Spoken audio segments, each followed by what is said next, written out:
kill me every time.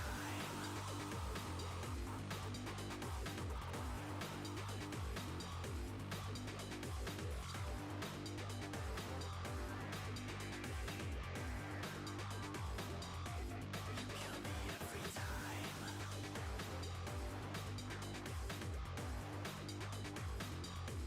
You kill me every time.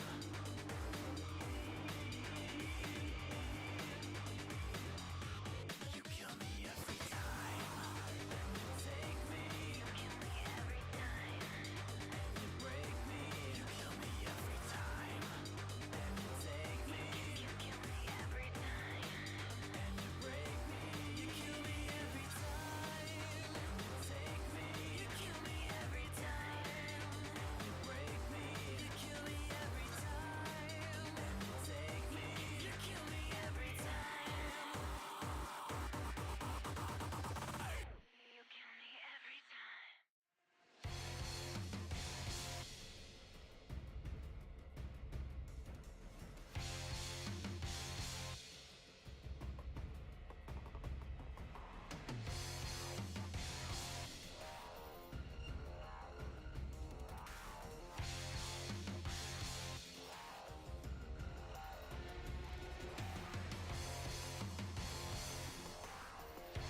again.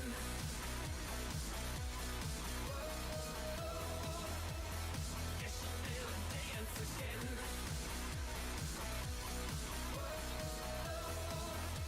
I guess you'll never dance again.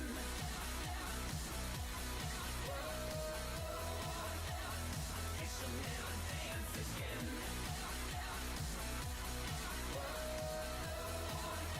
I guess you'll never dance again.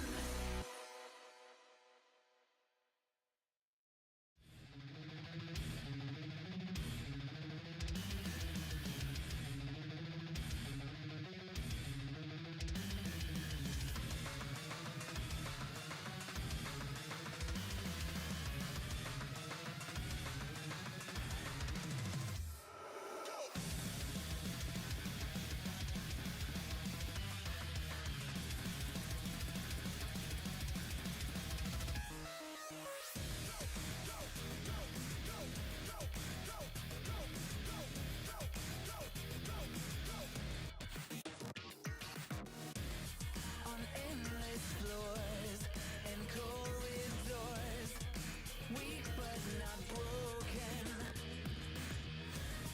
And through the rust, it's hunting us. The last breath is spoken. Alvo.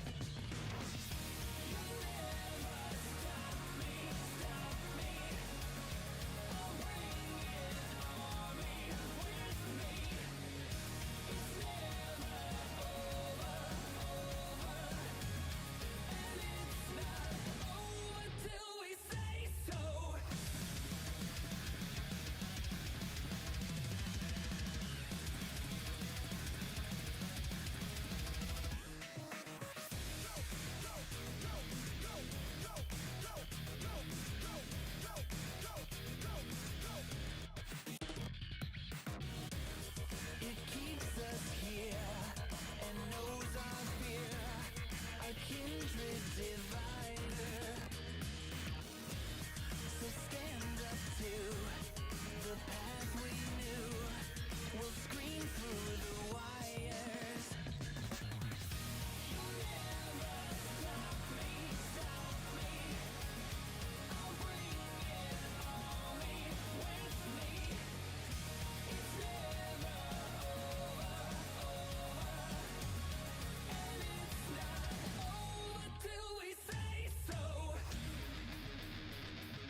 Ladies and gentlemen, pros and noobs, it is time to begin the International.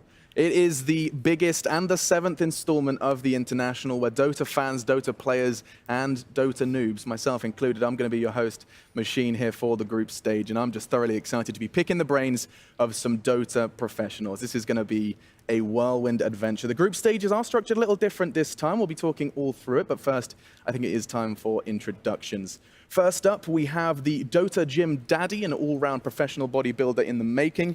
It is Will, it is Blitz. Dude, a bit of a surprise addition to the sofa, but how are you doing? Last second. My thinly veiled attempts at getting here, at making content, are paid off. I mean, yeah, so, of course, for those that are unaware, normally at the coaching duties of Planet Odd, currently, of course, not present at TI, so we get to have your butt on the sofa. Lucky me and you lucky. Lucky us, yeah, absolutely, dude. But how did that work? That must have been a last-minute phone call. Just like, what, 30 minutes? It was like, literally last night, I was just told, like, get here, and I was like, Get all to right. Seattle. Now, someone that had a bit more of a chance is, of course, Quinn, none other than the cool, calm, and collected analyst on the sofa. Dude, great to have you here. I know Reddit are ecstatic to have you here on the sofa. Yeah, a little bit of pushback, you know, some Yeah. clips, some maybe questionable behavior that they're not a fan of, but I think Dota is a game that definitely riles up emotions. You know, it gets you excited, it gets you angry, which is also, you know, why it can be so great. But you know, it's a work in progress, and I am definitely ready to watch and talk about TI. And I just can't wait to get to pick your brain as well. I mean, I think we can all agree that if someone had the lowlights of us playing Dota, it would probably be pretty scary as well. Pycat on the end, we managed to get a Swedish supermodel as well, just to come and take time out of his busy schedule to talk about some video games. Dude, how you feeling? I'm good. I'm feeling good. I'm excited to watch some TI, watch some Dota. I mean, this is kind of crazy, right? I mean, when you think about it, 23 million, bigger than ever before, 18 teams. We haven't really seen that before. I know you were kind of thinking about it. Not really haven't seen 18 teams at TI. Yeah, I mean, the difference now is that the last team, I mean, now we're going to have 18 teams playing in the group stage. Yeah. And the teams that get knocked out, they're going to actually have an impact in how the group stages go. There could be that they beat some team and they don't make it into the upper bracket or the lower bracket.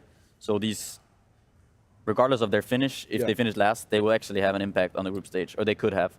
And you've kind of touched on it already, but two teams will not make the gorgeous KeyArena. They won't get a chance. They'll be forced to watch from the stands and will not get to walk out to that adoring crowd and, of course, that infamous arena. With that said, though, for those of you that want to get involved, as we are here, you can do so on social media. These are the ways in which you can do so. One of the avenues I know Valve are big fans of is Twitter. All of your feedback thrown towards at Dota2 and the hashtag TI7 now. Time does fly. Outside of that, Facebook as well, just hit us with the /Dota2, nice and easy, and on Instagram for pictures of puppies. That's right, it's no secret. Dota2 TI is where you can go ahead and pick that one up. All of that, though, if you are watching, it's just nice and easy. Twitch.tv/Dota2TI. That is the URL you can throw at your friends, your mum, your pets, whoever. Tell them to come and join us as we're about to embark on another Dota 2 adventure. And I mean, talking about this adventure, we have to kind of show them the groups, boys. 2 groups of 9 is how this one's going to be going down, and already Pycat's kind of hinted at it as to how this is going to go down. You can see them behind us. I think the first question has to be, you know, is there a clear kind of toppled group? Is there one that you think looks harder than the other, Will? I would say Group A has a lot of the favorites for me.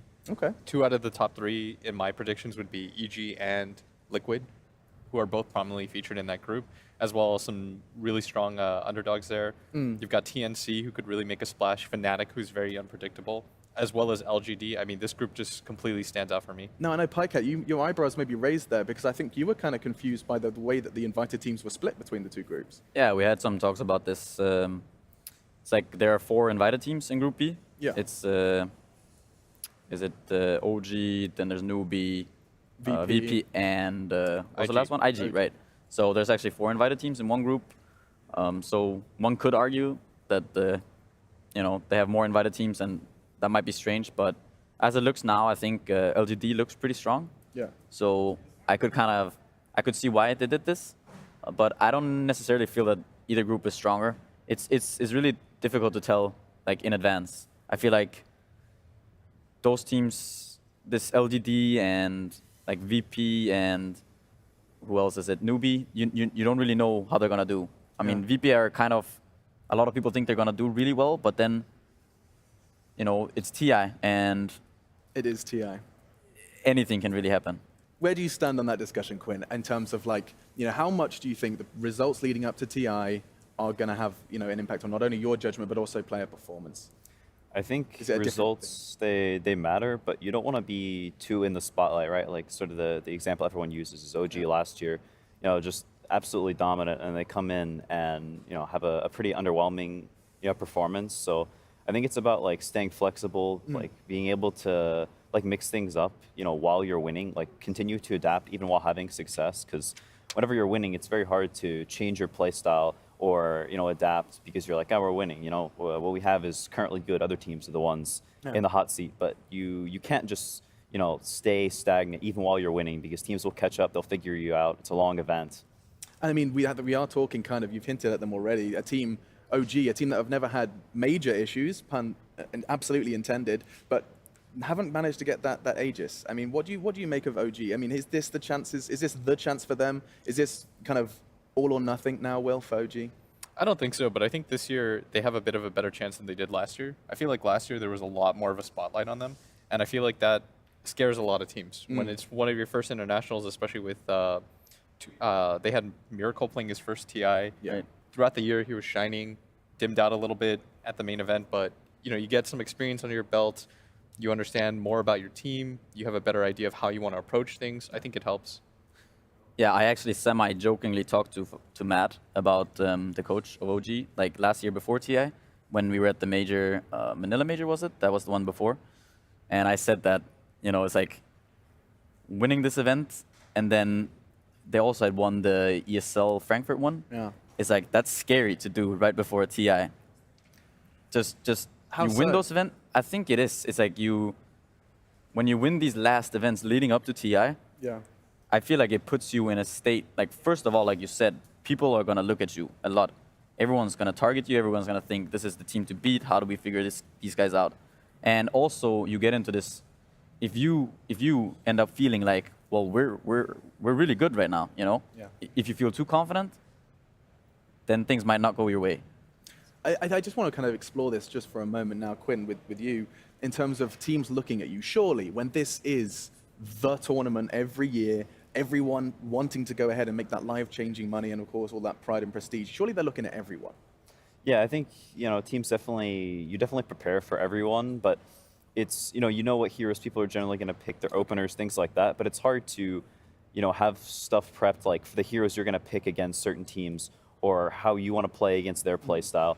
You can do that for a few teams, at the start, your maybe first couple of matches, and as the event, you prep for the teams, the main stage that you're going to play. But, going into the group stage, some of these lesser-known teams, it's hard to, figure out a play style you want against theirs. So necessarily, some of their heroes, but you don't really know their play style super well a lot of times. Yeah. Well, I mean, we'll talk about lesser-known teams in a moment, but I think just let's kind of get some real concrete discussion surrounding, the invited or at least the favorites in everyone's eyes. I know a lot of people are discussing Liquid and getting to see kind of Kuroki guide his mentor to lifting that trophy. I mean, looking at you now, Pycat, do you think that this is their chance?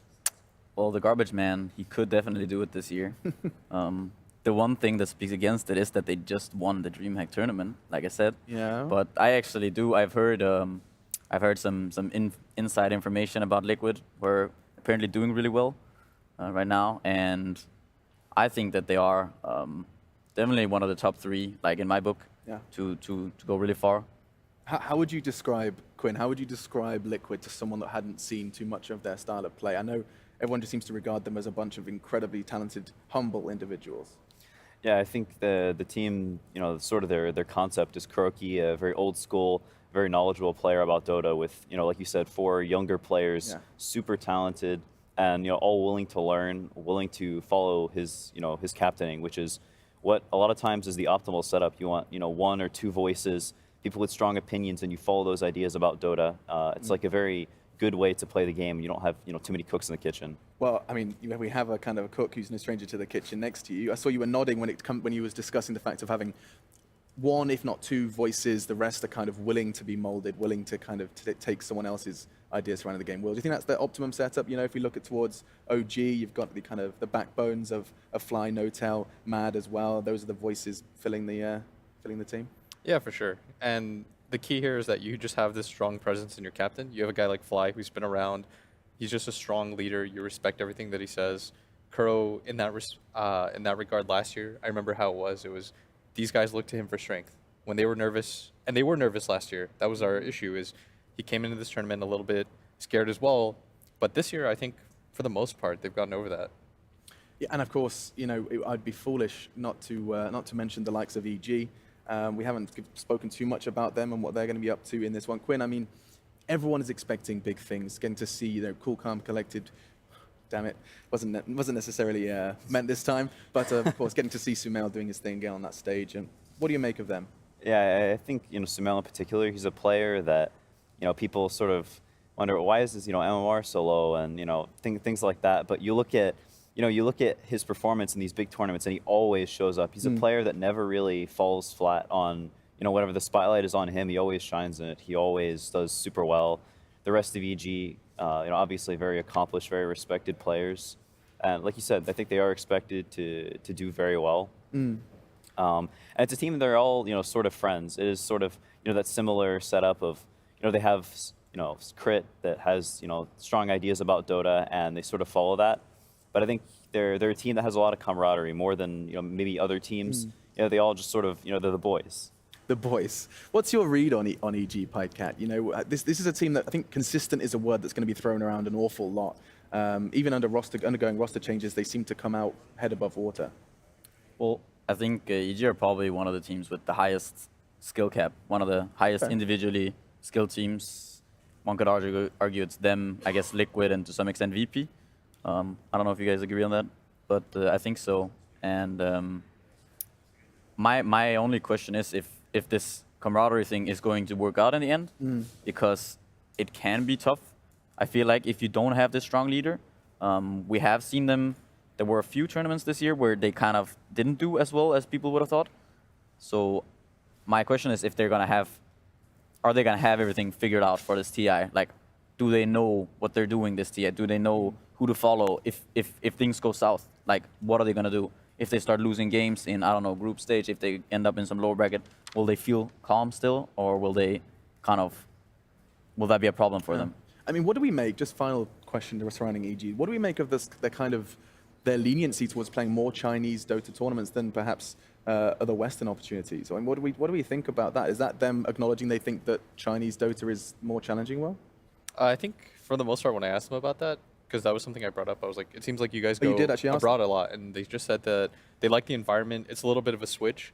If you just play in your region, you don't really get to experience the flavor of other ones. Sure. And that was part of the problem with previous teams, where you would just stay in your region, you'd only get to experience that.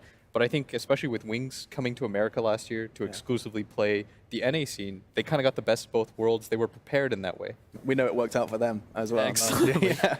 And unfortunately, we won't get to see them. We won't get to see Wings have a chance to defend their title. It's not one of the first times we haven't had that returning champion to try and keep the Aegis under their control. Now, we did talk a little bit about VP. And I think this is a team that a lot of people were very excited about. My first foray into Dota was, of course, Boston. Everyone was on that VP hype train. Pikecat, do they still play the CIS Dota? Are they up in your face, quick start, snowballing the game out of control? Is that still the VP that we expect to see at TI?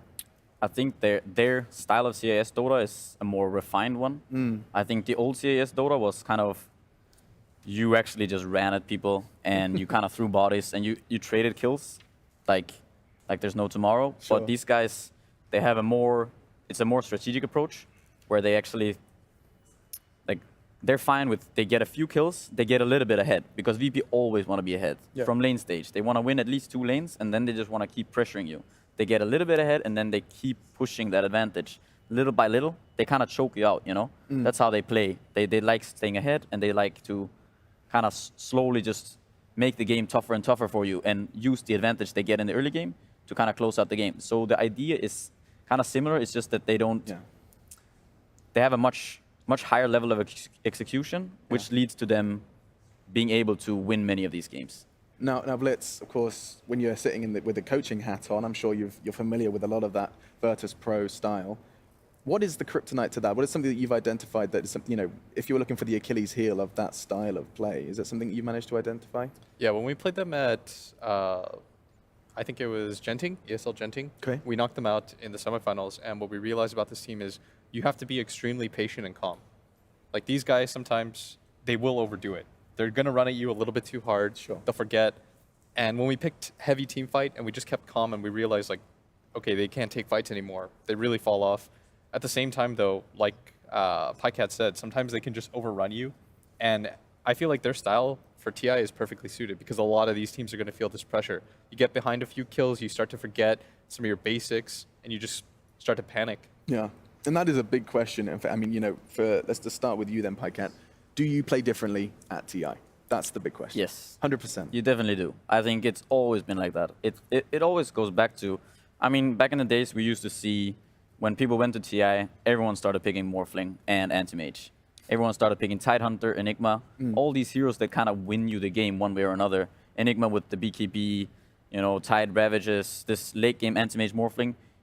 It's like when people play at this tournament, you tend to go towards the more safer things. And this was, when I was coaching DC last year, this was one thing that we actually managed to use to our advantage, and which I think led to us going far, was that we got to a point where we were kind of happy as a team. Everyone was trying to play to win. And when you actually play to win instead of going for these defensive heroes, when people are playing just not to lose, you become more scary as a team. When you can actually play to win at a tournament like this, when you let go of your thoughts, when you stop thinking about that it's TI, when you actually just play Dota, then you can play at a very different level, I think. Oh, now that's very interesting. So you're almost expecting everyone else to play different in TI. You're forcing yourself to play kind of as similar as possible, if not more aggressive. Yeah, Is that something exactly. you've considered there, Quinn, that like players are going to play differently and that's just accepted across the board, that people are going to have some fear in them? Yeah, I mean, I think so. I think it's the biggest stage in Dota, and it's sort of a example is people will almost never GG out in TI games. They'll wait until the throne dies. They'll play until the very last, even if it's basically a hopeless game. I think sort of back to VP. I think one of the things about them that we always sort of think of Russian Dota in this very run at you style. They're very aggressive all the time, and I think they do play that style. But I think something that VP have shown at the summit, especially, was that they're not just constricted to that play style. They can do a lot of other things. They play a lot of different heroes, and I think going into this event, maybe not they're doing a similar thing, not to that caliber as they did to the summit, where they just never pick the same hero. But I think from what I've heard, they're playing heroes. They're coming into drafts with pre-decided heroes almost. Okay. Pre-formed drafts. They use very little reserve time, and they sort of have an idea of how they want to play the game before they go into it. So I think like VP is very confident going into this tournament. I think just as a team, as players, they're super confident, and maybe the cockiest team. And they do fit the profile that we outlined earlier, right? Surrounding like a kind of solo, that voice, and having the young blood such as No One and Ramsey's just kind of running around and playing some really, really good Dota. Let's head over to the Chinese region for a second then, because Newbie was a name that was thrown around and we haven't really explored too much. But for those that are unfamiliar with Newbie, Will, how would you set the scene? How would you, in that team huddle, say, this is what we have to expect from Newbie? They're incredibly stable.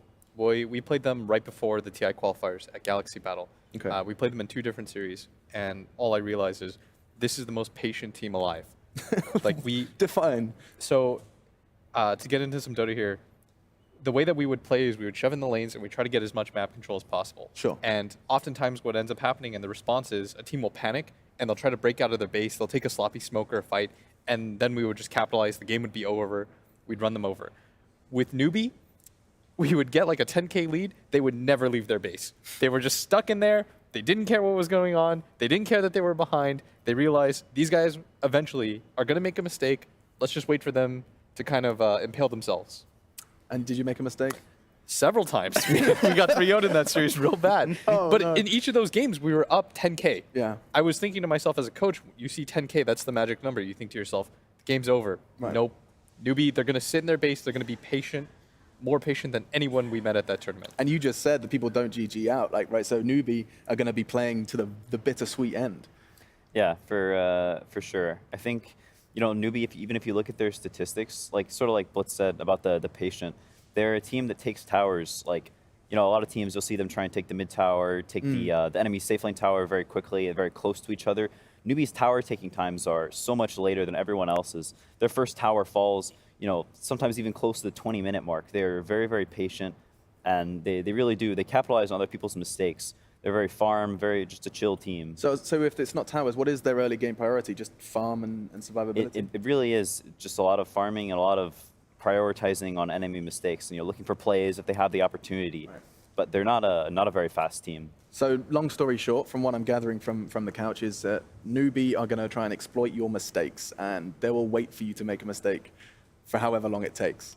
Everyone's going to be making mistakes on that stage. Though, Well, right? in China, they have, when I went to China to play there with LGD Int, Yeah. the Chinese, one of the first things they said is that if you can't go high ground, then your advantage is false. And that's kind of how they approached it. I mean, back then, people were talking about the Chinese wall. You couldn't push high ground against Chinese teams. And with some Chinese teams, it still is true. I mean, they have faith on the team, Yeah. and he's the one. I mean, he won TI2, so he's one of the kind of old school Chinese players. So I think there's that mentality still there. You can see that he also has adapted a lot, and I think he's a very intelligent drafter and the captain. And you can see that he's incorporated a lot of new things. Yeah. But yeah, you can see that it still holds some truth to it. The idea about the Chinese Dota. I don't know what you've done, but Will's just kind of, you're in thought. Your That was eyes so cool. You like that? That idea, if you can't go high ground, Then your advantage is false. That's so cool. You're going to get that tattooed on your arm, right? You're going to come back day 3. He's going to have like... But I think we should talk a bit about the two LGD teams. Yes, it'd be foolish because not to. It's very impressive that both of them have looked really strong leading up to this event. We've seen them, I mean, in these recent kind of events, they've both been doing very well, right? They haven't participated in too many events together, but I mean, at least not away from China. But Yeah. they've been doing well. I mean, I've seen them both place high in many of these recent events, and I also think it's very funny. We have Yao and DDC on 2 different teams. They used to be teammates. Yao used to play a different position, but DDC, he's been around for a really long time, and both of those guys, they used to play together, now playing against each other all the time, but doing really well and carrying the LGD banner. I'm happy for those guys. I think it's the question I asked you guys over breakfast was which one is better. I always find it interesting when you do have those partner teams. But I mean, did you have the answer? Did you have the one at the tip of the tongue? You can see the games behind us. LGD. We will get to see LGD. And we'll get to see LGD today on the first stream. That's right. So if you look behind us, the first 4 games, it does also tell you that there is going to be 4 streams. So you better go ahead and buy a couple of extra monitors so you can keep track of everything that's going to be going down. But we will be starting on our first stream, EG TNC. We'll be talking about that in just a moment. You get to see Liquid's debut versus IG. You get LGD versus Fnatic, and you get Team Secret versus Empire. Now, did anyone receive word whether we did get Chappie here? Did he make it in time? No. He's not, so we have Reza. So Resolution's So gonna there's play. some excitement. I know you don't look particularly excited, Will. He's going back to his roots, at least in an organization. I'm super happy for him. Yeah, that's cool, man. Any opportunity to play TI, he works so hard this year. Yeah. He deserves this, absolutely. So Resolution will be playing. We'll get to see Chappie eventually in the Empire roster, but still, they'll be playing versus Team Secret. Out of the 4, we are going to be focusing on EGTNC, but out of the other 3, is there anyone that particularly jumps out off your screen, Quinn? Which one would you be most excited for? I think LGD Fnatic. I think Why is that? if there's a team with Kyo on it, you always sort of want to look at the team and and see how they do, because the teams with him on it, that very super aggressive play style, can be very hit or miss. And I think it's a team that a lot of teams are sort of keeping their eye on, like how they're going to be doing, because if they are on fire, then you have to watch out for this team because they play very fast. It can be very unexpected to just suddenly have just dozens of heroes in your lane. Yeah. And it's a team you have to prep for, you have to be ready for. So I think people in general are going to be watching to see how that team does. Okay, let's keep your eyes on them. Is there anything to add to the pile, Will? I mean, I'm guessing your eyes are going to be watching that Empire game, right? So you just want to see what Rezo is up to? Yeah, I mean, these are all 4 of these games I've got kind of a stake in. Fnatic, we used to play against QO and Febby back in Korea. And my first earliest memory of QO was actually him yelling at his, like, the first team that he was on. He's like, "You need to fight with me." He was just like screaming at them in Korean, and you realize, like, this is how this guy thinks. He just wants to fight. He does not care about objectives. He's just like, kill people, make them scared. He's like literally screaming at the top of his lungs. He's like, "You need to kill people with me." And I was like, wow, this guy's something else. He's a brawler. Yeah, it's just kind of always how he's been. That's why this is the key characteristic of every team that he plays on because Yeah. he's such a centerpiece. Well, I mean, at the centerpiece of our stream 1, which is going to be EGTNC, is where we're going to turn our attention now. This is where I can kind of pick your brains. I know that I was going to be asking you for a brainstorming session, Will, just beforehand. Just yesterday, I was like, TNC, fill me in. And you said there's a lot to be discussed surrounding these two as they're about to clash. Yeah, TNC especially is probably one of the more kill-heavy teams. We talk about teams that favor objectives, but for me, when we played against them, it just felt like they were going for kills nonstop. They were one of the few teams that ran Ember Spirit and Phantom Lancer still. And these heroes, they can't really go high ground. All they do is kill you nonstop around the map. You can't even take Roshan. Like, these aren't easy objectives. So they're a kind of team that snowballs really hard, and I feel like TI, it'll suit their kind of meta. Is there anything to add to the TNC pile? Like, Well, I just wanted to just quickly just say that for me, at least, it's IG Liquid. I oh, think, sorry, I didn't get to ask you. Yeah, Right. just because I feel like that's a matchup between two really strong teams that I expect to go quite far in this tournament. With that said, I think that TNC EG, it's going to be interesting. I think there are two very good carry players in this game. Both Raven and Arteezy are some very highly, focused on GPM, and they're very kind of carry-esque kind of carry players, the traditional. Although recently we have seen Artur take kind of a step back and play more of a position 2 and let Sumail carry, and it's worked out really well for them. And I think that's a very big step for him to kind of take a step back. Yeah. He's kind of taken the approach more that Fear used to have a little bit more, and kind of let Sumail do the carrying most of the part. And I think that's kudos to him. What is the general consensus surrounding this? Is Arteezy kind of the front runner of this carries starting to have to do less, kind of out of the limelight switch that we're seeing from Dota at the moment? I'd say Matoma Man is probably Matoma-Man's up there the as well. first one to like make that very big switch from like not playing these carry heroes to playing the heroes that kind of just sit there, that do their thing. Wouldn't and say have no a tail though. high impact on the game. That's true. Yeah. I feel like he's at least for me, the one that comes to mind the most, because he's always been this guy. Even you see his Terrorblade, he's like level 5, he takes a mid tower. It's like, I don't know, I never saw anyone else do that. Yeah. He rotates on the map. And we saw them play carry Visage and stuff too. I think some people are just kind of, when you see Arteezy just sitting in the safe lane with a Venomancer, and you're kind of like, what's going on here? Who is this guy? The weird part is he was the one that originally introduced the carry role to the mid lane. And so for him to have to take that step back, completely reverse himself. I know the first iteration when he was with EG during the Frankfurt Major, something he was telling me something felt off. And I think it was because they were both vying to carry this team. But now after talking to him at the most recent Major, it seems like he has a better understanding of how that dynamic is supposed to work between the two of them. And I mean, in terms of how these guys are going to face off, EG clear favorites in everyone's mind here. Is that right? I don't know Look at that. about Look, see, eyebrows just immediately dart. Let's explain your thought process just then, Quinn. I don't know about clear favorites. Yeah. I don't think you can even say favorites for this tournament.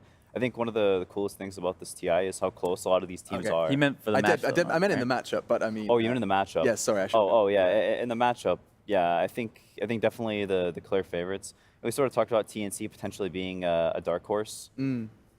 So, you sort of have to see how they turn up. They did, very, very well against the teams in their region, against these C teams, and have done, quite well at, larger events. Yeah. Have taken games off of Liquid at Star Ladder, and in general is just a very solid team. But I think EG's playstyle does quite well against them. So, we'll have to see. And EG's playstyle starts in the draft. Now, of course, we're not going to be going through the draft here on this pre-show, but in terms of expectations for that, have EG going to kind of copy and paste how they've been playing up until TI here? Are they going to be keeping some of the aces up their sleeves for now? Do you think, Pycat? You're going to be seeing more puck on Sumail or flex pick puck? What else are we going to expect to see? Yeah, I wouldn't be surprised if they kind of stick to at least some of those heroes. Yeah. I don't know, some puck and sanking and stuff. Sure. But it is TI, and many teams like to have a number of different kind of strategies set and going into TI, so you can switch things up if you want to do so. Okay, and with all of that said, I think it is actually almost time for us to say our goodbyes. The game is still getting ready, so I'm just going to get final thoughts and predictions from you handsome gentlemen as we have kicked off our very first day of TI. So, Will, EG, TNC, give me a team name and your final thoughts, scene set of this game. I will say that TNC surprises. Ooh, okay. I think that EG are known as slow starters. I feel like this is going to kind of bite them here. I feel like TNC, very motivated. I think their kill-heavy playstyle is going to lend them very well here. I think EG will bounce back later on, but I think in this first series, I'll say TNC. What do you make of that, Quinn?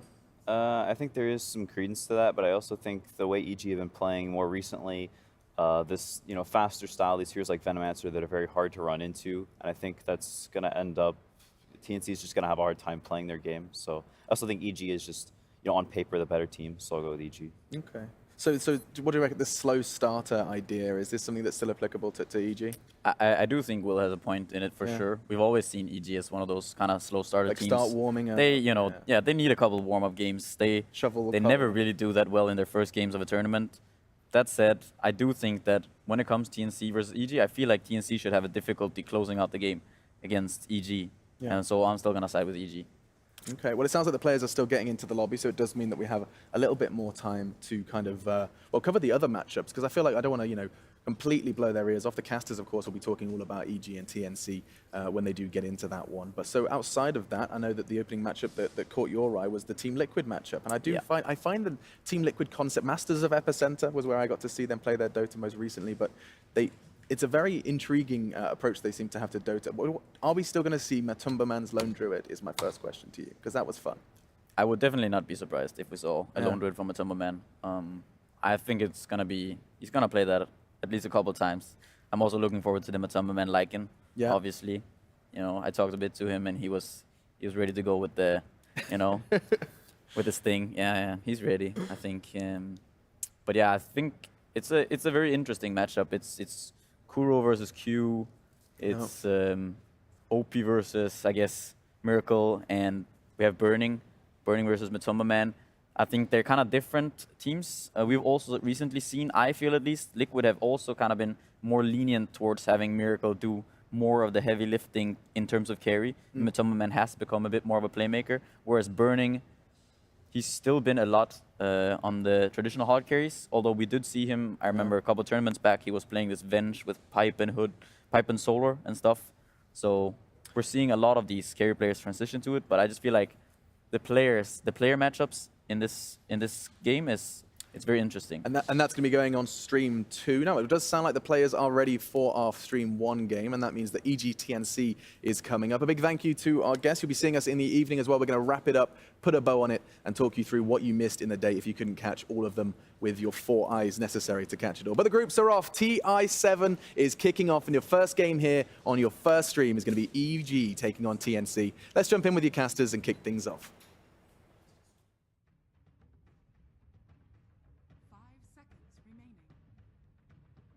From a beautiful panel to a beautiful casting pair. I'm Toby1, joined by the most miraculous Cinderin, as we're going into the International 2017 Day 1, Stream A, Game 1. Yeah, this is a great match to kick everything off. Very excited to see both these teams. I think, in my mind, 2 teams that have a chance to go very far, so I love as the panel was talking about, they seemed a little bit uncertain who, or at least divided as to who the favorites were. I believe Splits, who favored TNC in this particular matchup, and kind of the rest was a bit more on the E train. I think they hit the nail on the head though with the playstyle we're going to see. Maybe a bit faster than well early on, and EG generally as a team seem to be fairly slow at getting into tournaments. That's something we should never forget. The classic lower bracket team that has a slow start against TNC generally does well in the beginning. So. See what form they're in here from the beginning. Yeah, I'm wondering if EG do actually bring that kind of form. TNC for me, like when I was going through the list of teams who, you had that list of who is going to create an upset, who is going to be that team which you don't know if they're going to win or not. TNC is one of those ones that flagged up. You will have to remember the run that the brand had last year. Obviously, it was a slightly different team, but now being led by 1437 with Kips behind the scenes as well, and everyone in TNC just playing beautiful and synergized Dota. They are definitely up there as one of those teams. I'm not surprised that Blitz would back them to really give EG a run for their money. Yeah. I do believe this is 4 out of the 5 same player C team, isn't it? 3. The only one you changed was Jimmy. Was it? That's what I can't remember if Tims was playing in the iteration last year, or if Tims is new as well compared to 1 year ago. But I'm pretty sure Cuckoo, Raven, and Sam H were definitely on the TI6 team. We'll double check it and get back to you. Yeah, we'll double check it. Well, So anyway, let's talk little bit about the picks now. So Yes. We're a little bit into the draft now. Not too surprising as far as bans go. This is the type of bans that you will generally see against a team. A very stun-heavy team, especially their offlane player Sam H is a very renowned Sand King player, for example, which is not really that good in the offlane right now, in my opinion, but he has been exceptional on that hero. A hero like Batrider is perfect for him. That's the one they're going to end up grabbing here in the first phase. And as far as EG goes, you generally don't want to give them IO, and Shaker right now is a top-tier pick and ban. I think we're going to see this hero banned a lot just as a meta ban, rather than a targeted ban toward the team. Shaker is just a... Guess what?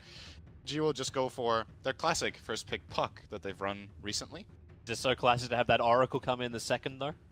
It's a Batrider counter, I think, mainly. EG want to keep their options open, but as far as the cores go, and then they just pick a support that seems to have good flexibility against the opponent. Picking that into Batrider is nice. The problem for Oracle, however, is that this hero is very positioning dependent, and you can be caught out by both Batrider and Night Stalker. They're going to be playing at a vision deficit almost guaranteed when you look at this draft. So that's something EG kind of have to solve, either by getting scouting heroes such as a Lycan type hero, find heroes, or having a lineup that is so, how to put it, that I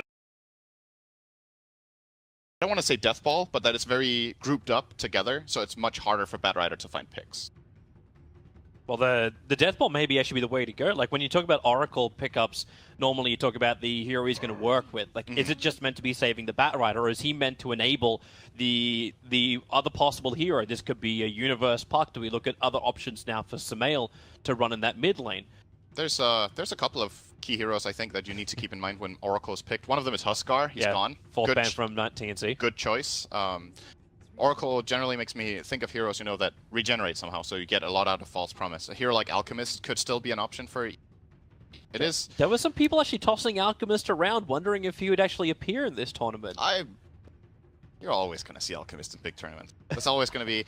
So the way I look at it is that in these tournaments, there's going to be different paced games based on matchups and based on how much information the teams have about each other. And if the game slows down just a bit, Alchemist gets a lot better as a pick. But maybe this early on, it's not time yet to pull out that kind of pick. But we know Samael plays a really good Alchemist. And EG haven't been afraid of playing it recently. I think they're one of the only teams, actually, in the last 2 months that have been picking Alchemist at least a couple of times.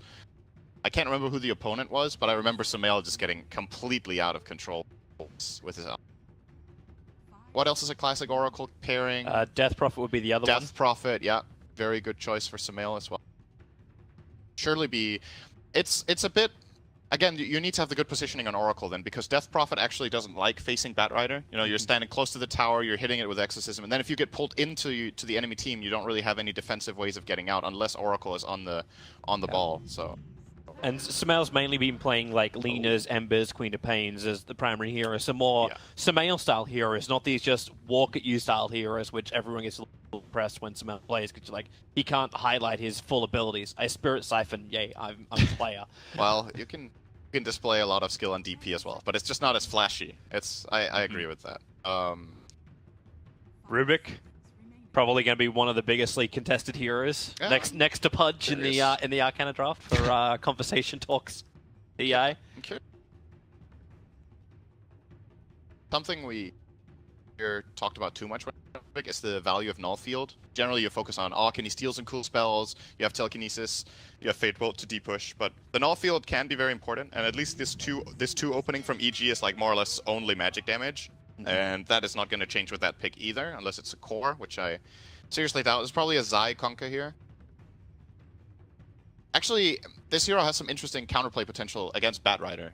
You have the X marks the spot to target the guy who gets lassoed and then pull him back out. So now they have both supports have counterplay for lasso.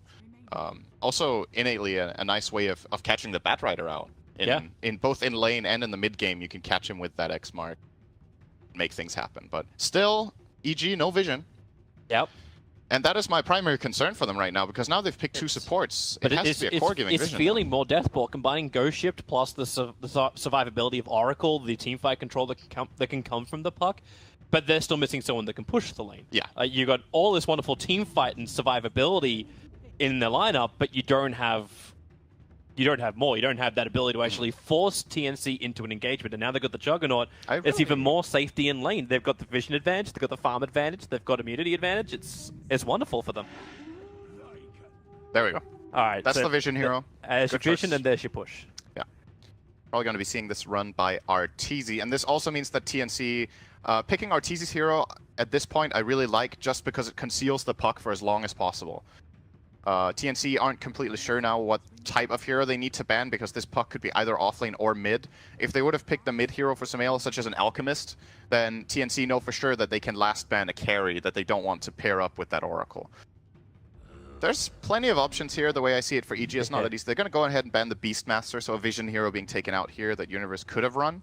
Would have also been very nice for their pushing aspect with the Inner Beast aura, and of course Primal Roars. A nice way of dealing with the type of hero that Juggernaut is. A BKB piercing or Magic Immunity piercing stun is very powerful against Jugger. Would have been a lot safer as well than running something like the Universe Enigma offlane, which would give you your push and your teamfight control, but fares poorly against the Rube. Just because he can turn it around on him. I could definitely see Enigma being a choice here. It doesn't sound too bad. I somehow have a feeling that this puck might be run offlane just because of the support duo he's facing. Rubik and Night Stalker are actually not that good at killing puck until nighttime.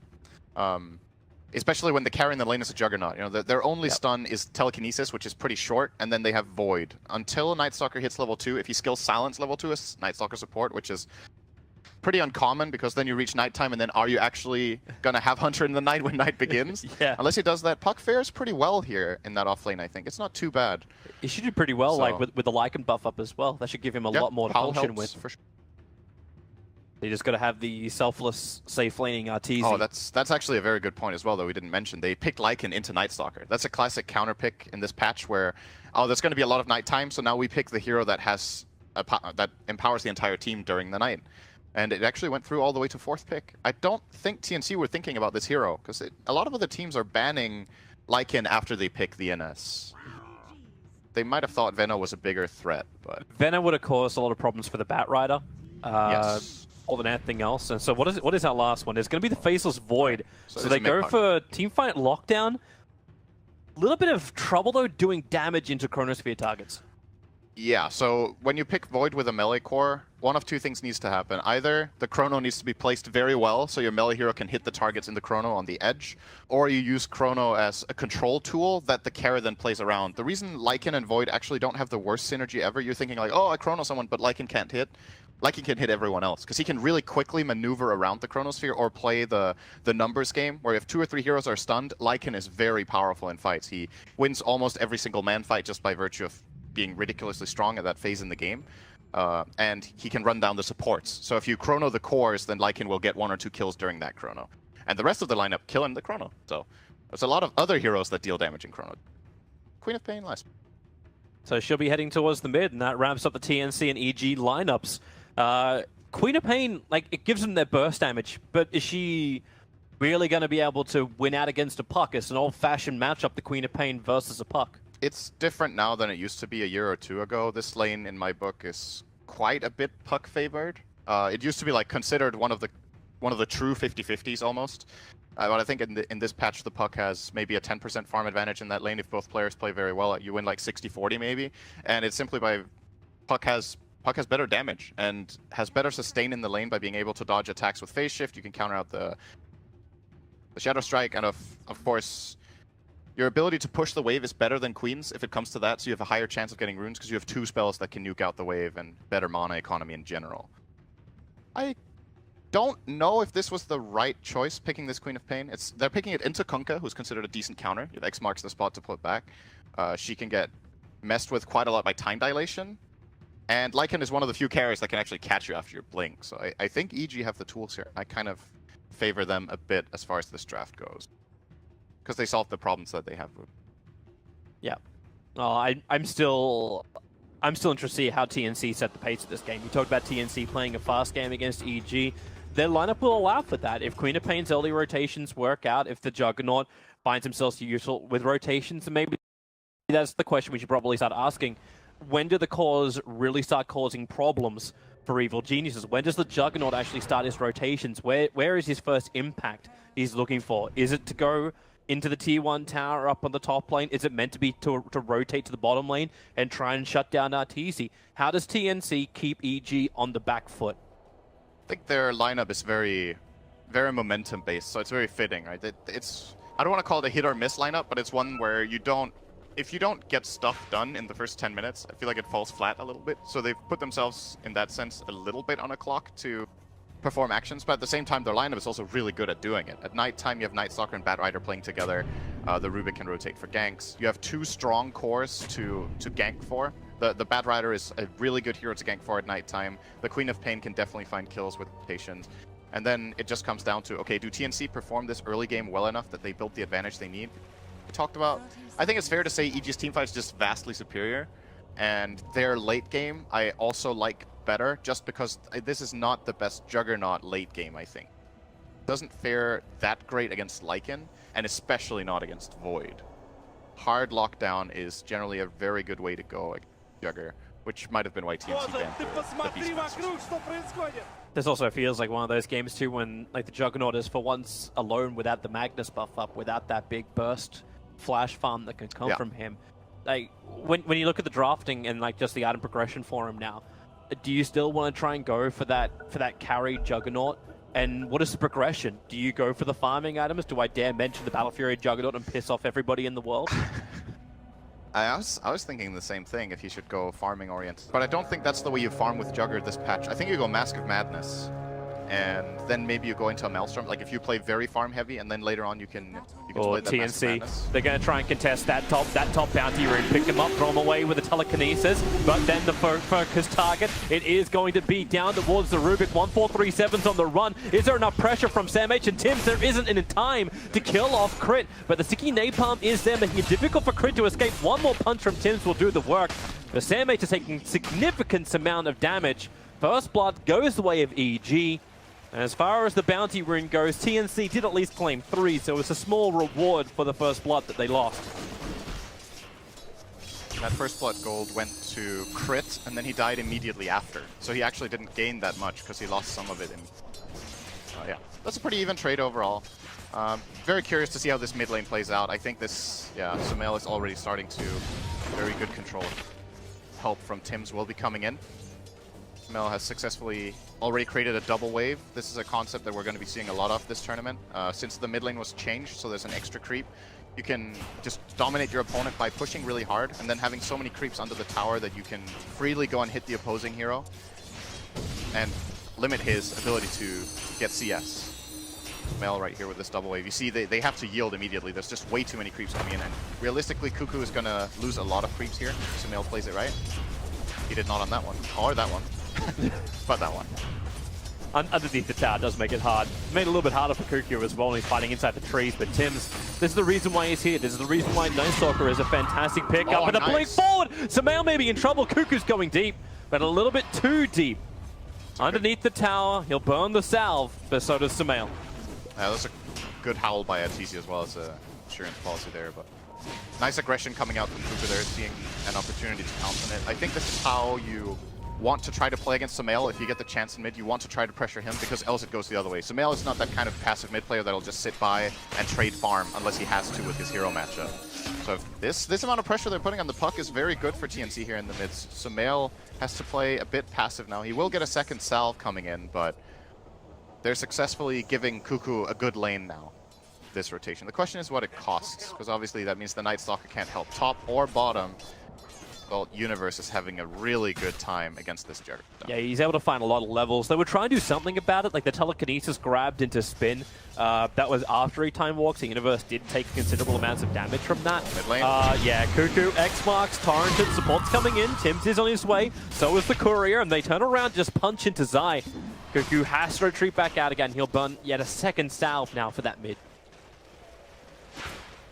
This will be I think this is a good opening game to just see how the mid lane is going to be played this tournament. This lane is the biggest lane of Dota simply because of the extra creep now. There's going to be a lot of emphasis on... Oh, Crit. Get out of here, Crit. Top lane, he's being fireflied up. Sticky napalm to 4 stacks. All that firefly needs to do is get on top of him once more. But the Centaur Storm, it keeps Arteezy and Zai controlled. Crit will die, and Sam H will get a solo kill, trying to contest the dire pull on top lane. Man, if he would have killed another hero in that Firefly burn, Zai dropped pretty low as well. Samael is on the wrong side of the tracks. One range creep able to find him. Tims will be there. Quick blink forward. Cuckoo's going to find the kill. Samael finding himself stranded behind the tier 1 tower and getting punished on his way out. This early game is looking very good for TNC, not just because of the kills, but also the amount of farm that the Juggernaut is getting is very nice. They've managed to create a pretty 50-50-ish situation in that mid lane. Very important as we... The only hero who's suffering a bit as far as CS goes is Sam H, but he just found that kill, so he's also looking okay. And I think TNC's game plan now has been executed well enough that the first night time, now the Night Stalker's level 3, is going to be really dangerous. EG needs to be careful not to hemorrhage too many kills right now as...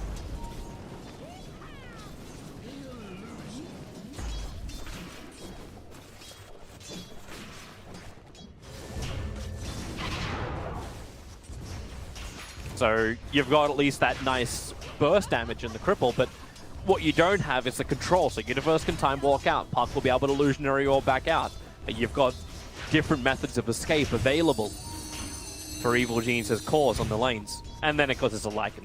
Yeah. You're not going to gank the Lycan. The silence point for Tims is going to be very valuable. It looks like he's actually prioritizing that as well. He's like sticking around in the bottom area, getting levels together with the Rubik. We don't that often see supports just playing together. Okay, now he's going to leave. He's waiting for a ward.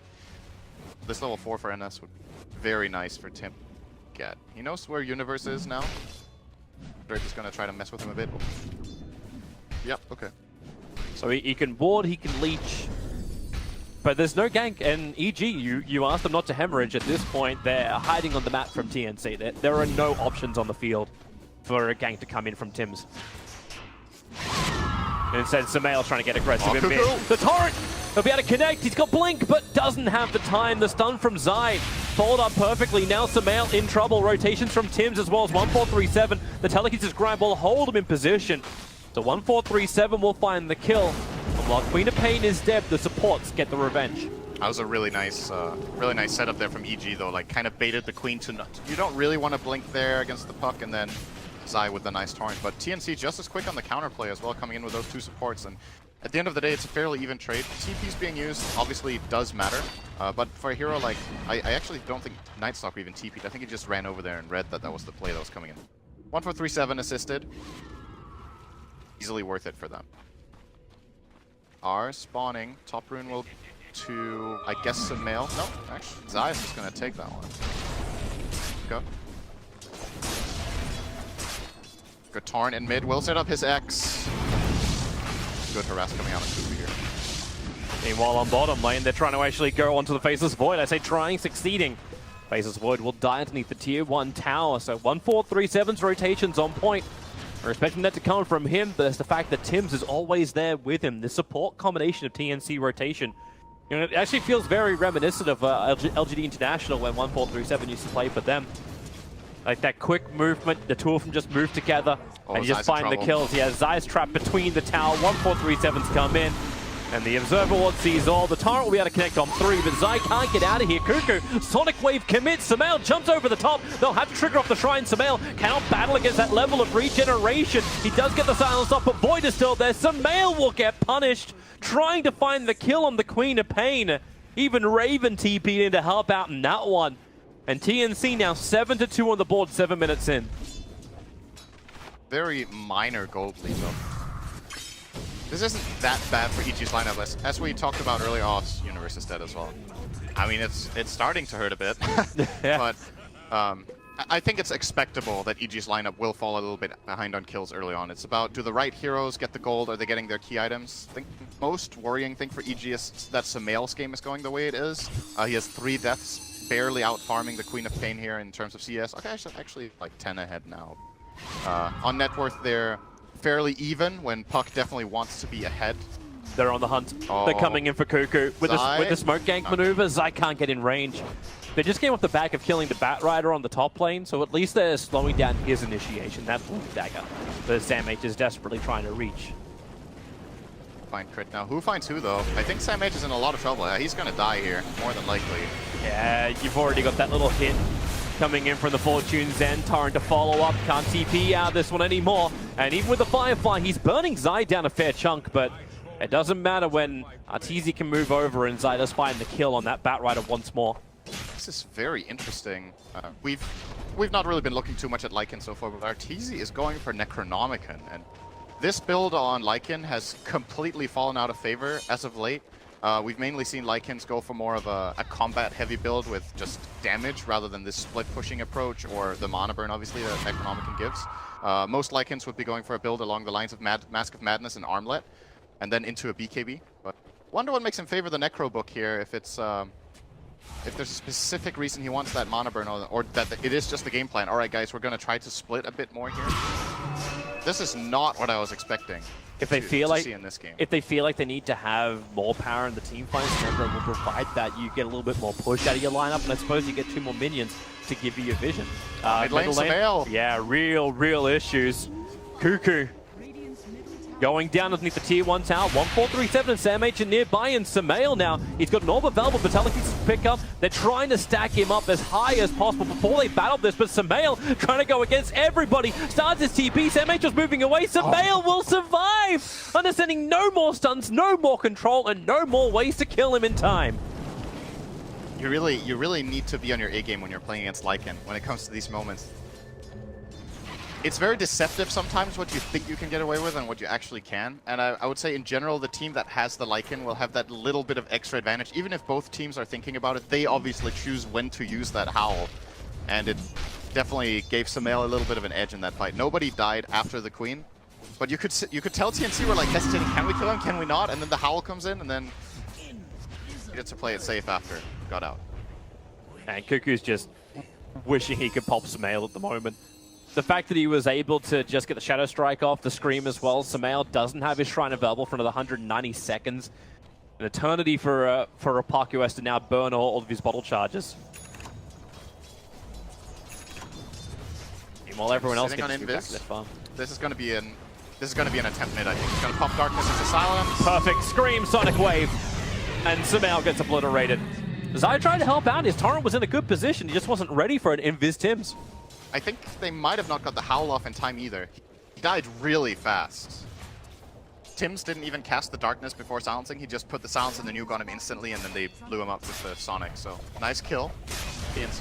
And TNC instantly turned this into something favorable. In fact, it may be even more favorable. Conquer the Firefly up. There's your lasso. They're thinking about clipping him, but they'll put him on the ground so Juggernaut can find out the Chronosphere from Universe. It'll catch his teammate, but he's trying to buy time. Omnislash Cheval from Juggernaut starts his spin and instantly goes into the TP. They want to bail out this one. Tims fly up. He doesn't actually have ability to TP out this one, and you'll have to jump up to battle him. It's Universe versus Tims. Who is king of the hill? Right now, Universe, he skipped more time locks, or else he won't get it. Tims is the king of the hill, surviving. EG, they wanted something in return, but they'll lose their offlaner as well.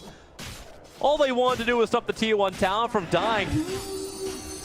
Well, they did that. Alright, suppose Samael can now kill him. There's consolation prize. Samael's able to get enough money to have his veil. Damn, that is such a high value.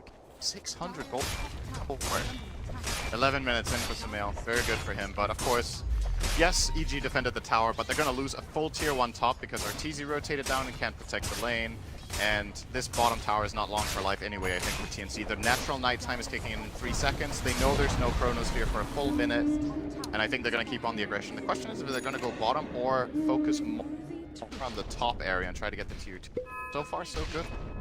Taken 2 tier 1 towers, the mid tower especially at this point. Quite surprising. Samael doesn't generally lose his tower this fast. Has been put on a lot of pressure. This is TNC's fast gameplay you're talking about. Raven, TP out of the bottom lane, getting attacked. I instantly want to push in the top tower. Every tier 1 tower has taken damage, and EG playing reactionary, defensive chronos. Like, we can get Samael a kill, but only after they've lost 2 heroes and Nightstalker clipped himself. Like, it seems like very, very hard work for EG, even though they do have the 2nd and 3rd highest net worth heroes on the map, the Juggernaut is still getting further and further ahead of this Lycan, and we're not feeling the influence yet of Arteezy, but also isn't that something we're expecting? Like, when you go for a Necro build, you're not going to say, hey, I'm going to really get in the mix of the fight straight away. They're going to find an opening. It's Universe, actually going to be false promised, and Sam H having to run away. Time delay just making it difficult, so there's the Torrent and the Orb and the Rift, everything they've got, ship included. Thrown down towards the Batrider, and Arteezy gets himself involved. Necropooks, as well as Wolves, diving into the tower, looking for 1437, moving back to his tier 2 tower. The Dream Call catching out Tim's. Night Stalker once more can die. Not worth as much money this time for the Sumail double kill. But while this is going on, Raven is taking the tier 2 tower up on top lane. EG are forced to fortify. And TNC are not going to lose anything apart from their Batrider and their Night Stalker here, for a full 5-man rotation from Evil Geniuses. Yeah, this play from EG is worth it if they also get the tower, but they simply don't have the resources anymore. And like you said, they lose the tower. So in my book, this is still good for TNC, what just happened. Overall, losing a couple of heroes is obviously not ideal, but when you're trading 2 heroes to defend and get a tower at the same time, I like that trade. Good for them. You're right about the Lycan. Like, it's hard for him to get very involved with this Necronomicon build, and at the same time, he doesn't farm as fast as if he had another build. I was wondering if we were going to see him max the Wolves early just because of his vision, but he actually doesn't have them maxed until now. He went for a 2-2-4 build and just now took the 2. And I think EG are identifying that the problem is they don't have as much information as they would like. And they picked Lycan in part for that information. Now it's finally going to start flowing in. Here comes TNC once more. The Dire will scan up, and, well, at least one does ping as the Juggernaut going into the Dire scan. Very good read. Those TNCs a little bit further to the north who scanned up right on top of the farming position, but they were 5 seconds too late. But now you can see the pressure applying from TNC. They've taken all the towers on the top lane outside of the base of EG. They turn their attention to the bot lane. Observer Ward is down. The vision game is just perfect for TNC. You're flagging it during the drafting phase that EG were going to have troubles with this. Yep. Looks like this tower will fall and be denied at least this time by EG. So still a very close game right now. No major advantage apart from towers. If you look at the gold advantage that TNC have, if they lose the amount of towers that they've claimed, they're actually behind on gold. So there's like unclaimed gold on the map for EG back, but they need to set up that team fight that allows them to get this bottom tower, and it seems pretty difficult for them right now. Always scary to go into this kind of Night Stalker lineup at this time. Especially now the Batrider has a blink dagger. Yep. With his blink up, now. I don't think they actually know about it. I'm not certain if he came in range of either of the Dire Observer Wards. But you can see them trying to prepare. In fact, yep, there you go. The smoke out of range of both of the Dire Obs, and they're coming for a gank. But what do they see? Right now, Crit's on a warding mission. See Sumail. Yeah, they saw Sumail in mid. They may even get lucky and get the right timing to pick off the courier. Here comes Sam H. Orb already used by Sumail, trying to use it to push the lane out. But now he doesn't have it. Silenced up, controlled up. The spin damage combining with the silence, Puck will pop.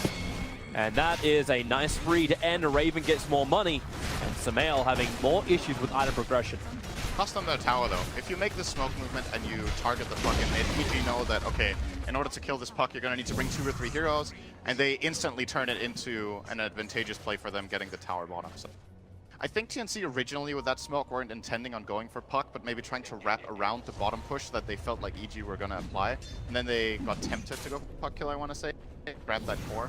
And maybe it was still for the better. Maybe this bottom fight wouldn't have that well. Yeah, and they got space for farm time too. Cuckoo has now finished up his Veil of Discord. He was farming up the top lane that entire time. Raven was having the time of his life as well. So yeah, you lose the tier 1 tower, but I'm still wondering, like, this is a lot more efficient timing. You're talking like unclaimed gold on the map. Right now when EG, every time they 5-man it up, all that unclaimed gold, the distance won't be as much once EG do claim it. No. In net worth. What big items do we have coming in? Juggernaut finished his Manta style. Very good timing here from Raven. Queen of Pain Veil, as you mentioned. Level 3 book is up. It's getting a Void Stone, so I'm guessing we'll see might be just a Yules next against the Puck Silence. Also nice against X-Mark, correctly. And on the EG side, Necro 3 is done. Puck with Blink Veil. Yeah, that's pretty much it. So no really big new items, I would say, apart from that Manta style for Jugger, which makes a huge difference in this game because you can get out of Puck silence now and guarantee a spin, more or less. Right, So it's they wanna go- daytime. Let's go Roche. There is no Observer Ward around here. Apart from the Dire side, they have one sitting in front of the pit. But TNC actually have no vision around Roshan. They move most of their wards. In fact, they've just got that one defensive ward inside their own jungle. But their aggressive vision has actually disappeared. They lost their Observer Ward on bottom lane. It timed out. So right now, TNC, for all the vision game we were praising them for, there's a small hole. They've only just put the obs down, but it's too late. EG is already in the pit, taking Roshan, and unless Tim takes to the skies at the moment, they won't realize it in time. In fact, it's already too late. EG, they have Roshan. This is a very good play call from them. All right, the moment it turns to day, we're just going to go in and use our Necro Book and use our Lycan to take this Roche. TNC would have contested that if they knew. I'm pretty sure they would have tried to mess with them with the Bat Rider and the Jugger and the Queen, even if Night Stalker is weak. They checked too late. Like, the Manta Illusions were going up from the Juggernaut as well. But yeah, just 5-10 seconds behind EG. Yep. This gives EG a nice little power play here with the Lycan Aegis. Not the best Aegis carrier as such, but Oh, they just smoked on the Dire Obs. still an advantage. 4-man smoke on Dire Obs. Does EG do anything about this apart from evade? Try to take the fight. If they have the Aegis to play with, so they could bait in the Arteezy Lycan and try to get a team fight around. That looks like exactly what they're going to do. Yeah, and there's your Observer Ward. So 1437 will see him. They do, however, see the rest of the heroes behind with the Dream Call, catching 1437. Raven, he's out. They're going to sacrifice the Rubik here. They do not want this fight. But they did get some aggressive wards down. Raven, trouble. There's a wolf on his tail at the moment, trying to body block up. And Arteezy, he does it perfectly. Blocked up one avenue. Raven doesn't even think he can get through the second, and he will be brought down. A huge kill on the Juggernaut. And the Evil Geniuses lose absolutely nothing. And they may even get a little bit more. I say that, they just lost a courier. Small value lost. That's the Aegis right there. You could see the mental game that happened when that smoke broke. TNC move up, they see the Lycan with the ward they drop down, and they're like, we can't go on this guy. And then they just want to disengage, but the mobility of EG's heroes able to net them 2 nice kills there, especially the one on Juggernaut. Very important kill. Slow him down as he was having a great game so far. Just death. And EG can maybe turn some pushing. They're looking to group up here in mid. Wolves are ready in 3 seconds to be resummoned. The Necrobook's still a bit away, but I don't think TNC want to fight this. There's no Sonic Wave. Like, she used it to kill off the courier. It's nighttime with Howl. They're not going to kill this like play. Yeah, all 1437 can do is try and push him back. I suppose 1437 got Howl. It's not a bad buff up. It's actually a very good steal when you have Night Stalker in your team. It's one of the best spells that Rubik can have this game.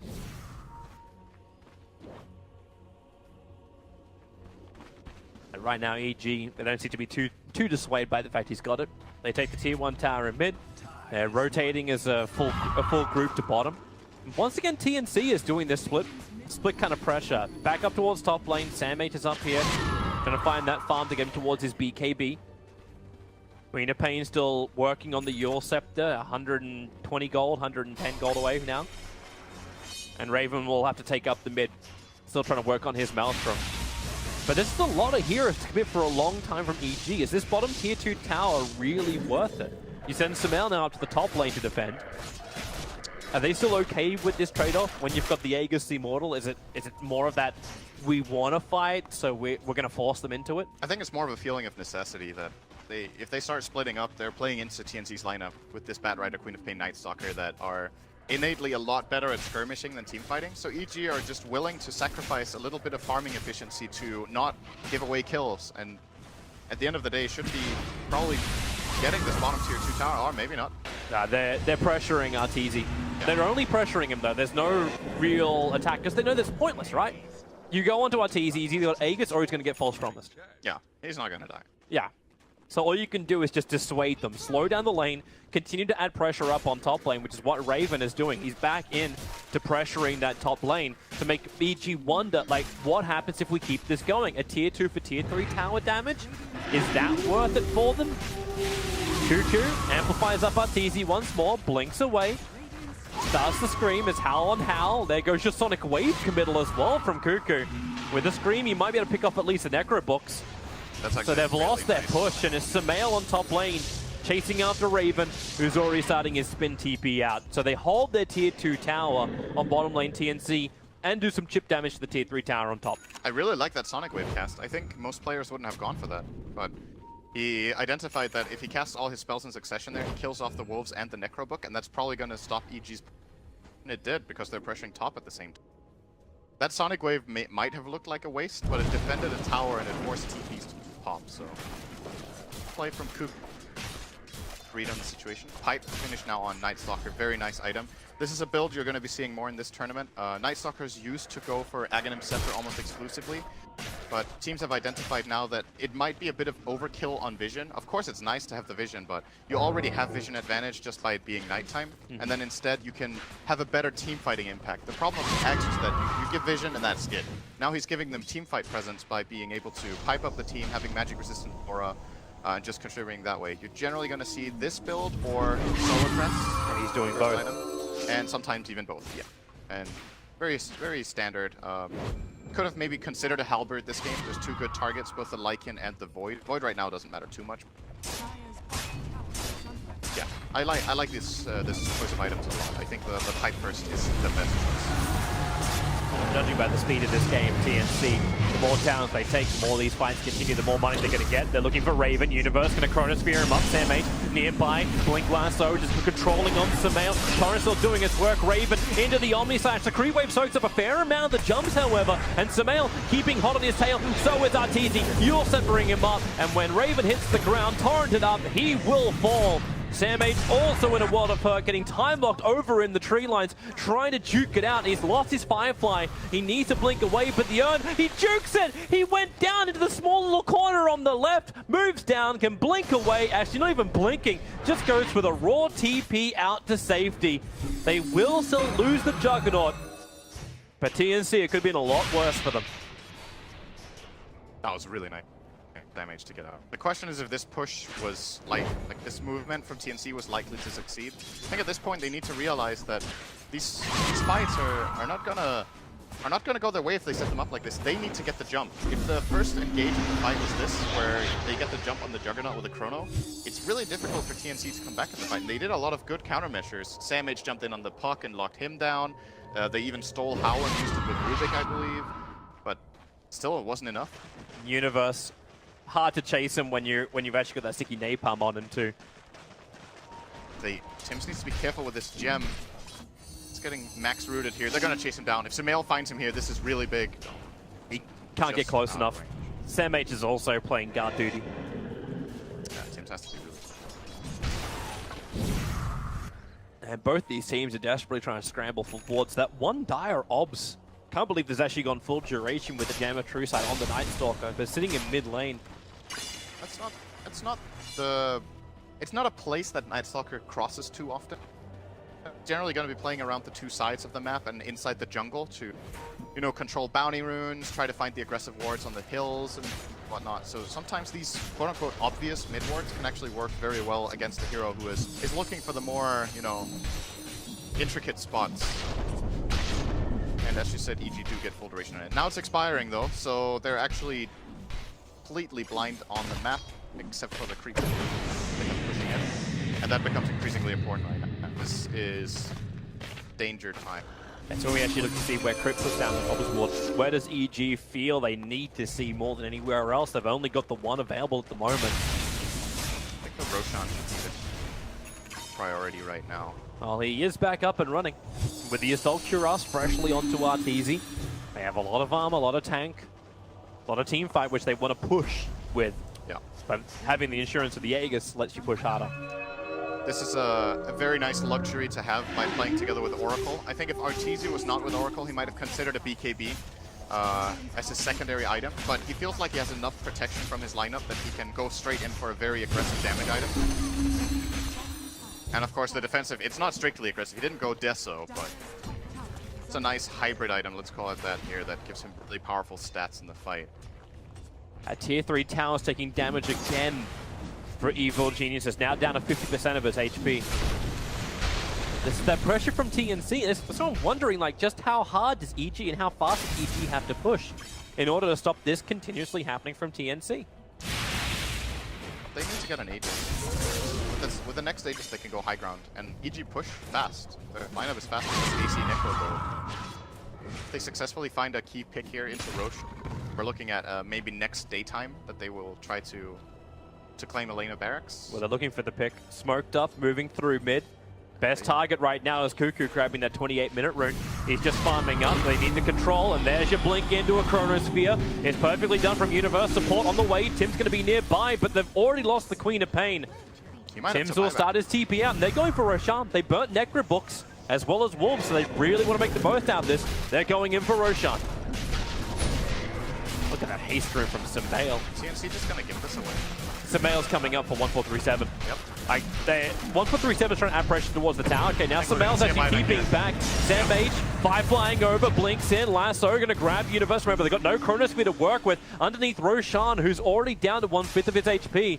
Support will arrive. Raven blinks in. He was almost looking to steal off Roshan. They had to trigger off the pipe. What'd you end up getting stolen? Okay, it's just going to be ripped for the moment, but 1437 hit by the Torrent with the X to start it off. That'll do the work. They're looking for more tips. Dream called up. Omnislash nicely hitting on almost all the heroes from EG, but the damage being distributed perfectly, meaning the Crit finds himself a double kill. And so far, TNC haven't found anything yet. Crit actually gets himself a triple kill, throwing out the nukes. They're trying to lock down Cuckoo. He got X'd. He'll quickly Yule Scepter up, however. Dispelling it off means he doesn't get hit by the Torrent combination. Roshan is still alive, but EG, they will shrine up and go in once more. That's a very big win for them. Very, very big win. They got the Queen buyback. They lost no heroes, right? They didn't have a single casualty. Yep. Buyback from Night Stalker. Did they steal his gem too? They have the Gem of True Sight over on Crit now. Yep, so they stole the gem as well. This is like the more or less the biggest win you could imagine. I thought TNC were going to get a good fight out of this when they bought back the Queen so late because the Necro book was expiring. EG had been using a couple of cooldowns, but they still held together very nicely there. The problem that TNC are facing right now is that they just don't have enough damage. They're not killing the heroes. They're playing into Howl, Mech, and False Promise. And you see this Omnislash jumping, and he's getting some nice split damage out here, but immediately has to play defensively. Goes into the spin, scared of the Ghost Ship, and this fight is already over at this point. No one from EG is even faced. They also have the Ghost Ship. Like, there's just so much sustain that TNC have to... They have to get this jump where Batrider lassos and Juggernaut comes in at the same time. And what started it all off was in that Roche pit. They blink lasso, the Void, and the immediate X counterplay from Zai just makes that fight a walk in the park.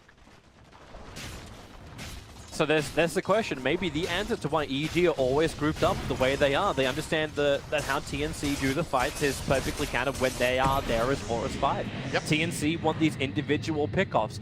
And the only person who seems to be a little bit further out of position is Sumail.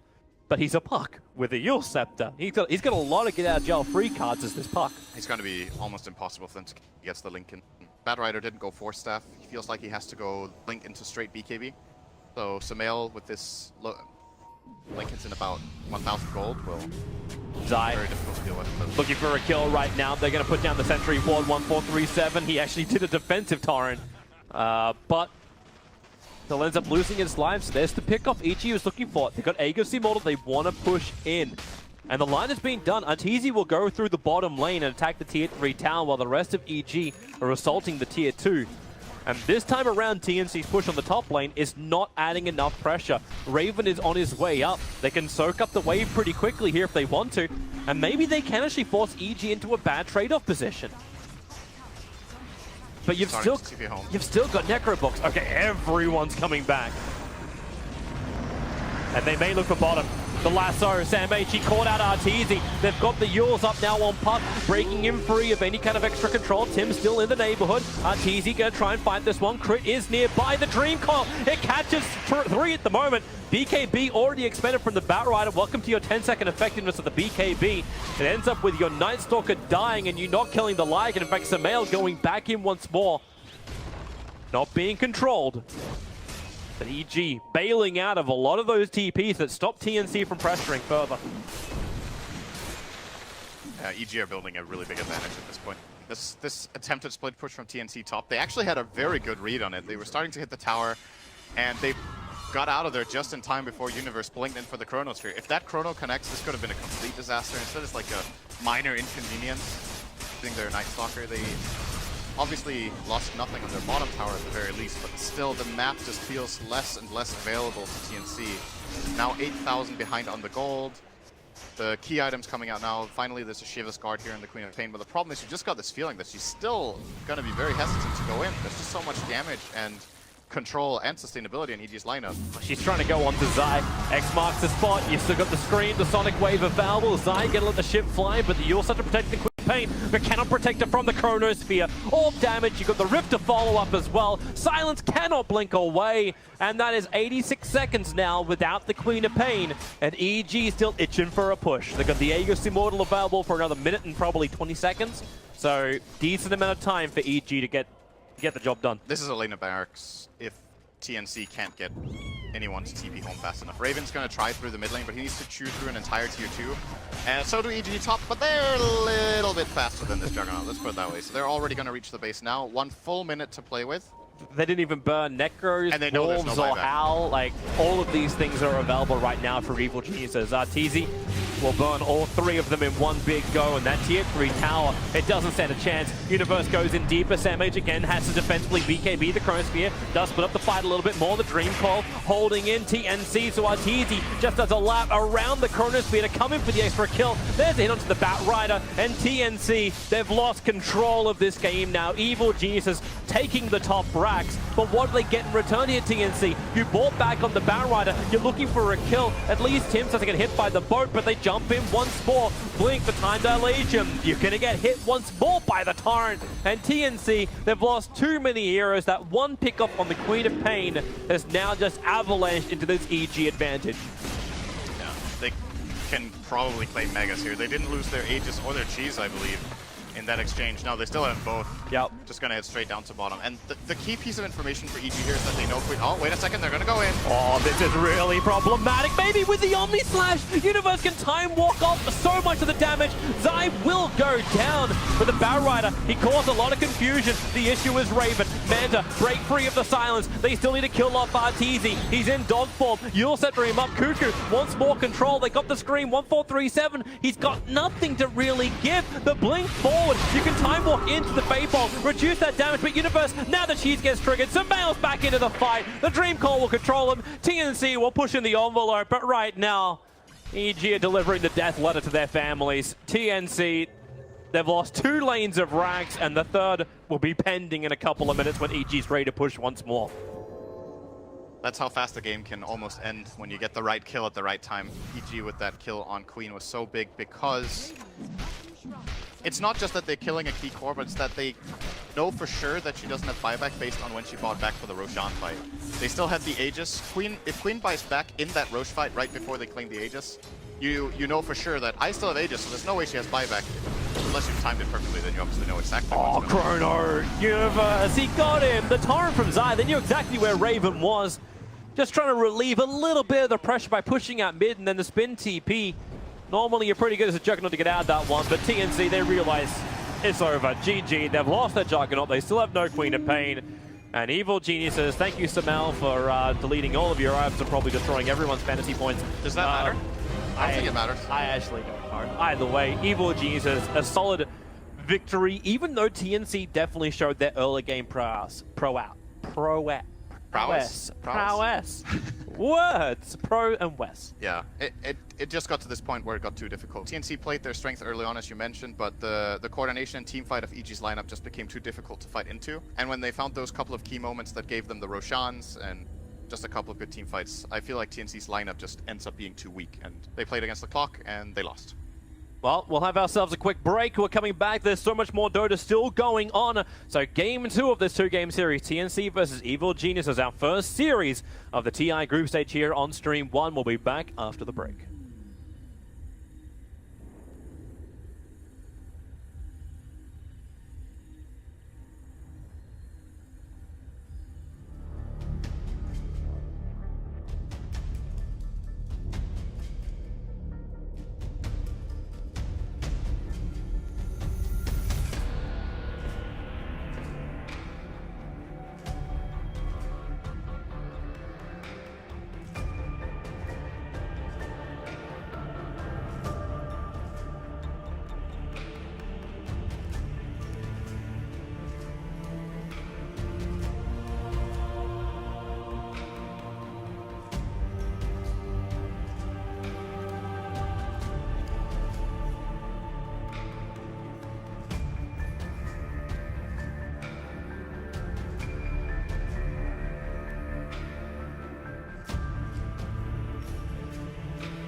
It is time for Game 2 of TNC versus Evil Geniuses, the first round here on Stream 1. Of course, you can check out all the other wonderful games that are currently going on. Liquid versus IGV on Stream 2, LGD versus Fnatic on Stream 3, and Team Secret going up against Empire on Stream 4. So all the Dota your heart could possibly desire. What I desire is to cast with Synderen. Luckily, my heart desire has been granted. Hi, Synd. Welcome back. You got lucky. Yeah, I did. I got lucky. You got yeah. only you. How do you want to turn that one around? Nah, All right. I got nothing. Well, would you believe it? Banned out in the first phase by EG. They are going to take out the Night Stalker. All the other bans look to be pretty much the same as Game 1, with the IOES and Nyx being removed. Yep. NS was Sand King last game. The rest is identical. And it's also the same team with the first pick. EG had the first pick last time around and grabbed the puck. It will happen again. And here comes the battle. I wouldn't be surprised to see an Oracle, but this time the difference is that TNC have already secured themselves that Lasso initiation, where you go into Lasso instant global. And then neither Kunkka nor an Oracle will be able to save that target. So interesting approach from TNC here. They just felt like in the first game that they couldn't fight, probably. Yeah. And this time they want to make sure that team fighting will not be a problem. And Silencer is one of those heroes. At least the ability to take a fight. And it's about whether you have the damage. That, but he brings a lot of control. First phase drafting as well avoids what happened in Game 1. Banned out in the second phase, the Silencer. It seems that EG will still persevere. They're going to go for the Oracle second pickup to go with the puck. So they're going to stick to their guns of Game 1. Yep. And there's the instant Huskar ban. This time we might see TNC not ban the Veno. Last time they banned Veno first and then Huskar, and this time they're going the other way around. So this could mean that the Veno will be let through, and that they have other plans this time ban. I feel like the Lycan was actually a very big problem for them in the first game, but they also had Night Stalker. This time he won't have the Howl advantage at night. Perhaps it is not necessary. There might be other threats for them to solve. Really annoying in the first game for them. It kind of got annoying once the mid game kicked in. Like once EG actually had their team fight online, then it seemed like the Kunkka was a lot more useful. But in the early stages, it was the Rubik and Night Stalker show. They were everywhere. They were all over everything. So yeah, I'm wondering if TNC give as much respect to that, or if they continue to try and play this fast-paced style of game. Can you do that with a Silencer there? Like, does Silencer drag you into a certain rhythm of game for TNC? You can compensate for his weakness. I mean, in a way, if it's going to be played by 1437, he was a Rubik last game, and I think yes, he helped with a couple of ganks early, but wasn't like very integral to the way they took fights and the way they ganked. If they pick a similar style of lineup with Silencer instead of Rubik, I think it totally works. This what each year, but they're actually targeting Tim's pretty damn hard on their bans. 3 in a row so far. Stop his rotation, secure the laning phase, secure the mid game win. So Lycan ban. Well, I suppose that means Arteezy gets to play something new. Diversity rating now massively high. 2 different heroes in 2 games. Sample size. Wow. It's great. Good for people who voted on Arteezy as most. Was that only team or was it player? Oh, you had a player as well. Player who plays the most different heroes. Yeah. Yeah. I don't think I picked Arteezy, and I think I'm gonna be right in not picking. So far, he's gonna be tied for first. Okay. So far, he's tied for first. So. Yeah, I picked Samael. No. It could still be a universe puck. It could be. There's a TA ban again, very similar to last game. They did ban the Earth Spirit this time around, however, because Night Stalker was out. I can't remember what the third ban was of the last game from EG. Overall, you've got like the same feeling of flow in this draft. Minor adaptations, but not like big overhaul from either team so far. I think TNC won't go Jugger this game. It felt like in that last game that he just couldn't do what they wanted the hero to do.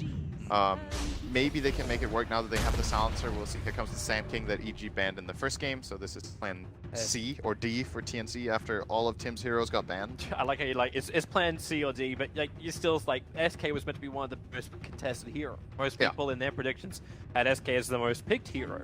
Coming into this tournament. I believe you're actually one of them. Yes, I did. A lot of people picked Shaker as the most picked hero. I think he's going to be banned too much though. So far, sample size for this series is that is the case.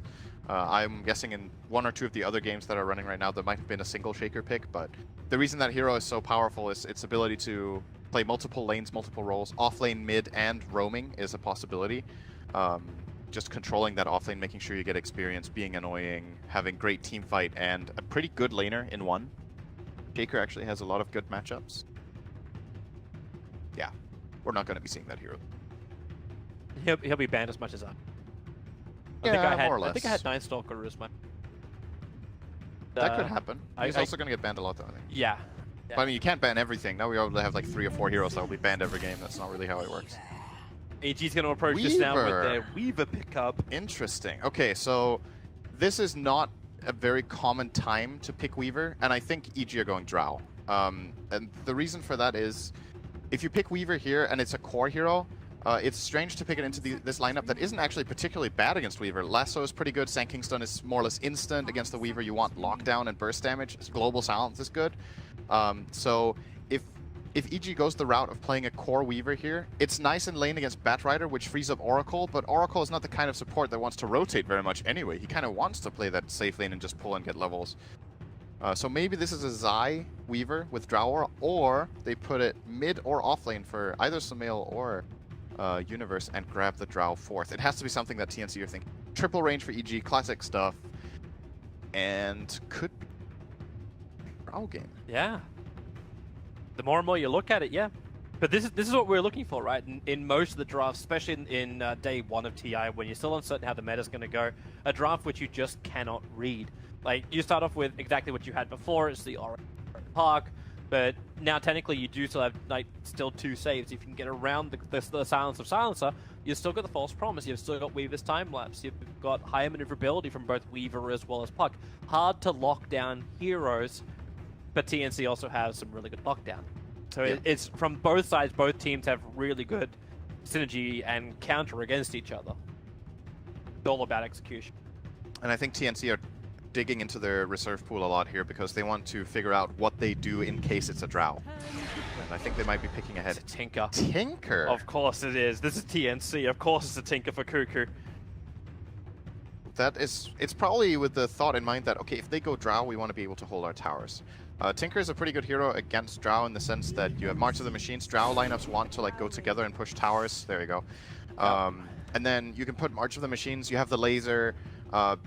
G's lineup doesn't have like the best catch for him. You have the Puck that can maybe find Tinker, possibly get caught off guard by a swarm. But apart from that, not the easiest kill. Now, what TNC desperately need is some sort of physical damage because they have like zilch right now, and there has to be something that allows them to still get in on this Drow. I mean, it's one thing that you can stall it, but you need to kill Drow. You can't just let her stand there and like, I'm just gonna march with the machines for 3 minutes and they're not taking the tower. Not how it works. Well, do you get like some of the older counters? Like, do we look at Spec as one of the other Spectre is an option. other one counters? You can go to very Light greedy. Stealer to work with the SK. Could be a choice. You could look toward something like Phantom Assassin as well. I don't know how much Raven plays that. I think Phantom Lancer has a place in this game as well. A hero that Drow simply can't deal with. You jump in with all the illusions and she can't kill them. The only really good AoE damage they have is the Puck, which is pretty good, but the PL will outscale it eventually.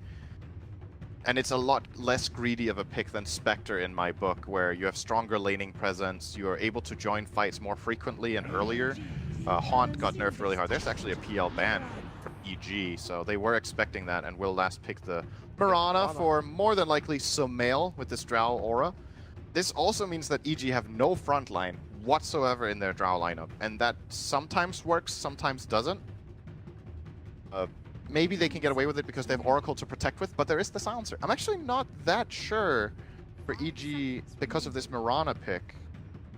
Frontlining is not going to be easy when you're playing into Global and a Batrider. But if you get that 5-second arrow, that's why I'm wondering if this is actually a Zai Mirana.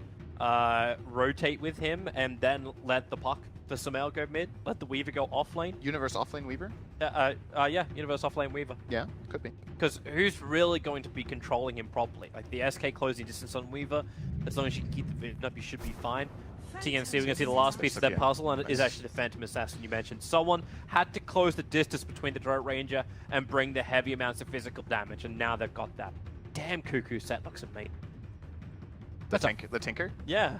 I like the PA. It looks like Robocop, but like Tinker. Okay, maybe Gadget. I like this. I like this PA set as well. These outfits are pretty cool. And then for some reason, Drow has purple leaves at the shoulders. Yeah, I don't know. I don't know about that. What is that? I don't know. That doesn't seem right. It's like she just stole. Well, you know, like a big thing about like Drow Ranger's items, man. She's like she steals everything that Yeah. because she just picks up all the crap off the ground. Pat in the woods. Hey, would you want to wear something like that? No. Probably someone just got and said, "This is a fashion crisis," throws it to the ground. Drow Ranger's like, "I'm a fashion crisis. I'll take this." Actually, it does look like a fashion crisis. This is like a bit all over the place. Okay, let's talk about the game though. Yeah. So I think in this game I favor TNC a lot more relative to last game. I don't know if they're favorites on this draft wise, but I like their chances better just because of the way their lineup matches up against EG's and the fact that they don't have a front line. If TNC's lanes go well and they have these key items come out, the Batrider, Blink Dagger, and both PA and Tinker have farm, I actually think EG are going to lose this one late game. I think the Radiant lineup is extremely powerful at team fighting this time. They solved that problem by having both the Sand King and the Silencer. They have good lanes, and EG's lineup is very one-dimensional, I want to say. Crit, you're not going back for this, are you? Is he going to try and de-ward? He's going to de-ward the Sentry Ward and keep his Observer Ward alive. They're going to spend another 100 gold on this to try and stop the block. Very nice. And that started up nicely from 1437. He knew exactly, but he couldn't attack high ground. He didn't see up the hill, so he had to walk all the way around to attack it. I was going to say, man, that's a really great win for TNC. Now they can open up their pull. And now your off lane would be more scared, but... I think what TNC should do is they give Raven this rune. He buys a sentry immediately. It's How about Tims and Sam H can just kill off Arteezy? Oh, that's another way of getting gold, I guess. Yeah, Arteezy. You try and turn around when he's gone for, like, he's already gone for the precision aura. That's going to happen when you're running a 5-range lineup. Yeah, this rune is TNC's, I think. They're going to get 3. Yeah. No, Crit's going to try and contest it as well. He is going to Tims. regret that. Oh, Tims. Oh, he didn't cut through. through! He ran around, and now, well, where's your Burrow Strike? It's going to be 3 runes again to TNC. That's how last game started, but this time around, First Blood will go the way of TNC, Okay, and there's yeah. nothing Arteezy can do about it. He held the stun the whole time and used it as a finishing move when they didn't even need it. That's pretty funny. All right, anyway. Yeah, Guaranteed, man. There's no KSing in a team game. Why not? Why not get the kill on the Sand King? I mean, I think it's arguably better to have it on the Sand King so he gets fast tranquils. Oh, Zai, he found the courier. They tried to send it around the corner. Tim's Burrow Strike to try and cancel the attack. But it's the salve that was moving in towards mid lane for Cuckoo. He wanted to be aggressive against Sumail, and now they both have exactly the same thing. They're both double stacking. Cuckoo's running the Ring of Rosie, and Sumail's keeping the creep wave closer on his side. Yeah. The players are going to try to avoid what we saw in the last game when I mentioned the double waving. Want to prevent that from happening. So you're going to run in these like weird circles to not get completely outnumbered on creeps. Sumail has still managed to set up somewhat of a like 1.5 wave here. And Cuckoo will be pushed into his tower, but this is not too bad. Like, this is definitely manageable for the Tinker. Zion 1437 beating the crap out of each other. Raven would love to attack into him, but a quick Shikuchi away, having that early Blightstone makes Zion's harassment quite difficult. Not to mention he also blocked up the pull that 1437 was attempting. Did you just say Shuki? No. Good. No. I hope not. Oh, you didn't. I just remembered. This You had like this full year where that spell was called Shuki. You're not allowed to actually start putting those thoughts in my head. You're meant to help me, Syndra, not give me bad ticks for TI.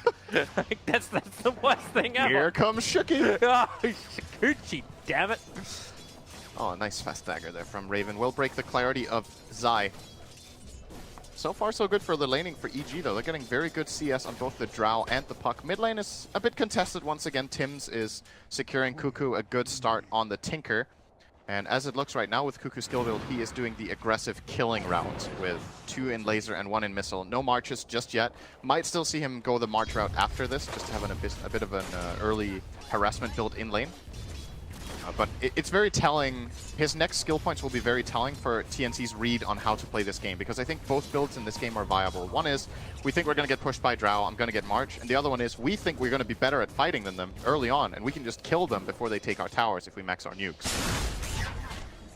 I'm going to see what he chooses to go for. Top rune, crits. Yeah, crits on the run from Tims. Meanwhile, Samael as well as Zaya teaming up on Cuckoo, and they've got the damage. It's so much negative armor when you've got the Swarm plus the Blightstone.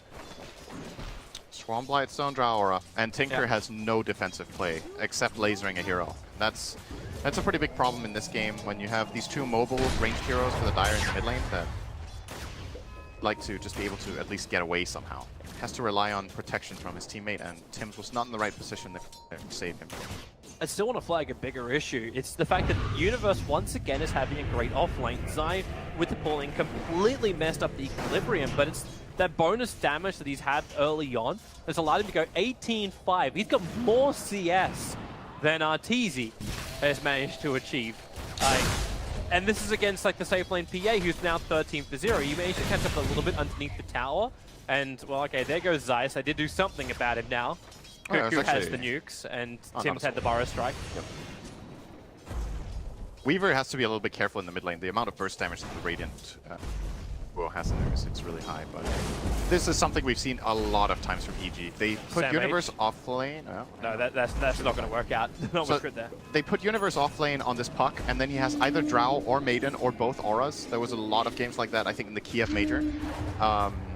And then they start out with one hero in his lane to help him get a head start. And they get a very farmed puck as a result. And that's what Weaver accomplished in the first 2 minutes, just helping out Universe get a good start, and then he went in to get that kill I made earlier. Universe, nice defensive play, getting away from that harass. Forcing a salve out of Raven here as well in this wave. Sam H is really trying to get up in the face of this safe lane of EG. As much pressure as possible. He's gonna get a decent amount up here. This safe lane of TNC is, or sorry, of EG is not that strong. The Drow is one of the weakest heroes in the game until level 6. And oh, that was actually a kill. Yeah. Zai as well as Universe once again. Like right now, they're not even getting like the huge amount of bonus damage. There's only 10 bonus damage coming in from the puck, but catching him out. Again, try to get in the way. Like 1437 throwing his body in the line, so Zai cannot continue to creep pull and take the farm away from Raven. But Raven can't survive this. He's out of consumables on the safe lane. He needs more life. A big problem for him. There's only one tango coming in from Silence. He has to buy something. Zai thinking about it, cutting the wave, and top lane Sam H. So the interesting thing about this game is that every core in the game is having a decent amount of farm. Like, nobody's Raven. actually sacked. That's actually a nice play. Phantom striked himself forward, so he got hit by the Orb of Universe, but Zai wasn't able to finish him off. Tim's also started his TP in very quickly. 1437's here, and they're going to finally secure. In fact, they may actually just have to give the farm to Tim's. Yeah, they're sending Raven all the way back home. This kill of Phantom Assassin is just getting gimped so hard. That's not too bad if you look at the CS. Like all the 6 core heroes are doing fairly well. I mean, Raven would obviously like to do better than this, but given the circumstances, I think 25 CS at this point against this lane is pretty respectable. And he would like to have more, of course. Like it's not the perfect game, but as far as the CS goes, EG have a lead of about, I guess, on average, like 5 CS across their cores, and a bit of a gold lead here, but it's to be expected when they run a Drow lineup like this. What really is going to make things come together is the first couple of fights, especially that the Batrider manages to set up for the Radiant. If they work, then this gold lead of EG will not be sufficient. Raven's trying to kill off crit, rotated up towards the top lane. Arteezy with just a level 1 gust, dissuading Raven, but the lane change up. Let's see how long it lasts for. You've already got Zai here. Raven needs someone to jump back out to. They TP'd in to help out, but it was Sam H who went to the shrine. He didn't actually go all the way in, but Crit and Arteezy, they've come out so far to try and fight Raven that maybe Sam H can capitalize. Tim's moving up too. They see him thanks to the Dire Observe Water. Arteezy completes his TP out to safety. Zai, Chikuchi will get him away to safety, and Crit, well, he dies for the cause. It would have been 2 kills for TNC if there was a dust on the Sand King. I think he's going to buy one soon. After that, it's going to annoy him that Zai was just able to freely run away there. Either him or Sam H might see pick up a dust of appearance. Currently just flying out another healing salve for Raven. They have to give him something. Like, top lane is the best place for him. At least TNC could do, like with 1437 on the bottom lane, he can soak up some levels, do some harasser range against the park, but he knows he can't contest it. Not until Cuckoo has BTs. then the dynamic of this game can change. Yeah, that's still going to take quite a while. Male in this mid lane having a good time. Generally, I would say this is a... Gucci just got burned from the Weaver. They've got a 3-second window now to catch out Zai. Lasso's available. They're going to commit it, but the Dream Call from Universe trying to counter off the gank. Zai, he's able to Gucci himself away to safety, and Bat Rider will fall. Is TNC being aggressive, but underneath the Tier 1 tower. They get punished, and punished hard. That's... They got the tower down low. They forced 2 TPs, and EG have 2 low heroes, and all they got was a kill on Bat Rider, which was definitely needed. If EG didn't get a kill there, that wouldn't have been very good for them with that nice 3-man call from Universe. But yeah, good play from both teams in my opinion. They forced the rotation out of TNC, forced the rotation and put pressure, and EG respond very quickly and Suppose you got the puck off bottom lane. Raven has more space to farm up. You've still got Cuckoo getting more and more space as this Tinker in mid. Yeah, maybe you're right. Maybe the sacrifice, the aggression, and the rotation from EG was all worth it. Tim's Observe Ward down. Not sure if Crit knew what happened. 1437 starts his TP out. He goes all the way home. He ain't taking any chances. Mid lane here. I still think this is going to be very crucial. You said the Tinker's BOTs are important. And Sumail and the Mirana, I think this is generally a fairly Tinker-favored lane, but the Drow Aura makes a very big difference. And in addition, there's been quite a bit of chaos in here. The Courier being sniped level 1 is actually the reason. We haven't really talked too much about that, but that was the 1k gold lead EG had, was the Courier snipe. So, mid lane Sumail sitting in invis. Yeah, but there's a sentry ward. It's just a little bit further to the north. It sees Zai coming in, so Cuckoo knows he has to back up, but the arrow from Sumail and the Starfall damage, binding with the swarm of Zai. Very nice kill. Allows for a very good kill. The timing of it was perfect. He's hitting it now 1600 gold. Really trying to get the BTs. Sam Age. Universe is taking a lot of damage from this flame break. With the curse as well. 1437, the damage. They need more. They don't have it. Puck gets home. Universe went Soul Ring. Puck. I think that's the first time I've seen that. So generally what he does is he goes treads and then into straight blink. Looks like he wants to solve some mana problems. We've seen Raindrop being the solution in the past. Raindrop +1 can often take you pretty far, but Soul Ring you definitely will not have those mana problems to push out waves. I don't think I've ever seen anyone do it. Maybe it's been happening recently in games I haven't watched, but Soul Ring on Puck don't go hand in hand in my book. That's very... It does seem like an odd combination, especially when you have like the natural regeneration. It's basically got 5 a second. It makes a lot of sense. I play a lot of Puck myself, and often you find yourself without mana. But usually the way you go around it, as I said, is that you get a Raindrop and then into Yules after the blink, but it still takes a long time. And maybe he's just been testing this out, where if you go Soul Ring, you can farm so much faster that after 10 minutes it's paid for itself. And then it's better than going for the blink. Perhaps. 1437. Just going to go for a quick curse over on side. Universe going to orb himself away to safety as TNC. They brought 4 heroes in bottom tower, and they still don't get it. The catapult too strong. Arteezy activated the Drow Aura, and that range creep, or that siege creep, just did 100 damage in one shot. And they were not ready for that. Oh, Cuckoo, he's not ready for this. At least he has his BT, so even if he dies right now, which he definitely does, he still has his BTs available, but Sumail going for more. 1437 burns the shrine. Sam H was thinking about coming into it, into the regeneration area, but now this just allows EG to look for a third kill, going one after the other. Universe was going to be safe. The lasso just cannot control anything when Crit's nearby. And as I mentioned before this game started, if TNC get through the laning stage well, they're going to have a really good chance. This laning stage looked okay 5 minutes ago, but now it's starting to really hurt. They've lost 2 towers, they've lost multiple heroes. Top 3 on CS are EG's heroes, and EG are only going to get more and more key items now. So I think this laning stage didn't go well enough for TNC. That doesn't mean they can't come back and take some good fights here, but it's going to be a bit of a struggle.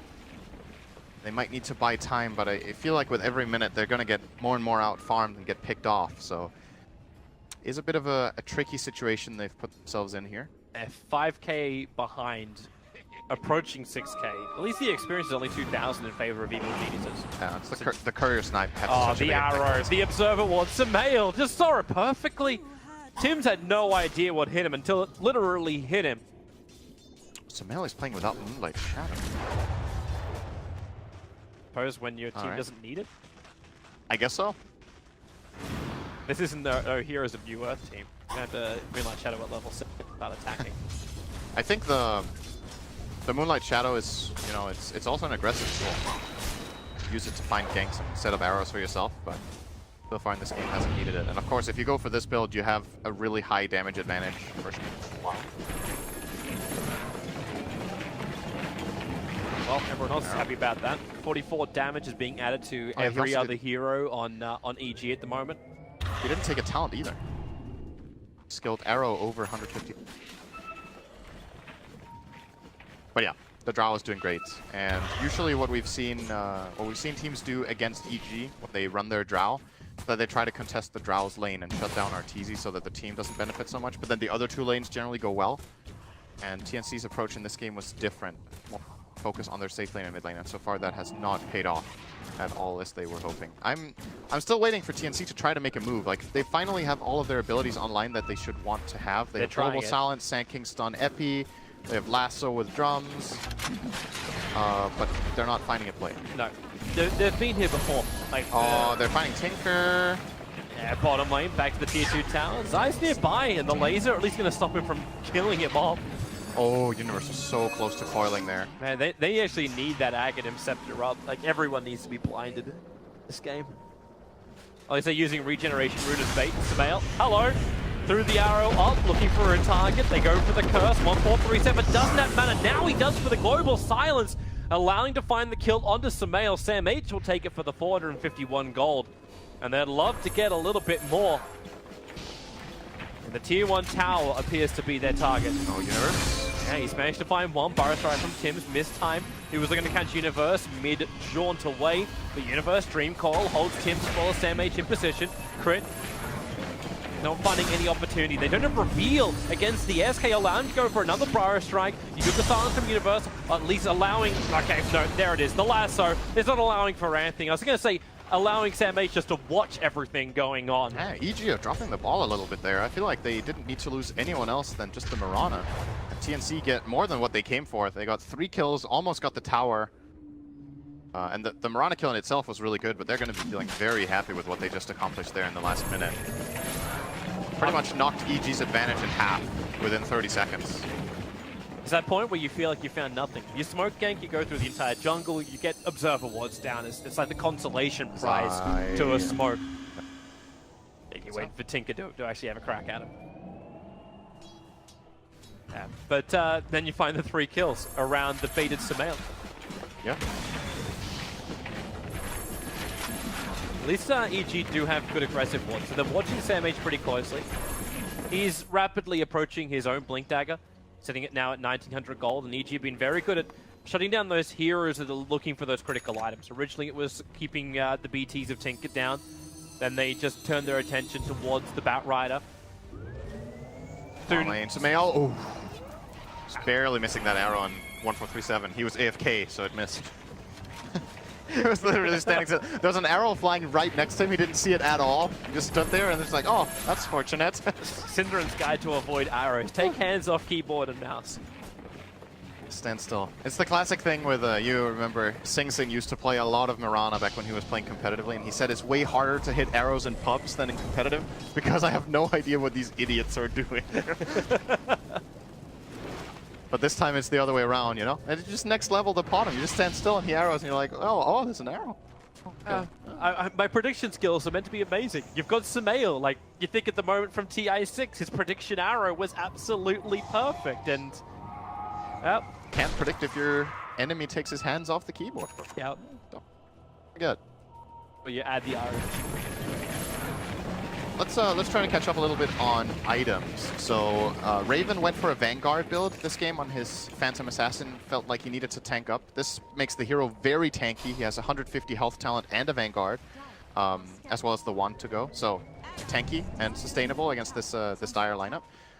Building in toward the Deso. Actually, we might need to wait with the rest of the items. They Moonlight Shadow. A big moment. Sam H could make a big play here. The smoke is broken now. They don't have detection. Moonlight Shadow will wear off in 2 seconds time, so they firefly up. The Sentry Ward is down, so they found their target with a false promise. Allows Samael to bail out of this one. The Dream Call making sure Sand King has to stay exactly where he is. He has his epicenter available, but EG don't lose anybody. A quick sandstorm. Zai, Burrow Strike away. Tim's on the run from him. He has enough damage. Of course, he's got a freaking Drow Ranger behind him. So Zai, Shikuchi's forward. They want trigger off the shrine, and they're going to get it. Universe jorted himself into the middle of all of TNC. They're bailing out of the shrine. The arrow will connect onto Tim's. He knew what he was going to do that time, but no one from EG is close enough, or is he?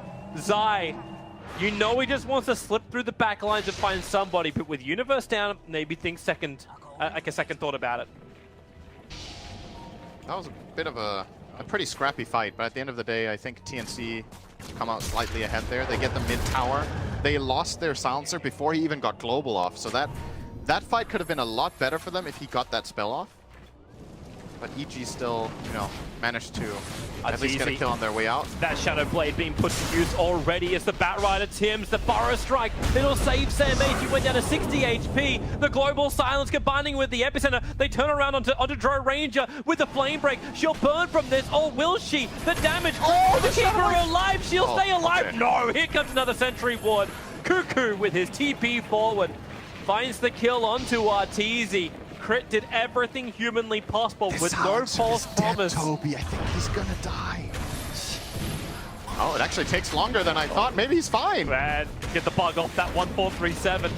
It's the infestation. Ravens going in. The silence is there from Universe with the lasso. Quickly from Samael. Support is there. Crit this time around. He had the false promise to break it. But you've lost Samael. You're losing more. Maybe Raven. This is his time to shine. Needs the vision once more. Zai fighting an Infest. Cuckoo brings him the support. Master Machines to give the cover fire. PA still trying to get the bug off him and get rid of that negative armor. Zai running through the Master of the Machines. Revealed for half a second and gets rocketed to oblivion. EG! Ouch. Man, you're calling the other fight scrappy. That's scrappy do right there. That was even more scrappy. Okay, Silencer did die, Toby, so that was the important part. Critical Saw it coming.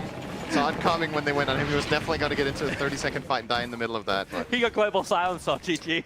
I thought he was going to die really fast, but actually a very nice counterplay there from TNC. So 1437 ran to the left, and they were chasing him with both the Mirana and the Weaver, and if both of them get like 2 attacks off, he just dies. But there was a very quick stifling dagger from Raven to slow down the Mirana, and then they counterplayed and turned it around very nicely. And at the end of the day there, EG again not really getting as much out of it as they would have hoped. Their gold lead is now down to 2k, and most of the time when we see EG have like this 5 or 6k lead with their Drow strats, they keep it. They roll with it, they extend it, and then they end the game at around 25-30 minutes. This game, that's just not going to happen. I don't think EG can break the base that early, and they need to play for plan B. But this was the problem you're talking about, the drafting phase. That's why you were favoring TNC a little bit more. And okay, no, bottom lane's not going to be a fight.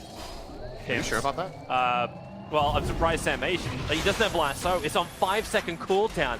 He doesn't want to fight into it. Oh, there's many EG heroes here. Yeah, Blink Dagger just arrived. Tim's run away, but no! Universe, not only will he get the kill, he'll take the courier with it. Blinking forward, finding the pick. Is that the Tinker Ward that set all of that up? I think It was the Tinker Ward. Yeah, that's not really what you put it for, but you know, nice. You'll take what you get. Yeah. But it's still the underlying problem you're talking about. The fact that EG just don't have that frontliner.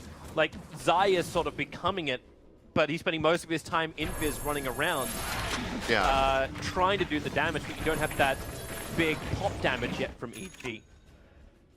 He needs to be so careful. There's no hero on the Dire that can just go in with confidence.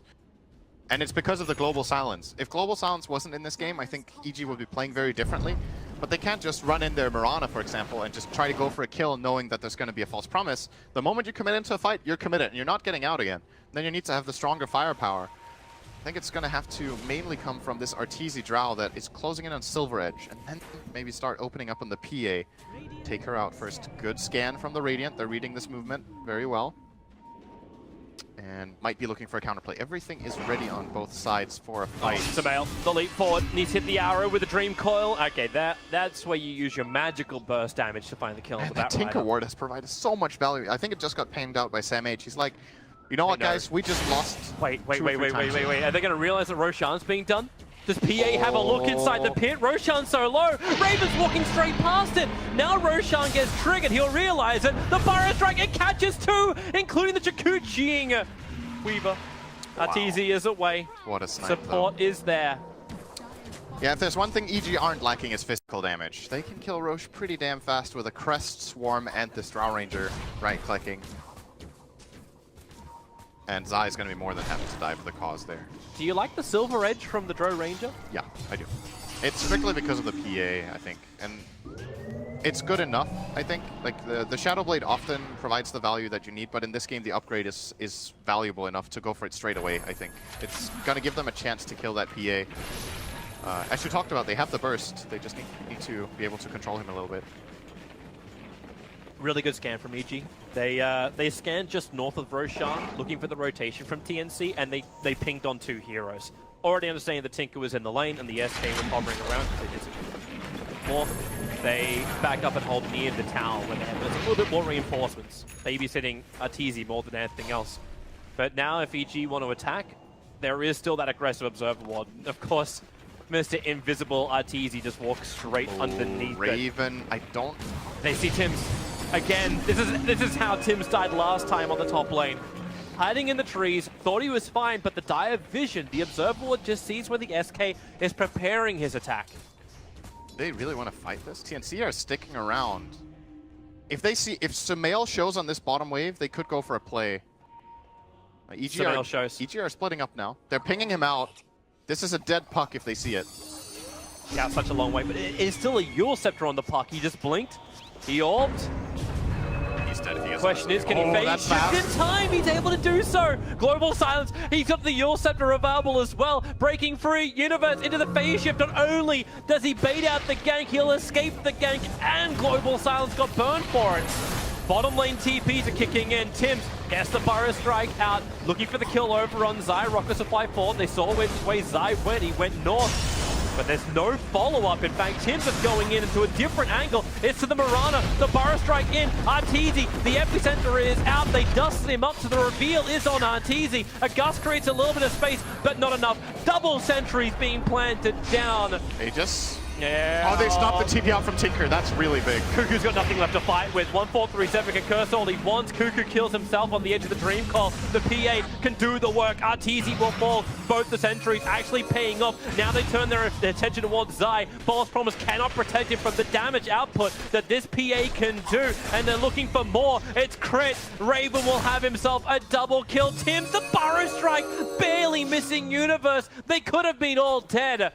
But EG will escape with Universe as the sole survivor of the EG war. That is a really, really big game for especially the PA. Look at that gold swing for him. 1,200 gold gained there for the PA, 800 for the Sand King, and in comparison, EG's heroes barely gaining anything. Just a little bit of gain for the puck, but TNC, this is getting scary now. I feel like TNC are leading the game, and you're looking at the gold, and it's like slightly EG favorite, but their game plan is just not working out well enough. And that could have gone even worse for them. If Universe isn't there with that very clutch coil on the Tinker, I think they would have been destroyed that fight. It would have been 5 for 1, 5 for 2 maybe. Sumail just has to be very careful. This time again, he gets caught by the lasso with leap off cooldown, or on cooldown rather. That's right. He didn't have it. He just couldn't really do that much in that fight on his Mirana. Zai. Stalking. Finding an Invis rune. If he really wants to do anything about Tims, if he has a little of extra help. They don't have that long range arrow. Crit's the only one who's nearby. So yeah, it looks like this is just going to be him trying to leech an Ancient. But Cuckoo is getting into a better position. Time and time again. Blink as well as BTs.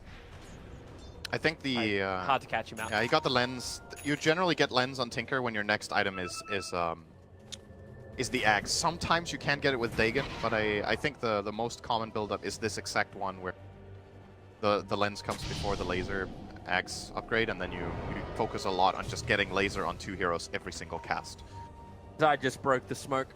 They had that smoke for a grand total of 0.5 seconds. And he's still got the Observer Ward down. They burned a Dust Charge. So the Obs Ward will remain. And TNC wastes initiation time. Still gonna get the tower though. I don't think EG has any interest in defending something like this. It's hard right now. Raven, by the way, building into Manta style. Oh, they're gonna hesitate. The scan pinged. It Yeah. actually clipped onto Zai, who was just a little bit further up on the left. So they're very, very worried about an EG initiation. Bit of the scan actually kind of working against them there. They were totally fine, but they don't have the information, and gives EG a little bit of extra space to work with. You see how defensive they are with their obs and sentry? Like they put both the obs and the sentry inside the lane on the bottom. So they're looking towards the tier 1 tower, looking for Drow Ranger to come in with that Silver Edge and move in and just attack. But it doesn't happen. Now they take the tower, and EG have continued to file up the jungle in the meantime. Raven's gonna move in, start dealing damage to the tier 2 here.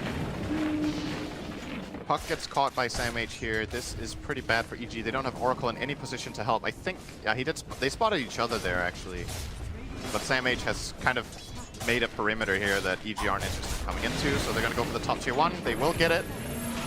TC takes a beating though. But at the same time, the tier 2 tower's gone. So yep. tier 1 and tier 2 for a tier 1. You'll take that trade, especially with the Tinker on the field. This is more space for Cuckoo, more money for Cuckoo. He's now 100 gold away from having that Aghanims. Damn, so strong. Yeah. It's a Phantom Assassin. Deso, Manta, and Vanguard. I'm not certain how they kill him. They have and to... if they even focus him. Like, do you focus a different target in the fight? PA is the biggest kill they can find, I think. But it's also one of the harder ones. They need the Silver Edge attack to break Blur, and then they need to hit a stun. The problem is their reliable stun is Dream Coil, and that doesn't last very long. 1437 may die here. He's a little bit out, but at the same time, Arteezy being initiated on that Blink Burrow Strike. He's the bigger kill. Starts his TP. They need a crit, and with the damage they have, it will be enough. Oh. Ah, goodbye, universe! Oh, I love playing this hero. You just love the Grave of Swords. Oh! Another hit, Zai! It feels good just to watch it, you know? Time-lapse this. Yep, he will. But too late. He's still taking the damage. He didn't want to go back into that horrible area. If he waited half a second longer, he might have been able to kill off the courier. All right, Raven, slow down. Don't crit on every attack, then you won't have it for the fight. Yeah, because he can control that. Just put down the Lucky Charms for a second. This is kind of funny. You look at Crit, and he has 7 urns on the Oracle, but he just can't use them in the fight because heroes are getting bursted too fast. Like, he doesn't really get to heal people up. It's very uncharacteristic to see this many charges on an urn in a competitive game. It happens quite a lot in pub games where you're not watching your economy with it. But doesn't happen many of this urn. Maybe he's got to put on the Tinker every time he sees it. But yeah, that's pretty good, but he's never going to be in range. Yeah, the range is the issue. Phantom Assassin are going to be on the run and evade the attack from Zai. Alright, Roshan is up in about 10-15 seconds. Both teams can kill this very fast. PA, one of the best heroes at killing Roshan. He innately wants to go for minus armor, has the crit, has the evasion, so she can just solo it. Even with just this 10% lifesteal talent, can easily solo out a Rosh here. And now EG, they need to make a move now. That Abyssal's so close for Raven. Like, they're actually going to have straight lockdown control now too. Got the bat. Yeah. This guy is going to kill everyone if they don't get him under control. There goes the arrow. They're inside of Roshan. The PA illusion's on its way into. They deal with it quickly, committing Rift as well as some decent abilities. He's already triggered off his aura. And Tim's, well, wait for the timing. Roshan is low. Stifling Dagger goes in. Rockets as well. Roshan killed by the dive. And the epicenter! TNC lacquering it on top of Evil Jesus. Arteezy. Chris trying to keep him alive. Maybe it was enough heal. We'll see if he does pop or not. He doesn't. He's back to full life. They have the buyback from the Weaver. They need to win this fight, but Raven, he's in the thick of it. Looking for the crit. SamH will fall. They'll lose the Gem of True Sight. The Burrow Strike creating a little bit more space here from Tims. They need a little bit more here, TNC. They haven't done it just yet. 1437 will fall. Is there buybacks? You've still got Tims as well as Raven. This two-man Basher army killing off Evil Geniuses. Raven with the ultra kill. And Evil Geniuses committing heavily into that. Yeah, they bought back both the... What's that? It was just Weaver. So they bought back the Weaver, but they dive 5 heroes. Who even got the Aegis in that mess? I honestly, like... Aegis was on Sumail, and he died again. The cheese is... also used. Cheese was consumed. It might have been Arteezy who had it. He got healed to full. Cheese was consumed by Arteezy. Yeah. But in spite of that, so they had Aegis, Cheese, and a buyback, and they lost the fight. That's pretty bad. But of course, like the positioning EG are in to take that Rosh is a huge gamble play. I think it was the right choice to try to go for it. But if they get caught like that, 3 or 4 man laser twice, epicenter, 3-man burrow, you're just not winning that fight. But they kind of had to do something. They felt like the game was slipping away. Are they going to force this? The Burrow Strike! The Sentry Ward was down. They saw him, and with the fresh Abyssal Blade at the front lines, Zai is gone. That's a dive back for him, and Cuckoo's looking for more. Crit has to false promise himself, allowing them to lasso Universe, bringing him down. And the bottom racks, it was Evil Geniuses that helped TNC fall apart. Now the shoe is most definitely on the other foot. And they get another Blink Burrow. Crit will fall. Arteezy trying to be the cannon under the tier 4 towers. They will actually bring down Sam H. The PA into the back lines. The laser, the rockets, the bash. Arteezy will fall. And EG will lose a second lane of racks guaranteed. The question is, how much longer do they stick in this game? Do they believe they still have what it takes? The draw lineup has failed.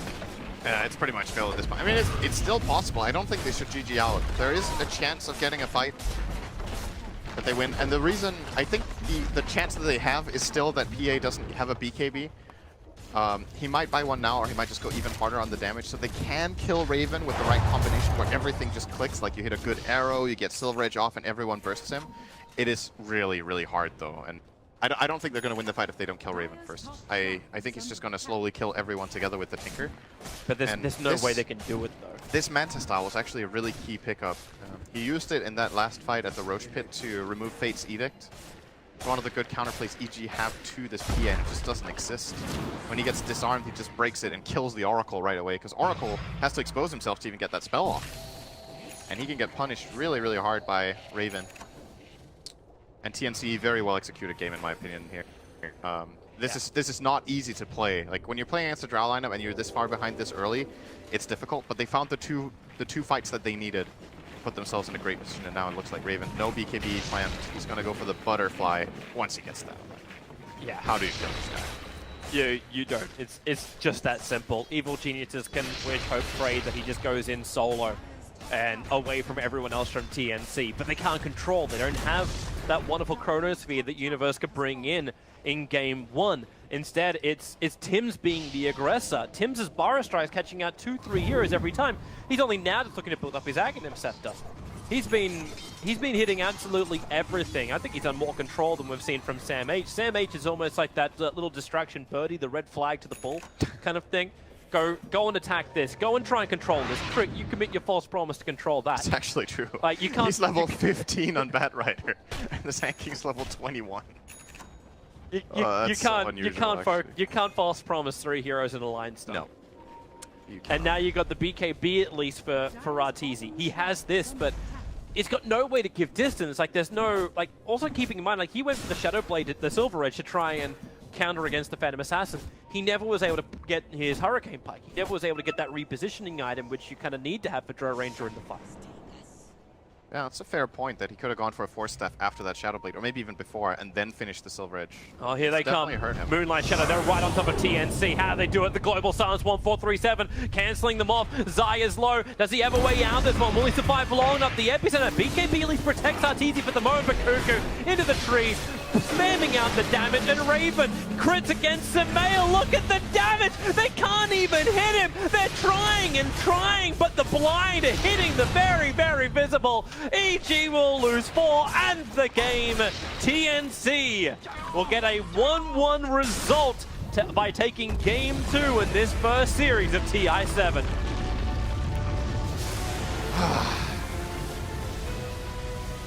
If you pick Raven for your fantasy team, I think you gave a lot of points this game. 19-0, 230 CS. I can't bring up the board anymore. Yeah, Raven. Hey, man, Raven is one of the big ones. I think the only downside for TNC was the fact they have 2 series today, maybe? Either way. Oh, they only have 2 series. Then I guess you shouldn't pick them for you.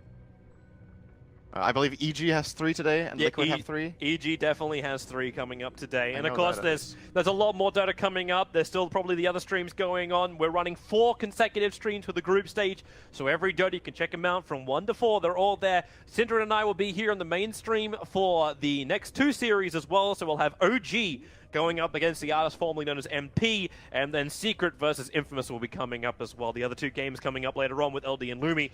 Newbie versus Cloud9 and EG versus Liquid. So EG will start and end our day on stream 1. Hope you're having a great time watching, and of course, Syndra and I will return for our second series.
Welcome everybody here to our second series of Stream A for the International 2017 Cloud9, formerly known as MP, going up against OG, formerly known as a Green Banner. I'm Toby1, joined by Synderen.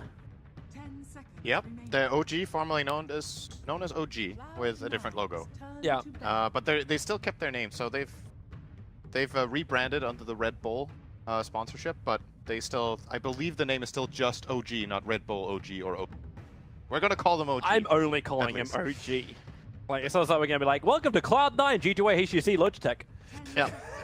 Screw that shit. Fair enough. OG, a team known for their greatness in majors, known for their wonderful performance in the group stage of the International 2016, and known for their absolute destruction at the hands of MVP and TNC during the last TI, one of the biggest upset losses of the last International. How do you think they're gonna fare this team? I think it's really difficult to really predict how things are gonna go this time around. It's like everybody kind of says it, that every year the competition gets harder, and I feel like we just see it over and over again. And yes, that thing last year with TNC was definitely a big upset, but we see upsets like that fairly regularly. There's a lot of teams that are renowned as the best, but the best are not that much better than the second best than they used to be. So upsets like that are more likely. OG, our team, I think have a very good shot at minimum top 8. Top 6 is definitely possible. Top 4 is less likely, and then going all the way, I think, you know, I just can't say it. I think going all the way is unlikely for any team. That's the whole point. Like, there's nobody where I'm like, this team is making top 4, no question. When everyone started predicting like who was going to win, like you could probably go down to like limit your pool to an 8, and then just find an 8-sided dice, roll it, and then see who's going to come up. And that's probably your best way of deciding who's going to win TI. It's pretty close to that at this point. Maybe you narrow it down a little bit more and say like top 6 or top 4, but beyond that, honestly, going into the tournament, it's impossible to say. Maybe we'll know more after a couple of days of groups. Maybe a team really stands out as being above the rest. But with the merit the teams have going in and what we've seen over the last couple of months, I don't think there's like a massive favorite. S4, you on it. You on it. Let it out. Oh, Let man, it out. Let it out, S4 is ready S4. to play. It's like, He looks at us like, Lich. Why am I going up can we against play the the main Lich? event already? Just like, you know, can I just like sleep through this? You know, no, just pick Arc Warden. Just Arc Warden it. Like, we'll just out push him that way. It's fine. Oh. And a Winter Wyvern with an Nyx Assassin as the first 2. Okay, so this is very different from what we saw in the last game, and there's a couple of things. So first of all, Sand King Shaker are banned again, or they were banned in the first game, and in the second game, Sand King got through. Earth Spirit Kunkka, lots of 4 bans. Look at that, four potential position 4 heroes banned, and a couple of them can go offlane. First pick Nyx, that was a hero that was banned both games in the last series we saw, so seems to be a very hot pick right now.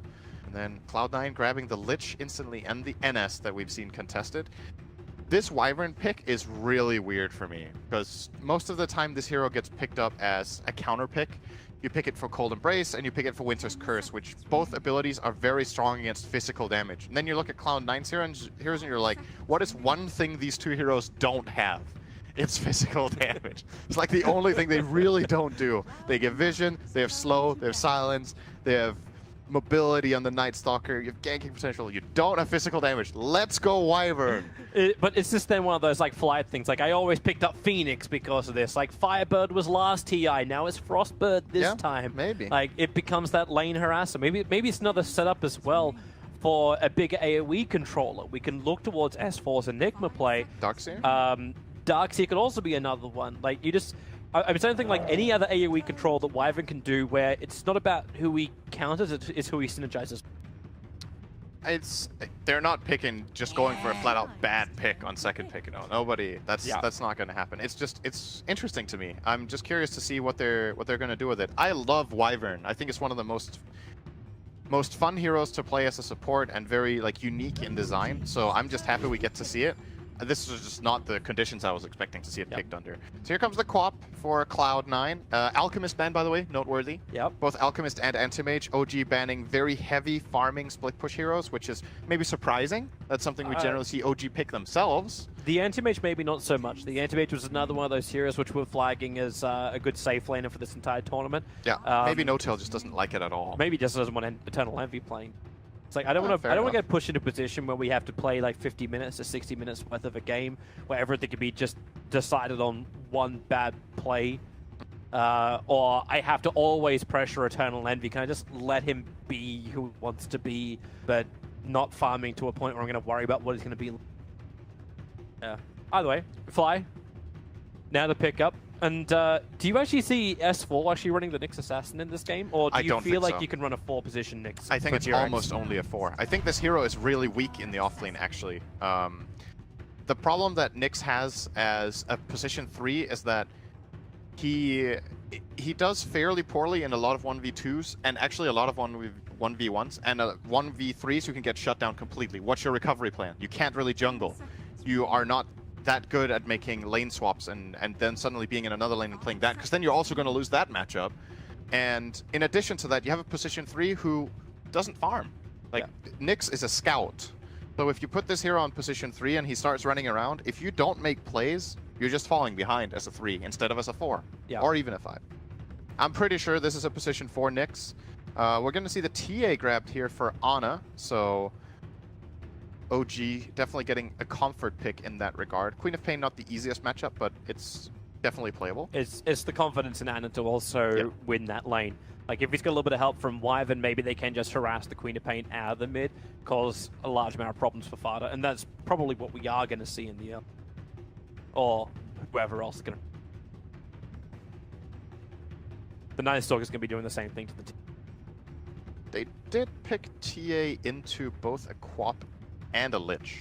Lich is actually not too bad. Ice Armor is very powerful against TA. I think it's often overlooked. When you talk about Lich, people like focusing on like the laning of Sacrifice and the harassment, and that you have Chain Frost, and of course Ice Armor is definitely mentioned, but it's probably a bigger part of the hero than some people expect, and picking TA into that is a bit surprising to me. To be honest with you, I haven't really liked or followed the logic in OG's draft order so far, so I'm just looking forward to being surprised with what the idea is here. But this, to me, if you asked me, if you freeze framed this and you asked me who picked what when, I would have thought that this was actually Cloud9 counterpicking every time. Cloud9 first picked Lich, and then they got the heroes as counterpicks every time. Bit surprising. Here comes the Bat Rider. Good hero against Templar Assassin. Pretty bad against Nyx, though. One of the worst matchups Bat Rider has at all. It's a hero that can find Bat. You have Carapace against Firefly. It seems like Quap as well as Bat Rider are going to have a hard time against that. Yeah. And, well, they go for the Phantom Lancer. We saw him being banned out in the previous series we had on the mainstream. And now he's going to be picked up. The 4th position. This series to me just already, at least OG, seem like they have a completely different view on Dota than the last match. That's always very interesting to see when teams go in like this. You generally don't have an end result where it's like, you were right, you were wrong, but there will be some adaptations coming along the way where they're going to like merge more toward each other. But right now, this is a completely different style of Dota from OG than we saw. Which is exactly what they probably wanted to achieve. Like, we understand, like, Sebastian, their coach behind the scenes, Fly and No-Tail are probably, like, hashing out as many ideas as we possibly can. And OG's biggest problem last TI was the fact that they were very predictable. You knew the type of gameplay they were going to play, the type of timing they would play, their exact movements. So throwing a spanner in the works in the group stage is a fantastic, as long as they can still get victories, of course. You don't want to find yourself sitting on the edge of that elimination game. But definitely mixing things up, making sure that everyone doesn't just think you're a one-trick pony, making sure that people aren't confident going up against you because they know what they're going to get. And OG, a lot of eyes are on them, no matter how much pressure you probably take off them, because they're like, oh, they're just underperforming lately. They still won the majors. They still stepped up when the time counted. And this is something which a lot of teams will still have a lot of respect for. And OG, they need to keep teams on their toes up against them, and I think this is a really good way to start. It's still confident in its way. There's still stability. Oh, that's a good ban. That's a really good ban. There goes your extra physical damage that's been. It's one of the heroes that you actually like playing Wyvern against, but Sven is good against PL and TA. Like, very good. And they OG have so chosen much armor with ice armor as well if they had him.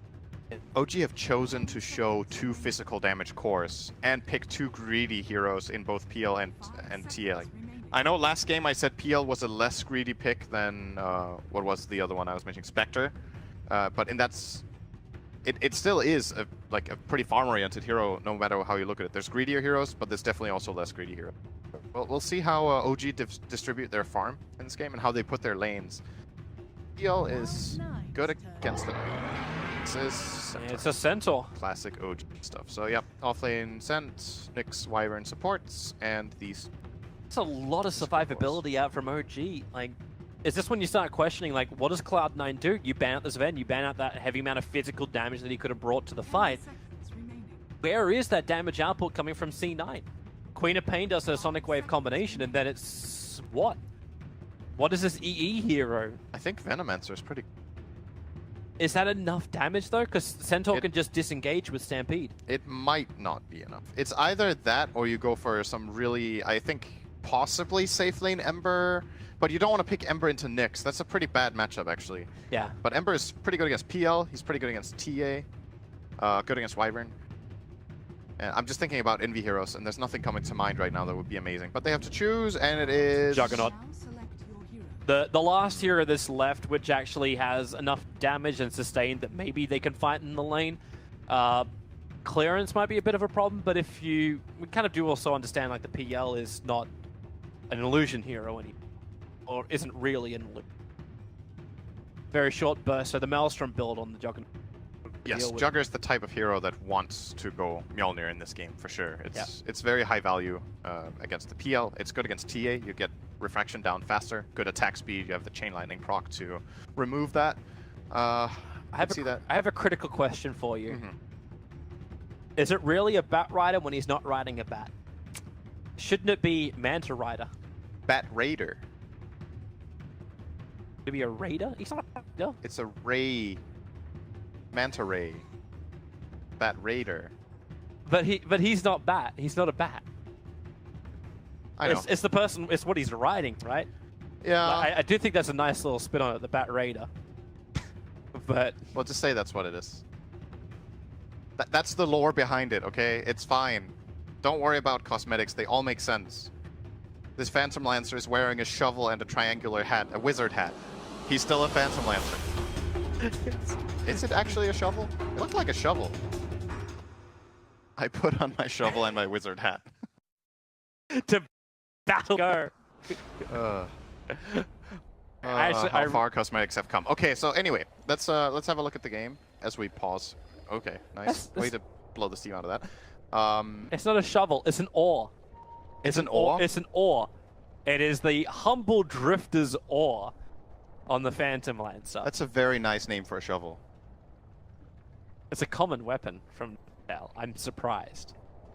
I am very surprised.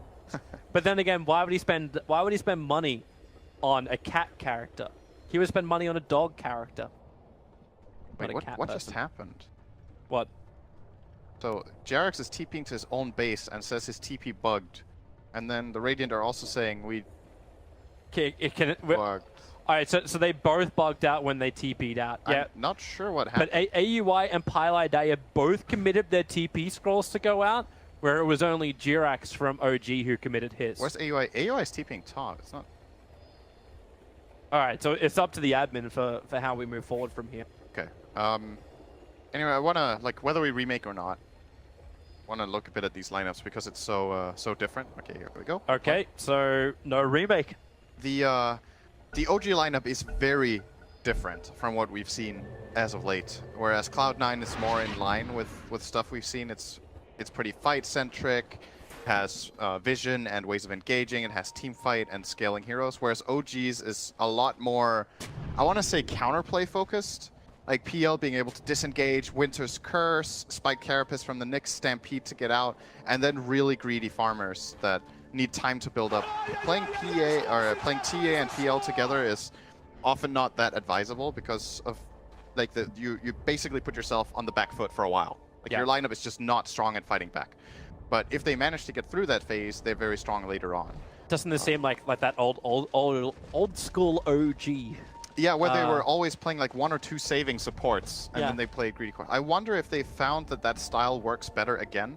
I guess we'll have to see. Well, you got the saving support that comes in the form of the Winter Wyvern, and it in doesn't a way, really save against this lineup, though, does it? No, but that's also because you picked it so early on that Cloud9 were not going to say, "Hey, we're gonna draft something which you can now counter." That's what I thought too. But then you also have Nick's Assassin. You've got like the counter to almost everything they've got, so he can do the saving. I think the Knicks pick turned out very good this game, even though it got first picked.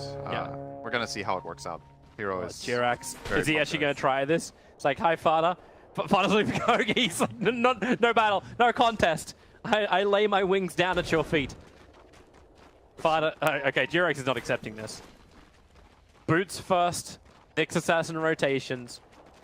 He'll keep Father as well looking behind him. Thanks to the fact that Father didn't get the bounty rune, he's not going to bring out the salve early on. I like this laning from Cloud9. It's very good.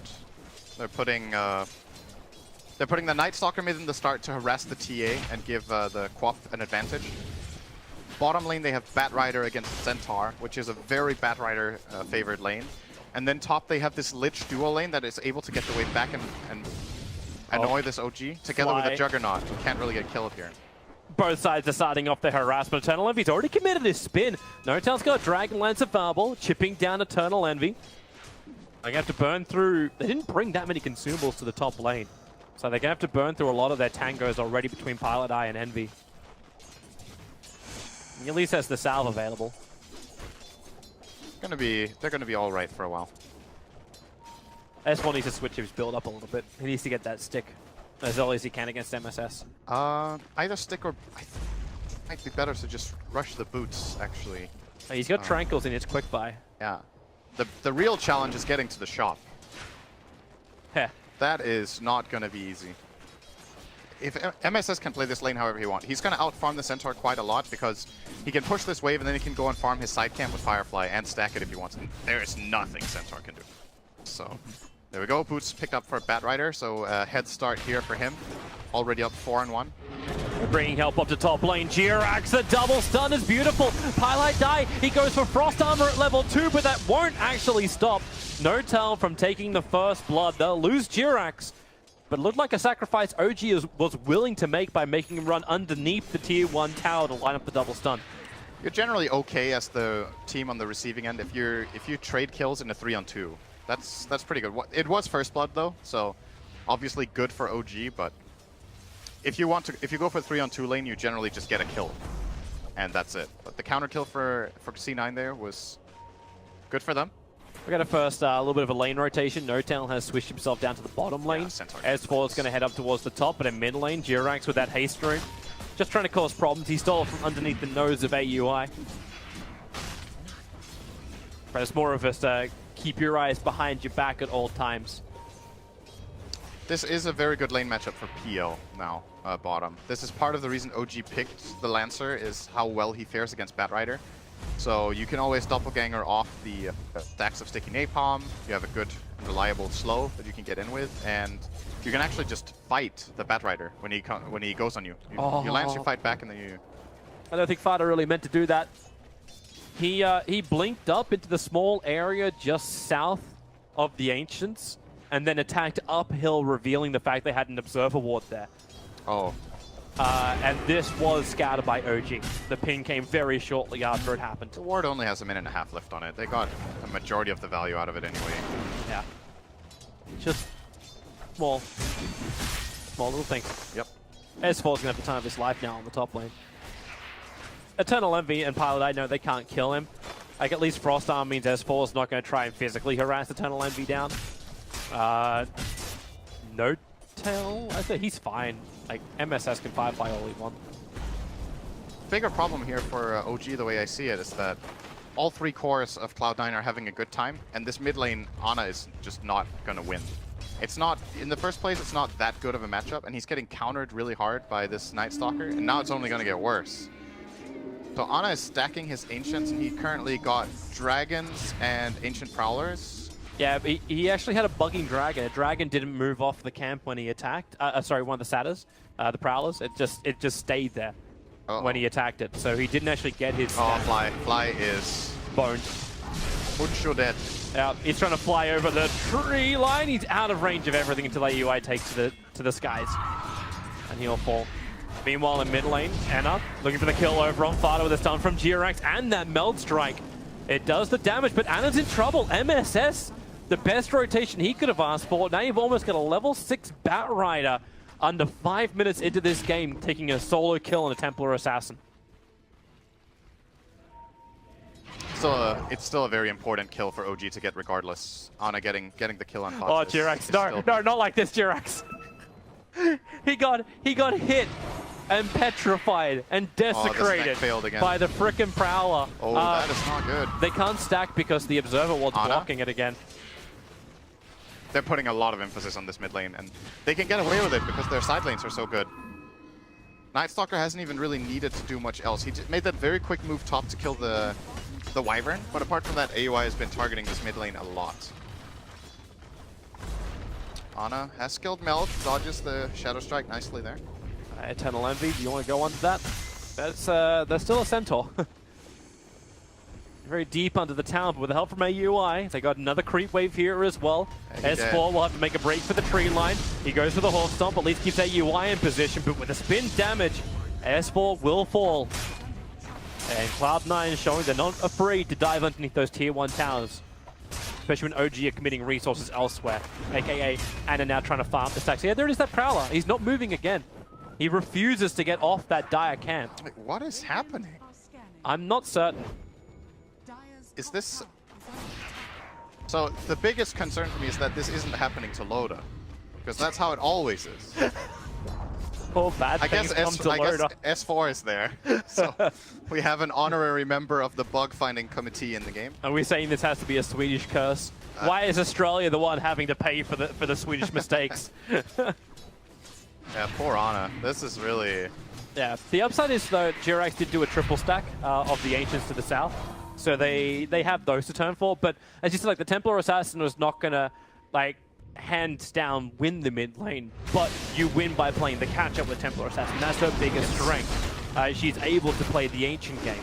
I think Anna has had enough. He's gonna take the bottom. Oh, top lane is 4. Yeah, quick hoof stomp, but once again he hoof stomps the Night Stalker. Spin from Eternal Envy. He's gonna be unaffected. And S4 will die once more. For the trade-off is GRX flying No-Tail, pressuring the bottom, and now No-Tail, even with these kills coming the way of Eternal Envy, No-Tail is contesting him for the highest net worth position. It's only like 100 or so away from each other. Yep. We're evening out the tower score here. Both safe lane towers gone minute 7. That's pretty early. But sometimes rotations just play in favor of this. Yeah. And now, honestly, the big story of this game is going to be the next 10 minutes. Like, does Ana get to farm a lot or not? The stacks will need to be contested by Cloud9, and they will need to be continued to made by OG. S4 has a long recovery curve ahead of him. This, I think, is a really hard Centaur game, personally. Anna actually didn't do his stack. Nope. That dire stack is still there, so GRX is lining up once again to stack it. Alright, I want to see if this adder is just permanently rooted to the ground. No, he's fine. He'll move. Just seems like when he's attacked at the start, he's like, I refuse to leave. Yeah, now the stack failed, though, because now there's a ward. Yeah. I wonder if they're going to start getting paranoid. Like, why is this happening? Is there an invis hero? Is Night Stalker just sitting on a cliffside nearby that's blocking this? Like, what's going on? S4 might be in trouble once more. Eternal Envy just commits the Omni Slash. S4 misses the hoof stomp. Eternal Envy very quick into the Blade Fury. Allows him to be immune and just spin away from the tier 2 tower. 4-0 on Jugger. No, that's a beautiful sight, man. He's having a very good start here. Bottom lane, No-Tail. There's a haste on Fata, though. He does have Sonic Wave. 14 one-charges on No-Tail, however. He's got... Okay, now he's going to commit them. One more Lance is available. Support will not come. Nyx Assassin's too busy trying to help Anna take the stack. He's doing these line impale stuns to give Anna that time to attack in. He's only just got his treads to arrive. And you have to take this in one go because the Prowlers are healing the camp up very fast. Yep. again, and once the Acolytes start dying, you farm this pretty fast. So It's gonna be nice for Jirax too. This is some good levels for him. Get him closer to having his level 6 so he can be that proper rotation. But meanwhile, all this is happening. Eternal Envy basically dominates the top lane with the help of Pylai Die.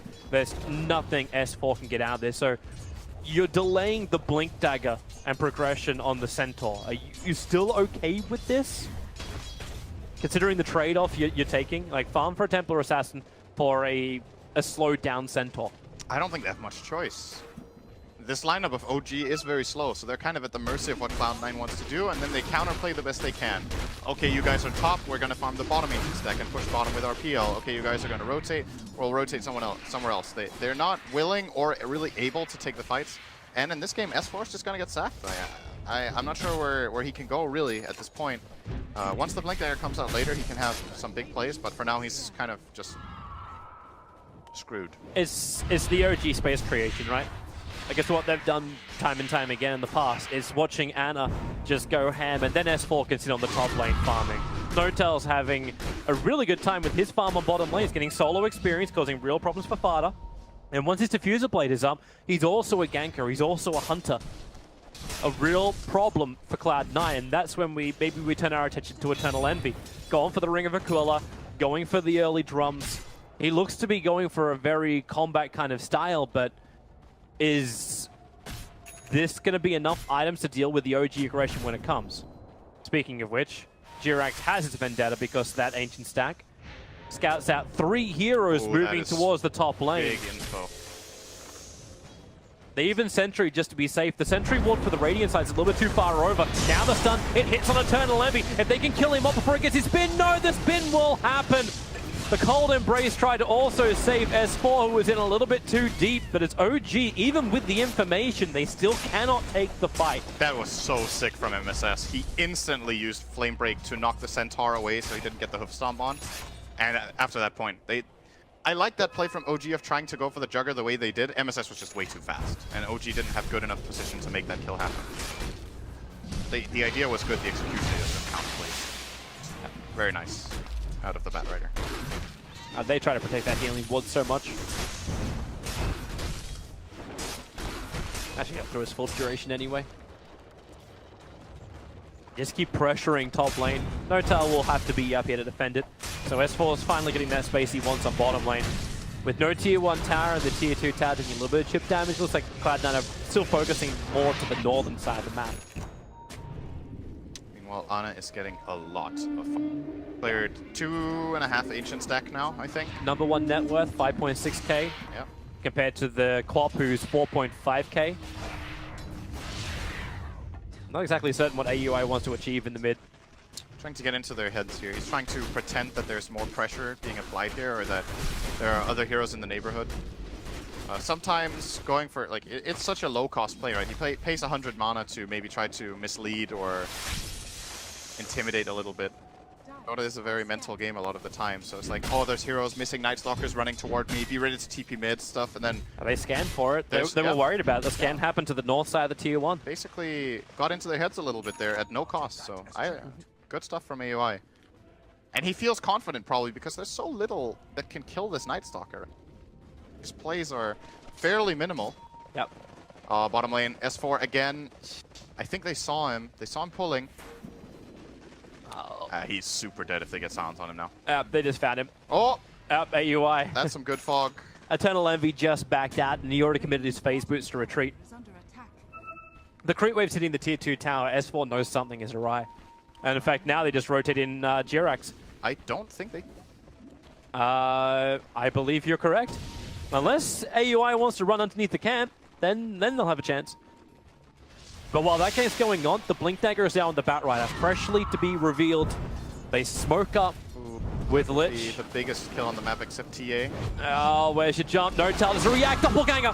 Find the real one. Notel is trying to retreat back. He's got 17 one-charges of Fireball, and there's your Stampede. The Lich ulti flies forward. He's got no way to dodge it, and that will be a blink into a kill. At the same time, Nyx Assassin dies on the bottom lane. AUI is looking for more, but Ana is nearby. Has his full Desolator completed now, and they will not fight. S4, he doesn't have Stampede now. Oh boy. Thought he wasn't going to fight, but now Wyvern TPs in, needs to get that cold embrace off, goes for the curse, holding Eternal Envy in position. Ana waits, hits him with the Mel Strike. They need more damage. Eternal Envy, the healing water's doing work, but no, AUI, the Void, Envy, Ana couldn't reach him. Side blades are just not big enough. He stopped him mid-attack animation with that Void cast. Barely getting. And now he out wants of to deny the rune. That ain't happening. So they forced a TP and a curse out of Wyvern at no cost, except that they didn't get the kill on the Centaur. And that gives Pilot Eye a lot of time to get some wards out here and getting some good information on the map. They pushed in top very nicely onto No Tail, so know very well what's going on. And this game right now, with the exception of TA, is looking very, very Cloud9. Getting so much out of the map, much threat. They've got better initiation and better vision control through AUI as well as now through the Blink Dagger of MSS. There's a go. Yeah, they're really trying to capitalize on their advantage, because I think they also understand though, like even with all this initiation, if OG have time to farm up. Wait, Envy? Is he baiting with this spin TP out? That is so Envy. This is like ultra next level. I'm leaving the fight, which is the damage we require to actually win the fight, but we'll still win the fight because there's enough confidence in the rest of Cloud9 to not kill off Fly, who's retreating back to the T1 tower. The Lich holding Cold Embrace, he'll get a little bit of levels. Void level 4 is available. They'll still kill off Fly. I think this is the first time I've seen someone spin TP out of his own gank. I mean, I guess it kind of worked. I just think he didn't need to do it. OG were already backing off. He didn't really find any information or... He came straight back to the lane. Like he TP'd to tier 2 and then just ran straight back into the lane. So it was intentional. For sure. It would have been really nice if OG wanted to go for him. I think he was hoping that they were going to curse him and try to fight, because then his teammates coming in could go for a great counterplay. Pilot Eye slowed down. Fada's already triggered the shrine, so Pilot Eye won't have that regeneration. Jirax gets with a stun. Ana, one quick meld strike, and this Lich, for all the armor he might have, he won't survive, but they bring in the extra help. PL's arriving. Fada wanted to run. Sonic Wave, not worth committing. He's down, and AUI. Jirax has stun in 1 second time. They'll remove the vision. The stun, it doesn't reach. The Impale of Jirax cannot get that far, and AUI will be able to get back out to safety. And OG, originally they're looking for Roshan. Maybe now they just take the tier 1 tower top. It's really big for them that Ana has this much farm. He is doing all the damage right now. That fight, he got, I think, 2 meld strikes off. The Pata reinitiating on the Queen of Pain turned out to be a big mistake. I think he had the right intention, though. Next to their shrine, they could have TP'd in heroes to help and maybe take that fight, but... Here we go, Blink Lasso, they found a big one. It's Ana, they'll protect him already with a Cold Embrace. As now the curse onto Eternal Envy. S4 prepping himself, but they just stampede out. OG make the call, this is not worth the squeeze, but maybe they still find Ana. He has a TP, killing off MSS, but the Omni Slash, Refraction was down, didn't have Meld as an option. No-Tail and Fly, both hit by the Sonic Wave of Fada. No-Tail escaping out if possible. Now the Lich Ulti flies forward, he will go down. Fada claiming that kill, no doppelganger to work with, and there was not much that Jirax could do to help. Not once that Chain Frost went. The silver lining for OG here is that there's no darkness, so I think C9 still are not in a position to really take any buildings right now, or get any good vision out. Jirax is still scouting. Pretty confident with his move, running through the river. Sentry's there. Or his Vendetta is going to expire. Really learned too much there. Back toward mid. So Cloud9 still looking pretty good. I like this a lot from Fata, by the way. The rushing of Orchid against the lineup he's facing is extremely good against Wyvern and Nyx and PL. An absolutely great item this game. We see most Queens today go for the Veil first. But I think the Orchid build has a lot of merit in many games still. OG are coming. They found a target. It's going to be Night Stalker. They do that instant stun. Hoof Stomp Blink does the work with the meld. At least he's got the Frost Armor. AUI very tanky on that Night Stalker. They'll finally kill him off. The curse on the Queen of Pain. Eternal Envy is currently killing his teammates at the moment. No-Tail wants to keep burning off the mana. That's why the Illusions run forward to help out. And OG, they could have just gone for Roshan instead. That line was very quickly drawn, saying they want to fight first. And then into a tier 1 tower once more. S4 is ready to jump, but he's on the wrong side. Maybe he can find 5. Envy. No Tails all around him. The blinking from MSS, but Templar Assassin went with S4. They initiated into the backlines of Cloud9. Oh, and Cloud9 was initiating the backlines of OG. It's basically skitter-scatter everywhere, hit with the Mel Strike. Bad Rider wants a little bit more time to survive, and maybe the life is there. No, S4 will jump forward, gets the double edge. They'll take the tower, and that was the cleaner fight that OG wanted on top lane before. This actually looked like it was going to be a great opening for Cloud9 when they came from the bottom side, because S4 was standing on the stairs on the left, and he couldn't connect on anyone except Pylai who walked on the left. So the whole Cloud9 team was on the bottom side, and one guy goes top, and that guy just dies, doesn't get any spells off, and OG kind of collapsed on them after that. So very big moment. They get the tower, they get the Roche, and now this game is all of a sudden looking a lot better for OG. Yeah, this is that danger zone, right? Like OG, we're talking about their strength once their heroes come online, once we hit that mid game for them, and it's happened. We're hitting the 20-minute mark. This is where we begin the mid game. Cloud9 haven't got enough momentum behind themselves. They've taken one tier 1 tower in 20 minutes, and now they've lost all of their own tier 1 towers, and the tier 2 tower on bottom lane is down to half life. This is problematic to say the least for Cloud9. They need their initiations to start working again. Absolutely. But it was also a bit of an unfortunate thing for MSS. Like, he blinked onto TA the second the TA jumped forward as well. Yeah. Like, you couldn't have planned like one of those, oh, crap moments Yeah. any harder than that. That was sad for MSS. But After a great play so far. at the end of the day, what sets it up is that Pi goes north and the rest of the team goes south. Because if there isn't even a target, then that jump is never going to happen. Yeah. But one hero went in the opposite way, and maybe Pi did it deliberately. Maybe he wanted to get jumped. It's like, if you guys are going to commit on my Lich on the back line, my team is going to win the fight. But they didn't. That's when you got the confidence that you're going to do more burst damage than a Templar Assassin. Yeah, pretty much. Like, because if you're doing that, you're splitting the fight. It's like, we get our kill, then we move over to help. But Envy didn't have mana. That was the problem. He was already burnt by PL before the fight began, so Envy had to choose between using Spin and Omni Slash. He doesn't have a magic wand. I don't even know if their team has a pair of arcane boots. They don't. So he was kind of just...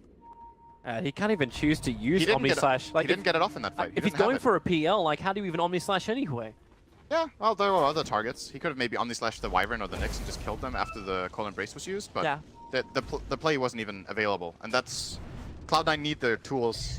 You can't play these team fights without a Juggernaut Omni-Slash right now. It's just not...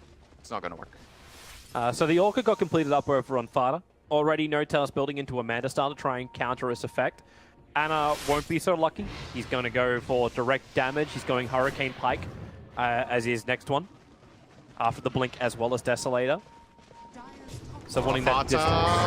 They found him. They found him in the trees. Stampede just gets S4 in range for the hoof stomp in time. He thought he could be clever to creep skip it out. Now, no Queen of Pain for 41 seconds. OG should take tier 2 tower from this. Most likely will. What's your rebuttal? Like, MSS and AUI on top lane? Like, it's up against a already fat PL. Yeah, it's not too easy anymore for the Cloud9 side. I think they have to itemize to deal with PL. It's kind of a requirement for their lineup at this point. Speaking of PL, he's kind of just running into Night Stalker. This could get awkward. For Night Stalker, definitely. Jirek's going to get the stun off. Meanwhile, the hoof stomp on the other lines. AUI will get burnt. Eternal Envy starts his TP. S4 controlled him as long as he could, but Fly couldn't get there in time for Curse. OG after a pretty hard start. I can't really tell you if the laning stage even went poorly for them. I think it went as expected. They were expected to lose and fall behind and then come back through a couple of good plays, and they've done it. I think the only thing that was probably hard was the ancient problems. Close for Anna, like the fact they went for a stack and failed it 5 times. Oh, bottom area. Yeah, smoke up. At least catching Pylai died. The double trap and the jump forward. Yep, they'll catch the... Okay. This Templar Assassin just doing what she does best. Yep. Remember when I said Ice Armor is good against TA? Yeah. That was one of those cases where you couldn't see it. Hey, no, you could. He would have died in one hit as opposed to 2 hits that Anna was forced to take. Value of time. G are getting really farmed. Now that they've managed to get through that hard stage of the game and both the PL and the TA are getting this much farm, It is really difficult for Cloud9. I think they had a couple of key moments that they just got outplayed in and that failed. And if that's what happens against this kind of lineup, it's one thing if you don't succeed and nobody dies, but their plays when they were stronger, they lost. And that is what they couldn't afford. And at this point, it's kind of a comeback game for them, where they need to find a really good pick with maybe, as I said, some sort of way of itemizing against this PL. Maybe a Mjolnir as next item on Envy could help. Could even get something on the Queen of Pain to help out. He's going BKB as it looks because he's tired of dying from full HP. It just seems so problematic for Envy to also still go into Mjolnir. Like, at least he's got the stats and potential evasion that comes from Amanda style, as he just runs into the wave, spins and kills it. But I'm still concerned it's just not going to be enough. Like, the damage output's just not there. And then you got a little bit more protection on the way. So Lotus Orb build up from the Centaur. Nyx Assassin's already got his, like, Jirex is just going for the war. Exactly what he needs. Blink and Arcanes. Doesn't need much more than that for this Nyx Assassin. Blink in to stop the Bow Rider. Bow Rider can't, like, now he's got his BKB, at least MSS. Like, again, like, it seems the smoke timing and all the pressure is on MSS's shoulders to get these initiations off when he gets a big item. And that BKB is going to have to do work for him. They have Medallion, they can focus the target nicely, they got the Ice Armor for survival. S4 was scouted moving up towards the shrine. They're scanning to see where else he goes. Fly, gonna scout up MSS, the Blink Lasso. It's over on the Wyvern, not the target they wanted, especially when the Stampede kicks in. A double Hopstone, the Omnislash Fly is low. The BKB is fine from it, and the chain from OG! The damage! They were not expecting that! Jirex will fall! Cloud9 just got the greatest fight they could have ever have asked for! OG will be wiped from the face of the earth, and they get the biggest one at the end, and it will go down for 3-4-3 gold into MSS. Okay, that was such a sick Chain Frost. And it looked like it was gonna not be that good for Cloud9 because MSS didn't get his BKB off before he got stunned again, still stayed alive. They fought under a shrine that was never activated. Paladin needs a moment to pat himself on the back. That's good. We're gonna see this one again. Yeah, see it in battle view. So here comes the Omnislash, and Fly still gets Cold Embrace off, and then they're just starting to stack up really nicely. There it is. Boom, boom, boom, boom, boom, boom, boom, boom. 3 or 4 heroes under Firefly. Chain Frost hitting like 8 or 9 times there. And what an absolute trashing of a fight. 5-0 wipe. All right, that's what it took to get them back in the game. That wasn't too hard. Yeah. Now it's interesting again. Yeah. Cold advantage just shifts 6,000. And this is one of those interesting moments where it's like, when you watch the replay and you're OG, your conclusion is going to be, why didn't we just play Wyvern? Yeah. They got a Wyvern caught and they stampeded their Centaur out. It was 1 casualty at position 5. But it looked really good as well. Like a double hoof stomp, it looked really good. And then all the momentum leading up to this had to be sitting in the minds of OG going, we've been winning this, boys. Yeah. Like, this is our time to destroy. To lose the Queen of Pain. Yeah, okay, maybe that's not so great. Nyx and Centaur combining. Yeah, they've still got a long way to go at Cloud9. Like, okay, you just got yourself the greatest fight to get you back into the game, but you're still fighting uphill against a lineup that is just rolling with the punches. They've still got all the items that they wanted to have. They've still got all the abilities, like, at the level they want it to be. OG will keep the pressure up, and this is something which is very, very difficult to contest. And it's always, again, like, I think, like, the smoke plays, there's only so many Cloud9 can do. There's a reason why there's a limit on how many times you can buy smoke. Yep. They will have darkness now, though, so it's going to be a long night. That vision advantage from AUI, but is that enough? Well, it helps. They probably need a gem, I think. The Radiant should get a gem on the Bat Rider now and start trying to clear out the vision so that they can start making the moves again. They want to set up fights like the previous one where they get the jump and they force the action. And the gem is multi-purpose. It's not just against the wards, it's also good against the Nyx that the Bat Rider really wants to play around. So I think it's really a good investment right now. And they might be like, it's risky and whatnot. Maybe they don't feel the flow of the game the same way that we do when we're watching it. But I think at this point, Cloud9 needs to play risky. They need to get something going. with that They're gem. trying Take to. the risk. They're looking towards Roshan, and both teams are set up nicely for this. So Cloud9 have the ward really close towards the pit, so the Observer and Sentry about to time out in 3 seconds' time. And yeah, you're seeing now C9 doing something about the aggressive wards that OG had down. But OG have 2. They have another one just a little bit further up west in the lane. Why is Lich going Phase Boot Shadowblade? DPS Lich. It's the Pyrian special. I like Pyrian, okay? I like Pyrian.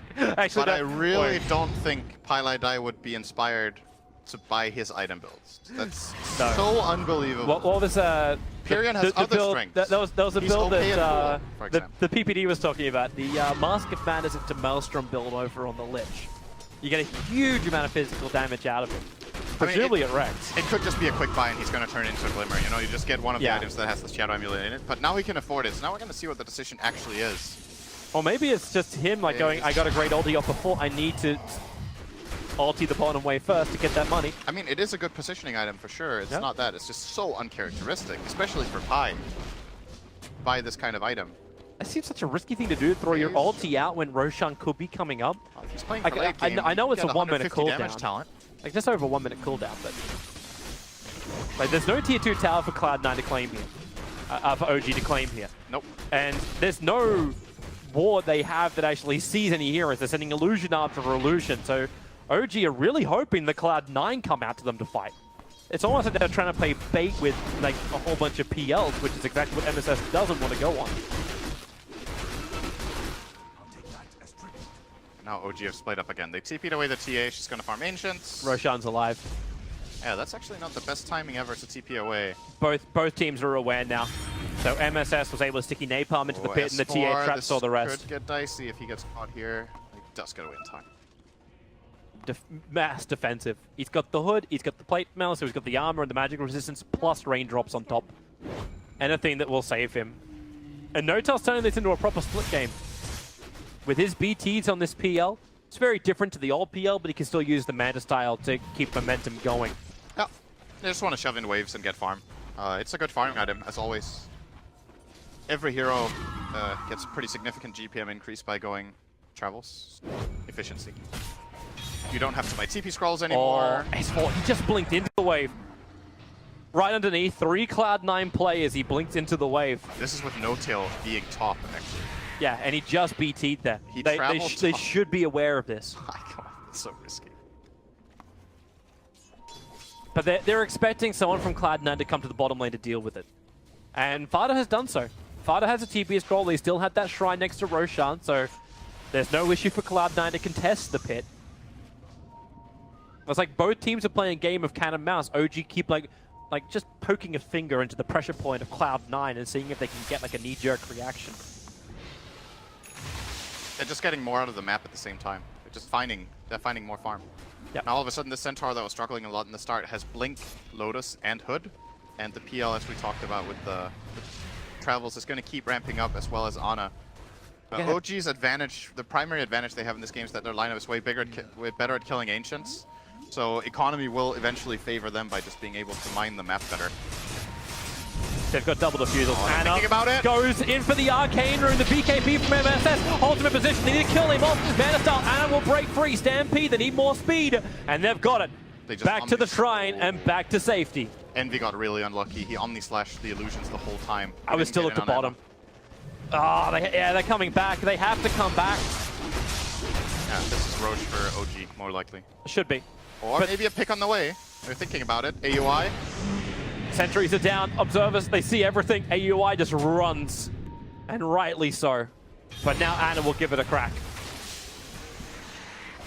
And these Peon illusions just don't stop. Envy will flag himself again, and his TP's on cooldown. He cannot return to Roshan fast enough, but OG bailed. They're not doing it. In fact, they're smoking one. Oh, they're invis once again with the Nyx. They're just very textbook pressuring still. Yeah. No Tail just got the bottom wave pushed all the way into the Radiant base.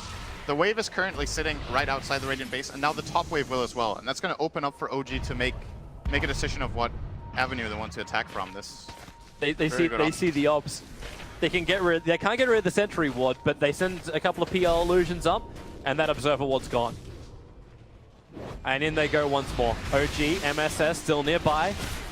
Sticky napalming up Roshan, so he gets to glow that wonderful golden color. It's daytime, they don't have darkness. They're just playing the game. Oh, MSS! Delay game. He has a BKB. That's his 8-second BKB now down. And Roshan's already gone. So Aegis and Cheese gonna go the way of OG. Anna will take the Aegis, Notel has the Cheese, and they're stampeding forward. They kept the stun. It's the Lich, it's Pylai Dai, who now hides inside of his Shadow Amulet. Okay. Starts his TP, realized the sentry was coming in from Fly. He almost made it out. Say something. And like awkward silence. I don't. Alright, so I used to though. You remember that? yeah, That- yeah, you and Puppy sitting there with your freaking glasses on. Awkward time. Yeah. Okay. But let me welcome in our wonderful. No, people. Yeah. Anyway, that's history. So OG, you now have the Aegis as well as Cheese. You're looking in for your objective. Obviously, high ground is the next thing. That's the only other buildings they can start taking now. Do you go all the way? Do you just look to chip away at a tier 3 tower? Or do you continue to play the split push game? Does Roshan mean, like, does Aegis mean that much to OG? They're not on the clock. They don't have to push. No, they don't have to push. Take it pretty easy. Keep farming. If they see a good opening and a pick, they can go high ground with that. But I don't think they're just randomly going to show up as 5 in the lane and just try to force it. Yeah. It's not a necessity, at least. It could work. They can definitely do it, but If you had the Aghanims on S4 by now, then maybe I would go for it. It's Just gonna because take a you could while. survive the initial hit. We're talking about like how fast he's farming up. He's 3,000 gold away from his Aghanim section now. They're looking at bottom. Eternal Envy continues just to defensively spin waves down. the issue here for Cloud9 is that OG are pushing the waves constantly, and they are not committing. Okay, here we go. This could be a moment. C9's committing. They're going to find S4 a little bit further to the north. But it's the bottom lane where Juggernaut is already down. Vana protected by his BKB. Blinked into the tree line. Do they see him in time? They jump down, destroy the trees around him. But Eternal Envy is picked. And OG, that is more than enough confidence now to go high ground. Yep, that's the one pick they needed. That's enough. Here they come. It sounds like you want onto Anna. Lotus Orb will help protect him. But with that Monkey King bar, his damage output's just through the roof. And no way to evade, no way to dodge. This is probably the easiest and most uncontested rank OG's going to get. I think they can go for a second lane as well. They have 20 seconds. They can go hit mid. Anna's taking some time, and OG going to be safe. Fair enough. They have... It's hard to go against that. You don't want to have, like, after your last hiccup that happened on top lane, like maybe you don't want to have the same kind of thing happen again. I think this time the cards are a bit more stacked against Cloud9. This is a 12k lead with Aegis. Yeah. Yeah. Not easy. The same thing's not going to happen again, but maybe that's also one of these things too where we can think about the future of the tournament. A lot of teams are looking to the group stages to get a lot of information, not just about drafts like ban and picks. It's about the mentality of OG. OG playing very set, structured Dota is a dangerous thing, but it's also maybe what we talked about at the very start with the drafting phase. Is this OG playing that mid-game orientated drafts once more? A team's going to know what they're going to get against OG. They back up. They don't put the knife to the throat. Yeah. It's more of a slow asphyxiation.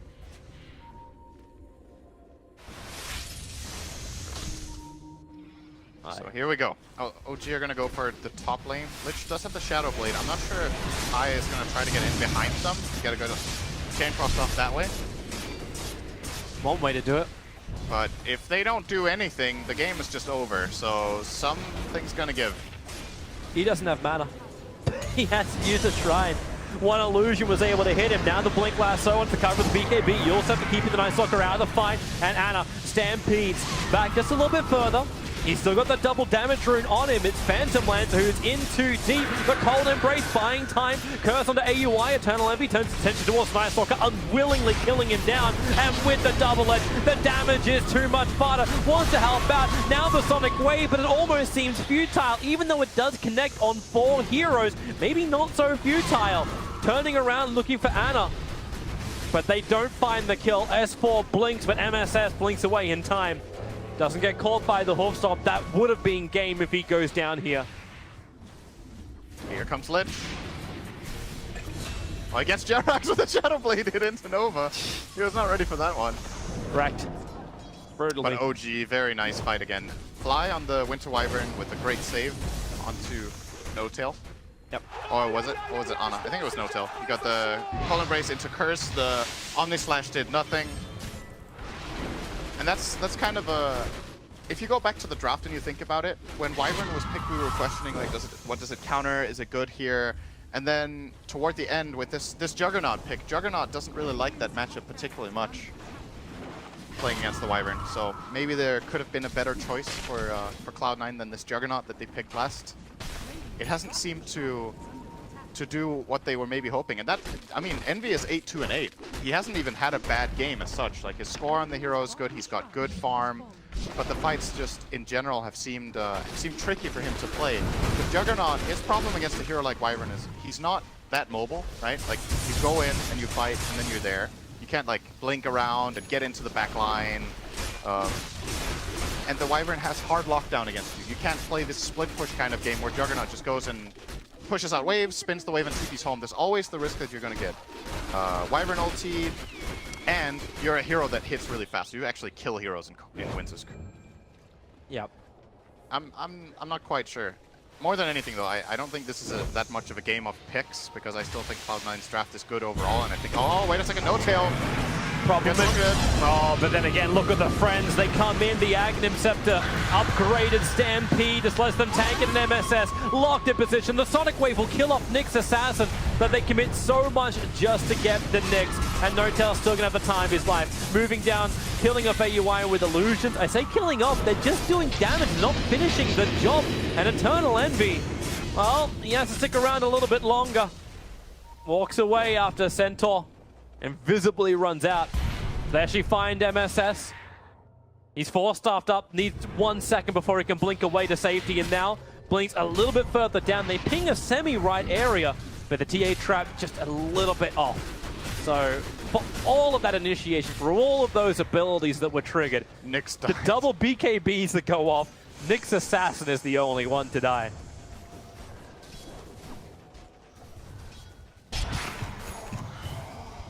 But what I was getting at before is that it's interesting to see in a game like this how, you know, we were talking about the hero versus hero matchups a lot in the draft. Like, this hero is not particularly good against this is not particularly good against this, yada yada.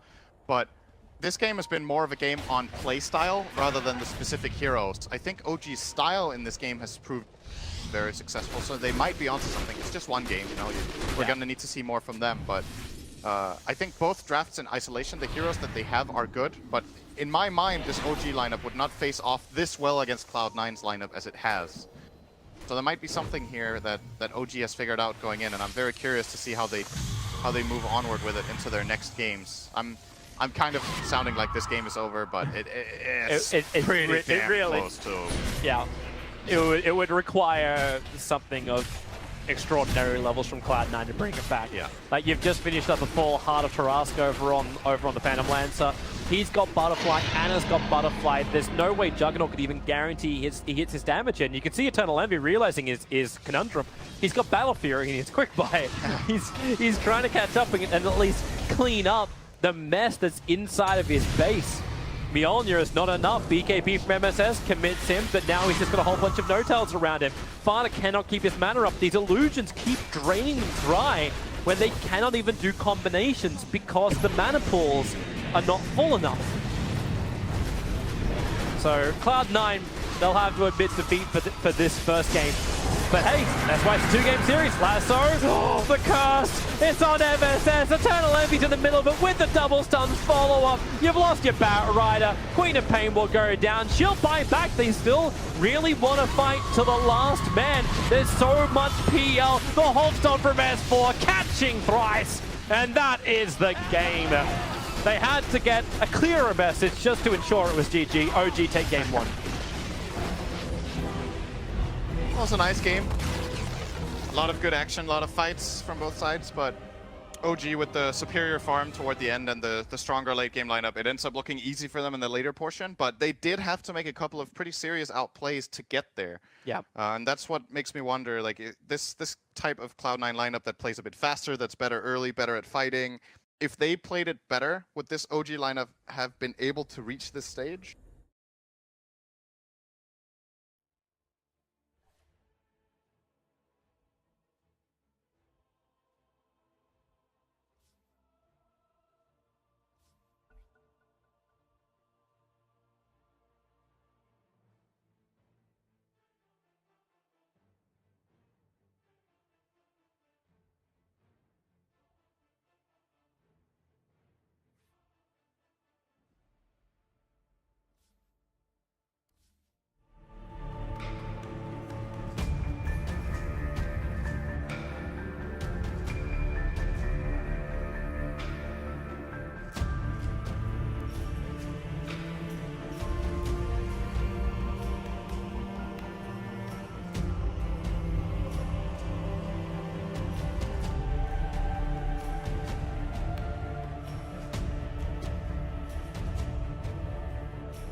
And here we are kicking off game 2, Cloud9 versus OG. OG with a convincing mid-game win over Cloud9. And now back for second round, and we'll see how they start off. They gave us interesting first 2 picks in the last draft. Wonder how they're going to start this one. Oh, this time they won't have Nyx. That's a different... It's a change for starters. Actually, IO... Was that banned last game? It was banned. It was banned, okay. So I'm curious to see how this one goes. We definitely know Cloud9 is a big IO player. Our first pick goes to Fly. They banned Wyvern? Both of the first phase heroes that OG just ran. Okay, this has to be too good, right, for OG. It has to be too. They have to go for the IO. I don't know if... But if they don't, Cloud9 will. That's where I'm seeing the issue arise. Yeah. Because then you give Cloud9 the ability to actually pick their combination. And it's going to be a Phoenix. Well, we talked about Icebird versus Firebird. Firebird was the big thing from Fly at TI6. Yep. Now TI7, he's going to bring it back. Hero is pretty good against IO.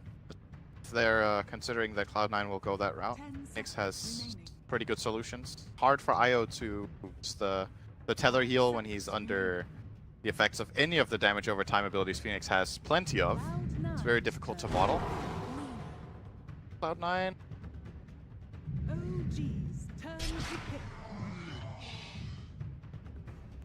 Well, Ice and Fire. It's not the sisters combination. Instead, it's the sister and the very weird dead uncle.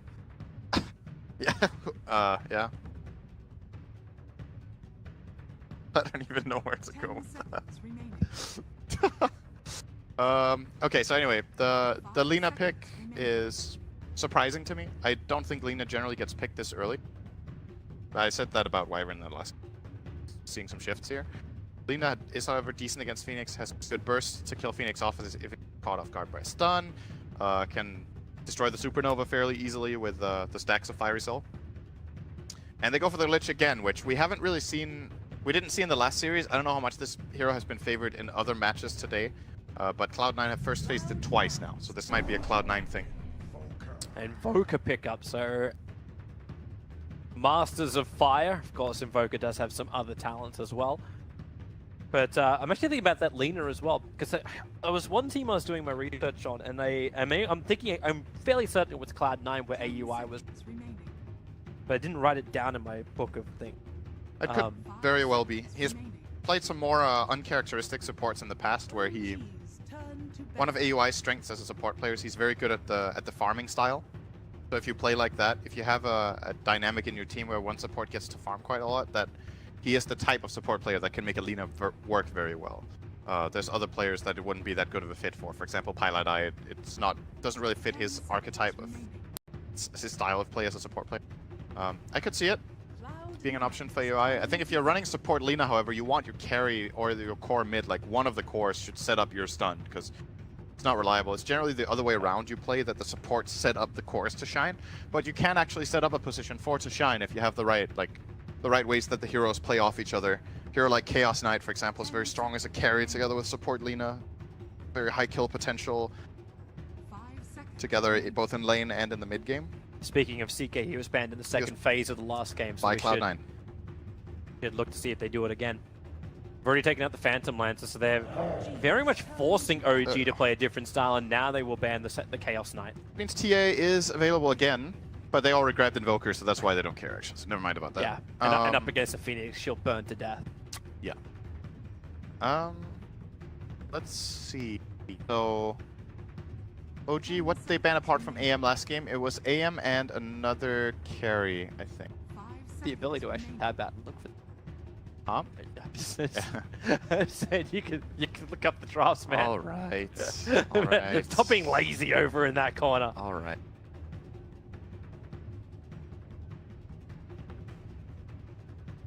You just click on the right. Casting. Okay. Let me call out the play. 1 minute 29, 28, 27, 26. Okay, so last game OG banned Alchemist, Alchemist, that's what it was. So Alch got through this time. They banned the Batrider instead. There's a lot of adaptation compared to last game. There's so many bans that were present in last game. Bat is out, Wyvern and Nyx and PL. So we have 4 of the previous heroes banned in 8 bans.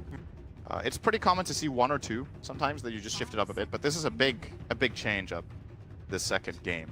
Envy's playing the long game, playing for the 18th hole.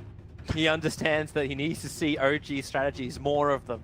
So just keep banning out the heroes they played before and force OG to find something new and different.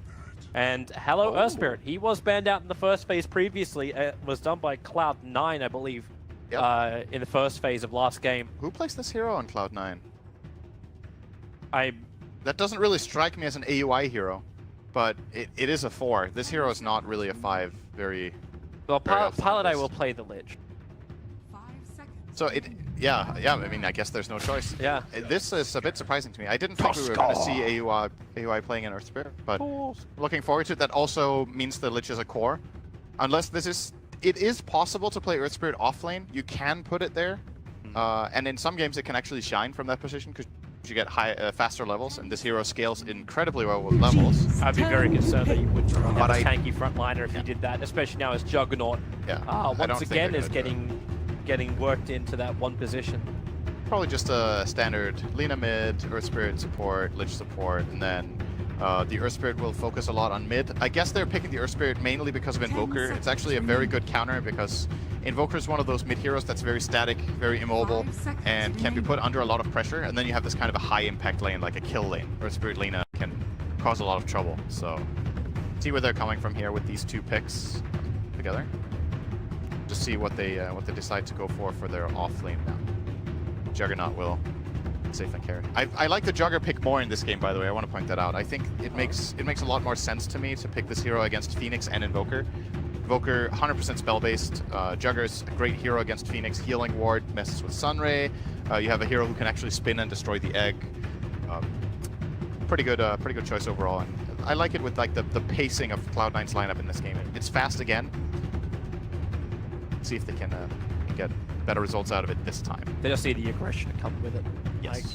Like if they hold back and they farm, then you're gonna see what we've seen from Anim time and time again. We saw it with Templar Assassin. Early game doesn't go well. Players catch up with Ancients. Invoker, early game goes half decently. Picks up Midas, and mid game goes really well. Kirax will play very problematic for the mid. So maybe that's the other question mark too. How hard can that Earth Spirit rotate? We talk about Cloud9 not having that very obvious Earth Spirit player. It's not as obvious as someone like Kirax from OG, who is just renowned for that player. Yeah. Cloud9 doesn't have that type of player on the ES. And then you're going up against renowned Earth Spirit player. Kirax is going to know when that game's going to be coming in. And we get an Axe pickup now from S4. This is very, very tanky lineup and survivable lineup once more from OG. Axe is a bit hit or miss against this type of lineup though. He's very good against Juggernaut, but that's it. I don't think he's good against any of the other heroes. And OG are running out of time and they're probably just like, okay, how do we get a hero that can deal with Jugger? Because the rest of our lineup is not good at dealing with Jugger this time. Axe gets Blink Blade Mail, Jugger kills himself on the Blade Mail. It's a pretty standard counter. The problem is Axe is not good against this like magic burst early game. Yep. See,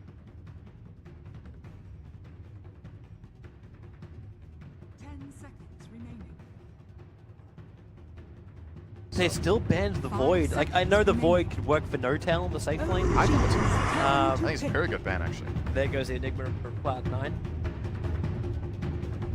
Actually, yeah, it would have been that big AoE control they're still looking for, and they needed something out of their safe lane. Yeah, I think they wanted Void actually. I agree with that ban 100%. Sets up Invoker and Phoenix very well. It's very classic OG pick together with Phoenix.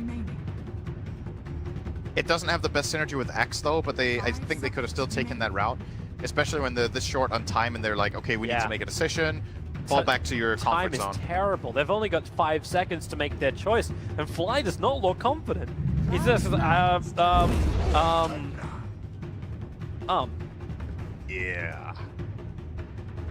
Well, I suppose it's one way to stop Omnislash from killing you.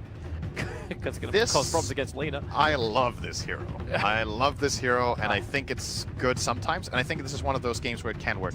So if you play Pugna position 1, which it looks like they will, they'll put the Invoker mid, you need a hero that can deal the physical damage that Pugna can't, and Invoker is one of those hybrids that has the damage in him if it's needed on Exort build to actually be able to right-click heroes. Netherward is fantastic this game. It's very good against Lina and Lich. Like you said, Decrepify has plays against Juggernaut, and I don't think they got the counter push against him either. Like, not really. You've got ability to clear wave, but Decrepify doesn't really care. Lich and Earth Spirit are not the greatest heroes for pulling wave. In fact, that's actually been one of the big things people have pointed out about Lich, the fact that he drags the creep wave back onto his tower. There's less defense when he sacrifices. Yep. So maybe that's when Pugna turns this into a push game. Now, the downside for OG is that both of their cores are fragile, low HP end heroes. Yeah. And Cloud9 can try to abuse that with the right offlane pick. I'm trying to think of what is available to them. So Nyx would have been fantastic. Antimage as a carry would have been fantastic, but he's banned and they have Jugger. But there has to be something in the pool here for them that really deals with these int heroes well in the offlane. I don't think Nyx is the only choice. There's plenty of heroes that can like just burst and kill them off. I was thinking Puck could be a choice. Actually sets up and rounds up their lineup very nicely, but he's not the best against Pugna. Timbersaw. Okay. So I think instead we're going to see the approach here from Cloud9 that they're trying to enforce a Timber versus Axe matchup. And then they will do something pseudo aggro again, maybe the Lich Jugger. Love, by the way, how there's 2 of every hero. Is that just on my screen? It's just on your screen. I have 2 of every hero. You're right, they're warping in and out. Models are like on top of each other. Okay. But yeah, Timber versus Axe matchup is... Actually, if it's one-on-one in isolation, it's a pretty even matchup in the beginning, but then Timber generally takes over. Unless Axe gets very good spins in the start. And then the other lanes, we will see that Lich Jugger could go aggro again. I think it's totally playable. This game especially. And then they can target the Invoker really hard because their safe lane is freed up. If Earth Spirit and Lich can both leave the safe lane alone, they can shut down Ana a lot harder than in last game. And Invoker, yes, he can come back like TA can, but it's a different curve. It's not like that. You just farm 2 stacks of triple Ancients and you're back in the game. If Invoker is destroyed in lane and gets a couple of deaths, it takes longer. Yeah. And OG's lineup doesn't seem like the best to like make the space for him to come back. But we'll see how it goes down. I really like this draft. To me, this is a very unpredictable game with a lot of like X factors. Mainly, I think heroes to watch out for will be and the Axe. And 2 things for the Axe. 1, will he get good blink calls? 2, will he get to play Dota? The other, is he actually... If Axe has a miserable lane, if he has a very, very hard time, it takes so long to come back sometimes. Sometimes you miss the timing window of the hero that he's looking. A lot of it comes down to whether they get the lanes they want. So let's see. Maybe they even put the Timber off lane at the pyramid. Try lane the Axe for that reason, that they want Axe to be shut down really hard. Who knows? Well, early vision up. We'll see where everyone's going to go. So it is going to be No-Tail into the safe lane. Flyers hovering around mid with just Obs and Sentry, but you also notice the aggressive wards out from Cloud9. They smoked, they got out early. OG have no idea about this, so they're watching the ward, the rune, the bounty rune up on the top, keeping that eyes very closely on that, and then the other one's into mid. So they're wanting to focus on the rotations off the top lane from OG, as well as give any kind of advantage into the mid lane that allows Fata to win that. And OG's vision is also more towards the bottom lane rotation. They haven't put down their second Obs just yet, so we'll have to keep an eye on Fly to see where he believes. Yep. I love this Phoenix. What's he got on? Vermilion Crucible. The battle begins. It sure ain't no shovel and triangle hat, that's for sure. It was an awe. It was an awe. Keep telling yourself that. I actually asked a bigger question. Why does an egg have a model which looks more like a bear? When you click on the item they actually have, it looks more... How does that look like a bear? That was a bear. What? Look, right there. The model modifier. It's a bear. Oh, I see. Okay. Yeah. I thought you meant the model itself looked like a bear. I was like, how do you see a bear in this lava egg? Alright, let's look toward mid. Dota's happening. And trialing Fata in the start. Oh, shards. JRX is still playing the old patch, so those shards would have been perfect, but this time they are a little short. But thanks to the Observer, what they've got planted down, they understand that Fata is alone here, and they didn't de-ward the ops. So Jirax and Ana, yeah, they've revealed themselves, but Fly was keeping himself pretty well secret on the other side. That won't last much longer. He's already bailing out, and AUI is looking for a possibility onto Notel. Walks up, rolling boulder forward, MSS. He's only got reactive armor. There's no damage he can give to help kill off Notel. And Notel will have to burn the salve. He has to salve and 8 tangos on safe lane Pugna. So he has plenty of sustain for now to stay against the lanes. Gonna buy the magic stick. I think he also understands the fact that his support's going to be busy elsewhere. Yeah. Rolling boulders coming in once more. AUI really trying to get through Notal. There is, again, no level 2 on MSS. No Timber Chain or no Whirling Death.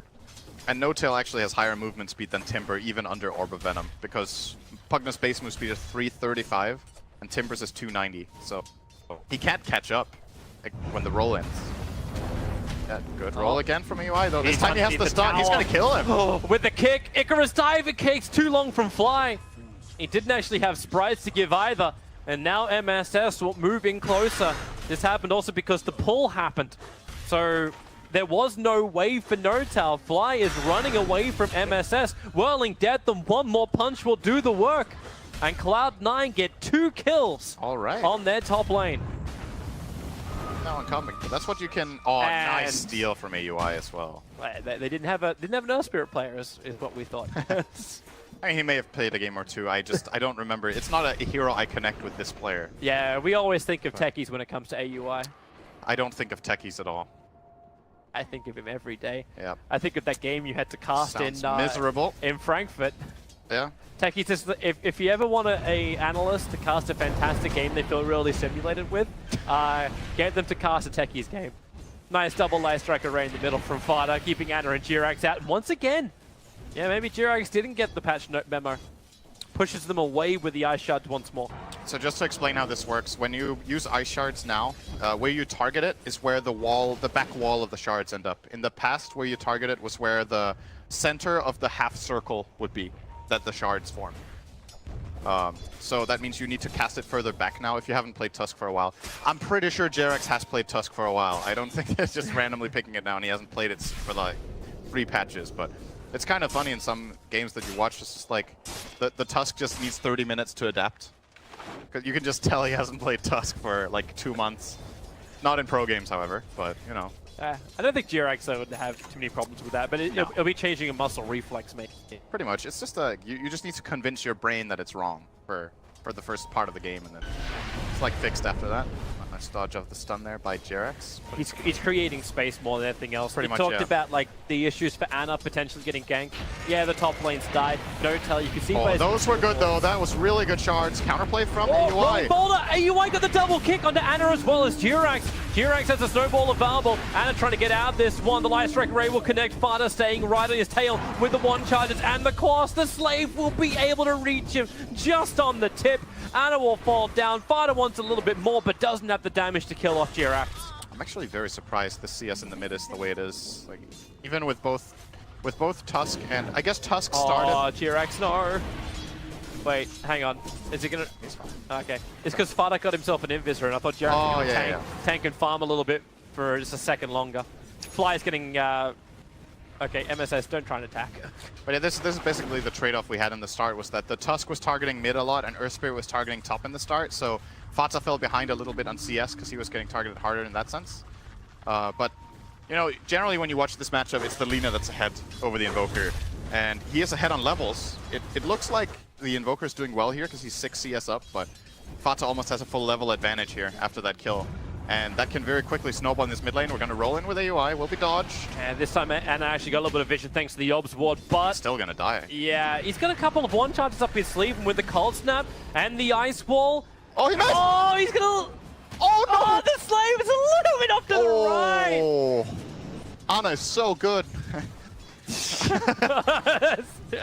I think Fata's a bit triggered now. That is so... Oh, my God. It's like, it's one thing that you miss, but you feel like that attack didn't miss because you You know, you fired it and you didn't see the mistext until the attack actually misses. Oh, AUI. He just tried to rolling boulder away. He'll still get the double kick, however. Jirax and Fly hot in the tails. There goes the Shaz, and AUI is actually pinned. He cannot get out. He is another block in Jirax's igloo. Those kind of things, I can't state enough how much it actually matters that this kill mid doesn't happen. If this kill happens and they do it successfully, Earth Spirit might not be moving there. Fata would have been level 6 way earlier, and he used all of his mana to not get the kill. So, like this mid lane now where they're both pretty much level 6 would have been maybe an almost level 7 Lina and a level 5 Invoker. And that is really going good. again. Now instead there's plays available. Very nice by Jerax. You want to tilt somebody, this is one way to do it. Snowball forward, Fada able to get the able to get Cole snapped up. Anna with the extra help of Fly. The Light Strike Array is actually going to get him with the slave. Fada, turn your frown upside down. They'll get both the Fire Rat as well as the Master of Magic. All right, never mind. And Envy's going to go for the solo kill on bottom. He can consume Mango and go for the Omni Slash, but decides against it against S4. Okay, he still he consumed the Mango. So right after OG got out of jail in mid, they go for a 3-man gank and die 2. So now mid lane is back to what we were expecting it to be. But chaotic. Everything in the world is back to where. Wait. S4 trying to bait with a huge cleaver. It's not like they're going to see your animation. Envy spins and then just backs out. S4 is getting some pretty good farm. This lane is not that easy for the X. Playing against Jugger Lich, not the easiest thing ever. Of course, Envy miles ahead. Yeah, all three cores of Cloud9 are miles ahead. They have the top 3 net worths on the board at the moment. 3-2, 3-1, and just shy of 2-7. And the highest you have is Anna. Actually, I take that back. Now it's actually Axe. He's just ahead at 2.5. Notel rolling boulder forward, gonna miss his target. Jirax is nearby, so they shard up. Again, not able to block MSS, but they interrupt his Timber Chain out. So Notail moves in with more Nether Blast, but the damage isn't enough. The Sunstrike, MSS decides to be aggressive, turns around for the fight. Even AUI unintentionally kicking Fly in with the rock, so they'll lose the Pugner. And Cloud9 running forward, MSS having to dodge sprites. But I don't think he really cares that much. He's still taking him to survive. And a sentry mid. This could be a really big kill. He can kill him almost on his own. AUI comes in. Yeah, rolling boulder into spin. Oh, they don't have. He didn't have any stones. Does he go up? He had no stones left. They see him. They see him. They see him. He's in the sentry. He's in the sentry. He's out of the sentry. Close call. Vision game. That could have been very different if AUI had 1 stone, but he has used all of his stone. There's been so many plays that his stone economy right now needs a bit of time to build up again. If there was a silence there, so Invoker couldn't go Ghost Walk or a stun, they could have maybe killed him there, but Ana gets out again. So is this when we say it's a 2-2? Ana is 2, Cloud9 is 2? And as mentioned, dodged the gang a couple of times. MSS, nice chain. That snowball's going to go in deep. And the sun ray damage. Jirax doesn't reach him. MSS just chains further and further away. OG really wanting the kill on that off-lane Timbersaw. Not get it. Now, mid lane pressure will be applied with this rotation of heroes. Actually, wait, how did that happen? S4 just solo killed Lich with Axe. Not exactly the lane I was looking at. This was a very unlikely play, I think. Just S4 things. He might have caught him on the way out of the shop, or maybe Pi was just a bit out of position there. Jirax is coming in towards the mid. They're trying to stop Eternal Envy and AUI from just taking the tower, so Jirax will take the creep wave away from the tower, rolling boulder, dodged by Jirax. See it coming from a mile away, and then rolling boulders to the range creep under the tower. Sunray's out, Jirax doesn't have enough life to survive that. AUI trying to help out with a kick, now into the Omni Slash, and another Sunstrike's in a good position. Eternal Envy sharing the burden with his creep wave. But the burden is too much. Envy will die underneath the tier 1 tower. Notel joins the fight, but he doesn't have the mana. Even with the Soul Ring and 1 charge, there's not enough to give. And Fada has Laguna Blade. Notel knows he has to give that respect. He could easily get caught by a roll here. Still only 1 stone now on AUI, but these heroes of OG are very low. And at the same time, there was a kill top, right? Or was that bottom? MSS killed S4, so the Timber rotated down and got a very nice kill there, of course. It looks like he was creep skipping. Yep. About right. That's a nice observer ward to have for OG. They now see 4 heroes from Cloud9 in the mid lane. Like, Phoenix can probably just, like, Sunray and slow this down. Speaking of, yet again, another kill in bottom lane that we get to miss, it's N0tail solo killing MSS.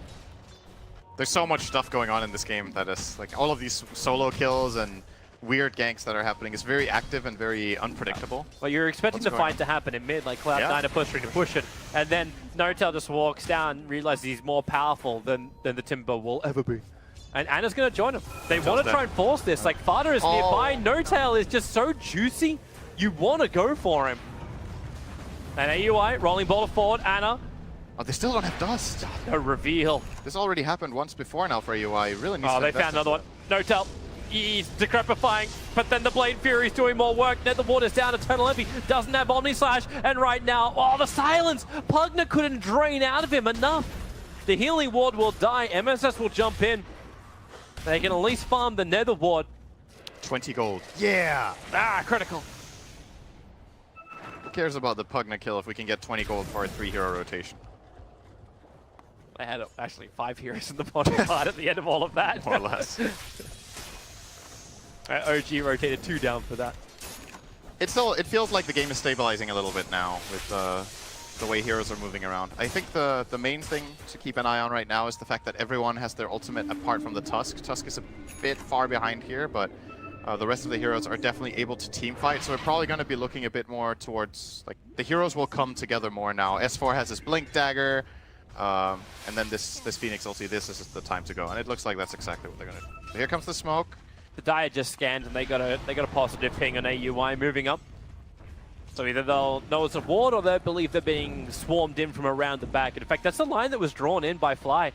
He was actually thinking that people were doing the old wraparound. This kill on N0tail would be very, very good for Cloud9. It's going to give them a tower as well, but N0tail reads it perfectly, dodges around the long way and gets this tower. Too many players missing. Yep. No one's pressuring the mid anymore. There's a bottom lane that's not taking any level of farm. Like, compared to game 1, these lanes have practically been a ghost town for the amount of people spending time in them, like farming them up. Everyone's rotating with multiple numbers to take the fights. And OG, they are here. They're here in force. Quick little sigil. MV starts his spin. He may have actually really wanted to have that in a bit, but Jirax throws the shards out. They'll be pushed a little bit higher. Pyladai, he's got that Chain Frost available. Sunray is out. Here comes Pyladai. Chain Frost up. Icarus dives. Can take it up, down, and around. And the snowball, it never bounces. The Omni Slash, it goes on top of S4. Envy starting off his spin. S4 doesn't have the life to survive through this. Maybe now he does. Able to get the call and the dunk. The bonus move speed. Getting Jirax to get away. And the blink from S4 to the trees. The bonuses allow them to escape the Timber Saw and get a 1-for-1 trade-off. They did still lose N0tail, who was trying to battle the back lines. Jirax, okay, maybe not out scot-free. Timber chain up, Jirax, no ball dodges straight through the middle of the chain. Chakram is back up for MSS. Chains forward, Chakram's down, Jirax, Mr. Michael Flatley right now, Lord of the Tusk. Dodging the attacks perfectly. Very nice footwork by OG, honestly. Both of those plays from Jirax and S4 could have easily ended in Cloud9 kills, but got outmaneuvered and outplayed in both occasions, and they also defend their tower this way. OG barely took any damage on that, and they claimed their own. N0tail got that one. TP out for Pi, he will be fine. Okay. Oh, Sunstrike. Oh, yep. Oh! Boom! Got him! Это просто! Nieta. Now Russian. Mid tower is going to go down, so another rotation here from Cloud9. I think Anna's looking for the deny. I think he might be also a little concerned about the rock that's in front of him. Here comes Tusker. The kick out. Now, well, the call is there from S4. Juggernaut ain't going anywhere apart from potentially down Fada. Nice last strike array, keeping Anna out of the fight. Laguna Blade, S4 limping himself away, holding the belly like indigestion. Back to the dire side of the river. So Juggernaut for Phoenix. A good trade for OG, but they did still, however, lose that mid tower. Very, very even game right now. Yeah, a lot closer than game 1. Yeah, it also feels like going the stretch in this game. It's less obvious who has the better late game. Like Invoker is regarded as one of the absolute best late gamers, but Pugna generally considered a hero that falls off a little bit, and then you look toward Cloud9. Lina scales very well. Timber actually scales very well, even in an offlane position when he has this of a start. MSS is 5-1 with 66 CS. Jugger is a little bit so-so for phases, but he can also be very good late game. So Cloud9 this time, I think, have the tools to win this one if it goes late. Yeah. And that means they don't have to feel as stressed to make these moves that they were making in the first game, where OG just counterplayed them very well. So then it's up to OG to be the aggressors. But that's... Well, maybe. It depends, because I don't think OG just flat out loses late game either. It's a lot about who gets the jump and Invoker's ability to scale. Both teams can feel comfortable, I think. The Glimmer gets him so close. He's so close to Fada. They Sunray. They didn't see him. Oh, do they? Yep, there we go. There we go. The burn connects. Fada tries to break free. Here comes your Sunstrike. AUI. He'll actually share the load, but the Lina goes down to Notel with a Nether Ward. She cannot commit anything. It's one of those brutal things for Lina where you take the damage before the ability is cast. So even if she wants to Laguna, she'll kill herself. Yeah. And still not do the damage. It's a level 1 ward, by the way. It's only level 1? It only gets worse. True. It only gets worse. Decrepify is a really good spell. It's been buffed a lot of times now. It's pretty crazy how much this ability does now. 6-second cooldown. 3.5-second duration. Makes things die or not die. Amplify a hero like Timbersaw who can resist almost every bit of physical damage. Pugna can make Invoker look really good sometimes. Yeah. We didn't actually talk very much about how Decrepify synergizes with their lineup, but it's very good with Phoenix and Invoker. Somewhat decent They're with TPing Tusk. top. S4's coming in. He wants the creep wave, however. He doesn't just want to have MSS by himself, but with Call into Sunstrike, rolling Boulder, they'll flip him like, oh! Oh, it's really close. Yeah. Meanwhile, on bottom lane, no teleportate. But that Culling Blade mid-chain. It's like the master of blades. The top tower did fall It there did. for OG, so at the very least, MSS managed to accomplish this move, and like you said, they got the kill on the Pugna. Still very, very even. I'm curious to see if Cloud9 will be looking to, like, just what pace they're gonna go with, because as I said before, they can play it fast, they can play it slow. I don't feel like there's necessarily a problem to either style, but I wonder what they feel. Like, if it's like, we can't let Invoker free farm, we need to go and get stuff done, or we trust in our abilities to scale. Because their Lina, for example, is going for a Bloodstone first item, which is generally considered a bit of a slower farming-oriented build-up, rather than going for, say, a Eul's first, where you really just want to fight and find picks all the time. The Juggernaut is going straight into Manta, this time no drum for Envy, so also a bit more maybe far up. Courier snipe! Courier kick! Had that vitality booster which Kicked belongs with to the Fada. fist. Kicked with the fist. Yeah. That's right, he needs the Aghanim for it to be a real. But it's funny talking about like all these items like going into potential late game, like it's the standard transition for Cloud9. No Tail, I was expecting the Eul Scepter to be coming out on him, like some kind of extra disable or something to amplify him up. But Ether Lens as well as Glimmer Cape, and then going into an Aghanim Scepter is his second one. This is the... We haven't seen that much Pugna, but I think this is like one of the more standard builds to go for right now. You get the Glimmer for your own defense mainly. Casted range is massively important on Pugna, so I definitely think Lens is almost always going to be a good choice. So you can blast from far away and drain from far away. Is it worth disassembling him later on as well? Like, you are up against a Timbersaw. I don't know if you've ever thought about building a silver edge in a Pugna. But right now, I don't know who else on OG would buy one. I mean, it's extremely gimmicky. It could happen, but I don't even think he's thought about that option. Call, Sunstrike, the Blade Mail is down, and that's exactly what you're talking about. It's the counter to the Juggernaut. When Blade Mail is up, Juggernaut goes down. Woo! There goes the pop of the Lich ulti. It doesn't bounce anymore, though, but you've still got a 2-for-3 trade-up. Jirax will go down, stuck inside the Chakram, but now MSS is the one in trouble. Anna sitting in the back lines with all the disable, all the control. But still a 4-for-3 trade-off. No team really coming out fully on top of that one. Maybe OG, just because they're 2 core survived compared to Cloud9 0 core surviving. Yeah, they get a lot of nice gold on the Pugna and Invoker. That's... If they have to keep 2 heroes alive, these are the 2 they want to keep. And in addition, Ana, I think, got 2 or 3 kills as well in this fight. So that's the Sunstrike. I think that's the first kill he gets. First reveal the Blade Mail as well. Yep. actually don't even think they need it. Axe together with Invoker deals so much damage. This very nice Chain Frost. Huge impact on this fight again. I think Pilot Eye has been very good at using Chain Frost both games so far. But here is kills right here. Ana gets 2, No-Tail gets 2. I'm still wondering if Cloud9 are very happy with that fight, because it felt like they were struggling for positioning. Like you had No-Tail controlling up perfectly the high ground, just a little bit to the bottom right of the fight. Like then you had Ana coming in through the other side, and I guess Cloud9 were just trying to retreat back to their tier 2 tower and make the best out of it. It's a difficult position to fight in for the Radiant. It's one of the best avenues of attack for Dire because they have, like you said, they have multiple ways of coming in and they have the high ground. All things considered, I think Cloud9 should be okay with this. The Juggernaut died before the fight even began, right? So yep. That was kind of the 4 on 5 afterwards. Envy just got very lucky. The creep wave aggro to OG in the trees. And because of that, their gank got revealed. S4 didn't break his smoke though. Still on the hunt here. Radiant's middle tower Got a very nice position here in the bottom lane. If this team is able to push into this tower, this could set them up very nicely for a fight. He has to be. I reckon he had to be tossing up if he was going to creep skip then. Would have dragged the creep wave in perfectly and then beat the living crap out of the tier 2 tower.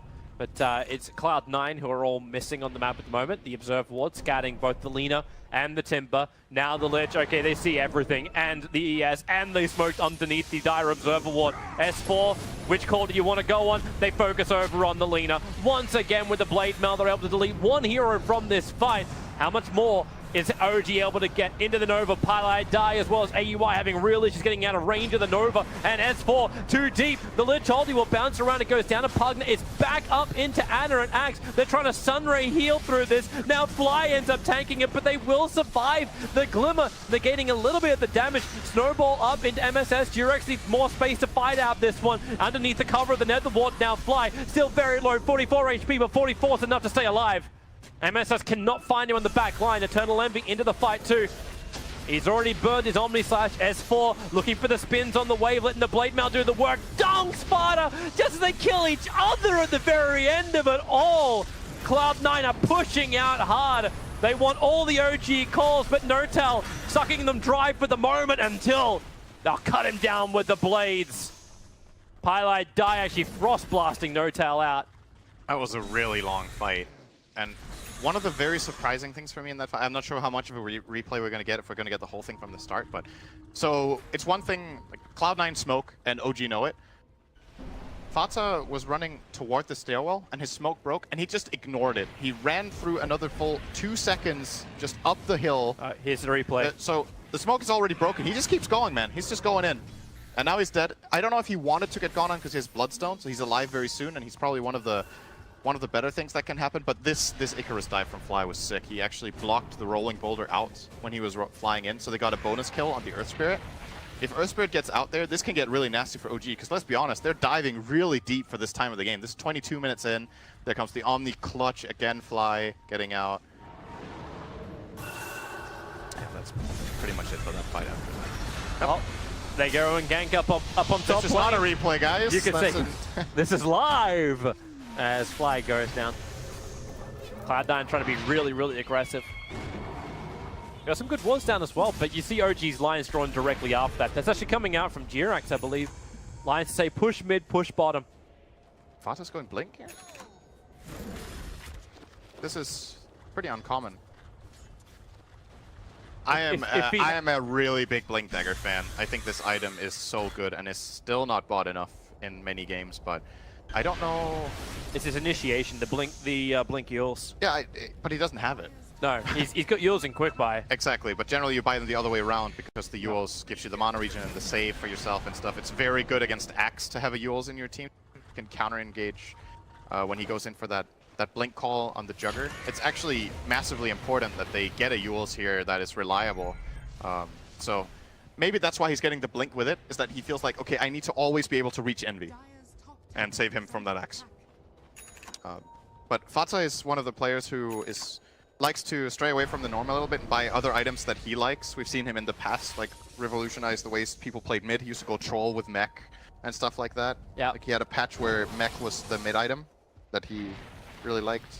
This time, it's not like this is extremely unorthodox to go for a blink, but it was not what I expected. It's probably him understanding his position. He needs to survive. You look at the difference in Bloodstone charges. Timbersaur's walking around with 17 Bloodstone charges at the moment compared to the 5 Bloodstone charges of Lina. There's just some heroes who just cannot tank and stay alive throughout these fights. MSS is definitely one of them. And he already has a Yules, and now he's going blink too. So they're going to have 2 blink Yules in the near future to be able to help Envy, and he needs it this game. This is the fights have not been easy for this Juggernaut. OG's going to miss the gank on him. Envy just left nothing but copies. Anna, well, EMP burn, MSS's worst friend, but with 30 mana regeneration. Lots of my blink stun here. Can he get him? Blink. Light Strike Array. Whoa, it's going to connect to the target. Here comes Jirax, however. Snowball tries to create space, but it will not work. The silence is on point from AUI. And OG lose 2 heroes and probably Roshan as well. Yep. Most definitely a Roche going the way of Cloud9 here as well. No buybacks. Well, S5 wants to like kind of mess with him a little bit. S4 is already pressuring top tier 2 tower. It's going to drag MSS out. So right now it's only Envy and Fada inside the pit. I say only. We do have the Night Watchman, AUI up on the cliff. This is Cloud9's drop. Okay, so Envy just basically drew a line saying, let's go bottom after this. Yep. I think they're going to give this one to Fata. Yeah, they do. I think it's a good choice. You could argue that getting the Aegis on the Jugger is very good, so that if he gets Blink Blade Mailed by Axe, then he has a second life and can come back. But the way this is more likely to go down now is that if they jump on Envy, they get that Yule's counterplay and he spins and stays alive. If they jump on Fata, he's just a very quick kill for the other heroes. And he has way more to give in the fight with his second life. Juggernaut will use Omnislash, and then when that is used, it's like, okay, hope we won. If we didn't, my hero is not that strong afterwards with the items I have. Fata's second life has a lot of value. I like this a lot. Tower? Yep, tier 2 tower's gone. OG, a tier 3 tower looks like it will come under siege with... Yeah, they're going. All right. You have every ulti up for OG. This is bold. And you have... This is really bold. Okay, Jirax is TPing back. Everyone's TPing back. It looks like also OG were not expecting this. No, they forced the TPs and then they got the hell out of there. I don't think they can go in there when there's multiple heroes on defense. Anna's still playing around the mid. He can't come back. He actually had BTs on cooldown. So he just added as much pressure and space to the mid lane. And then instantly invokes Ghost Walk, just in case. Yep. But he got himself a double damage rune. Says invoke a hunt time. I don't think OG want to make aggressive moves now as anything else than a full unit. It's difficult for them to take skirmishes into this Radiant lineup now that they have all of these items plus the Aegis. Yeah. They want a structured team fight where they can get Blink, Call, Blade Mail into Phoenix.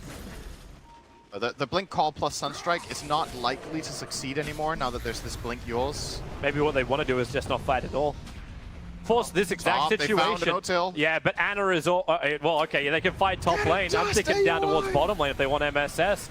The Sunstrike is going to be able to connect with Cole Snaps as well. Here comes your call once more. S4, all you got to do is drop him down low, and then they can Culling Blade him down.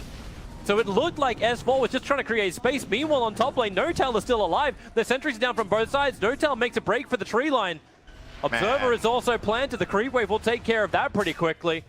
So Smoke and Mirrors snowball forward. He's going for Eternal Envy. It's not even for Pylai Die. Jirax doesn't even give a crap about the support. He wants the core. The Nova, they're trying to run out. Envy thought for a moment he could run in. In fact, he made his way towards the Nova. Shards fight forward once more. Here comes your Timbersaw, but he got smacked down by the Nova, and Anna has joined the fight as well. The call is out. S4 held them there. The Stun Ray, he cannot reach Jirax, but the burn will hit onto Fada. Second life available thanks to the Aegis, the Immortal. Timbersaw drained insanely low. AUI wants something more. No-Tail on the run back out. All of OG are trying to run out, and No-Tail hides in a crevice. They don't see him. They have no idea. Clueless is the name of this movie. Cloud9 need detection, man. Like this Glimmer Cape and this Ghost Walk is doing so much. I think They tried. They put a sentry ward down in the middle of the fight, but the fight progressed so far. they need a dust. Finally, okay. AUI was like, okay, that's enough, man. That's enough. He had 2 moments earlier in the early game where You they want didn't enough? have dust. Look at tier 3 tower bottom lane. It just got taken. Anna was pushing the lane out. His forward spirits finished the job. He moved so fast to get down there. Involved in the fight, switches to bottom lane. Didn't even BT down there, I don't think. That last fight, I don't know if we can get a replay of it now, but I think 3 kills were avoided because OG had that Glimmer Cave and the Ghost Walk. Like, in succession, OG could have been run over there. That was an Aegis fight that OG won. They were fighting into Aegis and got away with it. And the position of that fight and the way spells were used, I think, are we seeing it now? Or is this, No, this is now. He's just glimmering for fun by now. It's like, I have a Glimmer Cave. Did you guys know? Because you're playing like you don't. Get a dust! Okay. And that's why Jerax is buying a gem next. Get rid of all the possible sentry wards. Plus, there's no one in Biz that's running. The pilot does have the 2 dust. Yeah, and this is crucial. I think. Oh, they bought 2 dusts. Okay, nice. Because I think the Earth Spirit desperately needs a dust in these fights. As I mentioned, very early in the game, he missed like 1 or 2 opportunities, and after that, I was expecting to just see dust all the time. You know, sometimes you slip, you forget it, or you don't have the gold in the right moment because you're buying your Blink Dagger or whatever, and then you just don't have a dust. But until this game ends, detection will not be a problem for Cloud9. I think it's like that. By now, they've been screwed by it too many times to not deal with it for the rest of the game. Could be smart for OG. Jirax puts down 2 aggressive Observer wards on the top lane, allows him to push the tier 1 tower, but more importantly, because of the damage that Anna did on bottom, the fact they took out the tier 3 tower, these shrines are now exposed. So OG can get rid of Cloud9's Roshan Shrine, which is probably more critical than anything else. With no tier 1 tower in the mid, it'll take them a while to bring in reinforcements and ensure they get the next Aegis to the Immortal. And they have a good amount of time to take the shrine as well, because the Roshan died 5 minutes ago, so there's still like a good couple of minutes to send in some Forge Spirits or some Nether Blasts and then eventually get rid of that shrine. And I think it should be next on the menu.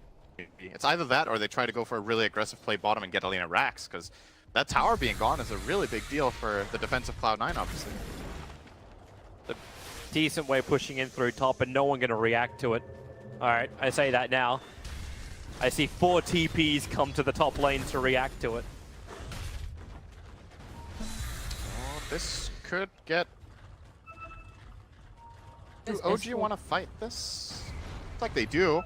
It's going to be a full-on 5-on-5 if OG go in right now. Envy can very quickly connect. He's going to run through a ward, though. Oh, there's your taunt. It's over on MSS. Sunstride's kicking in. Jirax in the neighborhood. AUI, the snowball, dodges the kick that came from him. S4 had the BKB to protect himself anyway. But the EMP splits the field up. OG, maybe not so certain about going back in just yet. Blade Mail's off cooldown in 1 second, but the BKB won't be available this time. And Anna, well, he was starting his BT out and blinks away, realizing the Fada was going to go for the stun. And they realized it too. They know he had the vision. They pinged the ward out straight away. Oh, this is classic Light of Heaven. He always pings the shrines. I don't know why. He's pinging the shrine all the time. They found a target. Blink, Walrus Punch. The Sunstrike actually connects on AUI or Sparta, but the Lacuna Blade Invoker is deleted. The Yules have to follow up Tuskar. Basically shook around, but no! The shards! Jirax understands that positioning, push himself down the hill, trying to dodge the Light Strike array, but that's just too much to dodge.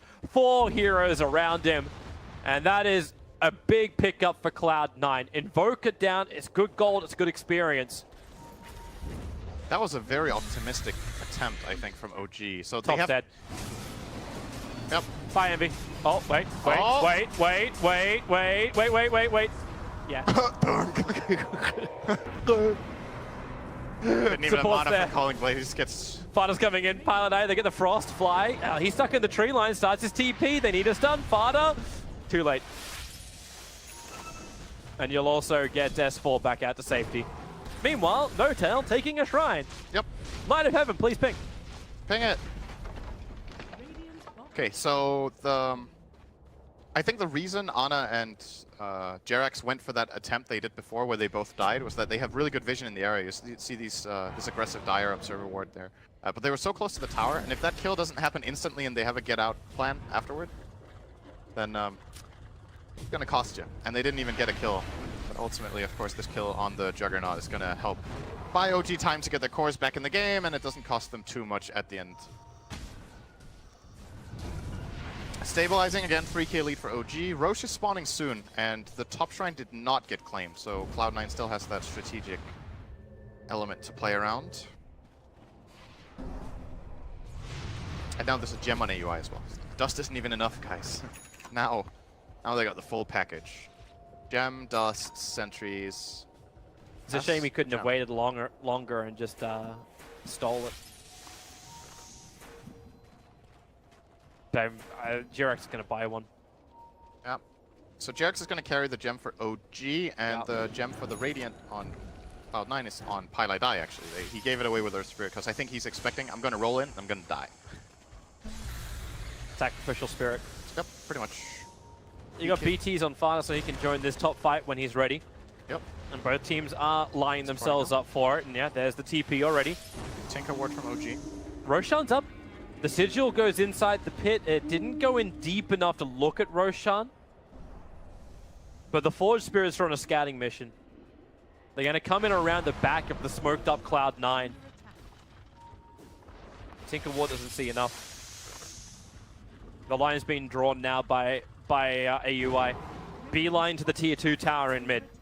And that's actually the best place to attack. OG I'd say they're not in position to defend from this. They have the low ground, so at least it'll be even ground if Cloud9 come down to them. This is a very big moment. And nobody finds anything. So OG dodged their smoke. And OG have their own. They're going to smoke themselves, I think, after this camp. It's like that cliffhanger at the end of Season 1. Don't worry, we'll come back for Season 2 at the end of the next smoke.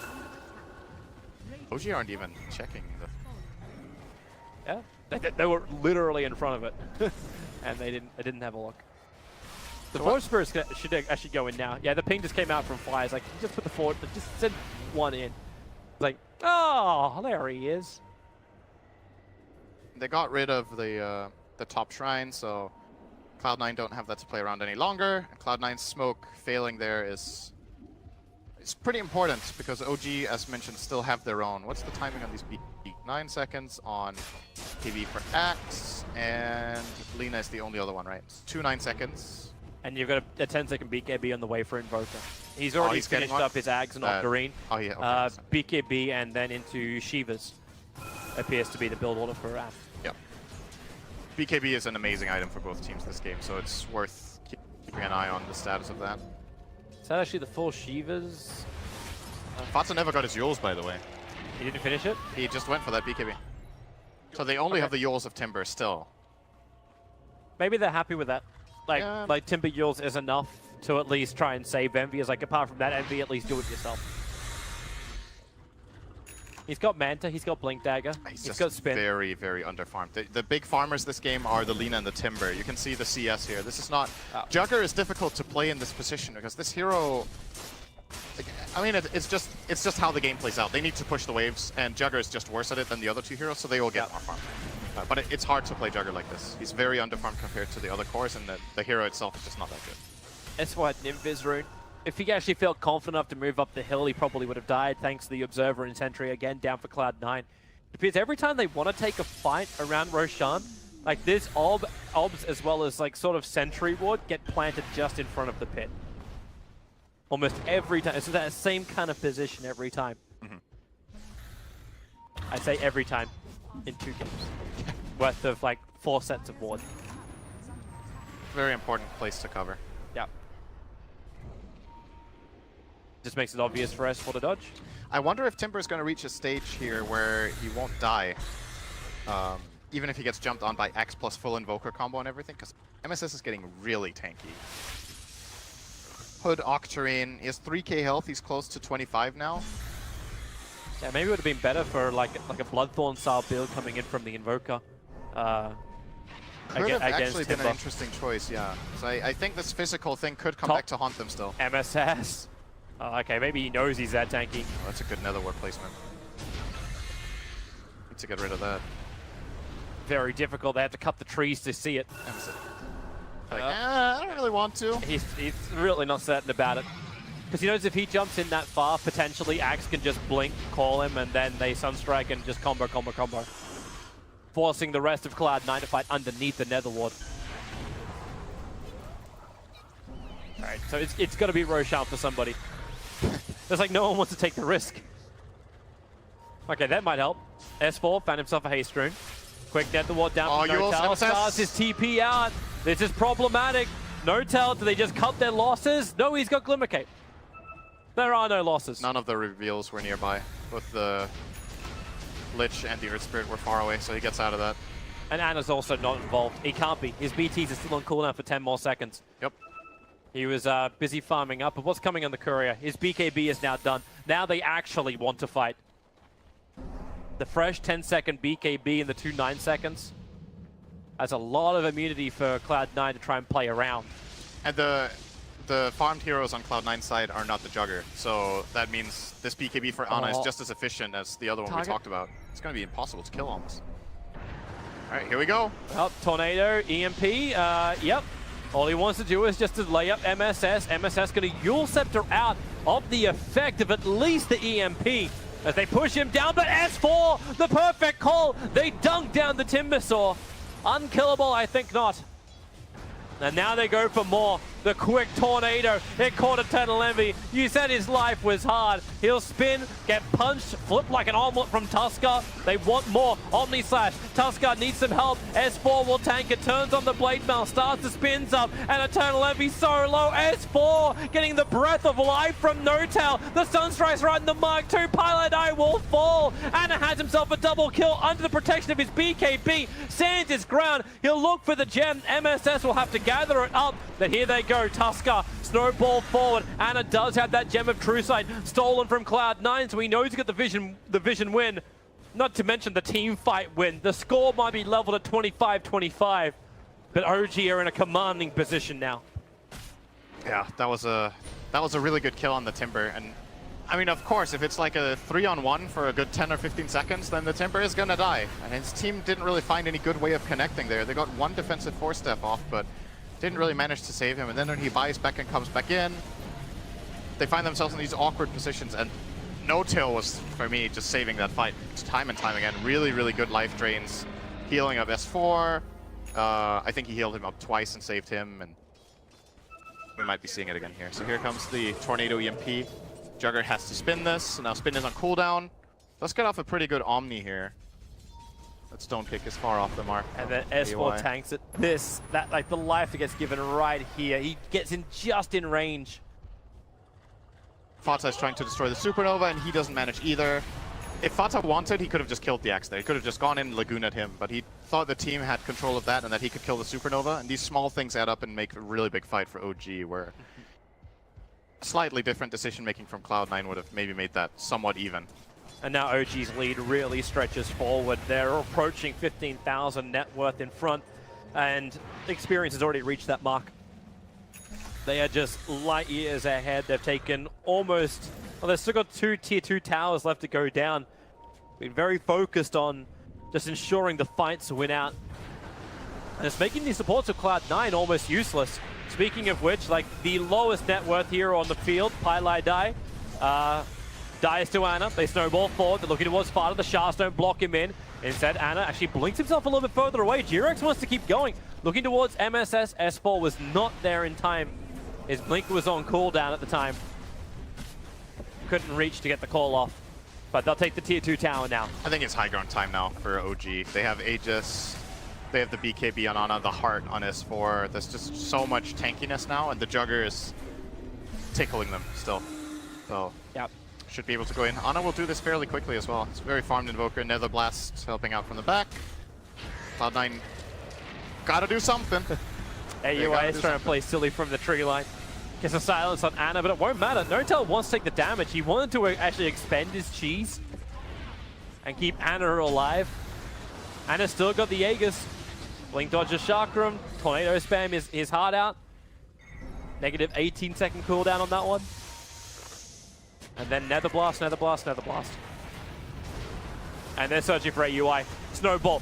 AUI is going to drag G-Rex in pretty far. In fact, G-Rex is in way too deep. They'll kill him off and maybe get that gem back. Glimmer Cape. No, not again. Glimmer Cape, the Sunray, and the drain from No-Tail. G-Rex is back to full life. There's sustain.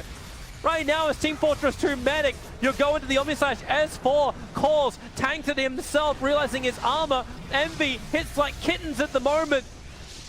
He's forced back into his home, but they've already lost a large portion of that home.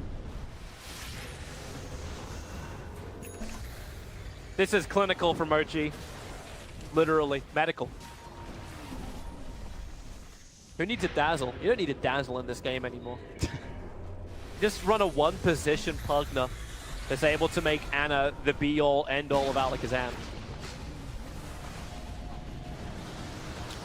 S4. Oh. He was looking for it.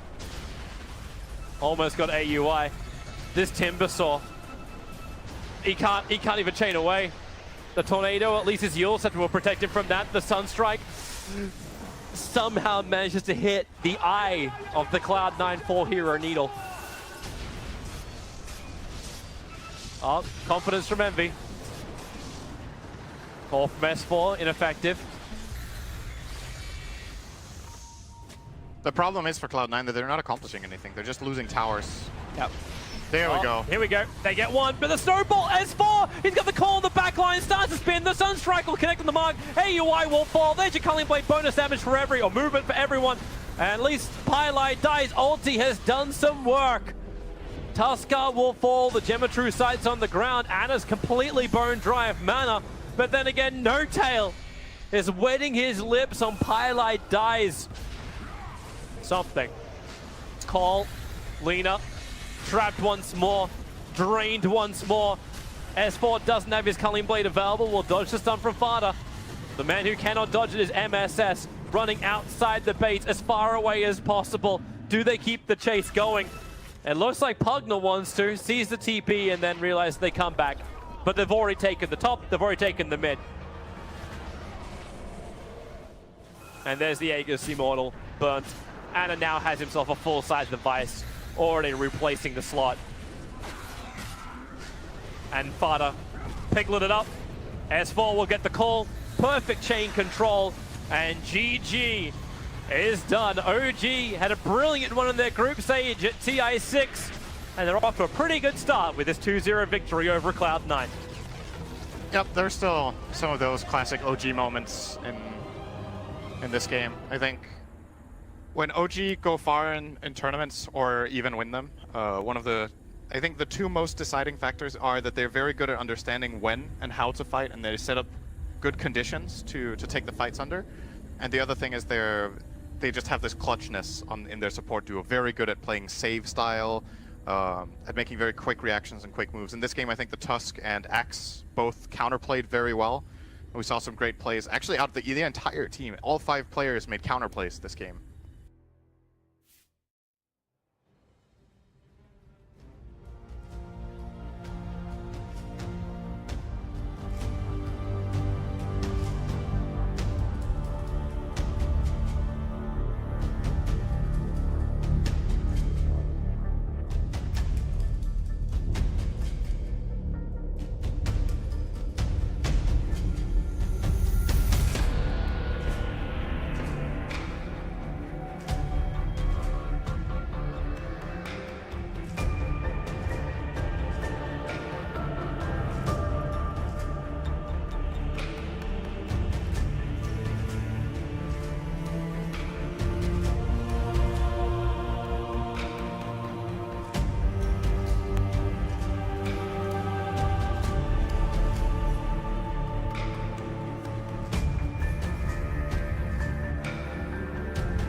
Team Secret versus Infamous NS next Cannibal the rank. I am Toby1 here with Syndrome.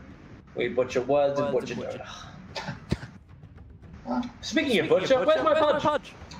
I don't think we're going to be seeing that hero that much this turn. But it's probably going to sneak in once or twice. This is one of the teams I thought would actually play a lot. Team Secret. Secret? Yeah. I think Yasuo is pretty good on it, but I wouldn't put it as one of his 5 best heroes. So I'm assuming Rubik would be number 1 for him. Yes, probably. There's a couple up there that he's very good on. He's very good on Rubik, he's very good on Mirana, he's very good on Windranger, he's very good on... I think his Clockwork had a very high win rate. I'm missing one. Earthspirit. He has a really good Earthspirit, which Secret haven't really been using that much, I think. But, well, we'll see if they decide to run this tournament. Anyway. I'm liking the Secret banners. They actually look really cool with the way they like tail off at the bottom. Yeah, that's nice. Yeah. They're very nice. They're very nice. Very nice. Pay some good money for those. So, okay, going into this series, I think most people are expecting Secret to be the favorites and maybe take this one 2-0. But I think you should, in this kind of tournament, don't underestimate any team, and I think that's also the mentality that Secret has, that they need to play their best in every game. I would agree that Secret are favorites, but I don't think, it wouldn't surprise me if Infamous take a game, or even both, and I don't know what the most likely outcome is. It might actually be Raw, but I believe Secret drew in the first set against Empire. Yes. And is this the first set of Infamous, or did they play? This is the first set. This Infamous first, have not played a game until now. So that also means that Secret have limited information, and on the contrary, Infamous have seen some of Secret's plays, so they have a little bit more info to go on. And that is going to result in a Darkseer and Furion ban, and Secret will get rid of Bad Rider and the most sought after support. Assassin. He has won every game we cast today. Yes. Is that 1 or 2 games? So it was run by OG in game 1. Yeah, and then in the first series we ran that. You had the information. I can't tab out, or else we don't transmit audio. Who needs audio? Okay, people tuning in. I'm gonna have a look. So the first set we had was... What am I even looking? Upside for Keizu is upside for all the Team Secrets. Fact that like Keizu could also play that Nyx Assassin offlane. We'll just say it was played twice. I'm not finding it now. Okay, I'm fine with that. Okay, well this is a change of pace. Faceless Void first phase, Elder Titan second phase. Welcome to no, SA that's Dota. also first phase. Second pick. A second pick. That's a second phase. Yeah. I'm glad you're here for me, bro. Yeah, I'm here to make you look bad. That's trying my best to drag you down. You don't have to try, bro. I did it all by myself. I can handle myself. I'm an idiot. This is my speciality, my reputation. Don't make me look smart in Dota. I'm not allowed to do. This is so this is a classic opening for like 1 or 2 years ago. This Elder Titan Void has been run. Great team fight synergy, obviously. Bit surprised to see it as the choice here for Infamous because I consider Nyx Assassin one of the better heroes against Elder. The problem that Elder faces is the Spirit can just get carapaced and then your entire combo is just broken, and the concept of your hero is to be a combo breaker in itself. So if your combo break fails, you're not that much of a hero half the time. Secret are gonna immediately grab a second pick Storm for mid 1. You know what this feels like? This feels like the way OG drafted before. I'm just gonna grab everything that I feel confident with. Yeah. And we're just gonna go with that. We're gonna play our style, and it may be the best thing that Poppy can do up against a team like Infamous, where you know they're gonna do something quirky. You know that they're gonna actually like probably just go all out team fight and say this is the way we're gonna win. We just run at you kind of style. So you get a highly maneuverable mid, you get a really disrupting support, and everything else can just fall into place as long as your laning phases. Yeah. I think Secret are already planning for how do we just not play teamfight if we don't want to. Yep. Storm is a good choice for that. Obviously, he's very fast at pushing out waves. He's, as you mentioned, good at being elusive and not getting caught by these kind of combos. And they can still take this in multiple directions. They could go for like something like a Lifestealer Bomb if they want to play the Storm very aggressive, very kill hungry, or they can play more of a split push approach where they just avoid fights and then scale very well. There's plenty of possible picks here for Team Secret now. Infamous getting rid of the Necrophos that Secret played earlier today and the Drow Ranger. Not sure if Secret had a plan of going for Drow with this, but it definitely can work with Storm. Secret banning the Viper. I believe that's a hero Infamous have played a decent amount in the past, so they're obviously going off pre-TI matches only for now. Yeah. Well, that's all they have to work with, so yeah. makes And sense. Infamous may have changed a lot of things around. Who knows? Well, the last tournament Infamous played at was Final Battle in Peru. They needed to change a lot after that. They looked very disorganized would be a better way to, like, the best way I can describe it. The qualifier was good, but all the teams that were in the qualifier played in that tournament as well, and they got knocked out in the lower bracket round 2. Like, okay. They did not get far, and they looked very, very unsettled. They couldn't synergize well as a team, and I feared like this drive could just keep going into an overcompensation kind of thing, where it's like, let's just all 5-man team fight this. This is the only way we can win, kind of style. Like you just. Well, let's give them a chance to play first. We'll give them a chance. We're not going to assume they're Archon. Maybe they have a chance. That's pretty. That's not rude. Yeah. Falk admitted that himself. Wait. Oh. That was when Gerg was walking around in the downstairs area wearing his suit on the wildcard day, saying, "My boys are going to lose. I'm not going to have another chance to wear this." So we're already out of the tournament. It's like, wow. Okay. That was a hard run, though. It's nothing like confidence. Confidence is good. Confidence from your manager. Queen of Pain. So again, another good team fighter. A good lane. Yeah, good lane matchup against Storm. Yep. One of the worst matchups for Storm in mid. Storm's weakness is that he has no mobility until 6, and he can't really put pressure on most heroes because, you know, he's good against melees because you can use the static remnant to deal damage, but against the Queen of Pain who outranges you, the only way you can fight back is dropping a remnant and then getting an overload proc, but that's never going to amount to the same as Quap does. Oh, wow! Hi! That's a hero we completely forgot was actually available for once. And it will get grabbed by Secret on 3rd pick. Has there actually been any... Like, there's been no game we've cast today where he's gotten past the second ban phase. Not even past the first. Like, not even past the first. He was banned out in every first Banned phase. every game, yeah. Okay. So, the question then we start to beg is, who's playing what? Like, you're roaming... Like, one of these... Like, Earthshaker or Nyx must be a roaming hero. So, who becomes Kez? Who's offlane? It's an offlane shaker, I'm pretty sure. Offlane shaker? Yeah, I think so. So, a couple of good spell steals here. Impale is pretty good. Fissure is fantastic. It's one of the best spells you can steal in all of Dota with Rubik. It's better than a lot of ultimates spell steal. Yep. He's so actually nice. got instant control over the Storm Spirit too. Telekinesis Instant grab. lift, very good. Null Field is good this game as well. Secret are very magic intensive right now. So, I think it's a pretty alright Rubik pick. And it plays into Infamous's game plan fairly well, I think. Now they have like someone who can maybe set up the other Titan early on in the lane so that they can get kills. They have the team fight that Rubik can also bring. It plays into this like 5-man style. Null Field obviously gets a lot better when you actually are organized as a 5-man unit instead of in skirmishes. Null Field is generally not that valuable. Then Rubik is more about his other 3 skills, but Didn't pretty you alright. was triggered by the fact that the on the top and Dire is on the bottom? What's that? When Dire is on the top side of the map. Just look at the background, Toby. That should give it away. Yeah, I know. I'm just saying. I think, Toby, the side with the satanic candles is Dire. And I think the one with nice green grass and cows walking around is Radiant. You know what? And also the one with Keeper of the Light is probably the Radiant. Why can Dire not have nice things? I don't know. Put a little bit of dark grass there. And then the candles can light it up and they can start a...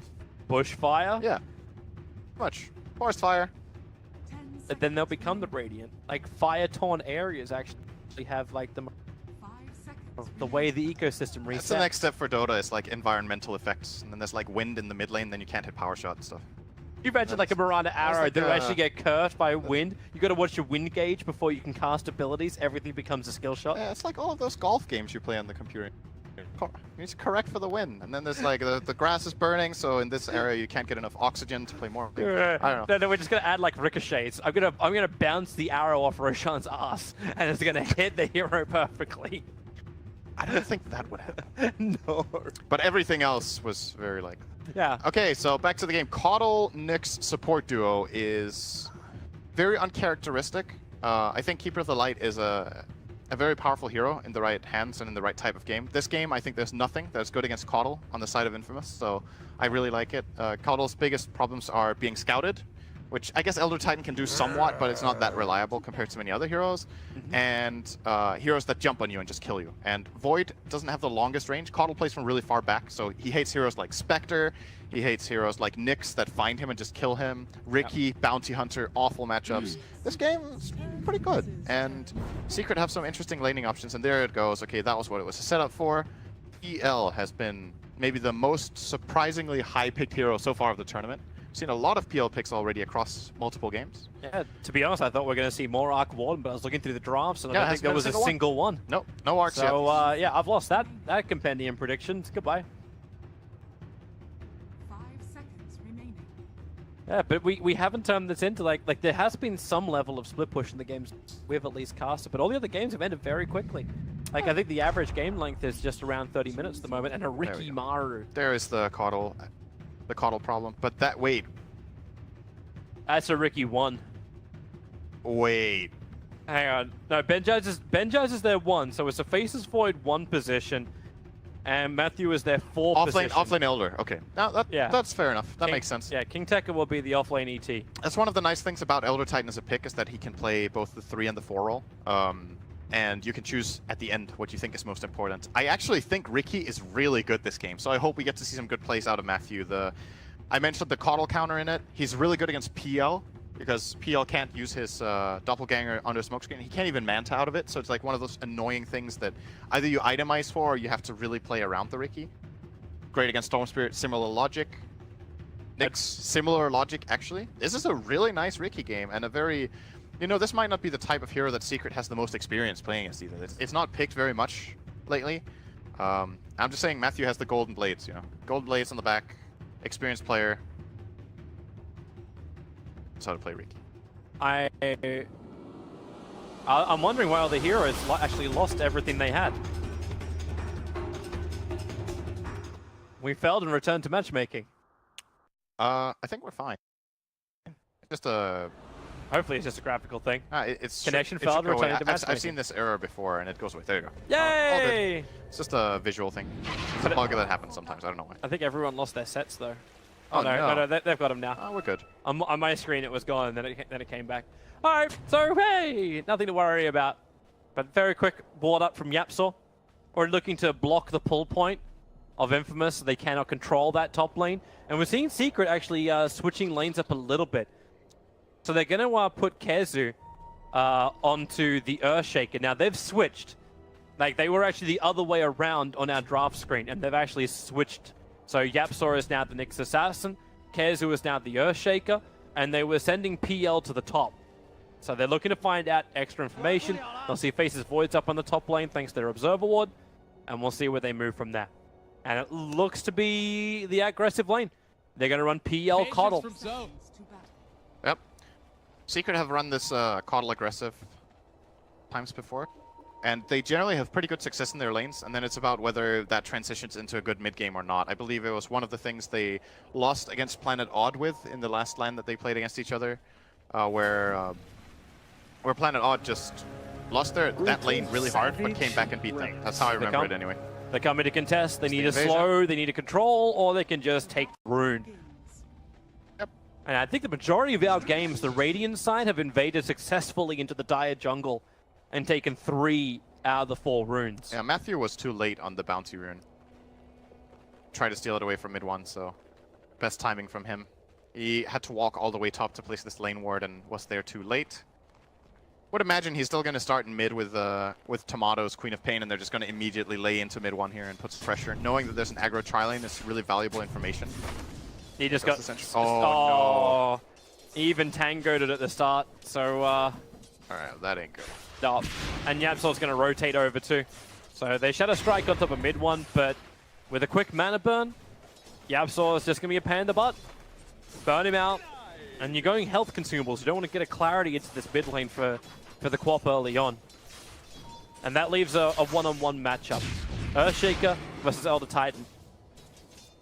Surprisingly, well, I suppose not that surprisingly, he went for the Fissure, but Totem and Aftershock.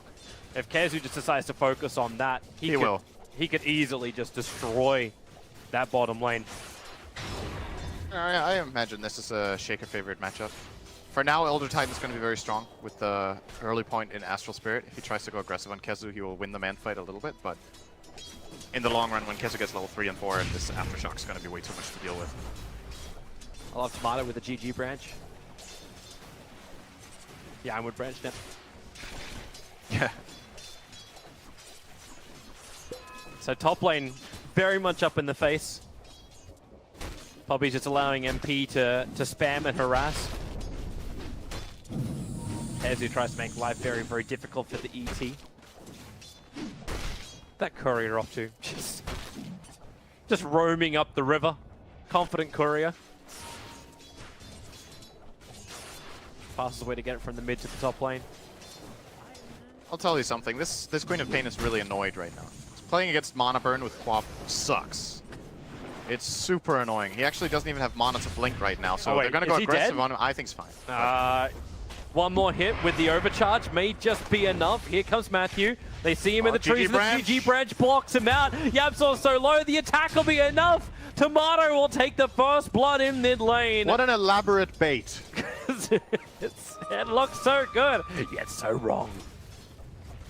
I don't blame Secret for trying that kill. That was very close, and understandably, you drain Queen of Pain out of all her mana. She doesn't have blink. You go for that try. Yeah. That brings a quick bottle now to mid 1. Came on the back of Yapsor. Tomato's getting his as well, I believe. And a clarity. Oh, no, just a clarity and a null. Okay, so he's not running bottle first. He's going to go for the double null, which is pretty standard. And casual stick. But I don't know if it's the choice against Nyx if you do that. Okay, Yapsor real. Oh, okay. Yeah. Yeah, when I play Nyx, I don't feel like Mana Burn has 1,000 range, but I guess in the right hands it has 1,000 range. How nice. Okay. Professional players just hacking the game. Infamous Matthew will get rid of that sentry ward in the mid lane. Might be a dangerous thing to do. He might lose his Obs ward as well for it if Yapsor decides to bring out a sentry and just plant a little bit to the side. The mid one, well, the mid ward, let's not say mid one, that's going to be really confusing. The mid ward that Infamous have is already down to 1.5 minutes left, so it's not the end of the world if it gets countered. It's just money. Yeah, it's true. I mean, it makes the sentry free.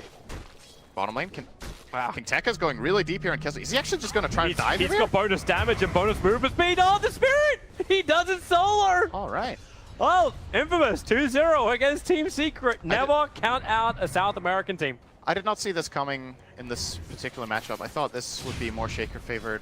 The build from Kezu is exactly what I was expecting. You go 1-1-2, and then when the Elder tries to go aggressive on you, you have the Aftershock from Enchant, and then you have the Aftershock from Fissure, and you can just kind of run away. But he must have caught him off guard.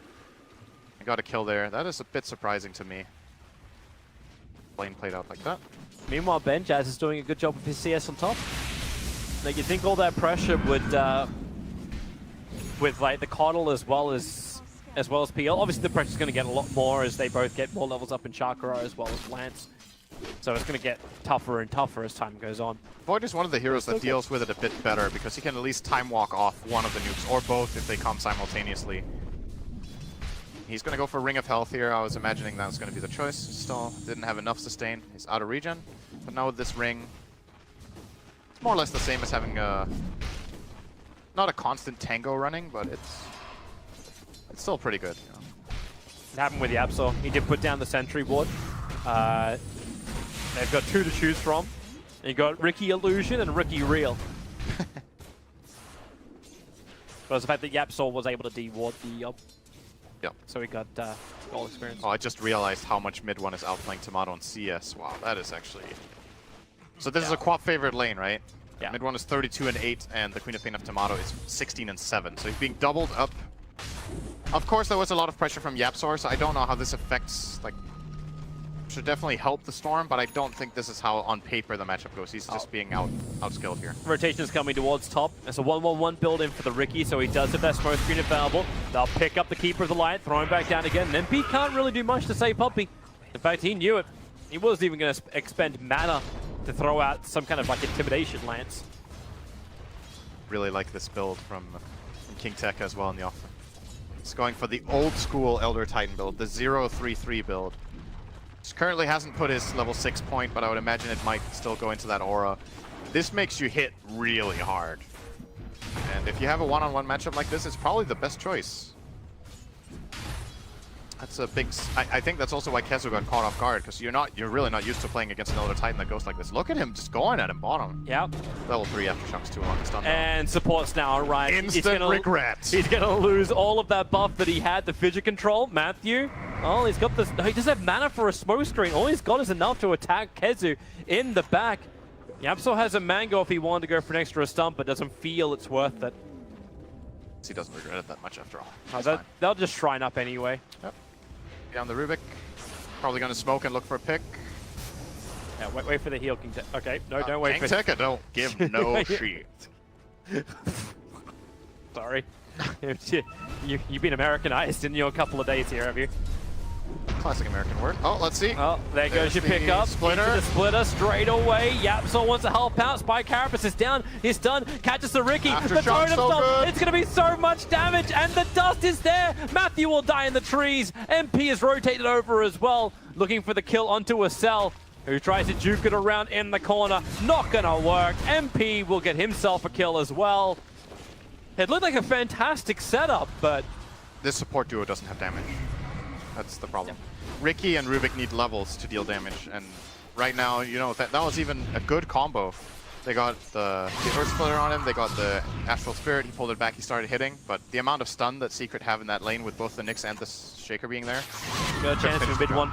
Mid one does have his level 6, but the smoke screen could have caused him real problems with the sentry ward. It's still up for the moment, so the smoke screen doesn't really catch mid one off guard enough. Yapso's rotation in as well meant if Matthew to continue the fight, he may have died. The sentry actually timed out halfway in the middle of that fight. Wait, is this really happening? The Radiant are running 3 Soul Rings with Caudle. Yep. There's a Soul Ring on the support Nyx before Boots, Soul Ring on the Shaker, and Soul Ring on the Storm. Efficiency. This item seems to be gaining a lot of popularity. Saw it earlier today, EG were running a Soul Ring on the Puck of Universe. Yep. Very interesting. Mid lane, good blink from Tomato. He will get out. There's a regen running there from mid one. He's just going to keep it going here with a bit of zip zap. He doesn't even have Electrical Vortex. He didn't have a way to control up the Queen of Pain, so it really was just force a blink out. If you can't mana burn him, force him to burn abilities the old-fashioned way. Tomato would love to have mana in this game. That would be fun. Yapso. Nope. Here comes Faceless Void. Chronosphere is up, but the double stun. Damn, Yapsor is good. I'm glad I got a plus 25% stun increase on my fantasy card for him. Not biased at all. Okay. You know what he's like. Yeah. As a support, he was one of the safe bets for a support. A pretty slow game in some ways compared to the other games we've had today, and I think by nature it's just the support duo of both sides that don't have the same kind of play potential, so it will be a bit slower. Secret do seem to be getting more out of the map though, being a bit more efficient than Infamous, but it's still an even early game by all means. Yeah, 1k gold, 500 experience. The difference, it is swinging the way of Secret, but Infamous is still looking for that opportunity. They want to use the Faceless Void. Yeah, absolutely. That TP mid is a pretty big loss for him that he doesn't find anything. Yapsor around. They Still don't have doesn't have detection. boots. Do you want to get boots on your ever? Minute 10. Doesn't make Soul Ring of a bit, bro. It's a stun. Echo will come. Yeah, with a Vendetta Good hit, smoke screen. nice smoke screen. The Chrono will catch out too. The Splitter is there from Tekka, and it slaps back the Earth Shaker. Nyx Assassin needs to run away out this one. He's got no invis, he cannot TP, there's nothing to do apart from to die to the Faceless Void. Infamous get what they want. 2 quick kills. They don't really lose anything on the map as it looks. Powers are still very healthy. Bottom lane especially, but now the pressure is going to start to be mounted here by Team Secret, so I'm going to force a rotation down here from the Faceless Void, and we will take care of business here. Or will he? Got to be careful when you've got no Chronosphere. Puppy is bringing in help. He's actually bringing in the Nyx Assassin on a recall. So Rubik, oh, that's not what you want to be. Yapso is stunned. The Illumin's a little bit off target. But it may not matter. Spy Carapace causing problems, and the attack from Puppy. It's pretty fast though, but still not enough. If there was any assistance coming in from Infamous there, that could have been really interesting, but not the case. Faceless Void, force a time lapse out. But with that catapult behind it, it's the perfect time for Team Secret to push the lane. Other supports now TPing in. Faceless Void, still no Chrono, but Queen of Pain arrives, and Team Secret will give it the respect. They'll back up before the creep. Actually, the tower is within deny range now. The siege creep did enough damage. So it's now up to Secret. Oh, they got it. They actually got the tower. That happened? It didn't get denied. And Benjaz is being stalked by Yabsaw into the tree line. He's moving down. This is dangerous. They're looping around. MP's nearby. He's going to time walk out this one with the lance, the Illuminate, the damage! Was barely enough. Would have survived there if he used his stick before time walking, but probably didn't think about it in the heat of the moment. Now he's going to have this moment of realization where he's going to be like, damn it, you know? Oh, pick yourself up, go for another kill. Yep, pretty much. Can't let that affect you too much. A nice kill from Secret nonetheless. That was very good combination of spell usage. Oh, this is nice for mid one. Double damage. Double damage room. Just got chakra up as well. Quap has the Veil coming in. So now Infamous hitting a power spike right now. Ricky got level 6. They have Chrono again. Queen has the Veil. The Titan is really strong. Infamous's teamfight right now is really nasty if they set it up. So see if they can somehow force that type of play to happen. I'm still waiting for the double totem. With a chakra cooldown, the never-ending control that can come from Kazu. I think it's a 6-second like reduction on a 5-second ability, 5-second cooldown ability. That's true. You can get 2 enchants. Even though you probably want to start with Echo. Yes. That's the only downside. You blink Echo and then you instantly get Chakra and then you have 2 enchants. Unlikely. Yeah, there's no way Puppey can keep up with that range. Well, not no way. It would just be difficult. They observe what the top team Secret to attack the tier 1 tower, but it's already too late. Infamous are all bottom. So now, this ward that was just placed in the bottom area by Matthew got spotted by Puppey. He had a sentry and an obs, so he's going to get rid of this as soon as he gets some vision. Oh, he's got there. And you will be seeing a lot of this tournament. Teams have become way more accustomed to this move where the enemy team is collapsing on your safe lane tower, you collapse on their tower. And it's just the layout of the map and how hard it is to defend this particular tower that this will be happening countless times in this tournament, that you see this exact trade-off. It's very, very normal that you don't try to defend these towers. But thanks to the double damage rune of mid 1, he actually got a lot more back in return because he went for the mid, but maybe paying the price. Smoke screen is down. Yabsaw. Oh, there's the ET splitter. Spy Carapace messing again with the ET combo, but misses the impale stun. Important blinding light there from Puppey. Kept him alive for sure. Kazu got dragged in. He got recalled in. He's 100 gold away from having his blink dagger. Yeah, it's good farm. Actually, every hero on the Radiant has good farm. Very uncharacteristic, but Yabsaw is very, like, easily the lowest farmed hero in their team. You know, it's good to see that they're able to adapt. Yap is very commonly considered one of the greediest support players. Like, he's very good at claiming farm around the map, at scaling, at not buying wards, at asking his 5 to buy all the wards when he has 3 items, at asking his... Yeah, okay. But you see Pup. You sound a little salty there, Sin. Just missed it. They missed the replacing me and 5. Yeah. But yeah, you see the reason. Like Puppey is building him for the mech, mid lane, really nice control. Vortex back, and Tomato will drop. But Puppey's trying to go for both the 4-staff as well as the mech. This is a very expensive thing to do. This is the reason why they were stacking, allowing him to actually farm those stacks as well on the top lane. Yeah. I understand the critical items he needs to get, and then Kazu can start buying items. I think it's a very good game for Aghanims on Coddle, actually. I wonder if he's just gonna... Puppey often keeps this casual buckler. He might just go Aghs after the 4-step. Yabsaw, Spy Carapace is nice, goes for the stun, gets the double. Over on Rubik and Faceless Void, keeping him out of the fight. Fissure as well. Chronosphere now committed. The Illuminate and Blinding Light, making it very difficult for Infamous to get the damage in, especially when the Illuminate destroys the Rubik with combination of mid 1. Kazu gets the Echo Slam off. Faceless Void nowhere to jump to.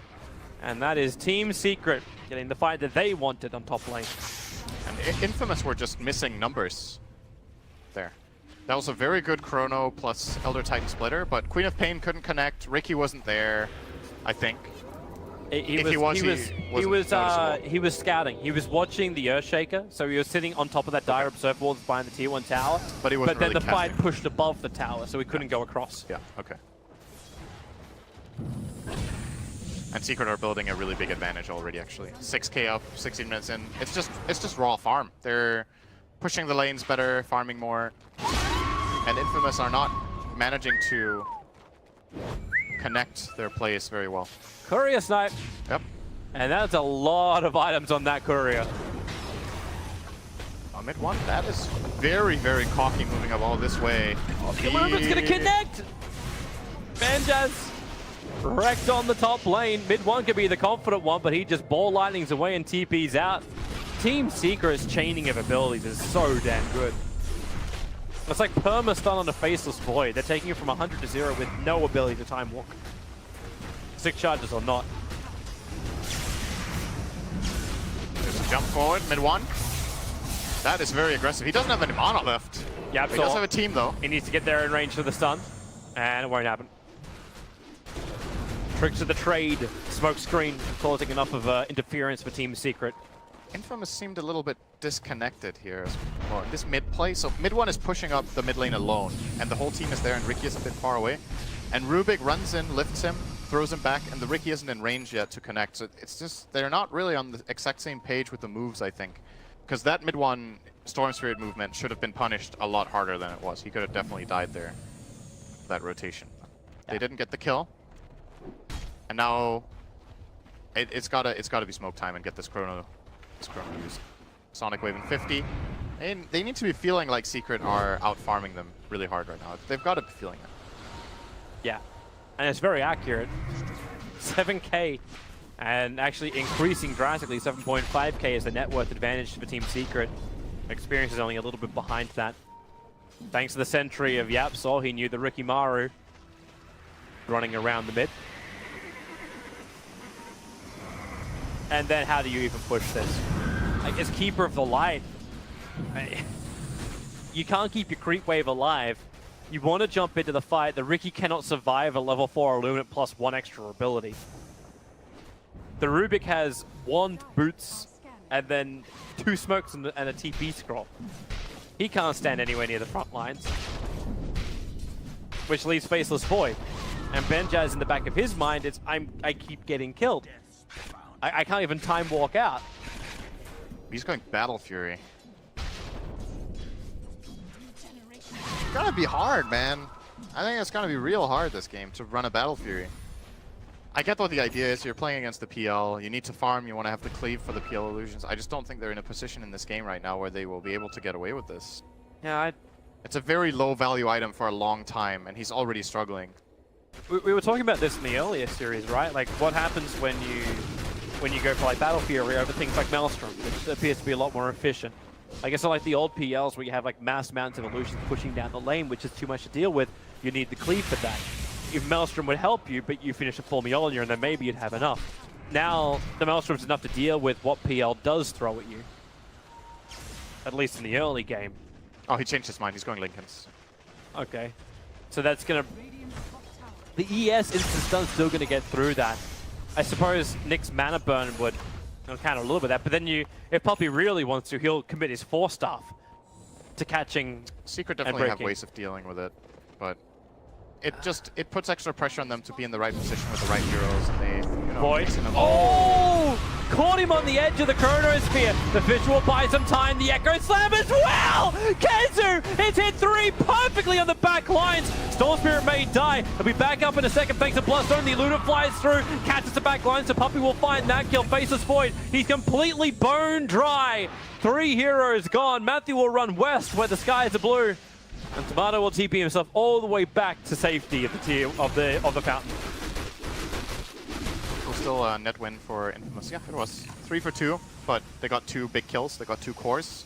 Lost the support and 2 cores themselves, but with Secret having this big of a lead, that was a lot of gold for the Queen of Pain. For what he's going to turn into. Is this going to be the Orchid build-up? It looks to be. Or an Echo Saber, Toby, you never know. He has Orchid in his quick buy, so I'm going to go for Orchid. There are other reasons to believe that. Good ones. A lot of good ones. Alright, Team Secret are on the hunt, trying to see who's scouting where. That's why they put the Remnant down from mid one. Being someone will walk into their dastardly trap. And there they go. Now they know someone's farming. The Yapsol will have to wrap around. Sentry Ward defensively planted down from Infamous. And already Queen of Pain, like, doesn't even finish farming up the Mud Golems, blinks away. Allowing Yapsol to walk right underneath the Sentry Ward, having no reveal. Now Storm Spirit jumps forward. Benjaz already commits the Time Walk. He's expecting all of the initiation to come in, but the Fissure from KheZu in the right spot. They'll slam down the Faceless Void. Maybe the tricks of the trade. No! He tried to Time Walk once more. A fraction of a second away from completing it.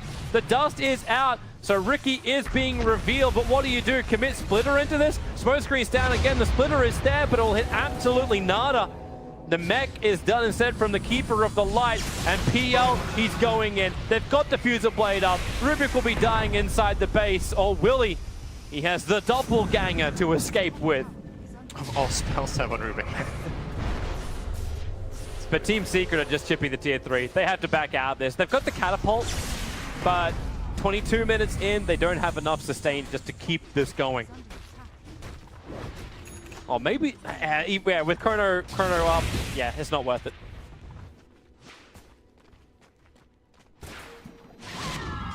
So that could have, again, it's another one of those moments where it seems like Infamous just aren't able to connect. Tomato, I think, on the Queen of Pain playing without a TP scroll in that moment, unless I was missing something. And that could have, again, been a pretty good turnaround fight for them. The biggest problem so far in this game has been their just lack of just being on the same page in coordination and playing around each other to line up. Meanwhile, Secret has been very swift and very good at connecting their heroes. Patience from Yapsol. Courier, got him. Misses the stun on Benjaz, but KheZu's here. And they're quite happy to break the Lincolns with the mana burn.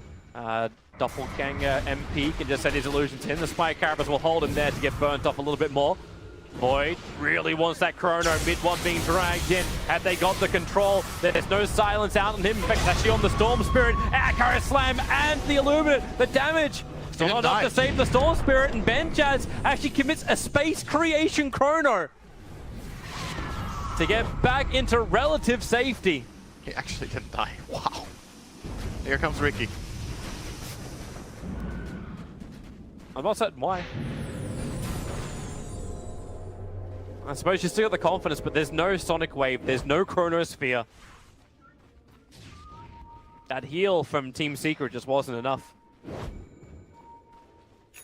Yeah, stalking again. He won't find anyone just yet. He does have a dust though, so if Ricky walks through any sort of sentry, anyway, do they even have a sentry? They do, but it's pretty far away. They got the dust on Yapsor himself. Yep. Sentries are down.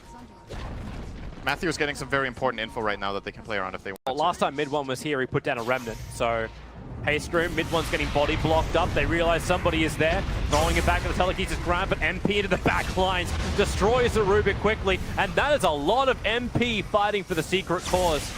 Not so secret now, Storm Spirit jumping forward after Benjaz. They trigger the Lincoln Sphere. That allows Vortex to come in. And, well, a quick time walk up. They'll go back into burning off his mana, keeping the control there with the ES. Doing a lot of the lifting in Yapsor. Solo kill for Queen of Pain. He's got the Vendetta. He can even run Courier as bait. He's got 4 staff available too. Tomato. Blink and run. Blink and run. KheZu. Wrong way. Guessed poorly. Or maybe he guesses wisely. Get the pit. He follows him. And then, yeah. He really just wanted an easy pick off with that Orchid, and he won't get it. In fact, now he leads them straight to the river, to the death of Roshan.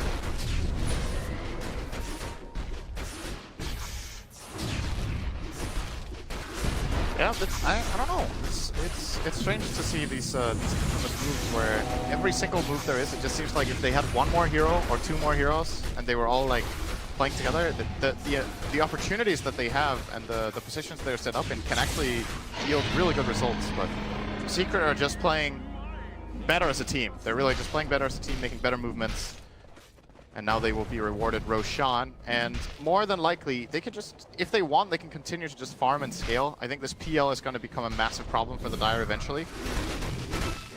And in my mind, Infamous need to think of it this way. If we have all our spells and our cooldowns ready, we need to group up and get something done. If it's killing one core with Chrono, so be it, but they can't just keep playing this like split 3-2 style against a Coddle and Storm split pushing and expect to be able to get the picks, unless Ricky and Queen, for example, connect on a kill together. Those two have the synergy to kill. But I mean, they drafted like this. They drafted the Titan and the Void like we talked about. Then you need to be looking for these fights and set them up. Can be harder and harder now with the BKB done for the Storm Spirit. Maybe now he might be able to hold on to some of those Bloodstone charges. Here. Yep. Everyone together, Team Secret. Primary target, probably the Queen of Pain. She doesn't have an easy escape. Faces Voice, the harder one to kill. Observer and Sentry is down for Infamous on that bottom lane. They're expecting some level of pressure. Kezu's hunting with his Shadow Blade up on the top lane, but he won't find anybody. He'll only find creeps. They're keeping him invis for the moment. Do they actually see the... They don't have the Sentry in range. But aggressive Obswart down, Yapsaw moves in, they pick him up. There's that Obs and Sentry doing work. Yapsaw, he cannot break free. The Orchid controlling him too well. Now the question is if Matthew can find a collateral here. He's gonna get eyes on MP actually, and Kezu. This is really cocky by MP to farm here. Oh, he has the Blink Dagger though. We'll get out. Reveal the smoke screen. With Kezu jumping invis, this is also a dangerous area to be. I don't know if he's actually revealed the fact he's got the fully completed Shadow Blade. He's been dead on Rubik. Get a lift here. Guess he's gonna... Nobody's following him though. Kezu's on the other side of the trees. He caught a glimpse of him for a moment. Steals the bounty. They think of Rubik. They think the Ricky is there now. He has some next level stuff. Oh, underneath the Sentry Ward. Ricky, guys. Sentry Ward was meant for it. Surprised he went back in after he took the bounty rune. Yeah. Seems confident. Not the right move. Nyx again on the hunt. Observer's giving him all the vision he wants on the Faceless Void. So there's your Vendetta hit, stun, and then follow up. Mid one gets the perfect control. Smoke screen from Matthew. He just walked a little bit too far. Actually jumps up to his own courier. Did he just attack his own courier with that? I think he blink striked. Yeah, he blink striked it and then attacked it once. He is out of dust, but there's still a Sentry Ward. Keja controls him. The stuns, the control is too good. Mid one really needs to... I was thinking an Orchid of his own, but it's actually what he's building into. This should be a tier 3, at the very least. 20 seconds. No buybacks on these two. So we'll be claiming this. Could also just end up being a barracks as well, we'll see. Elder Titan is very good for these situations. Good stalling. Tabata's trying to work out if he commits to Sonic Wave. Like he put his wings up like he was about to just release and counter push it. But even if Team Secret don't get the racks here, obviously they want to get some kills, but they can just back off and take the shrines if they want to. Sentries down from both sides. That one Sentry Ward from the Dire side will get rid of both of the Sentries of Team Secret. And, okay. Girls mid. No follow-up on mid one.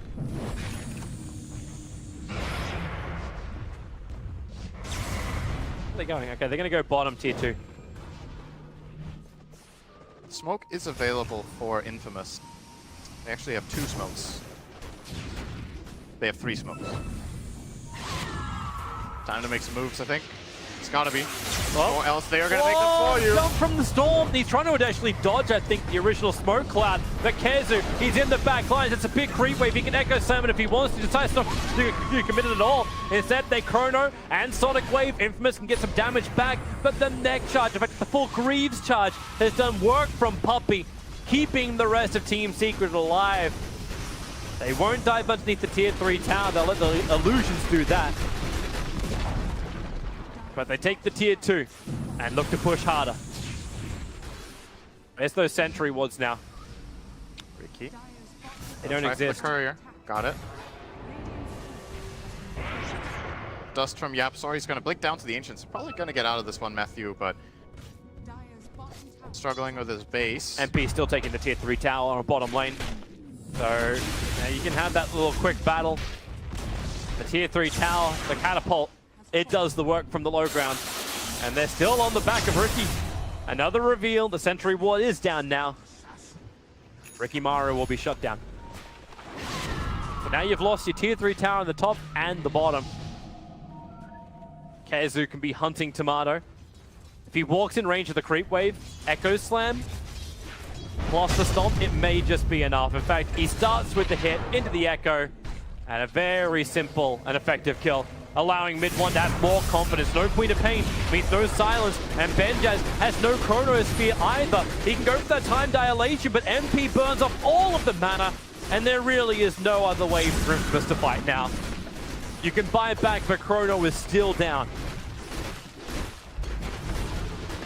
A little bit of backdoor protection for a second there, but it's already gone again. So Secret will be taking this lane. Could just cross all the way to top if they want, but I think they might try to go through mid instead, first off. They're shopping at the Dire shop. All right. Gem, good to get some items. Yapsol just picked up a gem from their shop. I actually think, like, you have limited gems. If you buy the gem from the Dire store as Radiant. It's still your own store. I know, but like, imagine if you could actually steal their gem, steal their cooldown timing with item purchases. That would be something. That would actually be hilarious.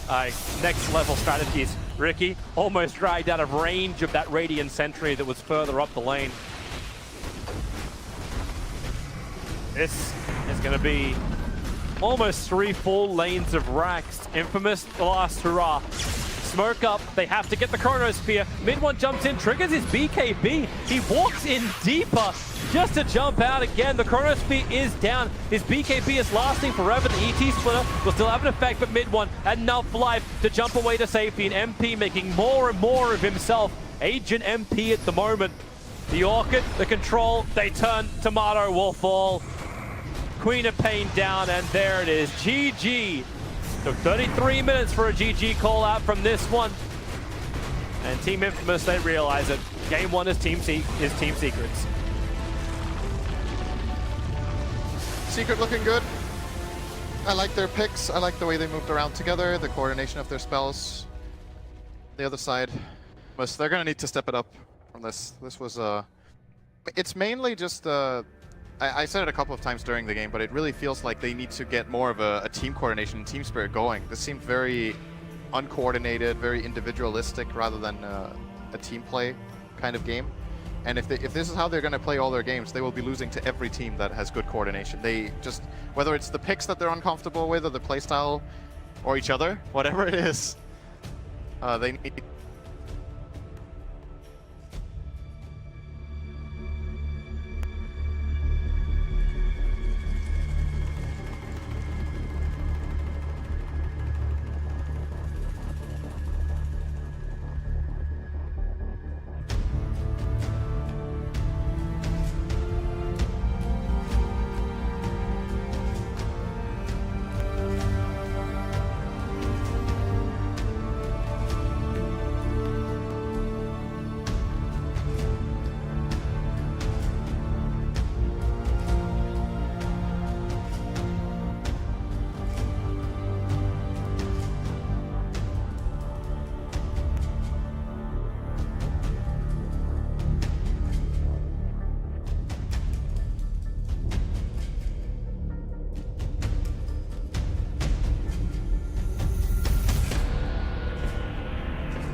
It is time for Game 2 of Team Infamous going up against Team Secret.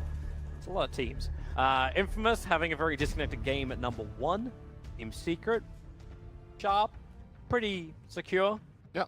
Little confident in their picks. But we were expecting that. Obviously, Team Secret being favorites in this. 10 seconds. Yeah, I think Secret delivered to the level I was expecting of them. I thought Infamous were going to look better than that, so I hope this game can do them a bit more justice. As far as today's games go, all the games we have cast, that was easily the worst performance of any team. So, you know, you can, as we said, you can have a bad game, they can bounce back. Gonna see how they decide to go about it. Or this is something we saw earlier today. There was a silencer pickup by TNC. Yeah, but very early on. It was first phase, and they did a combination with it. Batrider. Yeah. Yeah. This time, however, Batrider is banned out. Let's see which 10 seconds direction Secret remaining. choose to take this in. The Nyx Assassin is available again for 5 seconds remaining. Yapzor. Did a lot of work last game. No Shaker, however. Yeah, but Nyx Assassin's still going to do what they want to do. Someone to get into the back lines, even if you just get that early stun onto the silencer, interrupting the timing of the global silence, you'll miss that perfect control window that Infamous will... So it looks like it's going to be the most obvious pickup for Puppey. So maybe the other question should be, who does he combine it with? Here we go. Yeah, so who's his second? You get the Nyx Assassin. You've already taken out Infamous's ability to dominate Vision Game with the Night Stalker and the Batrider removed. I think you want to pick something that's flexible on the second pick in this. You don't want to pick a core unless it's a core that can also be support. It's a Faceless Void. Or a core that can play multiple lanes. Yeah. It's also okay. It can be both off lane and safe lane. And it's also kind of a steal away from Infamous that ran it last game. I'm not sure how much that factored into the decision here. Technically, Void isn't the best hero against Silencer. Silencer's global silence can be a pretty big problem for Faceless Void. 5 But seconds At remaining. the same time, if you catch him inside the Chrono, catch Yeah. him with the Nyx Assassin, Team Secret have ways of making him actually talk. Hey, Hey. I don't think you can talk inside the Chronosphere. Bad pun of my TM. There's no... I Face- don't think that's how it... Can Faceless Void talk inside In the the Chronos? Chronosphere? Yeah. He Faceless has, Void can he do has whatever a, he wants in the He Chrono. has a mouth. Faceless Void can taunt in the Chrono. That'd be really bad. This manners. looks like Infamous were not expecting this pick.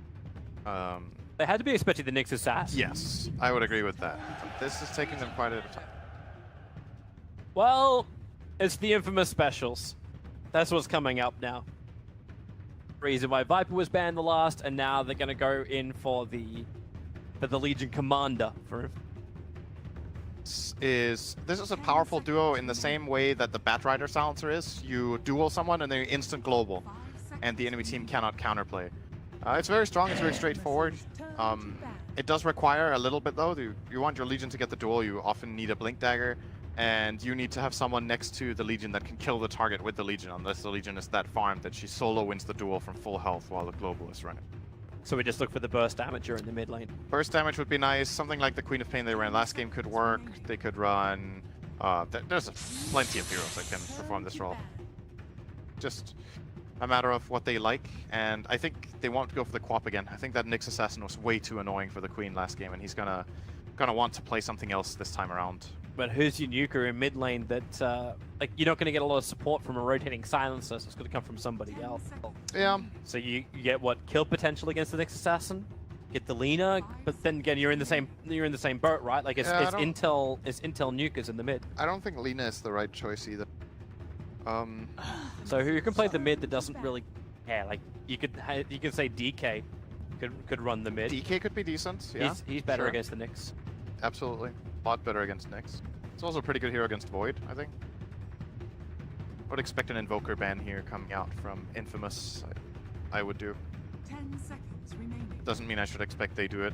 I don't know what the connection is. I would recommend it. 5 seconds. I recommend banning a hero who can definitely hit a target who's locked inside of. I just think it would be a go-to pick for Secret in this kind of game. They have Yeah. the Nyx to secure and help their mid lane. They have the Void setting up for the Invoker. And Invoker himself, I mean, it's not ideal to play it into Silencer, but they ban the PL. They can definitely make it work with the lineup. I don't think it's going to be picked now, Wait, but actually, you ban a PL against the Legion Commander? okay. I think the PL is really annoying to deal with for Silencer. Natural Manta builder. There were definitely, I think there were better bans than PL, but I think it's somewhat justified based on the previous. 5 seconds remaining. Just interesting choice. Yeah, definitely interesting. It's up to Puppy's choice now. So if we get a little information, And Necrophos as well. Necrophos would be an option. Again, another hero you maybe don't want to play into Silencer, but that's this. If you look at it like that, you just look at the heroes to pick, and you're like, Silencer is so good against like everything. Winter Wyvern. A good hero against LC. Yeah. Cancel nice. that physical damage. And then you've also got the curse, the control for the big AoE. And that's another follow-up to the Faceless Void. Even if you don't get the kill at the very start, you can transition it into something else. It's also a hero that can. 5 seconds. Wyvern can. It's one of the supports that can benefit quite a lot from a good chrono. Can also be played aggressively. Like you obviously, when you think of Wyvern, you focus a lot on the curse and the cold embrace. Those are very powerful. But in this game, the added benefit is that you can get multiple hits off with Arctic Burn and chrono. You can maybe find yourself a good Splinter Blast if the chrono is well placed. And then all of a sudden you have a support that in the team fight is maybe doing like 2k damage in addition to having the save. It's very nice. Here is a counter pick from Infamous. Oh, this is a really pick. There goes the Necrophos. Yeah. So they're saving the mid pick for last. They could have grabbed the Invoker here if they wanted to. Probably thinking there's multiple options for mid one that they can go for and rather get the lane dominating hero for MP. This time it will be that Necro. They also had the final fair. pickup as well, so yeah, they'll see exactly what Infamous has before they can get it. They may just decide to go for someone who's a little bit more flashy, a little bit more damage early on. Thinking like something like a Templar Assassin will be able to hunt and murder everybody with that Necro timing. TA could definitely be interesting as well, mid one. Yeah. They've actually really got every option under the sun. Their draft is just so, like the sustain from just having Necro and Wyvern is already big. Nyx Assassin's got a very high regen and the ability to tank Spike Carapace causes a lot of problems. Faceless Void's got Time Walk. It just seems to be one of those lines which is so difficult for Infamous just to get one kill and snowball. Like Puppy's just giving no opportunity for it. It may mean that their draft takes a little bit longer to win, but it's a lot safer to win. And that's what it's all about, right? In the group stage. Like you lose That's what one competition is all about. It's about winning. Nothing else matters than winning. Team secrets. Win the game. If it takes long, I mean, of course it matters. You'd maybe rather stomp than play for 2 hours and be exhausted, but at the end of the day, you would rather win in 120 minutes than lose in 20. So this is the only hero which would probably cause them like some pause of thought to wait before you win. Anti-Mage, able to farm up. They don't have a fantastic counter against him at the moment. They could run a Void one position. Yeah, there's a couple of decent options still for Secret here. They have the TA is actually a nice hero against Anti-Mage. Very high physical burst, combining it up with the Necrophos ulti, which doesn't deal that much damage, obviously, into the spell shield, but it all matters when you get the first immediate burst. In addition, they have the Void lockdown. Hard lockdown against AM is very good. He's a very mobile and elusive hero. You want to just keep him chained and then bring him down. And then the last thing is contesting him in lane, which I think that is the weakness of Secret's lineup. They're going to have a hard time preventing AM from farming. I don't think their lineup is that good at going into AM's lane and putting pressure. Void offlane is not good against AM. They could try to run the Necrophos dual lane offlane, but I think the support duo of Infamous can keep him more than safe. Get their mana drained. Turn to pick. They ban out the OD. OD is another good ban. Could definitely have been a choice for Team Secret for mid one in this kind of game. Although again, that's a hero that Silencer has a tendency of messing with quite a bit. We'll see how many his list. Ember, TA, Wop. 3 high ones for mid one. That's been his most played 3 heroes of late. Still is the Invoker as well as an option. Yeah. I think Invoker versus AM it's a two-sided matchup. Invoker just seems to be like the easiest, getting into the later game. You get a chrono on any target. Sunstrike, a little bit of damage, and then the scythe to finish them off and make sure they stay in the grave. Yep. I think it's going to be TA though, personally. If TA is good against the mid pick that Infamous get now, I think Secret are more or less just going to snap pick it. Yeah, it's an Ember. So that is not the perfect lane for TA, but I still think it's good enough. on the contrary, Invoker got a lot better because Ember is not the best hero at dealing with Invoker in lane. Can even get a value point in Wex, so you have the Tornado against Flame Guard and then 10 seconds play around him remaining. completely. The only concern I have for Invoker is Tuskkar's ability to... 5 Yeah, seconds. there are plays, but Secret at the same time also have the counter plays available. They could just camp the Nyx in mid. Because Necrophos Wyvern should be able to win their bottom lane against Legion very easily. Look at that smile on Puppy's face. Is he planning Huskar then? No, Is that when people smile? I think Kezu's telling him a joke at the back line. He's just like, dude. I heard this joke last night. This guy walks into a bar. Hurt.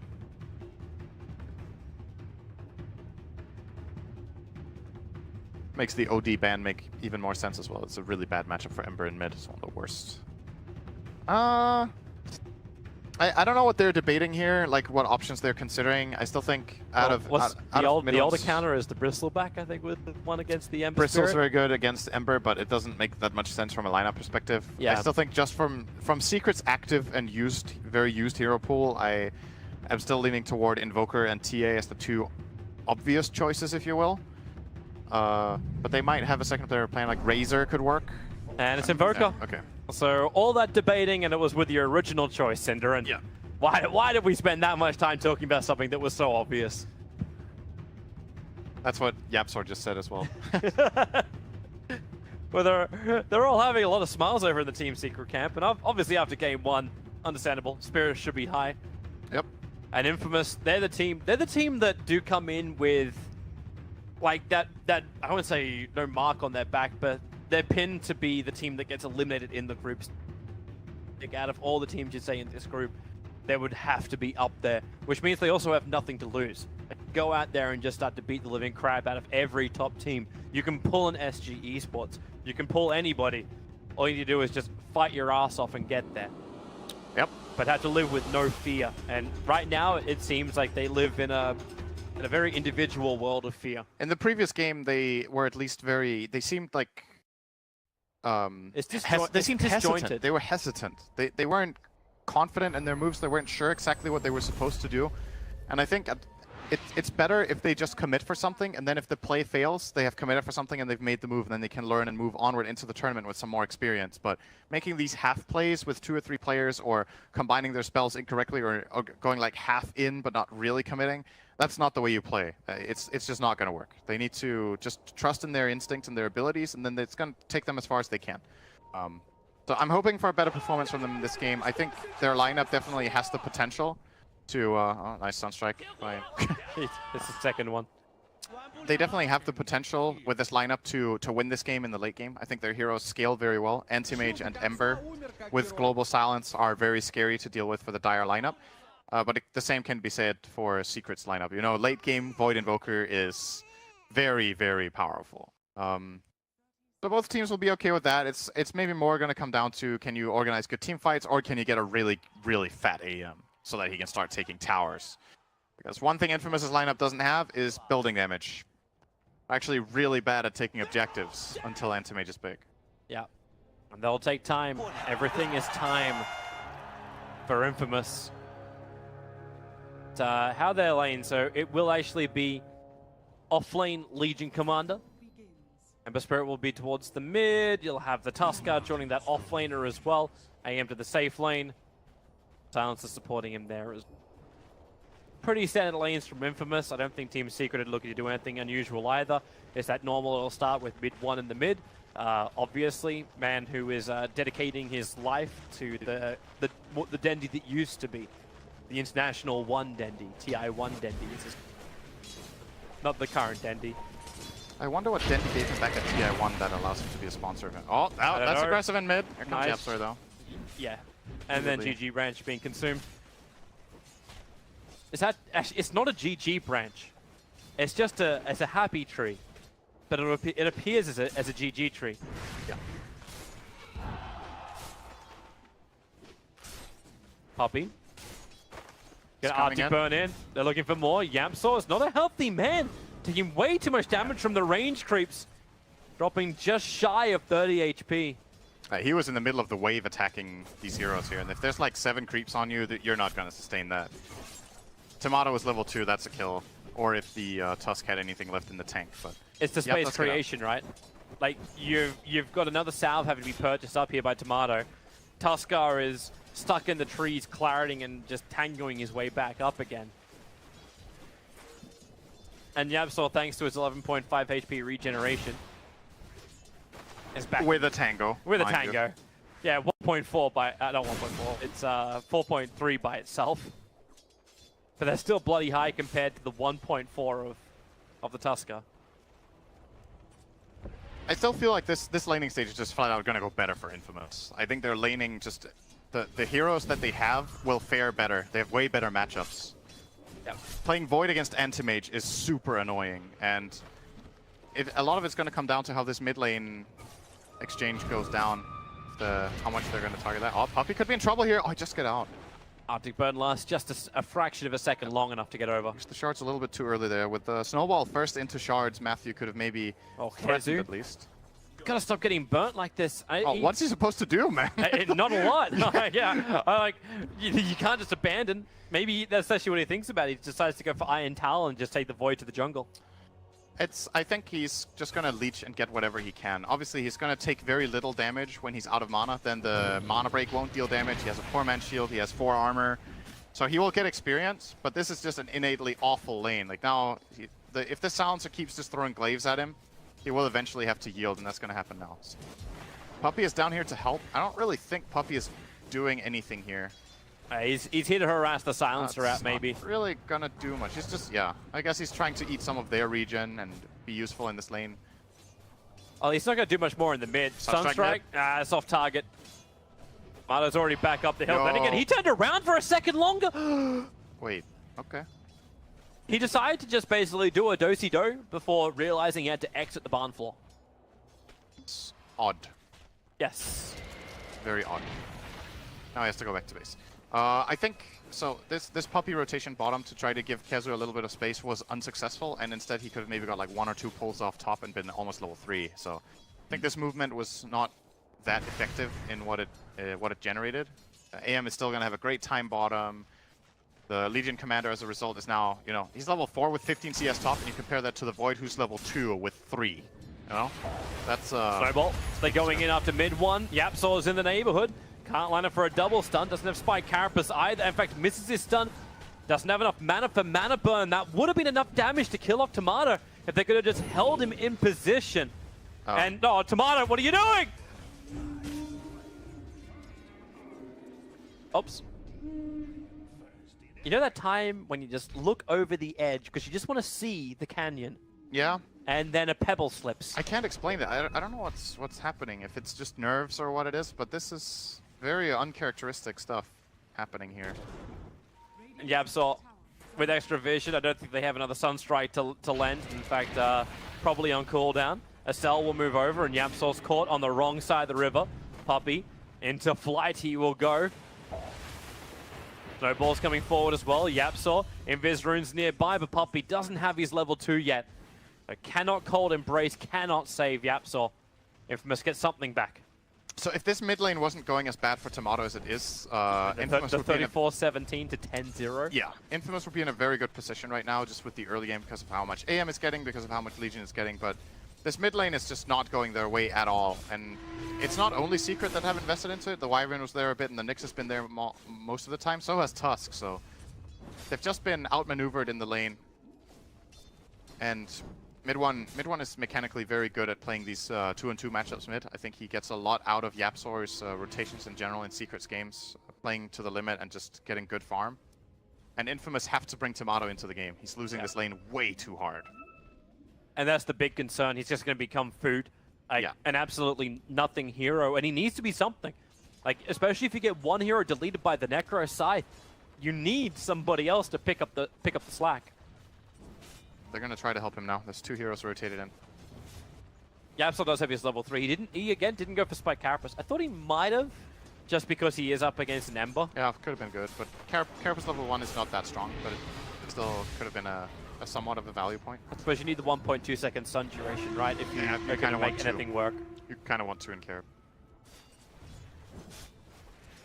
Well, that didn't work for Infamous, that rotation. Mid one is currently level 6, Tomato is 4.5, so... And Extreme win in the mid lane for the Dire Yapsol, team. he's got a haste good through. dodge. Yeah, misses the stun. Or dodges the stun, and no matter which way you look at it, Tomato turns around once more. The Flame Guard is up, but Yapsol's got the movement speed. Oh, he snowballed. Just puts Wait, the what? physical damage in. The snowball comes forward towards Yapsol, but Yapsol is on speed at the moment. Moves in and out of the pit, silence up a little bit, no matter work with. The shards will lock him in. The Sunstrike is going to connect on the silencer. There's no follow-up after this, however, as mid one forced to Shrine, and that's what Nyx was moving towards. Invoker managed to get out of that. I think the Tuskshare snowballed him and secured that kill. That kill is way too big to not just take. And maybe the Nyx would have got away then, but the Invoker easily the bigger kill. Maybe they thought Silencer had him, but well, mid one survived on like 10 or 20 health in that situation. It makes a big difference now. Tomato will be finding his level 5 soon, so that level 3 Flame Guard will help a lot with his sustainability in the lane, but this is still Legion. still looking grim. That Splinter Blast didn't actually go out far enough to affect the Legion Commander. Support's rotating over. Yapsol, the stun will actually be set up by the Scythe. A little bit of extra body blocks. And that is one dead Legion.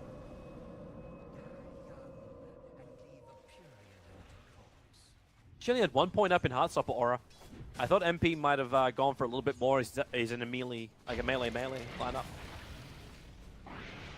But, I think you generally want to max Death Pulse first, and then I think 4-1-4 is generally the way to go with the Ghost Shroud, or with the Death Pulse leveled up first. It is what gives the mana regen on the kills as well, so it allows you to sustain your harassment. But I have seen people go more in Heartstopper first. I think it's very rarely the better choice. seems to make sense in this game so far. Regeneration rune for mid one's a nice little perk. And Infamous have 4 heroes now gathering around the mid. Seems very inefficient if they can't find a kill. Mid one, oh, it looks like they're going to get it. Yapsol lines up for the stun, but they get the duel victory more importantly than anything else. I think more important than anything else, Ember was involved. I actually think that ranks above getting the duel damage. They need to get him a game. He's still not level 6. Having such a hard time. Right now, he's even sharing experience with the Silencer. Create some space. But we are still looking at a point where Team Secret had a Midas, which was used, and we're not even hitting 9 minutes into a game, and it's already a Midas on mid one that's already been expended once. He's getting very farmed, but so is Penjas. Not talking too much about his safe lane, but he is the top net worth hero right now. Yep. As expected, this Entomage is almost uncontestable for the Dire lineup. That's why I really like the pick, and will be scaling very well in this game. I'm interested to see when Team Secret want to do something about it. Like, you know, the Entomage will be farming up, and then what can you do about it? You just wait for the team fight and rely on Scythe. Puppey, Cold Embrace, they have the duel available, and it is time for that. Puppey will fall, and a second duel victory in a very short span of time. I think the time to counter AM it's pretty difficult, right? Like, even Chrono Sunstrike is not going to kill him if he's full health. The Nyx level 6 will not kill him either. They need, like, Chrono or Nyx plus Sunstrike and Necro, I think. So it's like a very specific set of heroes that need to go for that gank. And realistically, he's just going to be free farming, I think, for a large portion of this game. When they rely more on the pick-off in late game to probably do more work, which is great for Infamous. Anti-Mage stays uncontested, continues to farm up, maybe gets to a point where they cannot do anything about him. And once he has the Battle Fury, he can also hug the jungle. Allows the Ember Spirit space to catch up, and the Legion Commander's been pretty successful, moving around with the Tuskar so far. Even Silencer. Silencer, been involved out of 3 of the 4 kills, has that +6 intelligence stolen away from Team Secret. Not exactly certain who that's affecting at the moment. It would be nice if you could see that. And the heroes have lost. It was on the I'll get to it eventually. This is when efficiency starts to really kick in. When Invoker begins farming Ancients like this, there's so much more farm to be claimed on the map for other heroes. So mid one is generally going to be playing this triangle, these 3 camps, farming them to maximize and give the rest of the team a good game as well. Scans from both sides on that top lane. It's the Radiant scan that Infamous is walking under right now, but the Dire tried to scan and work out if Infamous was wrapping around, which they're not. Yamsaw onto the cover of Vendetta. They just snowball straight forward and burn Global Silence. That's a big ability to have down a 2-minute cooldown, just plus that actually. And no sentry ward in the lane. No sentry, in fact, they have dust on the silencer. It's the only detection they have in the lane for the next assassin.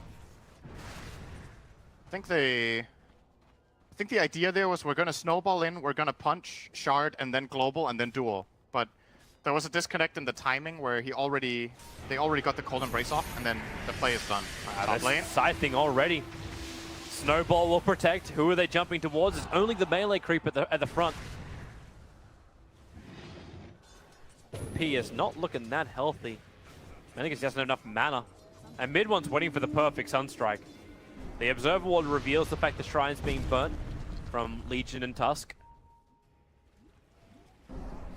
Everyone actually needs Tomato wants this rune. This could end bad for him. There's a Chrono coming in.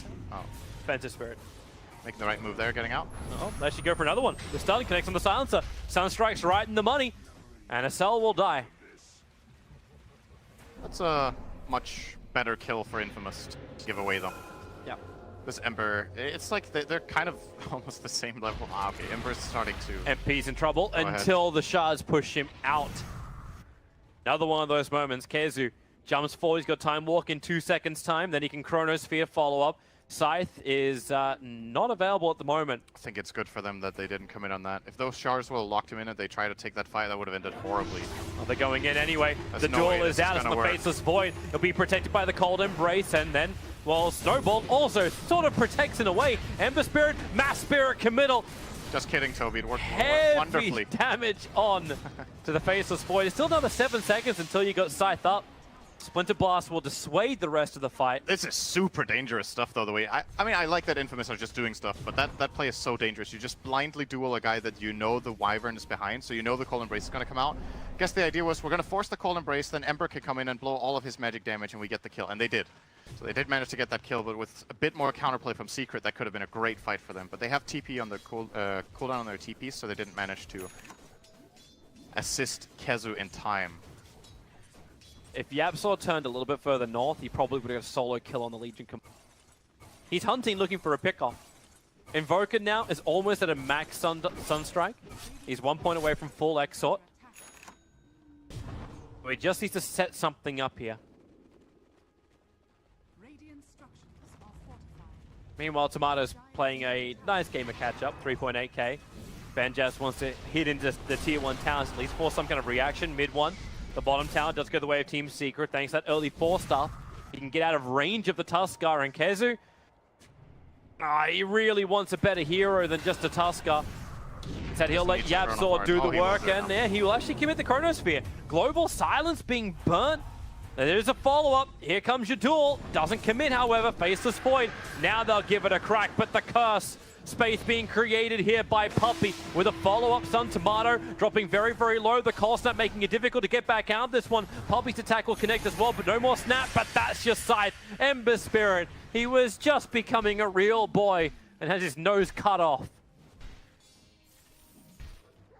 Yeah, this Global Silence didn't really do very much. Timing of it didn't allow them to really... I get the idea, you're trying to save the guy who's chronoed, but it was a Tusk, right? Like, they chronoed a single support, and they were like 3 heroes around him, and they barely even needed spells to kill that Tusk off, so you might just want to cut your losses, wait for him to come back, and then use your global aggressively instead. Yapsaw found a target. Sunstrike is available. Yep, that's definitely a kill if they combine.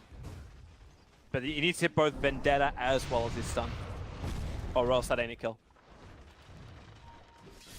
Courier will work. 2 sentry wards sniped by Yapsaw. Come see me now.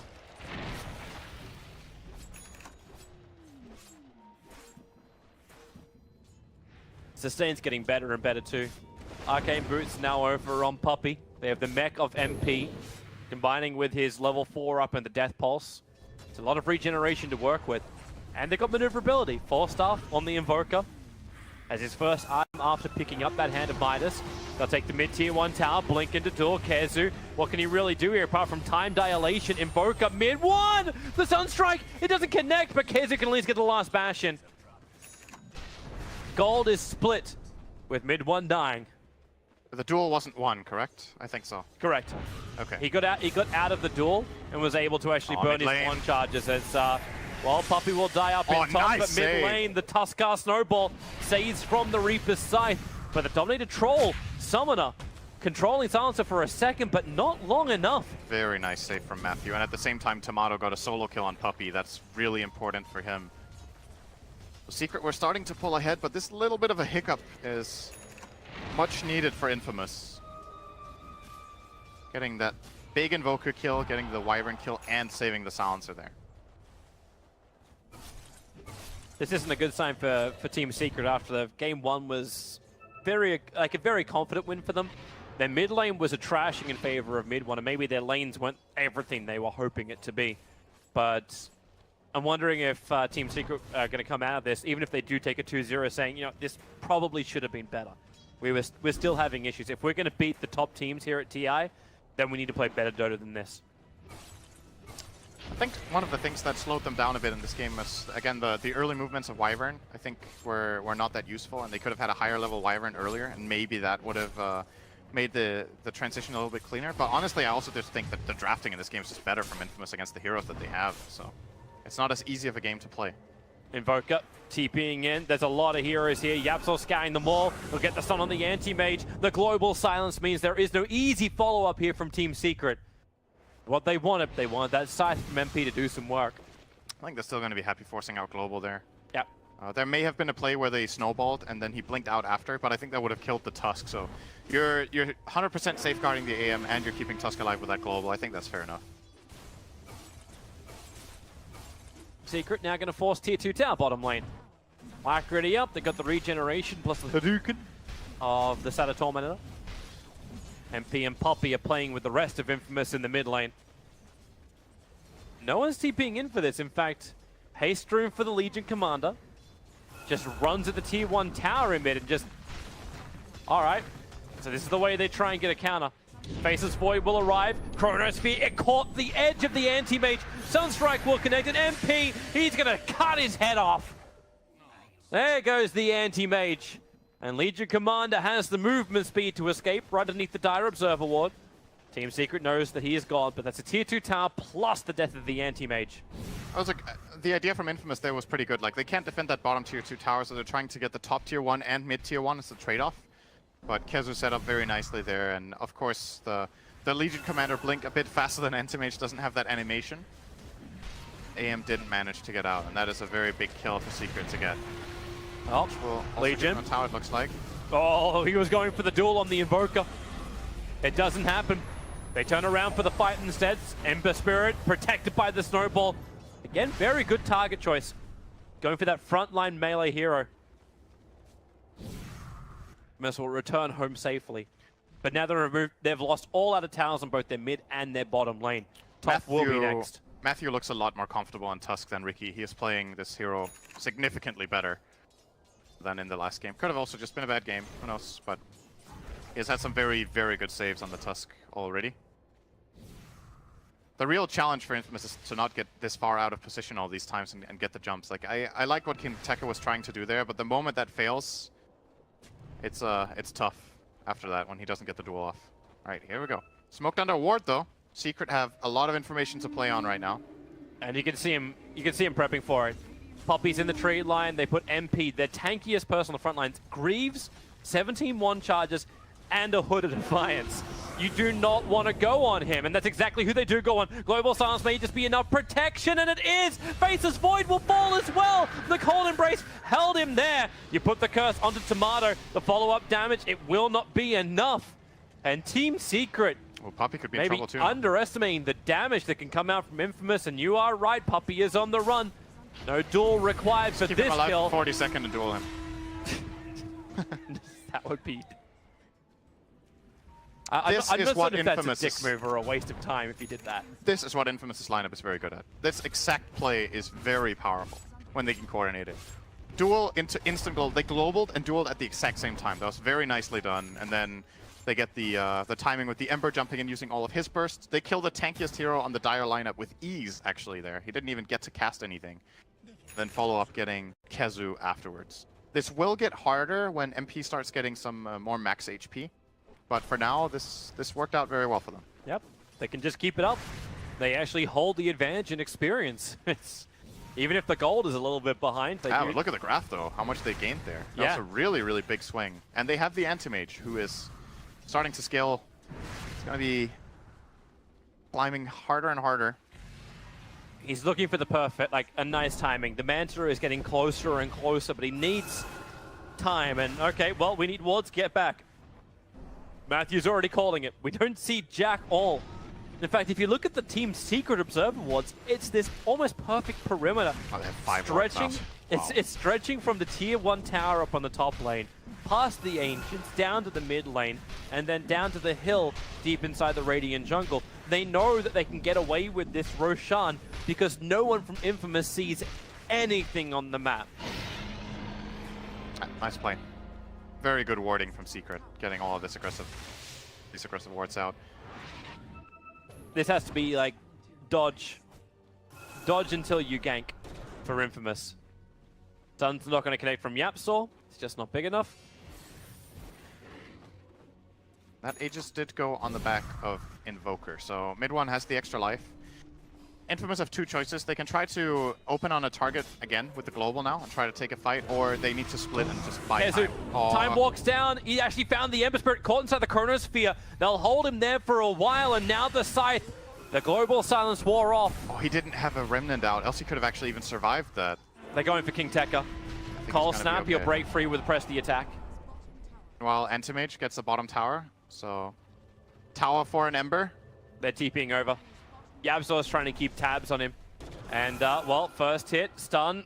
Again, Yapsor just doesn't have the range. Benjaz is being a real nuisance. He has a long cooldown on his TP, though. There's a lot of efficiency lost. Unless he can creep skip the next wave. Maybe not so great. He loses the top tower. Oh, denied by King Tekka. But this timing, this play that just happened in mid was very, very close, right? If the Legion put on... he put on press the attack, blade mail, blinked in, and was about to duel at the same time that Secret jumped in. If he gets the duel off and then they global, it's a totally different story. Then they are winning the fight, for sure. That was kind of on a knife's edge, and they do manage to get the kill on Tomato. If he had a Remnant out, I think he survives. Because that global actually kept him alive for a very long time. One's on the hunt once more. This time around, all that wonderful, like, aggressive vision from Team Secret doesn't exist. Only one of those wards has survived. Duel went to Wyvern. Well, he doesn't have enough damage to kill off a Wyvern. Oh, now no! The first Legion survives! Oh, no. They didn't commit onto the singular target. Snowball's still there. Definitely Blasts are also available from mid one. Legion Commander able to blink and start his run. King Tekka taken up in towards the air, dropped down into the ice wall, turns on the blade mail. So mid one will do a little bit of extra damage to himself, but a kill is a kill. And they get 2 of them. Yeah. And they're actually going for more. Yapsor is hunting Benjaz. Mid one has Call Snap available, so they start with a stun into the Call Snap. They have to keep that damage going. Mandasar will help him break free, however. But it's Team Secret really trying to be the aggressors from both the north to the south side of the map. Mid lane, remember? He's got 2 remnants. And if he overstays his welcome, you can see what Yapsor is just trying to perfectly counter him. Did Puffy just called embrace that range creep? CS. It almost baited him to stay and then he would have died. That's actually really clever. Oh man.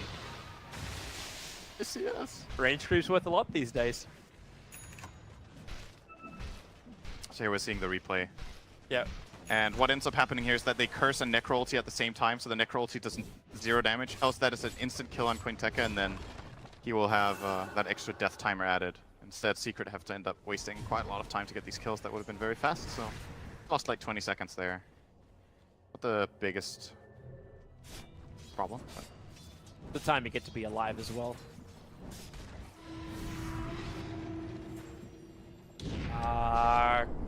King Tekka. Sun strikes on the money. And now, this time. No Tusk this time. Yeah. And that's a long time on the sidelines for the Legion Commander. Full minute. That's a lot of time to not farm. Halberd was going to be very, very useful in this game if she could reach it. But now, Team Secret look to take out that final remaining outer tower of Infamous, the tier 2 on the top lane. A Blink Dagger freshly purchased up as well from MP. So positioning for that ultimate becomes a lot easier. Yep.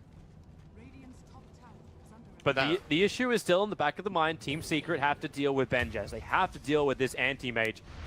That's an easier way when Silencer gets sniped off. YapzOr doing his scouting work to give mid one the kill, but the blink, punch, Poppy. Revenge is a dish best served with a captain's death. Uh-oh. Oh, Benjaz. Keep running. Cold Snap is Might up. be okay. He That blinks away. The Cold Snap damage is being triggered off by the tower. The Troll Trap's there. He doesn't have Nanta available for the moment. He's just got enough mana to blink. That's his last one. Oh, there's a haste. Where the hell are you going, Matthew? It's fortunate. Matthew? He doesn't have mana. He has a haste rune, but he's inside the Dire base. Okay, now he's got mana, and he'll TP away to safety. Wonderful. Huh? He ran all the way into the Dire base to actually Yeah! pick up a TP scroll to get away to safety. All right. Well, they got the snipe on Puppy there with the anti-mage starting to show how much damage he can output very quickly. The Legion is still working on that. KeyArena wants to kill. Yep. He's already going to start a global silence. Oh, he spent a second walking around in circles because the ghost form. Now they try and kill off Necros. Tornado causing some problems. Dust Great is snowball. down. Mid one's too close up. Kezu knows he cannot help out. Same for YapzOr. Benjaz, a double kill for him. They're feeding money into the already problematic anti-mage. YapzOr at least has his Yule Scepter available, making him work for it. But that originally became I think, almost a ward mission into gank mission. That's definitely the biggest moment of the game so far for Infamous, and that wasn't even perfectly timed, but it probably ended up playing into their favor. They wanted to blink duel with global, but the instant Ghost Shroud from MP delayed the duel. But since he delayed the duel, Secret tried to help, and they ended up losing 3 heroes with perfect execution of Infamous. Maybe they only get 1 there. That's how it works out sometimes. Unintentional bait. That's some very, very big kills for them. That's the biggest play of the game for them by far. They were 6k behind, now it's 1, and they're leading on experience. So this is currently an Infamous favored game, giving them some momentum here. Yep. The most dangerous thing of all. An anti-mage with Kezu. momentum, and yeah, Kezu in the tree line. He can time walk in 1 second time, commits the Chronosphere, which will catch the Tusker, who snowballed in. 14-1 charges available. They're just too far away. The tree separated Kezu as well as KeyArena, so he couldn't go for the duel. Mid one decides to turn around. The Scythe will connect. Another long duration death time for the Legion Commanders to ponder her thoughts. He just really wants that Halberd so he can break the Lincoln of Invoker. It's the only real reason he's buying this item this game. There's no obvious target that Halberd is amazing on, at least not yet. Will be good on Void later, but for now it's like, yeah, Halberding Necro, you know. Yeah. Yeah, Halberd the Invoker, I guess that's okay if the Lincoln's is over, but yeah, then again, we're back to your Halberding Invoker. The only thing he can use it for. YapzOr's hunting once more. He might be able to catch the Courier, which just delivered the Lincoln Sphere to Benjaz. Oh, he's gonna get spotted now, though. Tomato saw him. But who's scared of who, though? I beg the question, like, Aghanims over Lincolns with an anti-mage. In this game? Yeah. He could reflect Curse. You can reflect a lot of things Reflect with Reaper Lotus. Sign. Yes. It's the thing about Lincolns versus the Axe is that the Axe has 1 second lower cooldown, so it's like slightly better in that way. But the stats of, I believe the stats of Lincolns are still superior. Because you have no overall. regeneration from Ags as well, but you have the regeneration from the Battle Fury, so you kind of already get what you want out of that. So the Lincolns gives more damage as well. You know, you get a bit more damage, you get a bit more regen, you get a bit more all attributes. You know, all of it just adds up. It's like, I think overall, if you're just like, I just want to block spells and I don't care if I reflect, Lincoln's is still the better choice. YapzOr, double damage Vendetta. He wants the hit. Tusker, he's going to be there as well. The Sunstrike does connect on the Legion Commander. As, well, mid one has to take care of the Sigil first. Hey! Burns the Shrine and Kezu has arrived. Time walks himself forward, looking for the kill over on Matthew. Silencer's in the neighborhood as well. They don't have the detection. They don't have the vision. Matthew blinks into the river. He'll TP away to safety. Very nice out of save. range of Team Secret's eyes. Very nice save from XL there, coming in with the Glimmer Cape. This is the kind of stuff I wanted to see more of out of Infamous. They're like communicating, they're coordinating, they're saving each other, they're setting up plays, they're doing stuff. This is way better. There's your Global Silence duel doing its work. Spirit jump up. They've already killed off the Faceless Void. Another early Shrine being triggered. Tornado, however, combining with the Curse. They didn't get all the damage out they were looking for, but the Sunstrike, the damage is enough. Ember will fall down. They want more, however. Silencer would be the primary target. Glimmer Cape's off cooldown in 2 seconds time, but 2 seconds is too long. Team Secret will be able to find 2 kills for this. Good response from Secret, identifying that even with the Void dead, all of these cooldowns on Infamous is too much to be able to fight even that 4 on 5. They get a couple of key kills. The Ember kill especially very important. He's starting to come back very well in this game, by the way. Remember, he was completely destroyed, and now he's like, you know, he's still behind, but he's 1.5k net worth behind the Necro. He's in range. It's the anti-bait. Bottom lane, Matthew.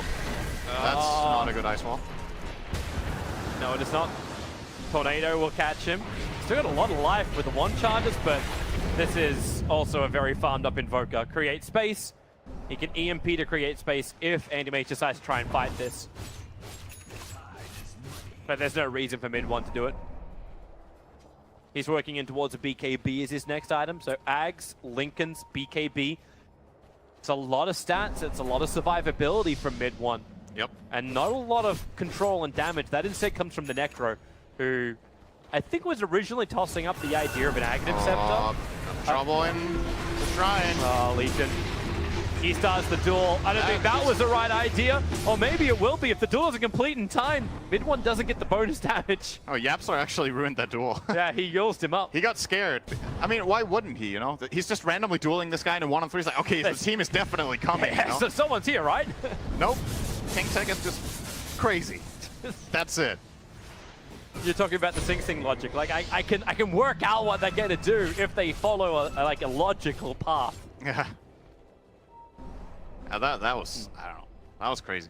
Yeah, so, sorry, MP was actually going to go for a Scythe. He had that in his quick fire. Super Bend is going in. He's gone for an Aghanim Scepter instead. Maybe able to use that. They trigger the Lincoln Sphere. Nice follow-up stuns. Do they commit the Scythe as well? No, again! Tuskar Snowball save! He'll take it for the team.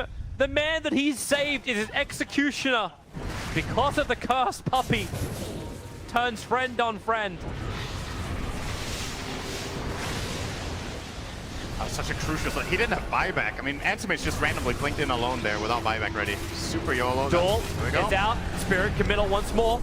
Trying to help get that kill, but the Chronosphere is very, very nice. Follow-up stun. King Tekka will fall, but Benjaz doing the work. Invoker just getting ripped apart by this anti-mage. A couple of lucky bashes. The control is good enough, and looking for another one. It's in towards Yapsaw.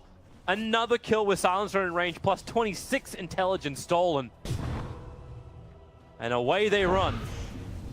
Benjaz is going to be close to his Abyssal Blade now. He's actually just going to go for Roche. Doesn't have double damage or of Lads with him, so this is going to deal a bit of damage to him over time. Secret don't really have much to work with, though. They could buy back the Nyx, but pretty sure this is just a Roche for Infamous. And that's big. That's Aegis and Cheese for them at this point. And probably AM close to Abyssal, so he will...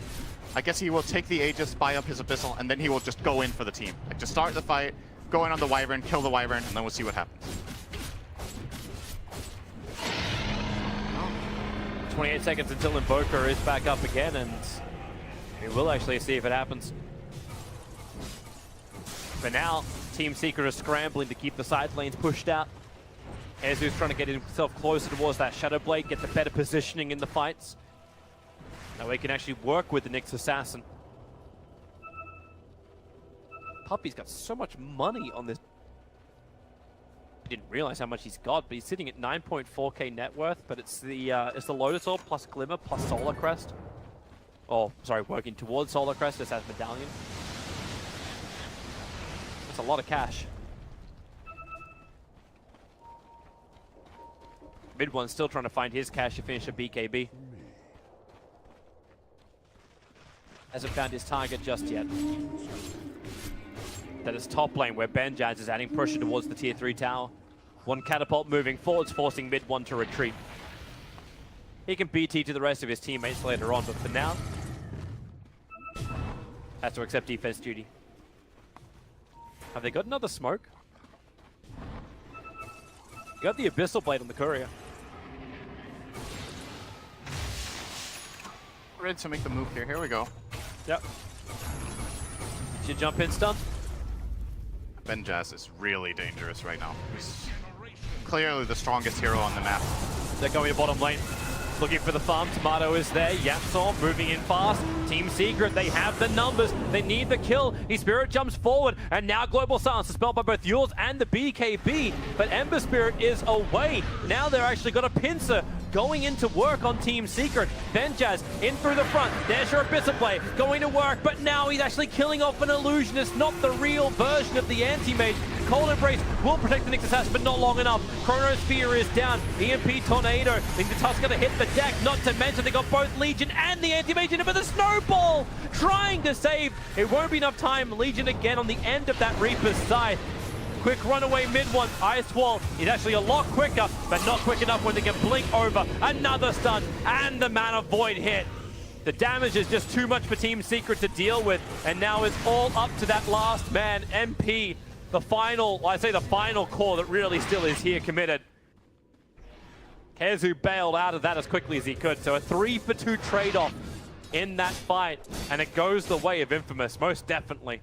A very quick counterplays from Infamous, so we're not seeing... Yeah, we are seeing it. Yeah, No, we're not seeing it. It was earlier. Before this even happened, the way the fight started was that Secret were trying to kill the Ember with Nyx Carapace stun. Instant, really instant, press the attack coming out from King Tekka. Ember immediately jumps to Remnant, throws another Remnant, jumps to it again, then blinks out and resets. So the Ember got to play this fight because of those very quick reactions and the global silence. And Infamous are just playing on just a completely different team from game number one. It's really interesting to see how... It's that farm into confidence which they seem to have managed to find. Seems like it. And now Spike Carapace set up for the double stun, actually catching out the anti-mage. The curse is on the Ember Spirit, but Benjaz isn't close enough. Only his illusions are.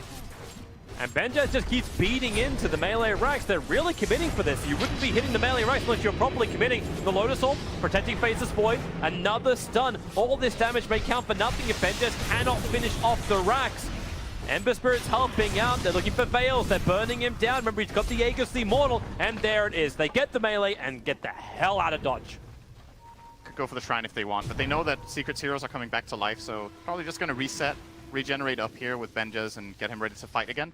You don't want to wait too long, though, because you want to make sure you use this Aegis while you still have it. You used the cheese in the previous fight, so this is your secondary advantage that you still have to play with. And this game just feels like it's going back and forward so many times.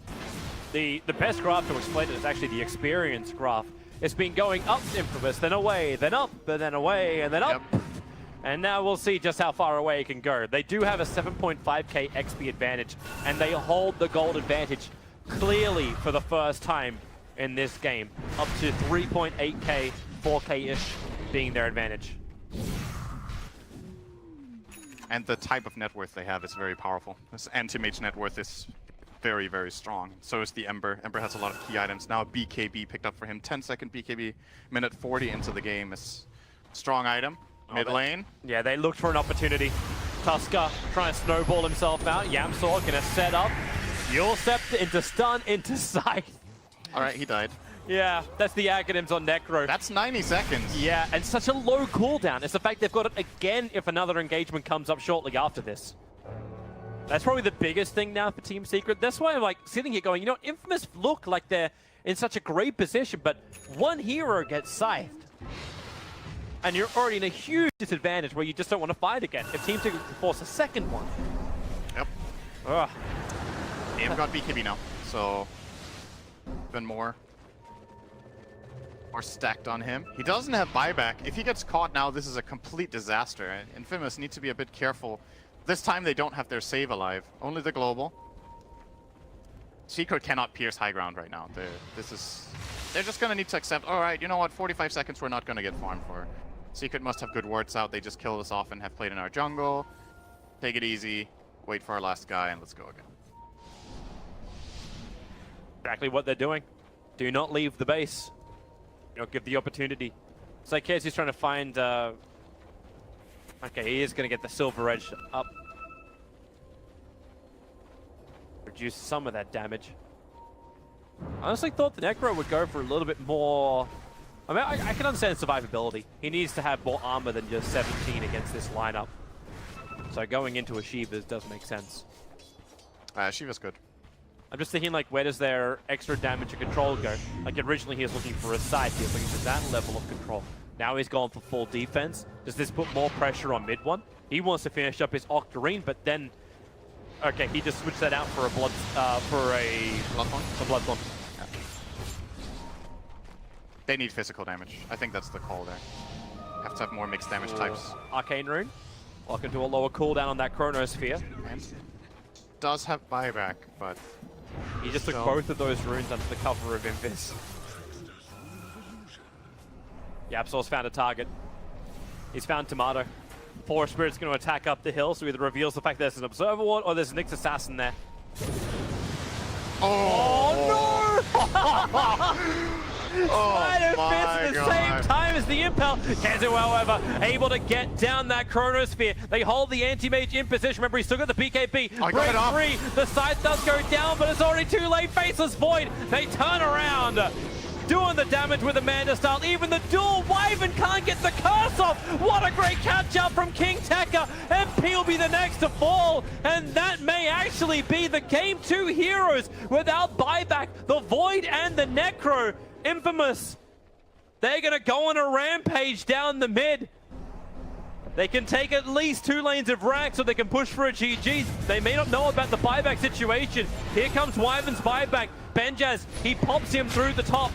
He wants to get the second lane of racks. They flip the Invoker. Cold Embrace. It won't be enough for save. You have the curse from Puppy, and he puts it on Benjaz. All that's going to happen is Benjaz loses a little bit of mana. Meanwhile, you've lost Yapsor. Mid one, desperately scrambling back to the tier 4 towers.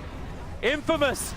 Where's the confidence? They're waiting for the other two to buy back. Tuskar's so low, and here comes the Anti-Mage in once again with the duel. They find the target. Even Puppy battling against the Tuskar deep in the back lines. Mid one going for a guest stun strike. He'll find him eventually.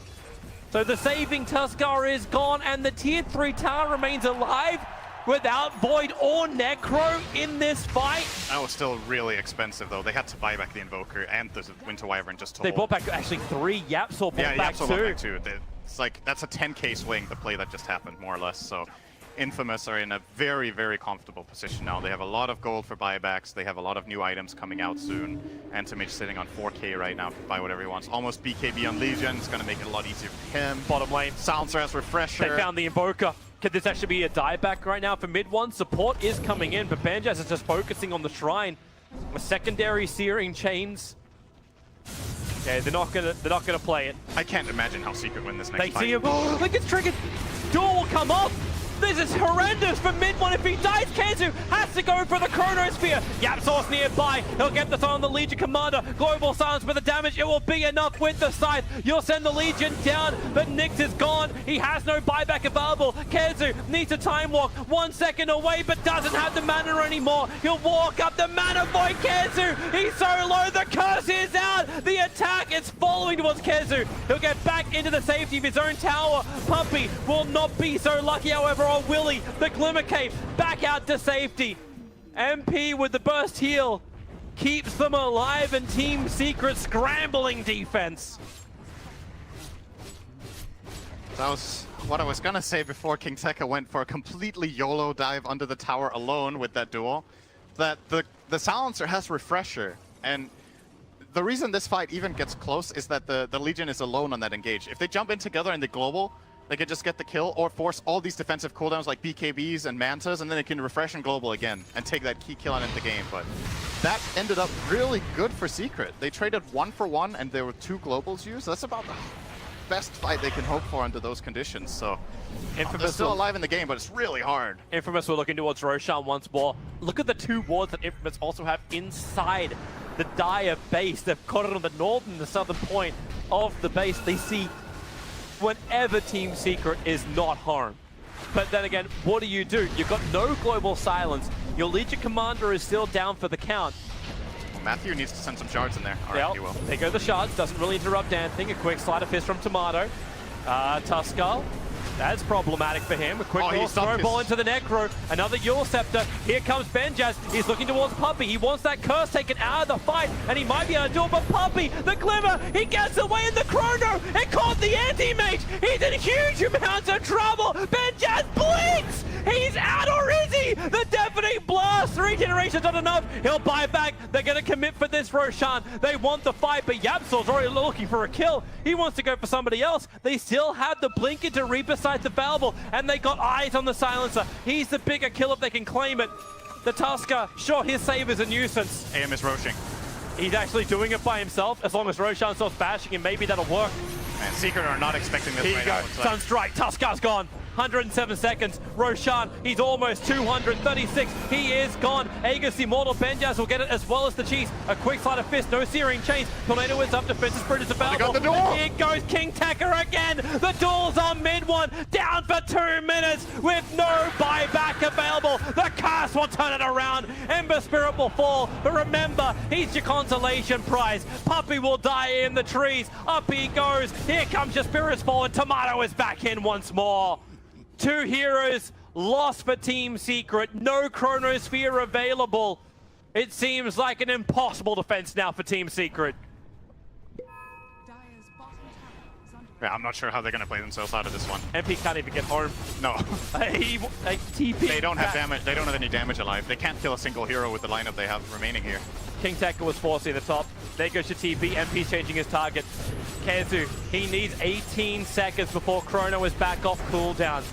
MP's trying to defend against Benjaz, but the top lane is being taken up by Tomato as well as King Tekka. Benjaz in the cell, they took care of the bottom, and now they're rotating up towards the top.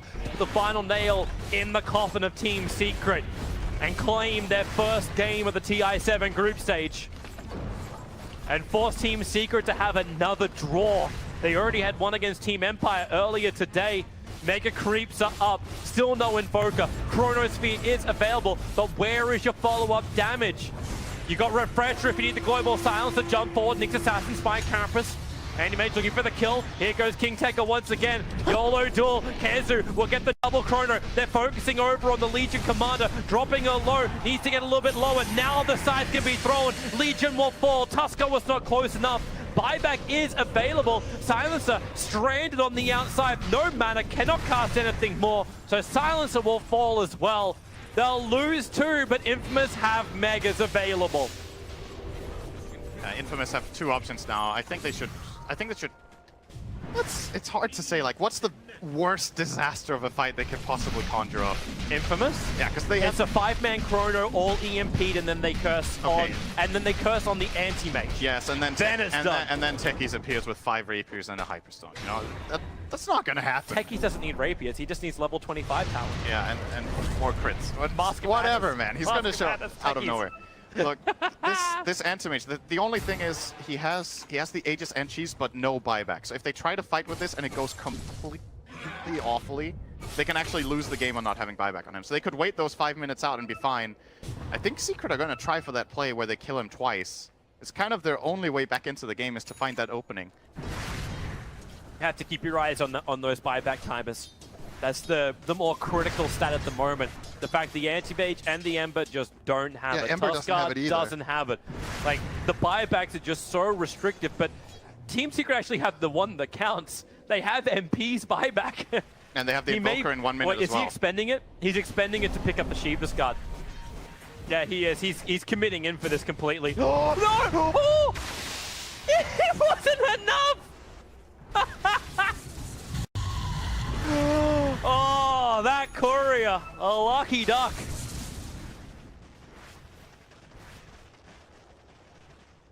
That actually would have, like, the delivery of the Shivas would never have happened.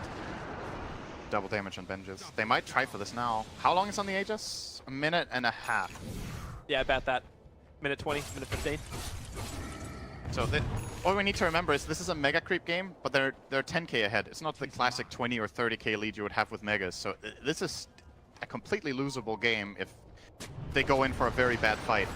Infamous have a lot of tools. They have a lot of leeway for mistakes here, but if all fails... Watch the 52:04 mark. That's when the Aegis is gone.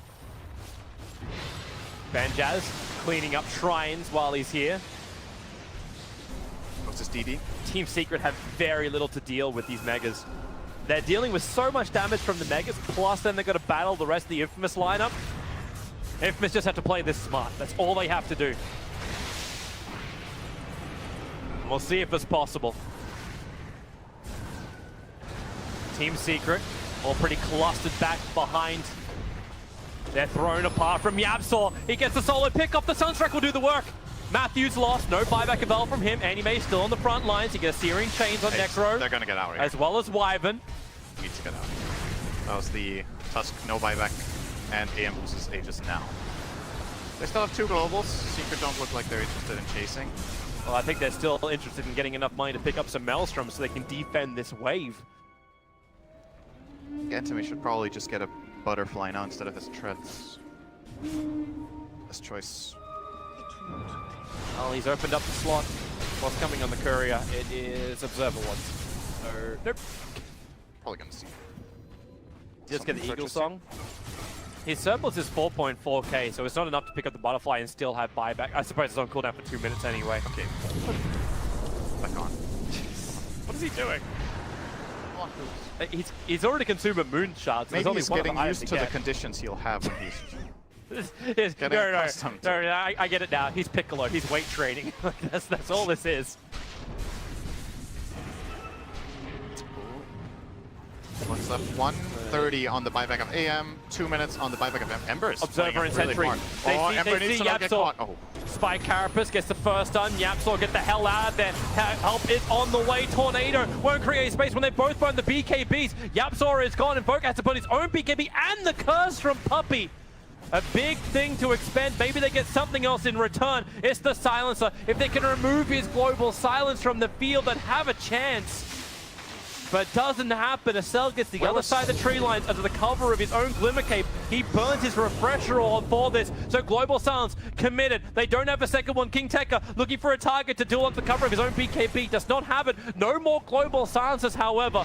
They do have the tough snowball save. Where did the Chrono get used? I don't know. Maybe it's that first initiation on the Silencer. Didn't have enough damage to really contest him. Either way, focus on the now, which is Banjaz, Manta style, try and dodge out the Splinter Blast. This is just scrambling defense from Team Secret. Their home is under siege. And they need time for Nyx Assassin. Silences, actually, he started the TP back to the bottom shrine, to his shrine. Like, why is he TPing there? They might have been like, wait for the next globals, and then someone else just called, no, we can end the game now. All right. And he sticks around. That might be the reason. Well, here's the jump forward. Banjaz committing, trying to hit into the racks. BKB protects himself to do it. The snowball keeping Necro out of the fight. Banjaz gets the backline once again, finding Wyvern. You've got Curse up in 1 second time. The Chrono is down. Banjaz is trapped, pushed in by the shards, actually getting out of range of that Sunstrike. The Curse is there on the Ember Spirit, but no one is there to hit him. They have to keep him stunned up. Tomato falling quickly, down for 2 minutes. He doesn't have a buyback. They want another target. They want the Silencer. Faceless Void trying to reach him, but they don't see him. They can't see what they don't kill. That's the wrong way around. Acel will fall. Here goes your Tusker. The duel is up. They've got their target. It's the Invoker. The Sun is not enough creation, but 3 heroes without buyback down. The big man is still there. Banjaz doing the work. Buybacks coming in left, right, and center for Team Secret. Infamous actually could be looking in a position where they don't have a buyback on anybody apart from the anti-mage, and that's exactly the situation. The Dire Ancient is barely alive on 1k HP. The defense will be there from Team Secret. Can they do anything with this window?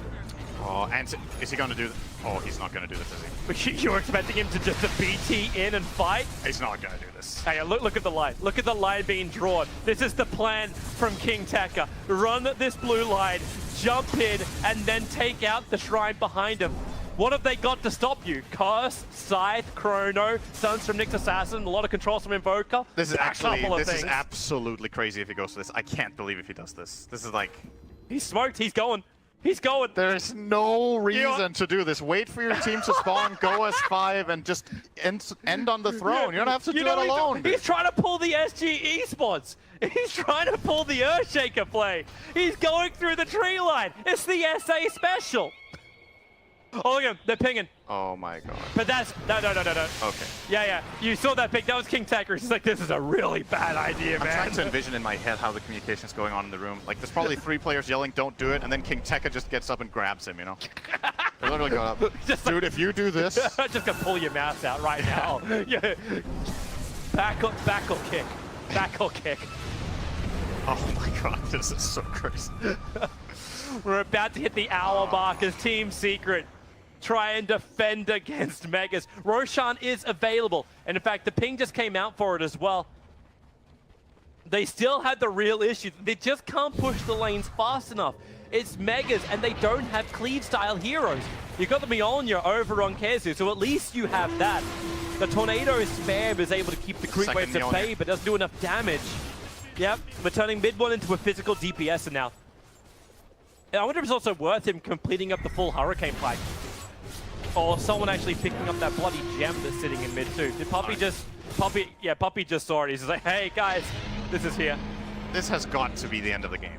This has to be the end of this game. Is it? How's the Shrine looking? It's regenerating at 3 HP a second, but it's still very low. They have no glyph. There's an Aegis and a Cheese and 2 globals. Dude, last time they attempted this though, they just kept dying. And you got buyback on Void, Wyvern, as well as Necro. No buyback, however, Secret are on going the to fight them Invoker. outside base, I think. They can't let them in. Oh, yep, so he was looking for it. They saw him. They saw him blink down. They'll get the stun out. They see the real target. The global silence is out. They'll try and break free. Benjaz dropping very, very low. He's actually going to go down. The Aegis Immortal will burn. They did commit a decent amount for this one. Reaper Sight still not used by MP, but look at him. They're going in deeper. Legion Commander, King Tekka, he's going for the Fortress. They have to commit the curse. No mana for a Chronosphere on Kezu. Matthew's moving up as well. Here comes Yamsel. Back to the fight. The sides will pull King Tekka down, but it's done. They jumped in with the anti-mage and finally brought down the Fortress. But bloody hell, that was hard.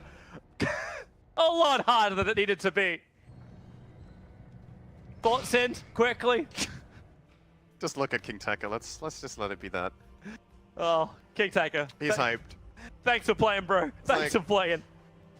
We've got more games coming up. Stay tuned for them all. We've got Newbie versus Cloud9 and EG versus Liquid coming up on the main stream.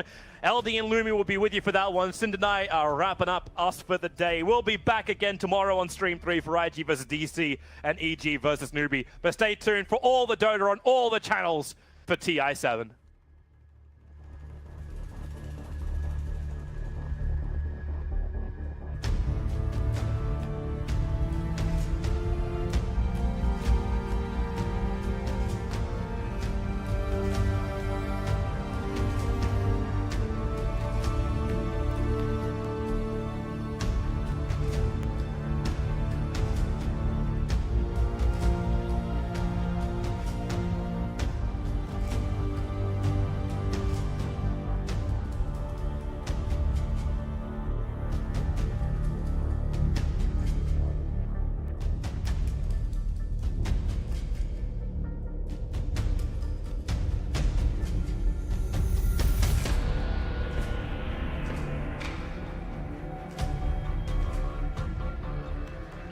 Dive a Raindrops Wand Invoker.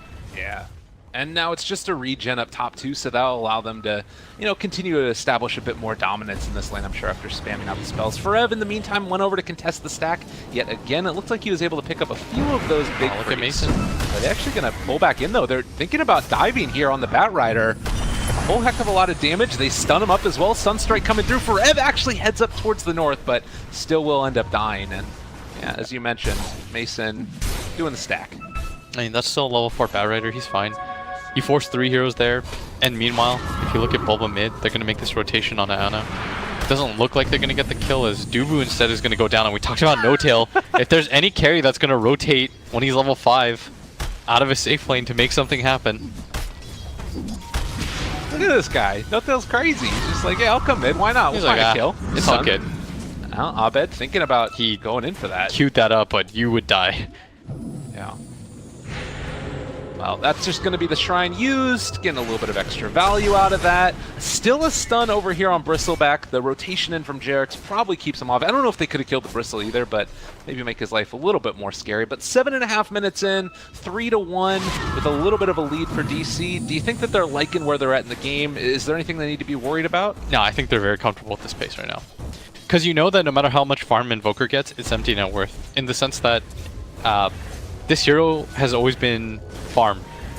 Like, when you think about the hero, the problem is you think about all the cool combinations he does.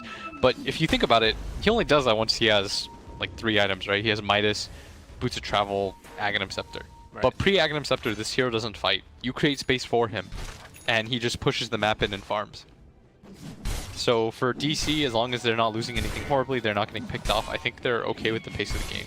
Because they can press it once this Bat Rider gets blinked really fast. Yeah. And OG, they're going to be in quite a pickle trying to fight that out, which is why I liked DC's lineup better. Well, and we've just been seeing this massive acceleration of farm from Mason, who has 77 last hits at 8 minutes in. And it's not looking like he's going to stop anytime soon, just moving into the jungle. And like you said, giving Dubu over the lane.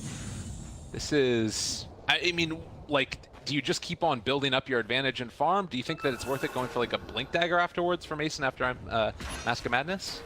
Yeah, I think Blink's perfectly fine here. It's a very justifiable build because you want to push the pace. As Dubu up at top, he's going to get dove. That's 5 stacks.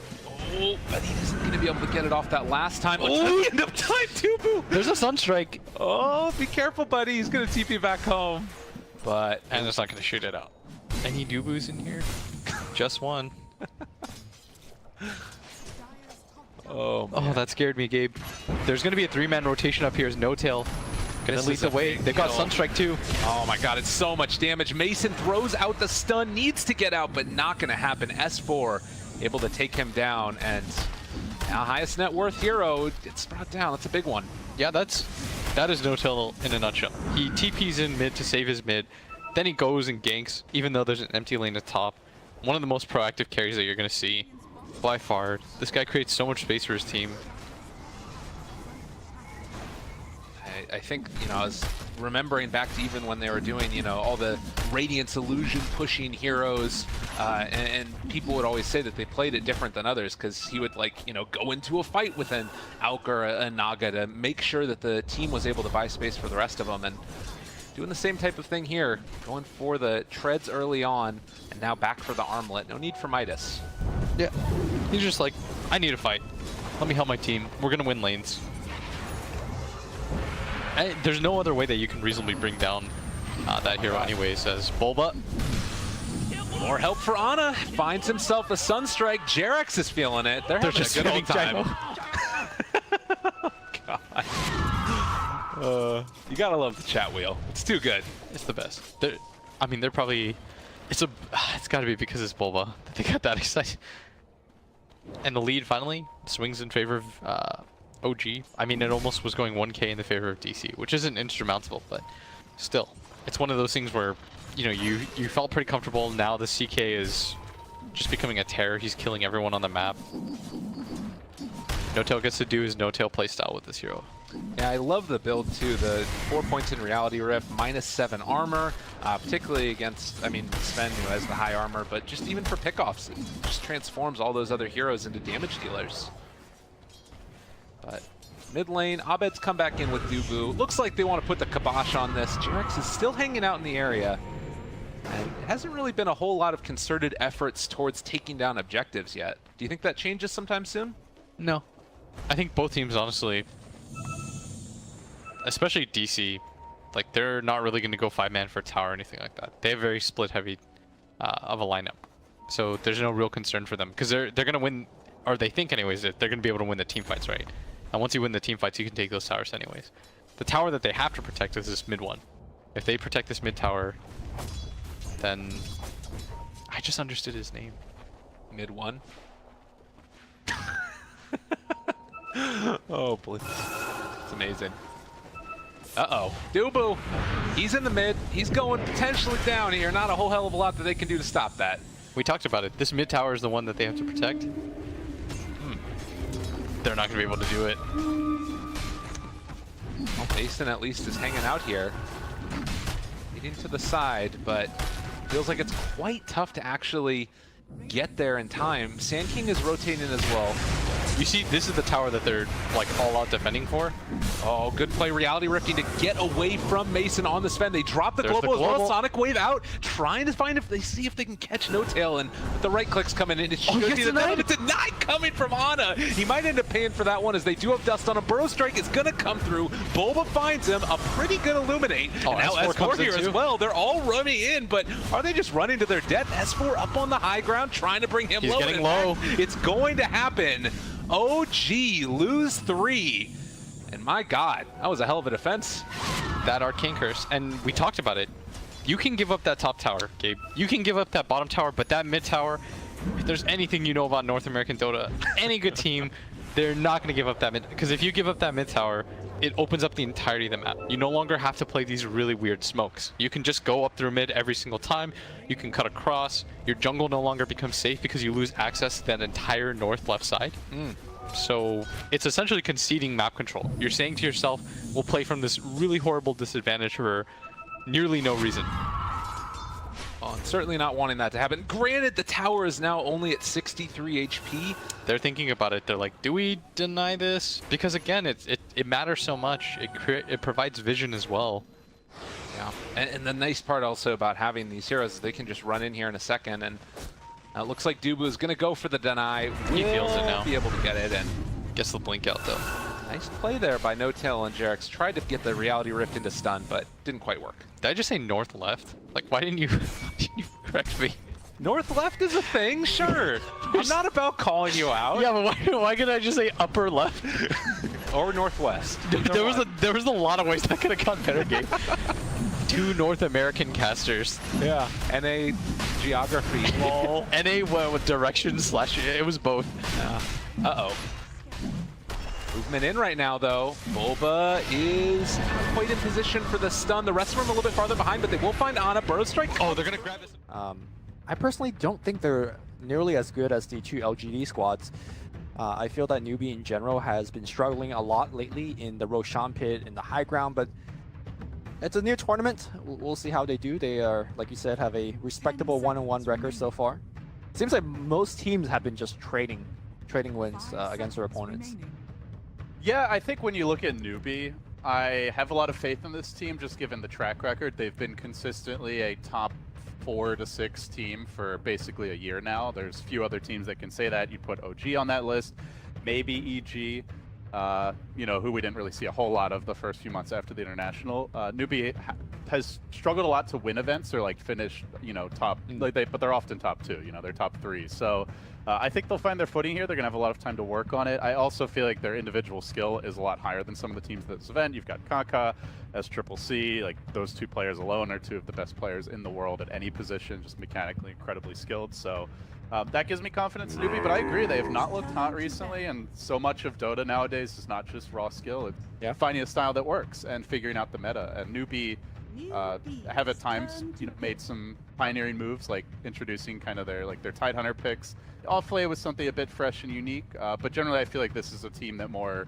absorbs what other teams are doing and adds like a small twist rather than like truly reinvent. There are no wings, basically. No, they're not.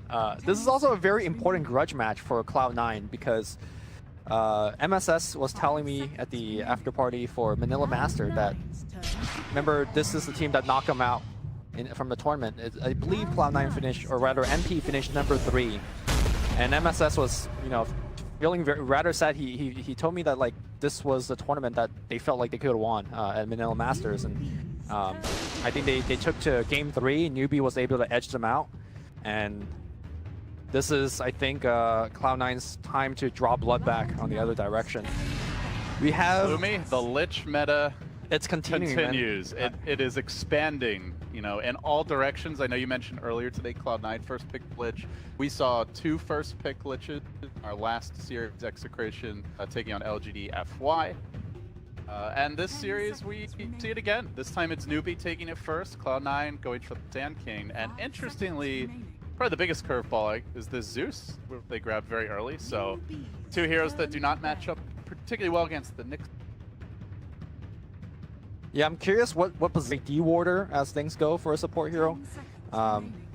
I personally love offlane Zeus if the lineup suits him, because the hero benefits a lot from levels. I don't here's the think thing, he though. needs the farm. Are you gonna get level against Zeus, or against a Lich?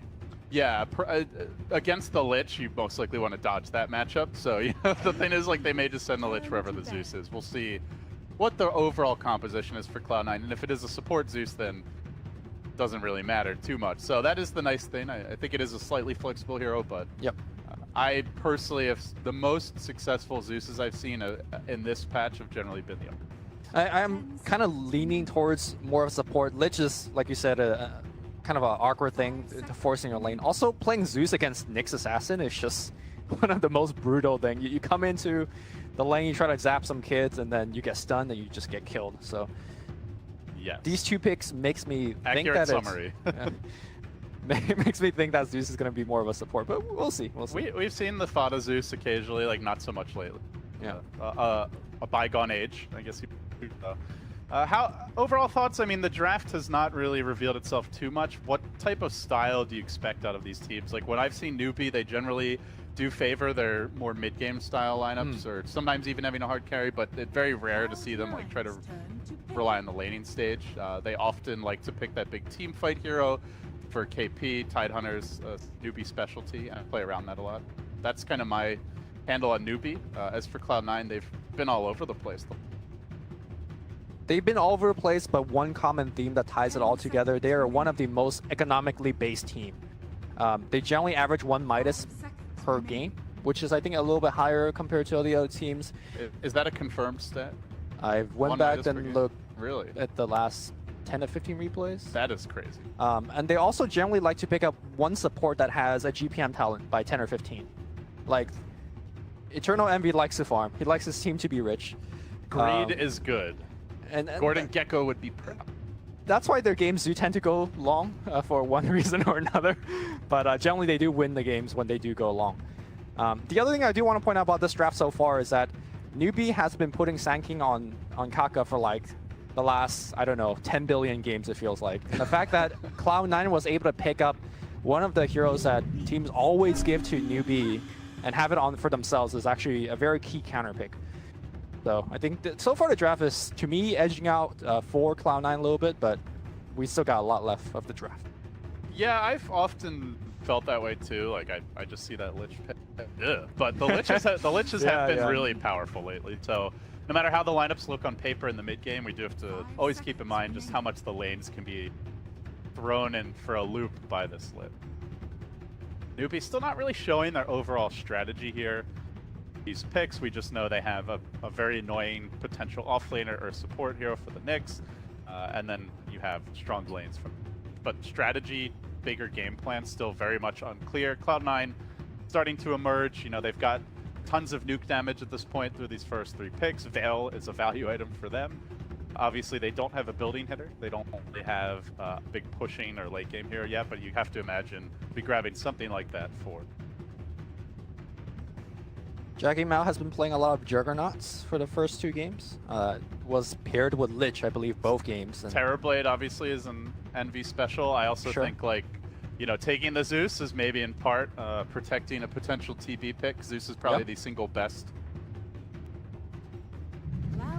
Another one of his very common pick is the Bristleback. Maybe that's the reason why we are seeing so many Lich. Like, he's just kind of good against some of the more common picks nowadays. Bristleback in particular, a lot of his damage output will be limited by the Frost armor. 10 seconds. Snagged up by Newbie. This has also been a very popular pick. Obviously, 5 seconds. Frosty prize on top. Chronosphere. Got things covered there. Team fight is certainly secure for Newbie. Cloud9 obviously great own right. But still, the laning setup is open for discussion here. Is this a Void? Is it an off mix? Is it a safe lane Void? We've certainly seen a fair amount of that. It's still, to me, unclear how they want to set this up. And most importantly, perhaps, life is the legend. So many lives to ruin, but only one lane to go to at a time. Many people will be put into, what's the bottomless pit? Is that the how the lore goes. Put them in his coffin. The bottomless pit. Yeah. The one thing that is for sure is that a lot of the teams coming out from China, your LGDs, your LFYs, they love the pairing of Faceless Void plus Ancient Apparition. We've seen that earlier today by LFY, but Faceless Void plus the Lich Ultimate is also a very potent combo. We are going to see Night Stalker coming out from Cloud9. So it is, well, actually, yeah. So support Night Stalker. Supports. 5 seconds remaining. It's a 5-position Zeus. Cloud9. Yeah, I guess it could be. Okay, so I think it's Fada Puck. Man. Here we go. Ah, the Shamble of Bones. Yep. This is the undead strat. Fogda's here, Lich is here. Just need a White Walker around this thing now. But yeah, so it looks like probably a Fada Puck, support Zeus Night Stalker, and then. But I mean, again, I'm just. Yeah, I'm spitballing here, Libby. They could certainly put, you know, other heroes in the off lane. A lot of flex picks for Cloud9. So right before this game, I was checking on some of the hero statistics, and Night Stalker coming into this tournament is one of the highest picked heroes. You pick him kind of first phase always, or first phase ban rather. And he's currently like 1-5 or 1-4 in this tournament. So that to me reflect how teams are kind of evaluating this hero, and moving forward, maybe this hero, you're not going to first phase him anymore. Cloud9 definitely is kind of delaying their picks. Yeah, I love the Pugna as far as shoring up a lot of newbies' issues this game. They do not have much push. The Pugna helps with that. The ward is amazing against many of these heroes. However, it's squishy, and Cloud9 have a lot of good heroes at jumping him. Lots of good burst damage from the Zeus, good initiation from all three of the other supporting casts. So, like on paper, the Pugna feels like it could either be amazing or a complete feeding train wreck, and I'm curious to see. I think Pugna as a hero. Pugna as a hero always feels like that, right? Like he could have the Superman game that we just casted. Super went like 13-2 by the end of the game, or you could just be like 0-7 by 10 minutes because he is so squishy. So laning will be a telling tale of how the game will go. All right, so make the final selection. It is the Bristle boss, so now you've got the Pugna Cine green goodness that keeps him healthy. And by the way, how the hell is Pug? He's got them horns, dude. I guess it's the pop collars. I think they're like supposed to be in like a V formation here, like Bristleback's actually behind. Okay, but okay. I'm not sure. I'm not but sure even so, I mean, the guy's like 2 feet tall. Surely he's not bigger than a giant porcupine mutant. Is Pug considered also very tall, or is he just cheating? He's definitely floating. Final pick here for Cloud9. Oh, we are gonna be in for a long one. Oh boy. But here's the thing, Pugna is well equipped dealing with Naga illusions. You get the Ags on him, he's got no problem. So the real question is, did Newbie grab some caffeine before this match? Because they might need it. Of course, I feel like Newbie could potentially be well prepared to deal with this type of strategy, Lumi, because they've got heavy push here. Bristleback, a great frontline sieger. Pugna, good at bringing those towers down quickly. And then a supporting cast that can hopefully find those pickoffs and set up for the push. You also have Frost Armor, so if it comes to like trying to split push or trade for Cloud9, that's going to be tough going, especially with the reduced damage that Illusion nowadays. They are good at grouping up and kind of pushing into your base, but are they good at dealing with illusions cutting in the wave in the back? Pugna with an Eggs. Yeah. But then you Pugna also... with the BOTs and Eggs. Pugna with Eggs, BOT, and like a Blink or something, so you can really get around fast. I mean, Kaka, in theory, should be able to find Envy and then pop his Spike Carapace, get off a stun, and set off an initiation on him. But Envy has played against this particular catch for a long time, so don't be surprised if he turns off his Radiance from time to time to maneuver around the map and not get caught by a Spike Carapace gank. Man, so I thought it was going to be an SCCC Pugna. Now they're all swapping around, so Newbie trying to hide their cards as long as possible. But here we go. Cloud9 certainly looking for a win. They had a tough opponent to start the day off with OG. Overall thoughts, Lumi, on that? I guess first of all, you know, how do you see like the timings and the kind of the game plans for these teams, big picture, and then, you know, perhaps more importantly, who do you think has the edge? I think Newbie definitely has the edge. They have, to me, a more kind of concrete game plan. Just do well in the lane and then just push. Put a lot of pressure. And I feel like this Cloud9 lineup takes a long time to come online. It is a Naga lineup to begin with, and also you have a 5-position Zeus support that doesn't offer much of anything. It's not great at laning, it's not great for the early skirmish and fights. The Sand King to me is going to have to do a lot for Aoi. We'll see if he's able to do so.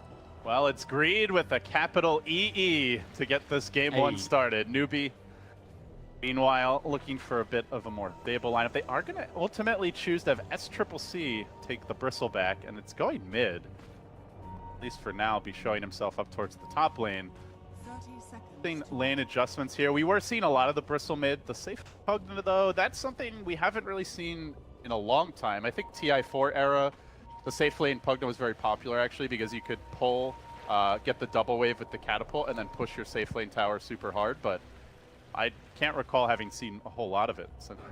You know, TI4 era, anything that could push is a very popular pick. Yes, because by the end of the tournament. Yeah, that's true.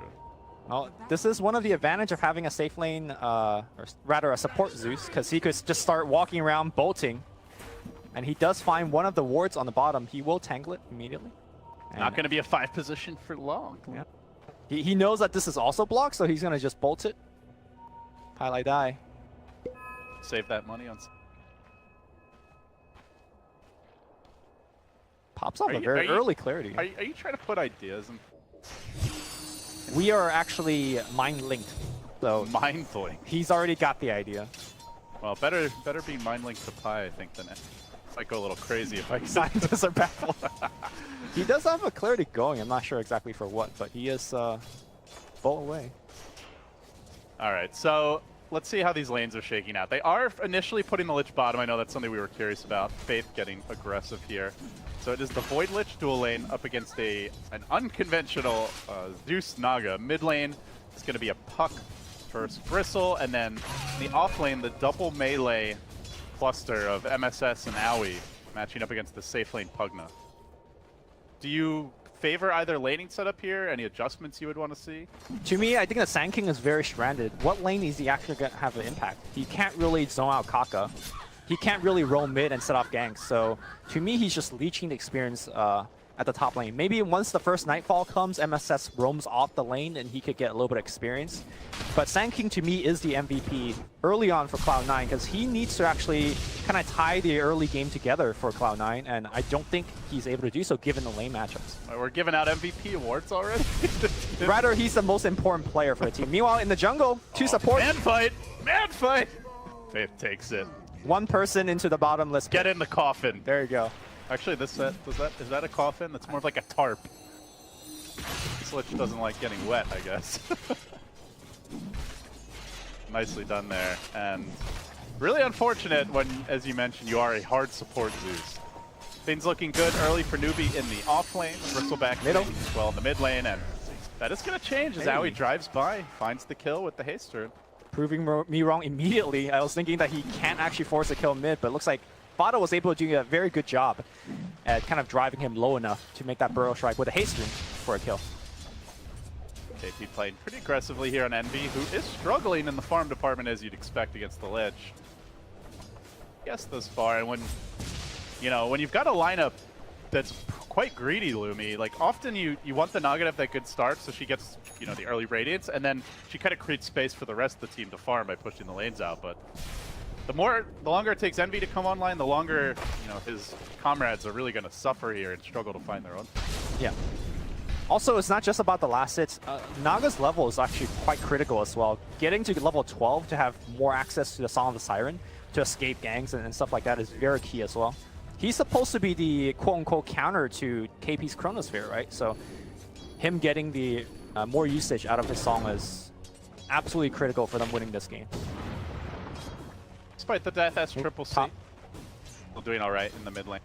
Kaka is getting a bit pressured. But in good news for Newbie, Mugi is doing just fine. This is the nice thing about the Nyx. He's a good damage sponge and frontliner for that. Very, very squishy. Flip something on the mid lane. CCC, but he's got the 2 points of Bristleback now. Will be pretty tanky. It's bottom lane where Envy takes a bit of a hit.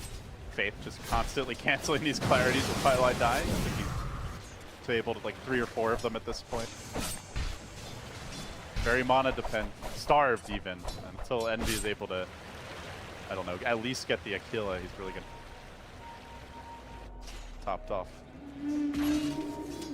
As the lanes kind of settle in like this, I'm just wondering how Cloud9 could actually, stay on even footing. Bottom lane, Envy's having a tough time. He's actually racing towards a rune here. Faith is going to deny it, and now Envy caught in a very awkward spot. SC's coming in. He doesn't have Nasal Goo just yet, but the body blocks are coming out.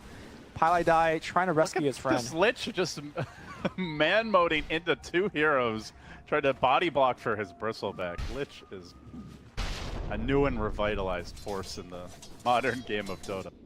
How often do you see that? Old Lich is like you're running for your life, you're feeding, you're scared.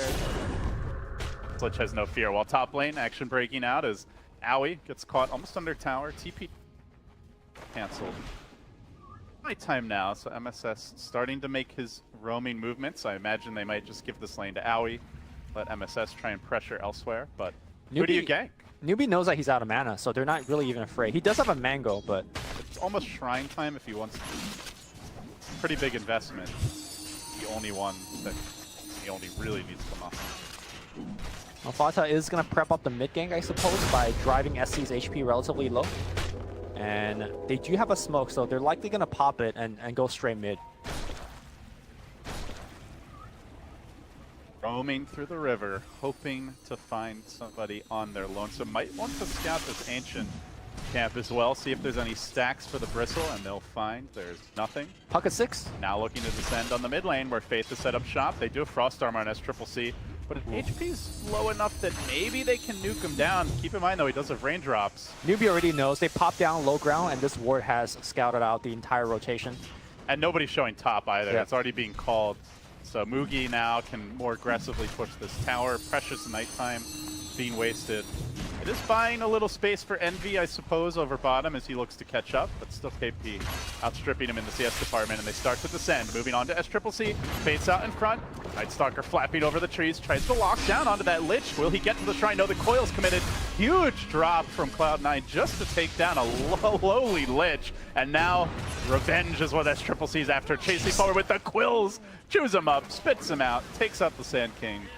Pretty awful trade for Cloud9 when you also consider time investment and the coil drop. For sure. Again, Newbie knew the gank was coming. Double Frost Armor up on all of the heroes. They're so tanky. And SC now has an Invis, takes the Bounty Rune, and he's looking to set up a gank perhaps on Envy. Envy's only level 4. Man, the Lich effect is strong. Faith is the same level. KP well on his way to 6, and they might just make a move here on Envy. SCCC's got the Invis. Envy has the TP. Goes for it now, but bash? Give me a bash! Give me a bash! No, KP. Your prayers are not answered. Meanwhile, top lane Mugi almost got picked off. Did barely TP out in the nick of time.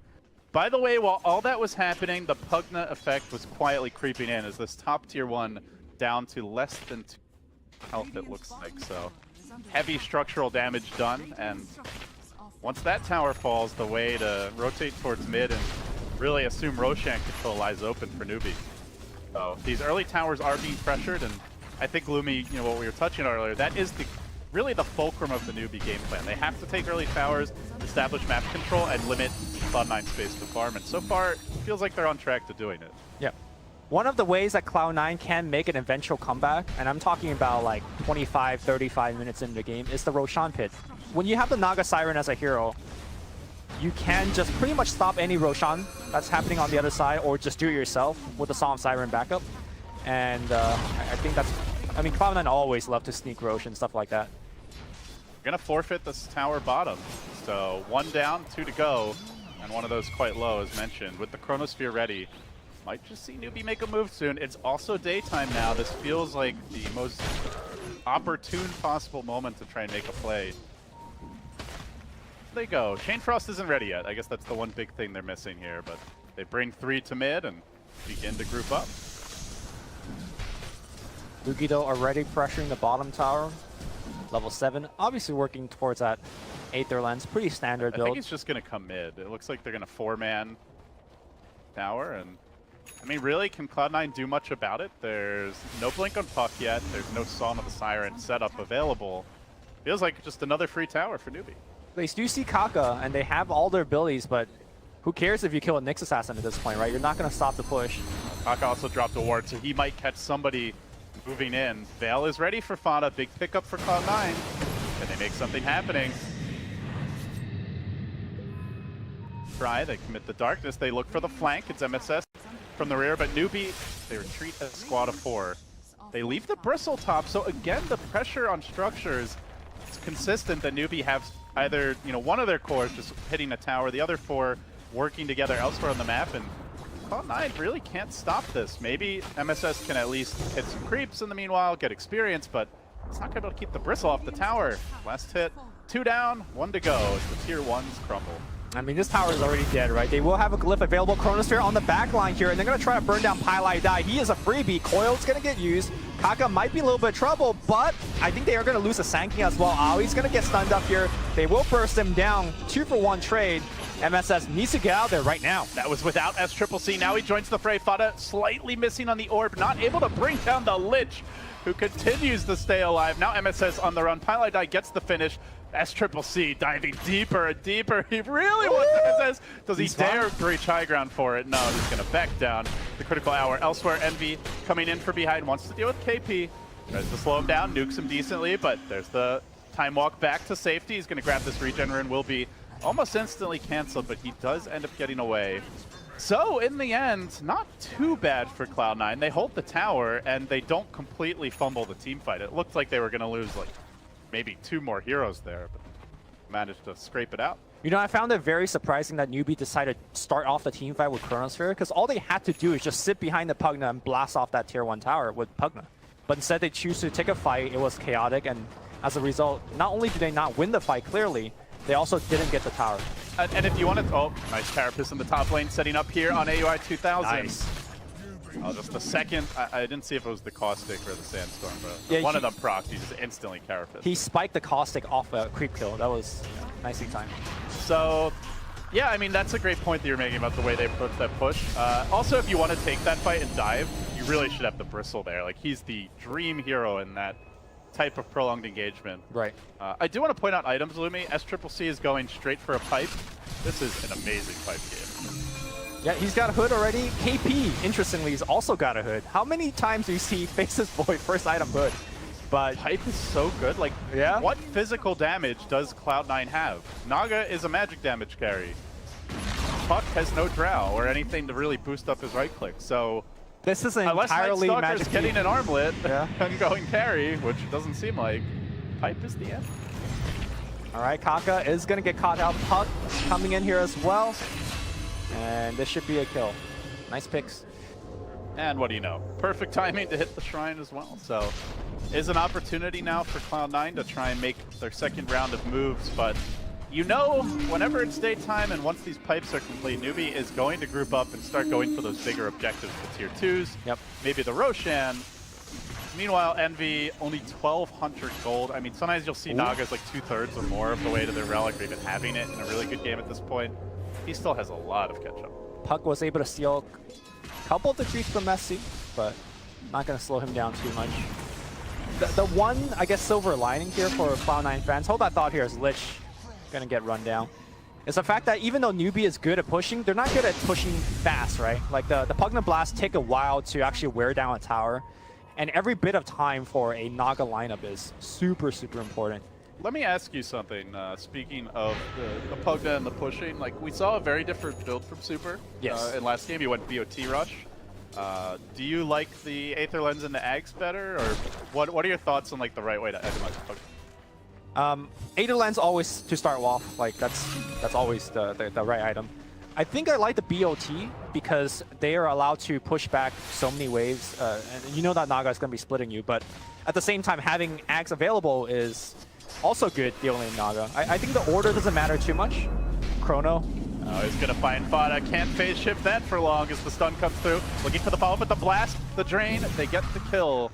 Newbie take the puck down, and the way to the 2 lies open. This is a crucial objective for establishing Roshan control, and I don't know that Cloud9 can fight it without that puck. They also don't have Blink of Sand King yet. Song is ready, but it seems Cloud9 are more content to just stall for now and try and do a bit of split pushing in their own. Yep. To answer your question, as long as Pugna gets both of those items, he should be fine. I don't think the order matters too much. And actually having the extra stats here for the push is pretty critical, so you get off a couple more blasts. Yeah, you get the plus 225 talent, and nobody is going on this Pugna, especially not with Frost Armor. He's actually very tanky. Yeah. So. Frost Armor and possibly double pipe eventually. It's kind of like the strategy that we saw from LFY previously, where they picked Lich, and then they just built BKBs, and it's like, well, you know, we already did a Dragon Knight, right? So just Dragon Knight with Frost Armor. You don't really want to get physical damage heroes against him. Your nuke heroes can't do anything against the BKBs. Like, this double pipe is kind of the same idea. Yeah. Newbie are going for the invincible to all damage strategy, but obviously not at that point yet. That's just the mindset with these items. Basically ensure Cloud9 can't really do anything. Have you noticed the way that Pi has been using his ultimate? He's basically been using it every time off cooldown to give Eternal Envy vision. He's doing some next level riding. He's spotted right now. Oh, speaking of which, he uses Song and hey, get the hell out. How you doing? They're gonna catch him out here. Blast coming through. He gets off the Song, but the ward zapping him. Carapace was attempted there by Kaka, but and they get off a kill top. So that might look like a very curious play. Scientists might have been baffled, but let's look at the result, right? He got 4 people's attention at next to the enemy tier 2. They're able to pick off a kill simultaneously and force out Glyph and damage tier 1 top. That is true space creation for Cloud9. All according to the plan for Chairman Mao. But now Song's on cooldown for 2 minutes. Yeah. And Pipe is ready. So I imagine if you're newbie, looking for that next big objective. This might be a good time to go into the Roshan pit if they have a Medallion of Courage. It does not seem like they do. And so maybe just get the lanes pushed. But Cloud9 doing a very excellent job keeping the pressure up on all lanes. And this is where you go back to the Pugna and say, you know, maybe having BOTs will be somewhat better for this phase of the game. Making sure that you don't get pressured in from the side. Yeah, keep your farm up, help push some of these waves. And again, Zatsuso goes off pretty much on cooldown every single time, just vision. Scouts out a smoke gank, so they're not going to get surprised. A very different way of playing Zeus from what you're traditionally seeing as the KS machine. I mean, this is why the old Cloud9, back even when they had Bone 7 on the team, like picked the hero. It was purely for the vision, not at all for the damage. But Fada could be in trouble here. Kaka trying to get in range. Goes for the initial hit, and then the stun follow-up comes through. It's only a level 2 phase shift. Now locked down by the Chrono. Crucial pick. They lob in the chain frost. No escape for Fada. Huge commitment, but hey, Song's on cooldown still for a minute, so Chrono and the chain frost will be at least halfway up by the time that... Slowing down Fada, who's the mid-game tempo controller. Obviously very nice for newbie, but more importantly, they need to take these towers. They do. That is on the menu now. That's tier 2 bottom about to fall. But look at top for Cloud9. They were able to do a little bit of ratting themselves. They're not going to get the tower, but that's a TP back here from newbie, delaying the further push. How are we doing on the Radiance? Oh my god. Jackie Mao is so far away. 2800 on Naga Siren. I was wondering if SCCC might get his Radiance at the same time, but he just bought another Rain of Health, so it looks like he's actually going back for a ban. Okay. It would have been pretty funny if the Bristle goes, pipe first and still manages to meet the timing on the Radiance of the... Alright, so we've got a little room to breathe here for Cloud9, Lumi. Overall thoughts on the way the game's developing? Pretty much as expected. We know that Cloud9 is not going to win the laning phase. We know they're not going to win the mid game. Just depends on how fast Jackie Mao can farm, whether he's going to get caught or not. And Cloud9 is counting on a couple of mistakes here from newbie. They need newbie to be careless. They need the puck as well as the Night Stalker to get 1 or 2 kills, stuff like that. And finally, Aoi has his Blink Dagger. Quite slow, but be expected with the amount of roaming and early help that the team needed, and with the 5 positions so much. It's gonna lay out the Zeus ult, maybe try to lull newbie, false sense of security, and that ult's down, but darkness is about to fall. Yeah, Cloud9 popped the smoke. They want to actually see the positioning of the hero, see if they can actually poke in for a kill. I don't think that's the duo you want to go on, though. If you get Carapace and then the Chrono comes out, you are done for. They think twice about jumping mid, and now Roche is happening. Roche is up. This is where Naga can shine. Has the TP ready, has the Shrine TP too. Definitely could look to contest here, but they're going to go in without the Zeus ult, so some big damage missing. It's a slow Roche, as you mentioned. There is no medallion, but Bristle certainly has the sustain to take it. It might take him a while, but he's going to force out the Pi TP. And now with Pi back at the well, still no Zeus ult for 45. This could be the time to just commit. Newbie smoked up and looking to make their move. They're going to find Fod on the high ground. Gets caught sleeping with his pants down and punished by Newbie. Was not prepared at all for that maneuver. They just came right at him. I think they just have to give up the Roche. Scan. They then scan and they find MSS. They could get more. Oh, Roche is dropping low. Naga still not making that TP. They're going to concede it. Maybe MSS could steal it with his flying. He flies over. The fly ends. That is going to be it for the Roche. Now you say that, but Owie wants to blink into the pit. No! Not the blink he was hoping for.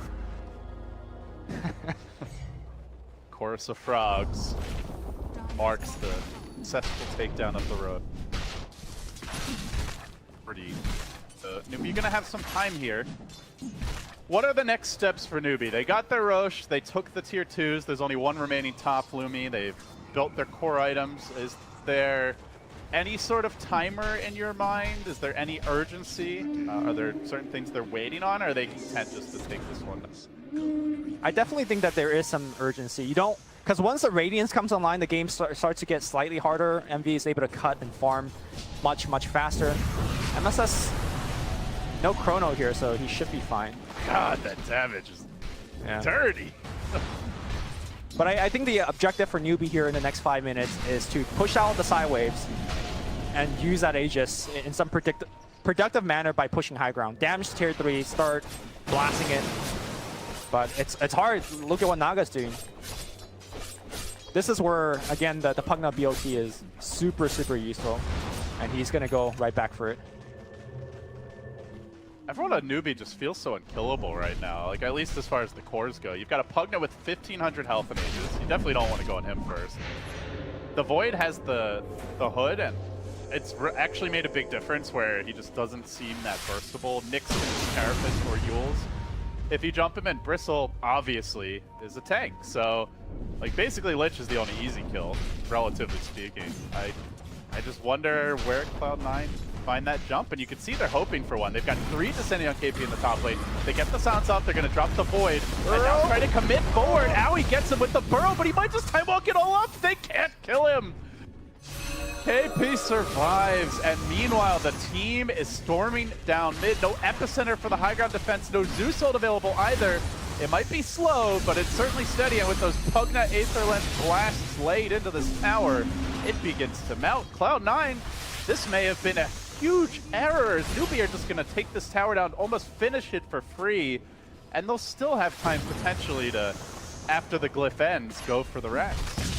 They can't focus on Mugi either because he's got the Aegis. So this is tough. That's the thing is, you know, Newbie are... Oh, Envy's going to get caught. Spike him. Be disastrous for Envy. They're just waiting for the setup. The team's marching into position. They've got Mugi ready for the damage. They just need the Void to come in for the lockdown. Carapace comes through. They're going to stun him, control him, taser him down. The damage is out of this world. They get the kill again. So Envy's dealt with. The tier 3 is now been laid waste to in the middle lane. Newbie are up 9,000 gold at 23 minutes. Yep. Against the lineup that you called greedy, a lineup that needs to spend a lot of time farming, a lineup that needs a lot of items. They have nothing right now. I mean, this game looks so Newbie favored, but at the same time, the sense of urgency is there. They know that they need to finish the game fast because you drag the game out long against a Naga, things could be ugly. Fata, nice face dodge, blink out. Decent escape by Fata, but that's Triple C moving into position. He's almost got his relic. MSS flapping up to the high ground. All stalling tactics like Cloud9, just trying to be cute, trying to be very annoying and just prevent Newbie from grouping up, but courtesy of this Aghanim Scepter of Mugi, he can just instantly deal with those illusions that come near his team. Now giving the Zeus the pain train, the Mana Burn to Crep combo. Spells doom for the little man. And wait, why is backdoor protection not up? The creep. There's no creeps, right? They were there. Okay, they're soloning. Are they trying to? Okay, song to kill the ward. They have epicenter, but now he's not in position here. He's going to try to rev it up. A bit too late though. SCCC has the pipe ready, pops it, keeps the team alive. The coil committed. Kaka gets off the carapace. Now the chain frost is bouncing. Stun comes through. 3 are dead. Song's been blown. Chrono as well, looking for the Night Stalker. They'll bring him down too. Cloud9 are crumbling. A newbie surge forward onto the melee, but now backdoor protection is active. But the creep wave's coming back in. Saving the day for now. The creep waves are coming in, so... Is this just game? Yeah, pretty sure this is just checkmate. I mean, that was a questionable engagement. Maybe Cloud9 felt like they had to engage there because, you know, the backdoor protection wasn't up and they just can't let Mugi just keep blasting like that. I mean, you called it early in the at the end of the draft, Lumi, at the beginning of the game. It's a pretty greedy lineup, and in fact, Nubi, they recognize that. They lane it properly, they itemize correctly to apply pressure, to poke at the weak points. They lane very well to just limit Envy's farm, and with Envy not being farmed, there's just no ability to stall. It feels like checkmate, and it feels like Nubi and Cloud9 figured out as soon as the draft ended. Yeah. I don't feel like there were any like big individual misplays this game. It's not like, you know, someone played really poorly on Cloud9.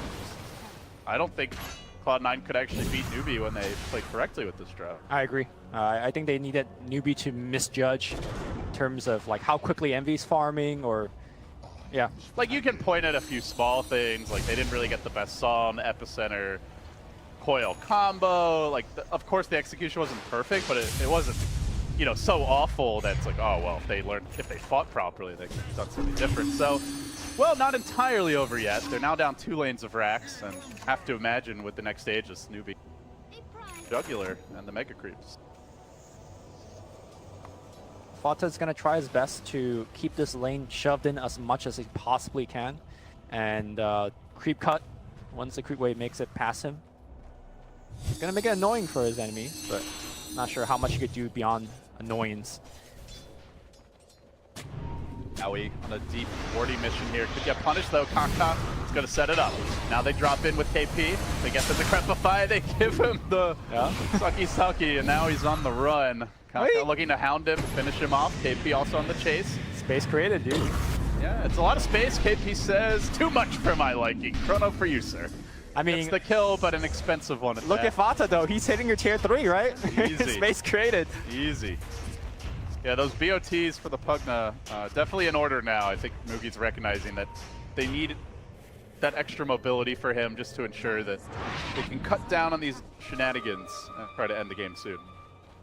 Meanwhile, the real Naga Siren, SC Illusion in the mid lane, pushing it into the base. All right. That thing is a lot scarier than the Naga. lot tankier. And now building towards a heart. So already has the 1 vitality booster up, more to follow. Lacking the creep wave, but you know, honestly, they might want to just start escorting the waves out to the tower just to ensure there's no cutting. Seems Cloud9 are not going to go for that any longer though. They are all clustered in the base, ready for the death push. This is the last defense. And looking really. to take that fight outside the base. They smoke up. They have the vision. They have an idea, an inkling of where Nubi is. Some vision on Mugi. They could set up here with the Psalm. Is that how they want to start the fight? Fata's revealed. He tries to bait around the wave, orbing back. The team there, but now Nubi reveal and see most, if not all. They move in with the bristle quickly, coating him in sticky, nasty goo. And now MSS dropping low, brought down by the Pugna, finished off before the fight even really begins. Cloud9 hesitate, now they Song, but they're all spread. It's not a good opening for Envy. He just uses this time to get back towards the base, protect this team from the angry Bristleback who charges forward, looking for UI 2000, going up Envy. Naga, as well as the Scorpion, all likely to die. Envy, your song ends now. It's just the fat lady who's going to be singing as Cloud9 get absolutely steamrolled in game 1. Base in shambles, they'll buy back, but really Lumi, it's all over. Yeah, I think to me this game is, some people debate how much of the draft matters, depending on what game, how much does execution matter. I think this is like 80-20, I would say. Yeah, something like that, 90-10 even. It's yeah. Just, jeez. I mean, that happens, right? You just have a bad draft, you get outdrafted. Now, it is a very long group stage. You know, 2 groups of 9 teams, so you get, what, a total of 16 games, 8 best-of-2s against all your opponents.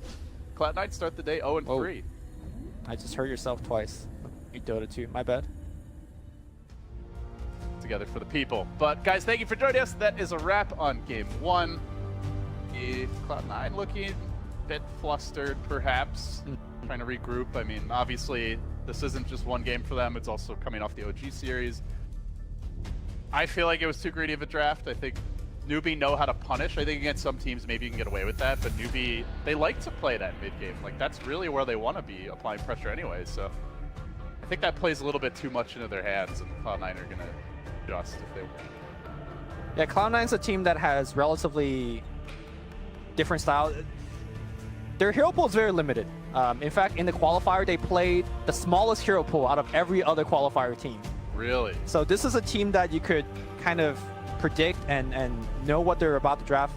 However, this is a draft that I didn't expect Cloud9 to be doing coming in. I felt like they tried to throw a curveball and it kind of bounced off the floor and into their own face. Just kind of didn't work out. Yeah, they almost bounced Envy out of his seat by the looks of things. He's firmly in his seat right now. He's fine. Yeah.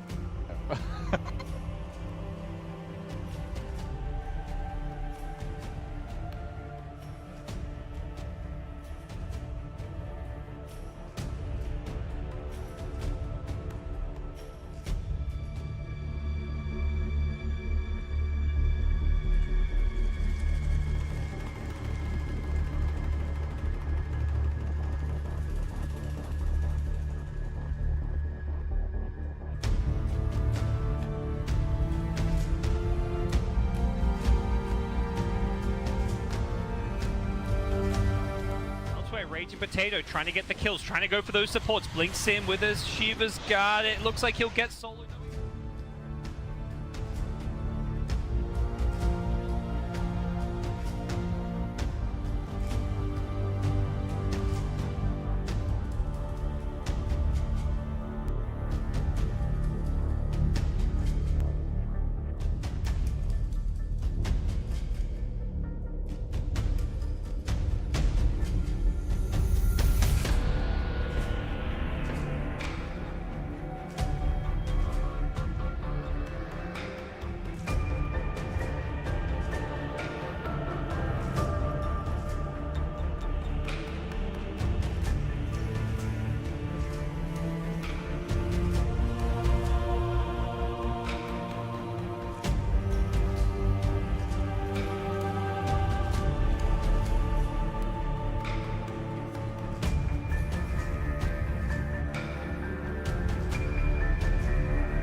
The Disruptor ultimate, but Solo, seeing some of these items come out, is already building up towards an Ag Scepter. Okay. Okay. He turned the fight. He's trying to outplay them, kind of. Here comes the Drow Ranger looking for the kill, but we'll see a Glimmer Cape save the Disruptor's life, and now he'll pay with his life. Oh, Execration, that is not what you want to see. Raging Potato's mistake turns into a double whammy. Oh, as they lose 2. That Disruptor has to feel good like Solo. He tried to kill me the whole game. Yeah, try to kill me more. Yeah. For Corp there, it was kind of a lose-lose situation. If he blinks away, he's going to get glimpsed back, so he tries to wait for the last second to blink when the Thunderstrike has worn off, but able to do it. Really feels like this Corp needs a BKB, and that's exactly what she's building towards. 1,000 gold away from it, but Roshan will be claimed in the meantime. Both BKBs for Execration, just not quite there. Say both. I want to say there should be a third. Yeah, third. Drow as well. All 3 cores going BKB this game. Oh, wow, that ward actually gave vision. They were so close to getting the glimpse at bottom. Could have cancelled a TP and been catastrophic. Drow's BKB is not gonna come soon. Take a while. Yeah. And at this stage right now, if it's more or less gonna force it. It's gonna shove the lanes out and just run down one lane and push. They're pretty much good to go for high ground. not really waiting on any big items. None of them are actually to get any big. And too far up, my friend. The split push game has not been friendly in the last couple of minutes. It was working well to stall and delay the game earlier, but the last 3 to 4 minutes have seen 3 deaths, 2 of them on the Drow Ranger. All as a result of the split push. And Drow dead for 45. VP are going to be knocking on Execration's front door.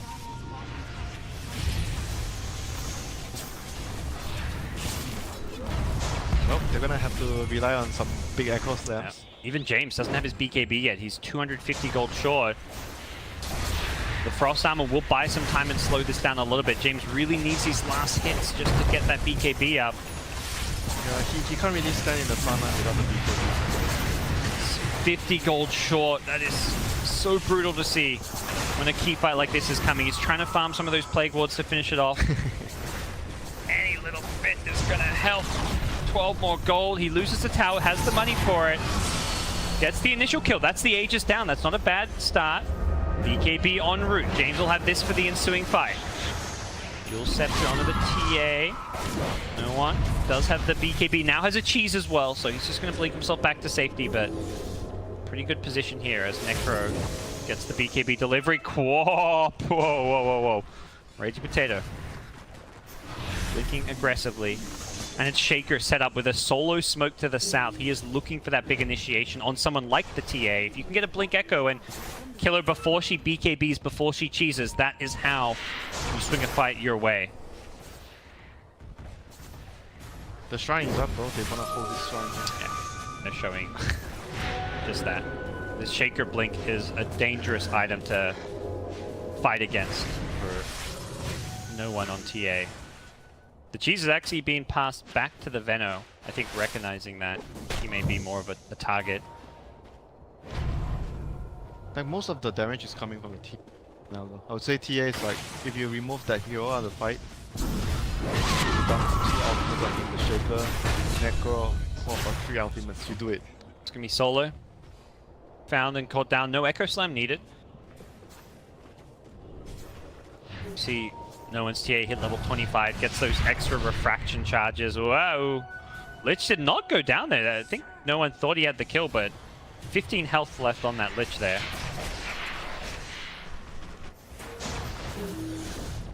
This aggressive Queen of Pain coming out from Raging Potato, trying to press forward the TP. From Lil, Blink Echo Slam available. Pasha blinks himself into the trees. They're going to find Lumic here. There is still a Blink Echo. Going to catch the Sanking. Doesn't hit the totem though. Lumic trying to chase after him. The Sonic Wave is going to miss. Oh no. The Yule Scepter dodge. Lil with a fantastic play will bait the Queen of Pain in. They lose Drow as well, and Execration getting outplayed by VP. I mean, still like dropping the Echo on the Sanking. Even if they killed the Sanking there, I doubt the fight would have been good for them. Yeah. It was not a high percentage play, like you said, and now high ground is a reality. VP, 15,000 gold lead. And the racks in sight with no buybacks on those 2 heroes. Necro can't really do a whole lot. He's got this BKB, but he cannot 3v5. It's not even really a true 3v5. When your Shaker doesn't have Echo Slam, when your other teammate's just a support Lich, you are kind of on your own. James is going to show it here. He presses forward, trying to hold the base here. The Chain Frost doing some good damage with the bounces, but whoa, we're going to continue to do some good damage with the bounces. Perhaps a bit more than it should have, but ultimately VP get a lane of racks, walk away with it, and they're back in for a little bit more, looking for a glimpses solo. This is the aggressive disruptor play we've come to know out of him, but perhaps a bit too aggressive. There's the combo, the vacuum wall, Static Storm, VP, wipe 3. In the blink of an eye, they've won a team fight, and it looks like won game 2. GG won't be called just yet as Raging Potatoes Quap respawns, but respawn into what? He's going to BKB just to dodge a Burrow Strike, but no damage will follow this. Lil is surged up, glimmered up. Well, it was ugly. Newbie had Cloud9 figured out from the draft, it felt like, and just executed a very strong timing push. Really didn't seem like there was a lot Cloud9 could do to stop it that game. I know we kind of focus a lot about the Naga because it was a Naga-centric draft, but let's not forget that they started thing with like Sand King Zeus and then a Night Stalker. It almost felt like Cloud9 drafted themselves into a corner where they don't really have, like, let's say a good 5-position support. The roams are very dependent on Aoi just getting off really, really sick roams, which got a kill or two, but it wasn't amazing. So I think that was just a drafting disaster, and hopefully all of the Cloud9 members just moves on from that game and go into the next one. Well, they grabbed the Lich right away. That's a great start. I feel like Lich is the Skywrath Mage, is to this tournament what Skywrath Mage was at TI4, where everyone's going to pick him early. So far the results seem pretty promising. Lich has been doing relatively well, the games that we've cast. Obviously, I think Cloud9 lost one earlier with him, OG, but they really try to react to that last game. They do not just stick with their same picks and bans. They're going to ban the Pugna, ban the Nyx, and pick the Lich. So that is, like, in a way, a block pick and 2 direct counter bans to last game. Yeah, also just the heroes that they were comfortable with. Kaka has been playing Sand King forever, and he will again. I know today when we were casting LFI, we're joking that Super only plays Dragon Knight. It feels like Kaka only plays Sand King, so it's gotten to a point where you can start photoshopping his face onto the hero's face. We already got the Superman Superman Photoshop today. So. There you go. We'll see. Cloud9 grabbing their second pick early. This time a different route though. They go for the Bat Rider, so seems like more emphasis on the laning stage already. A bit more balanced in terms of read factor. Almost no matter how else they round out the draft. I think that's a good start to things for them. Nubi already showing their hand as far as supports go, and no real direct counters to the lasso. Grave is, okay. Yep. It's not a full counter. So I guess the quote-unquote counter that's really left available from the offlane is the press the attack from LC, right? Pick that up. Because normally to counter a Bat Rider, you're looking more from support position, like Disruptor Glimpse or the more popular Oracle False Promise, things like that. But immediately we have Cloud9 banning the LC out, so this bat is going to be very effective in this game, in my opinion. Yeah, definitely agree there. Oh, sorry, Nyx Assassin is another one, but phase 1 already taken out. So. Arc Warden getting removed by Noob. 5 seconds remaining. A handful of Arc Warden bans. Yeah. Do you think the hero warrants bans? I mean, OG prior to this was really the team I can recall. I think Faceless played it a couple times on block, but not to... Like, any particular reason to do it this game? I mean, maybe it's something Cloud9's shown. I think as a whole, most teams have been talking about Monkey King and Arc Warden as possible Gotham heroes that you could pick to kind of cheese the game out. But it seems like Lich is really the Gotham hero, as just pick him all the time. No teams want to really ban him, though. That is a target ban. Cloud9 removing the Legion, which you mentioned. That seems like a great way to shore up the Bat Rider pick. Then they banned Tide Hunter. Yep. Tide is good against Bat on paper, but still not many teams would run him in any situation. Interesting. Not as good at clearing the Ancients as he used to. Right. Not going to grab the Void, so they really just directly take what Newbie was doing last time around and try to do it themselves. Well, you want to pick Lich, we're going to pick Drow, so be again looking to pressure the lanes, again looking to push quite hard here. So even though this looks kind of like a standard pick, the Lich plus the Faceless Void, for Cloud9 this isn't a standard pick. I was talking to Stan King earlier, the coach for Cloud9. He says Envy's Void has been retired. It's just not very good. The Chronos are not on point. An MSS. Well, MSS is playing bad, right? So unless it's a mid bad or something, I haven't seen. One I mean, of those I guess. I don't think you want to do that against Puck, who is 20 something more damage than him.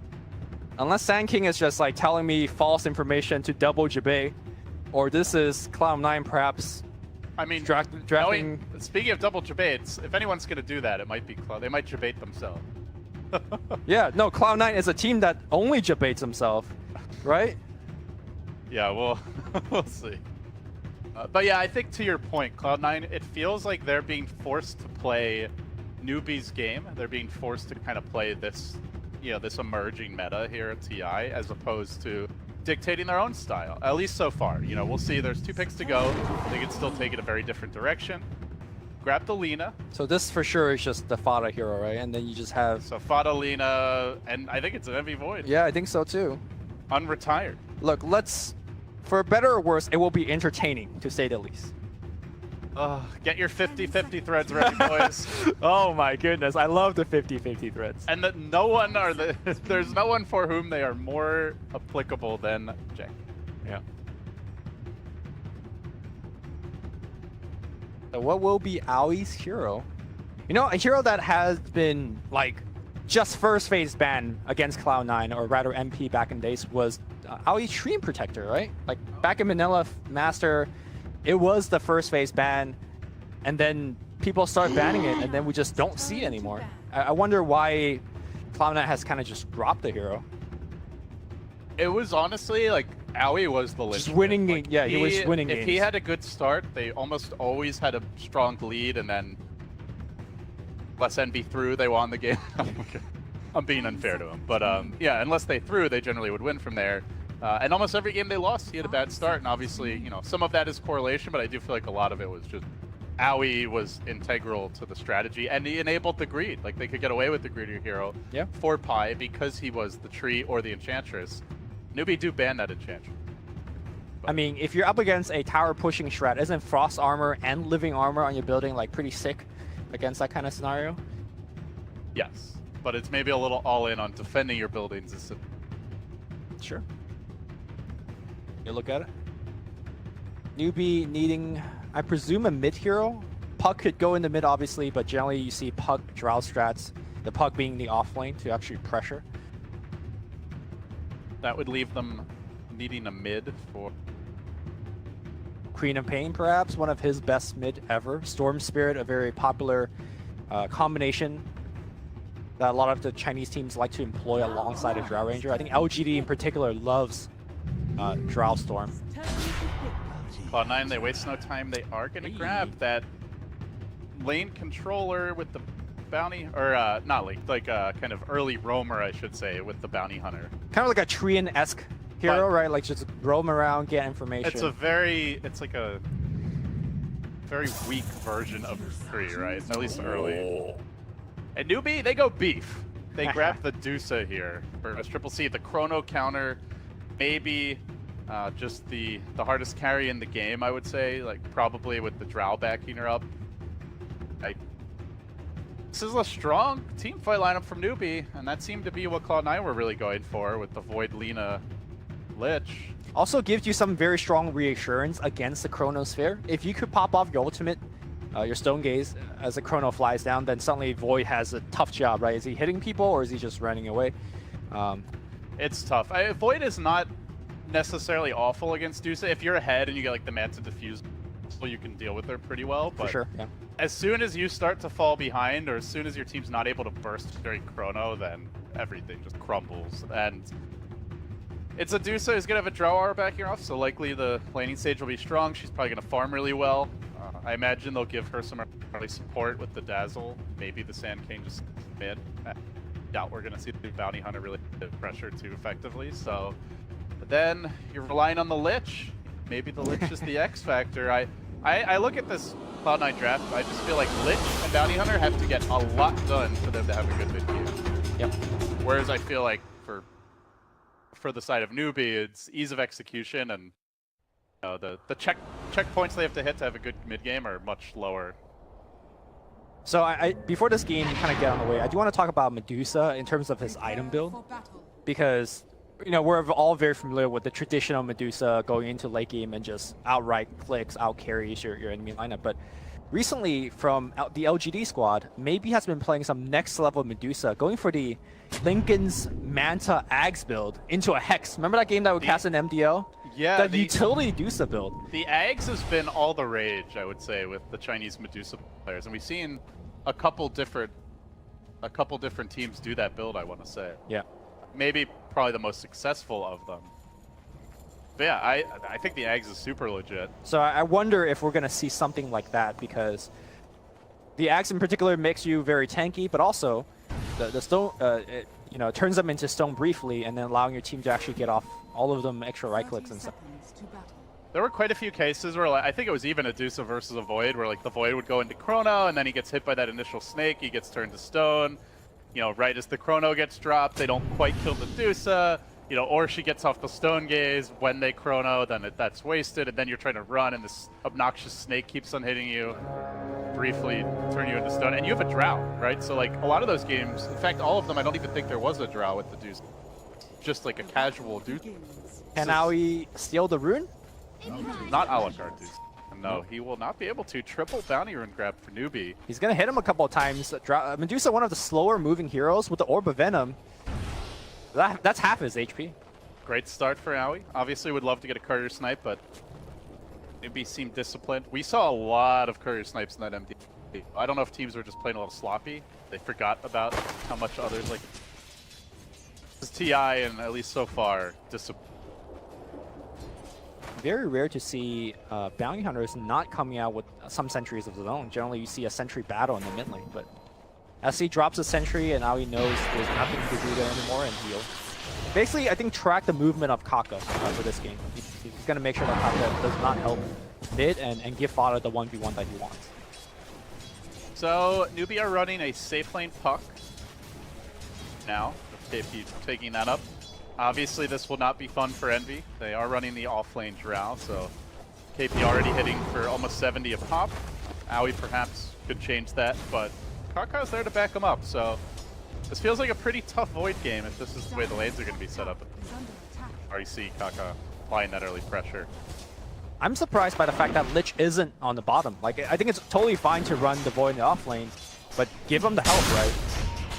So I imagine eventually Lich will make it down here, but I guess you put the Lich down there, then I don't know, the Bat has a bad time maybe, but yeah, I guess that is the real issue, right? One of the lanes is going to have a bad time. I'd probably rather my Void have a good start than the Bat though, right? Because the Bat can catch up in the jungle, whereas for Void, that's not the easiest thing to do. I think you could make an argument either way, because the Bat, to me, comes online a little bit faster to actually, let's say, kill Drow Ranger a couple times, slow down the push, so it comes down to what you think is more important. So you're going to try to make a move here on SCCC momentarily, but he already has the Mana Shield. Harassment for now. Little kill potential here while the Deuce is relatively low level. Poke him down to the critical threshold and then make that decisive move. Meanwhile, top Faith caught out. Could be in trouble here. This would be a big opportunity. He goes to the grave, but don't think he's getting out of this one. MSS on the verge of scoring a first blood and will secure it. Might trade his own life though, with the tower hitting him on the way out, or might just get a trap kill as well. Moogie with 3 napalm stacks. He will end up falling in the end. I think the touch finishing him off there, maybe a attack. So, MSS dies. Faith, I think, respawned this time to get that maybe. Solo level. Ooh, Burrow Strike. Kaka finds a kill on the courier. Had a salve on it. He is now a sad man. That is his salve, I imagine. I would think. Walk of shame back to the fountain. Correct.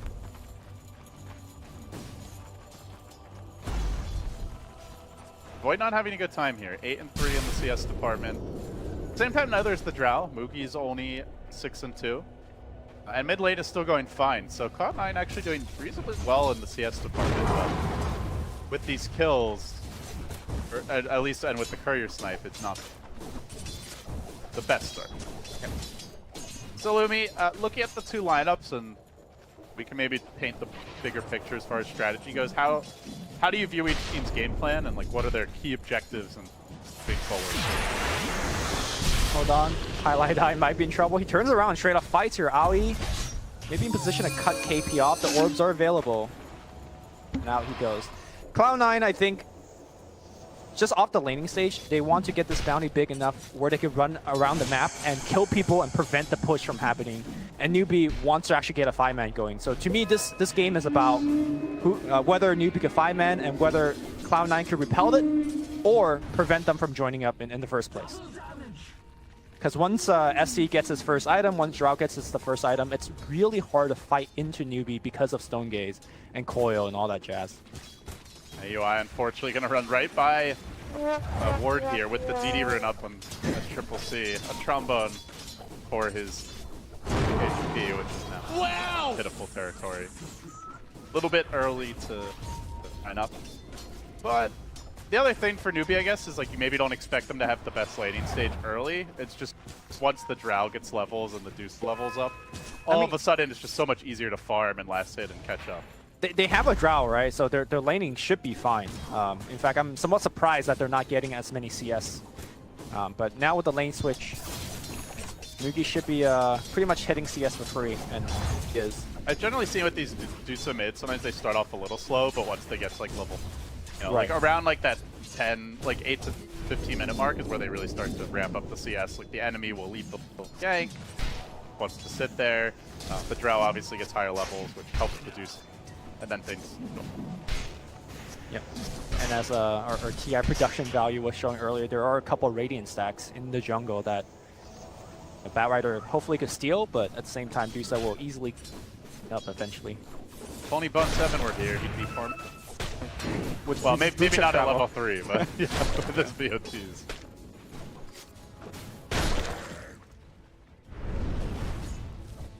Or Bone 322. So that's just. I'm just saying it like it is, you know. Or Ancient stacking here, SC. Yeah, it's just stack Dota for Newbie, really, right? I guess the big question is, like, how much will Cloud9 be able to contest these? They have the Bounty Hunter, can run around and leave some XP. You know, they have some ability to clear those stacks themselves. Not the best against Ancient. Will that be a priority for Cloud? Now, one thing I do want to mention about Fada and the way that he plays Lina is fairly different from most other Lina players out there. Really loves taking the 125 cast range talent and going for the Yules first. Generally, he finishes around 12-13 minutes and just go off the mountain. They're going to make the move here. Kaka burrow forward onto Envy. They do not have the level 6 in KP. Yeah. Surprised they tried to that without. I guess just harassment in the end, as Kaka will be scouted out by these pesky creeps, going to be forced away for the time being. See, continue to stack up his Ancient. So, I mean, Lumi, you mentioned at the beginning of the series, Cloud9 is all about economy. Like, that's just their hallmark, their calling card as a Dota team. I feel like Newbie's in better position to play the economy game. I agree. When you have those strong laning stages, have more opportunity to do stuff. Envy's going to get silenced up, but he just jumps away. Ironic thing is that Cloud9 has a Lich. Like you should have the lanes more in your favor when you do have it, but looks like the Drow is much more effective in this kind of more passive laning phase. Maybe the Lich will prove kind of added value later on when the push really starts to ramp up with the Frost Armor.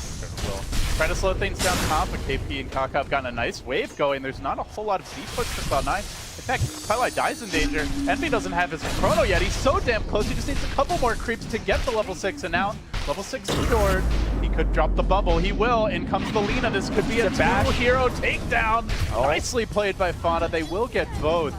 Envy getting level 6 at exactly the right moment. And a noble sacrifice as Pilot Die throws himself into the bottomless pit.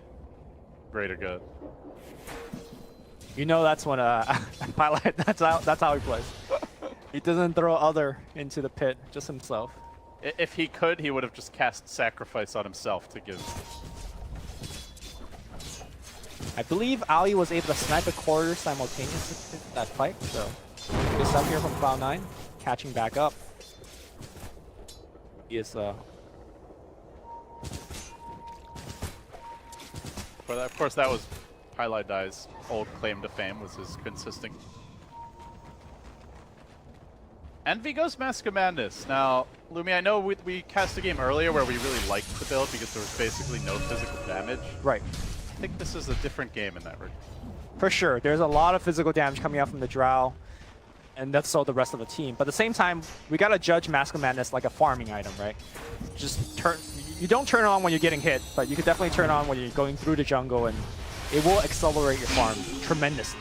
This tower top is about to drop. Newbie Looking for the dive. They want Pylite die. He's not level 6 yet, so they can commit for this. Don't have to worry about that Chain Frost. They'll bring him down. KP orbing through his Kaka, gets hounded by Envy on the retreat. Simultaneously, Faith being forced back. He's got the stick, doesn't have a TP. No exit plans for him. So the strategy will be run in and feed the tower instead. Kaka making it back to safety. No one else from Newbie looking to help them just yet. The Drow sitting bottom, the Deuce is sitting mid. And that is kind of the trick here for Newbie is if it comes to a larger scale engagement, some of their heroes are just not online right now. Won't be online for a while. Lina, I did mention that he loves to go for the cast range and Yule's build, but looks like he's going to go for the more standard Bloodstone build. He did that earlier today as well when they picked Lina for him. Although, catching on some part of the game, he was like 4 Bloodstone charge, so ultimately didn't work out too well for him in that game. Let's see if it goes a little bit better. They're trying to steal this Ancient stack. This big. Gonna roast it with the Lina Batrider combo. Some easy early creep kills, and now the Napalm stacking up.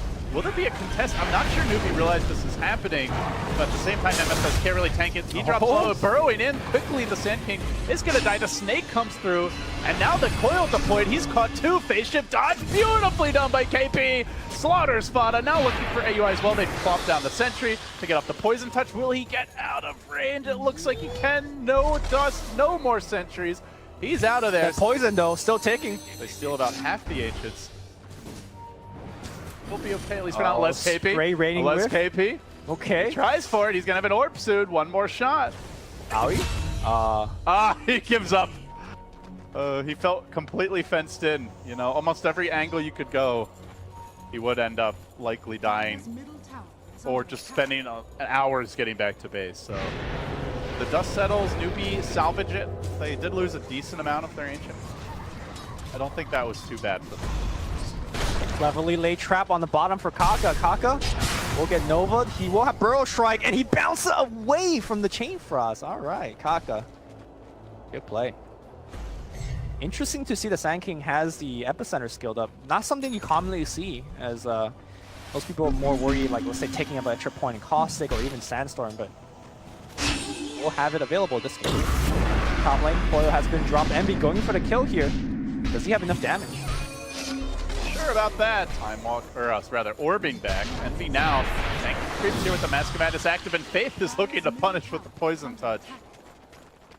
Level 1, but still damage. Meanwhile, the chip continues. This has been really, like, to me, the true Newbie approach to this game, Lumi. It's like whenever there's a fight happening in one place in the map, the rest of the team just pushes elsewhere. SCCC slowly plugging away at mid. The same thing's been happening bottom all game, as that tier 1 is down to 240 health.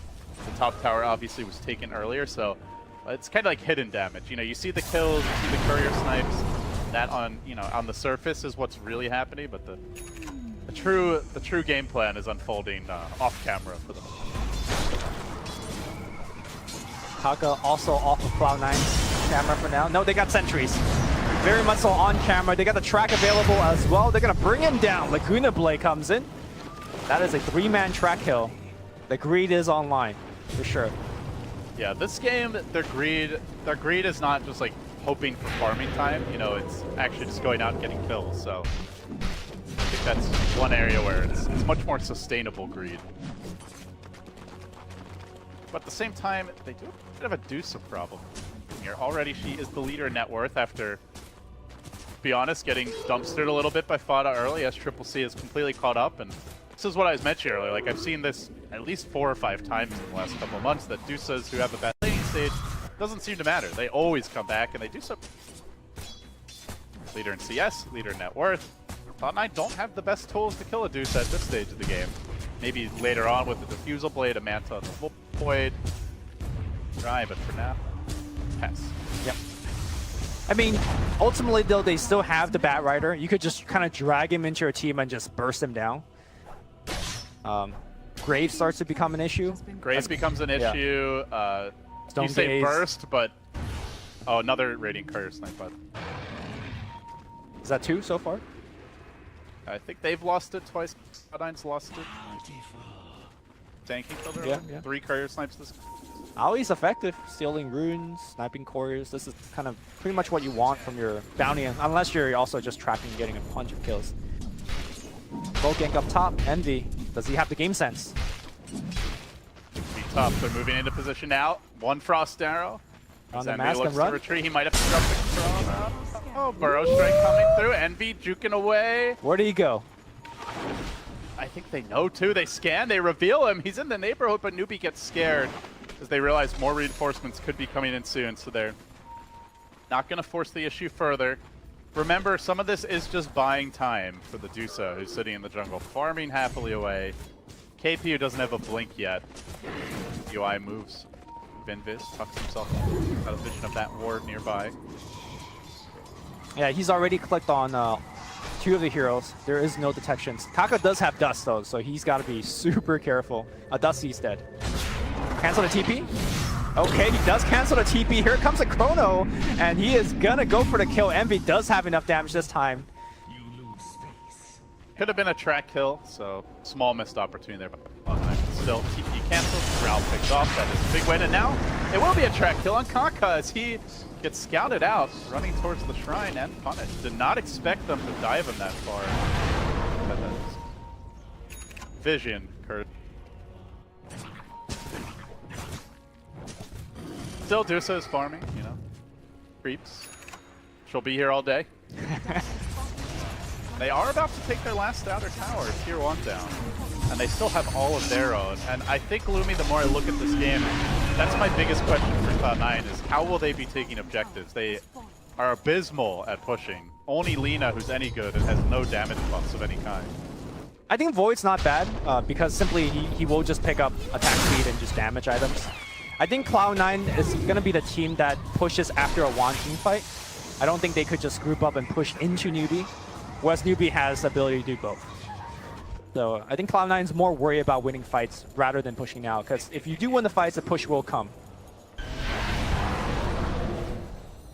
Faith went on a bit of a wording journey, thinking about it.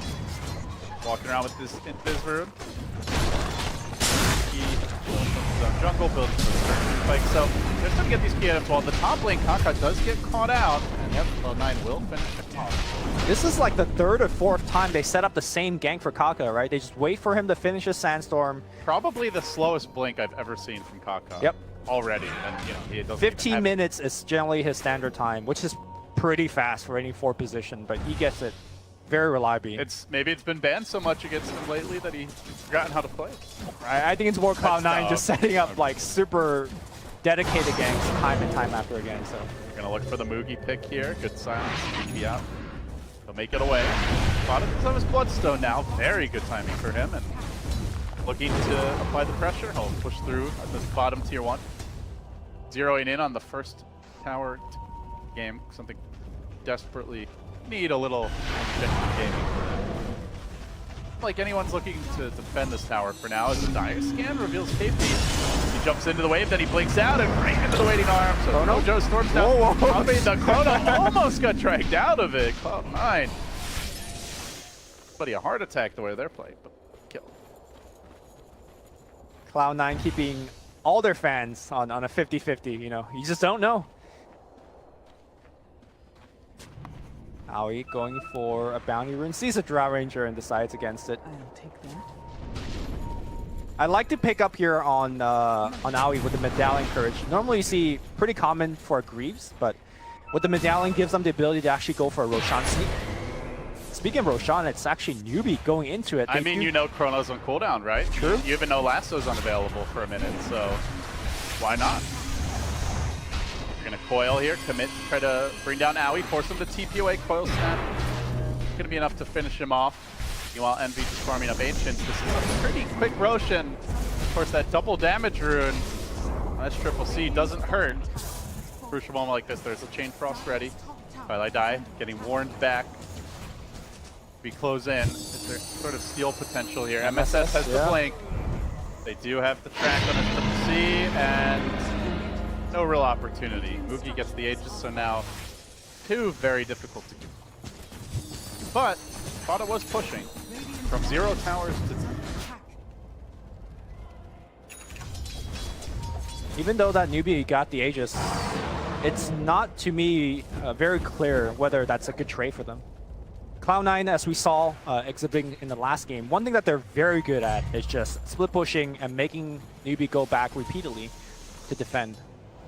There can be a scenario where Newbie doesn't even get to use that Aegis in a manner that's beneficial to them.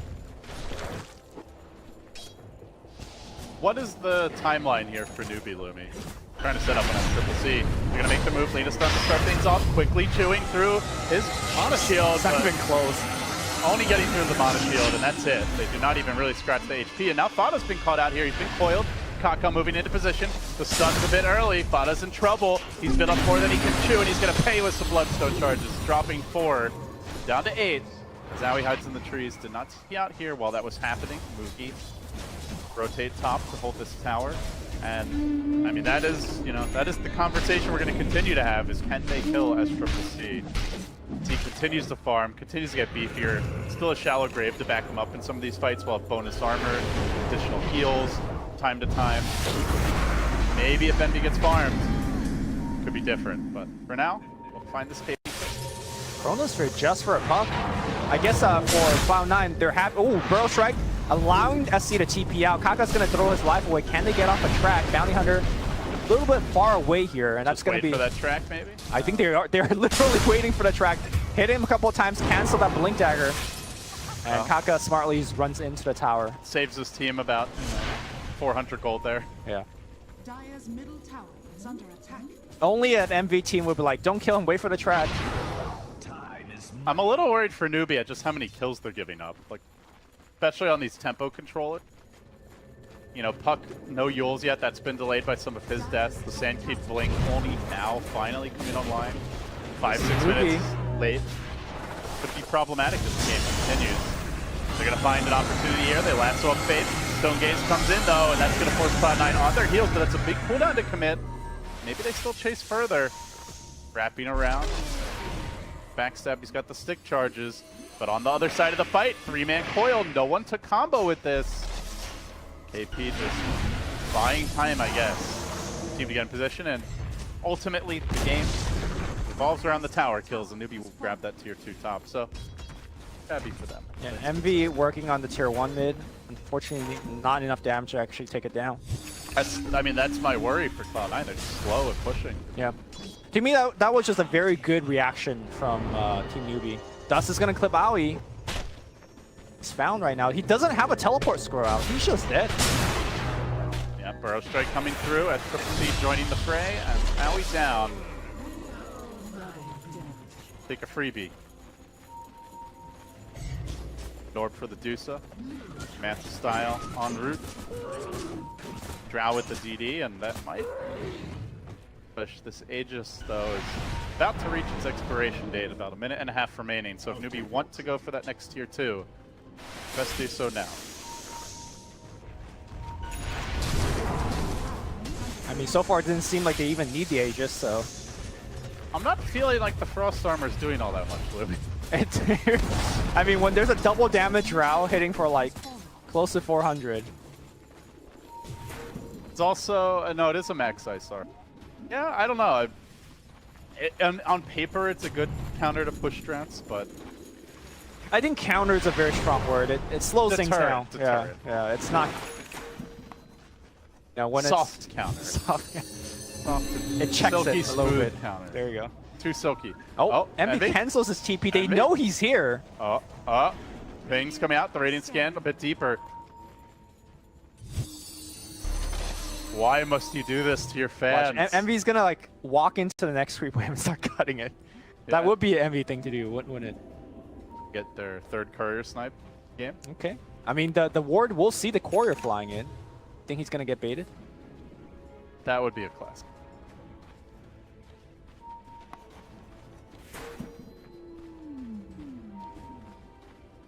Backdoor kill. He's up on the high ground now. Pilot died there to break the smoke. I actually saw this now. Kaka jumping in with the Blink Dagger. Actually walks the wrong way, then comes back to find the Burrow Strike angle. As Moogie chasing forward, needs one more set of Frost Arrow auto attacks to get the kill. And meanwhile in the mid lane, Envy going for the tower backdoor. He's going to get clipped by a coil here. Quickly time walking away, but the chase is on now. The Burrow Strike comes through, but it's right as the Yule Scepter spits. Silence is there. and Envy shenanigans get laid to rest. A death for him. Really, it was pretty... just didn't seem necessary to commit your one position to backdooring a tower. So you know what happened there? Like, he saw Pi was being gone on, so I was like, okay, you know what? I'll trade Pi for a tower, right? So he went on the tier 1 tower. Fnatic took down the tier 1 top tower simultaneously, so they glyphed it once, and then they glyphed it again. Envy is like, what the hell? He's getting triggered. So basically, the towers survived for 10 seconds without any damage being taken. And so you're saying that was really Fada's fault? That's just how it happened. I want to point any fingers, but... Envy getting debated by double glyph. Well, if he wants to be efficient now, he can think about how to avoid that scenario next time. Death timer to be productive, you know.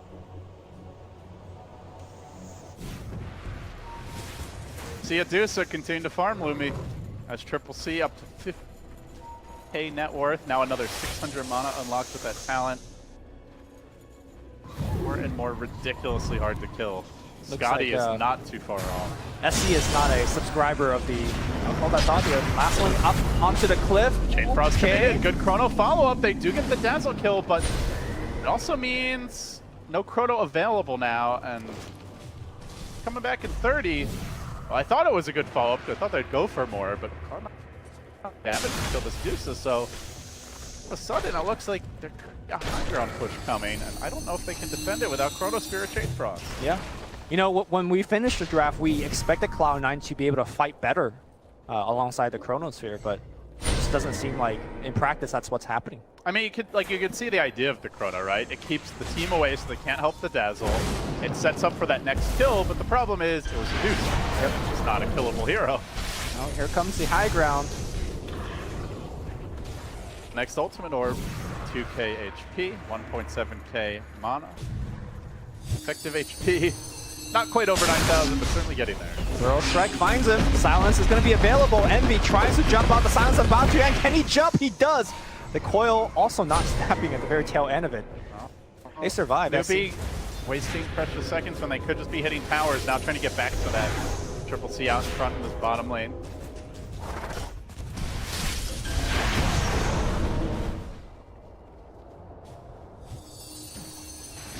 Not ready to break the base yet, but if they had Aegis there, they might have tried.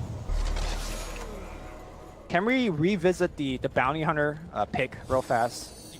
How effective do you think it's been? He sniped the courier a couple of times. He's given his team, a little bit of extra gold and vision, but... Okay, so the idea of the Bounty Hunter is twofold, right? It's like the vision game and just kind of that like buying time for your team is probably the main reason why Cloud9 like it. Secondarily, can help shore up your income. Crack kills. The issue I see with it is mainly around the... Well, okay, so it's two things. First of all, Newbie won a 5-man, like you said, right? So and Bounty's not good against that. How useful is the vision when, like, you know where they are? They're all 5 marching down hitting your buildings. Hitting your buildings. Yeah. And the second thing is, when they're actually... When you're going for those pickoffs, you have a lot of long cooldowns, right? You have Chain Frost, you have Chrono. Those are, like, 2 of your big pick-off abilities that ideally you want to... Especially the Chrono that you want to use, and then as soon as you use them, you've just opened the door for them to go for that big push. So that's, I think, where I worry a little about the Bounty pick, and I'm not sure it fits that well, but I think also Cloud9 may have been anticipating, like, we've got Lich, we've now picked our Bounty, we're really good in the early game with Bounty, and all these roaming heroes for Aoi, like the tree you mentioned earlier, we're going to win the lanes, and then we're going to be able to just constantly keep them down in the mid game. Right. And I just, obviously, that part of it never happened. I mean, I don't want to beat a dead horse, but I think Treant being played the exact same way by AUI would just do better. Like, the Living Armor in particular is going to help them out quite a bit. Having an extra AoE ultimate wouldn't hurt, helping out Chain Frost and all that jazz. But this Bounty, to me, looks a little stranded. In fact, he is very stranded, as Roshan is being done by Newbie, relatively just for free. Normally you see a lineup with Batrider Void, and it's like, this is a great lineup to take fights at the pit. All the cooldowns are ready, but Kaka? Not the case, as they did smoke from the Roche pit and set up shop in the bottom lane. The TP rotation from KP forces out the seppuku from Fada. Bloodstone deny, but now down to only 6 charges. Roshan already claimed. Aegis went to SCCC. Now the death push might coming. Yeah, this time it's going to be Dusa with the Aegis. She sits in the front. And the Scotty, it's almost ready. Yeah. You pretty much have to drag her into the tier 4s and have Lina alive to burst him down. That's just the first life. I have no idea how the hell Cloud9 is going to kill my second life. Just feels like the Frost Armor is only delaying the inevitable right now as Triple C laying into this tower mid, in the front lines, the team backing him up. Chrono will be ready. Glyph is now committed. All cooldowns available, and they're going to try to start the party with the big, deep lasso, but a coil ensures that as Triple C can't get pulled too much farther, counters that initiation, then the puck goes in, feeds the track kill away. Really wanted to save as Triple C. Triple C probably saying, like, I was fine, man. I'm Medusa with an Aegis. I have to worry so much about me. I got this, but... Incidentally, I think killing the puck there did a lot more than going for the Dusa kill. Because the Dusa just laughed off that initiation. I think even if the puck didn't coil there... He was fine. Maybe he drops to half health.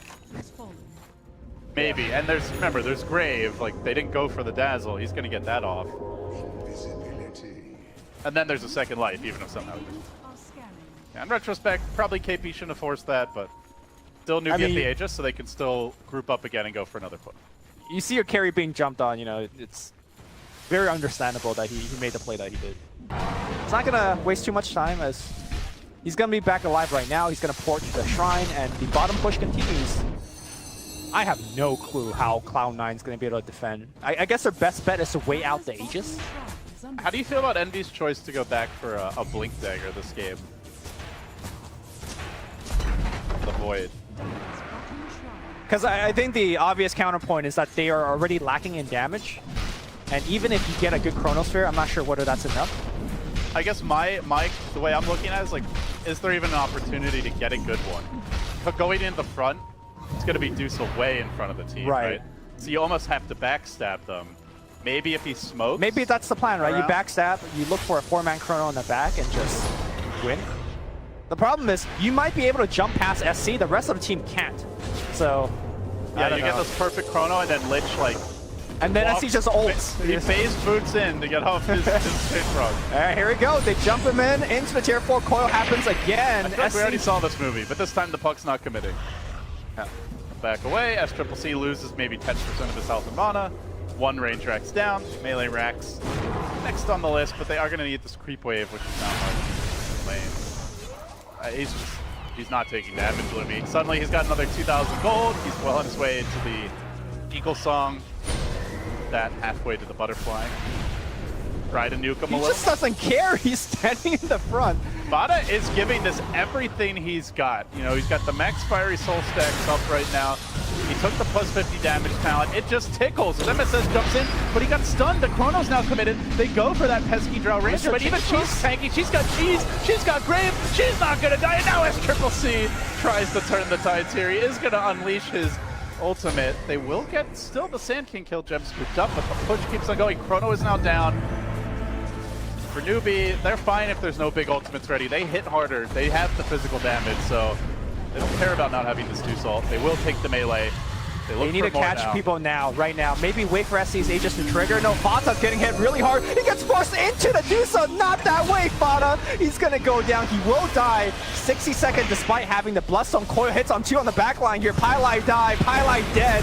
As MSS, that's his buyback. So if he dies, he's going to be out for a while. Envy on the back line jumps away, but that's all of his escape.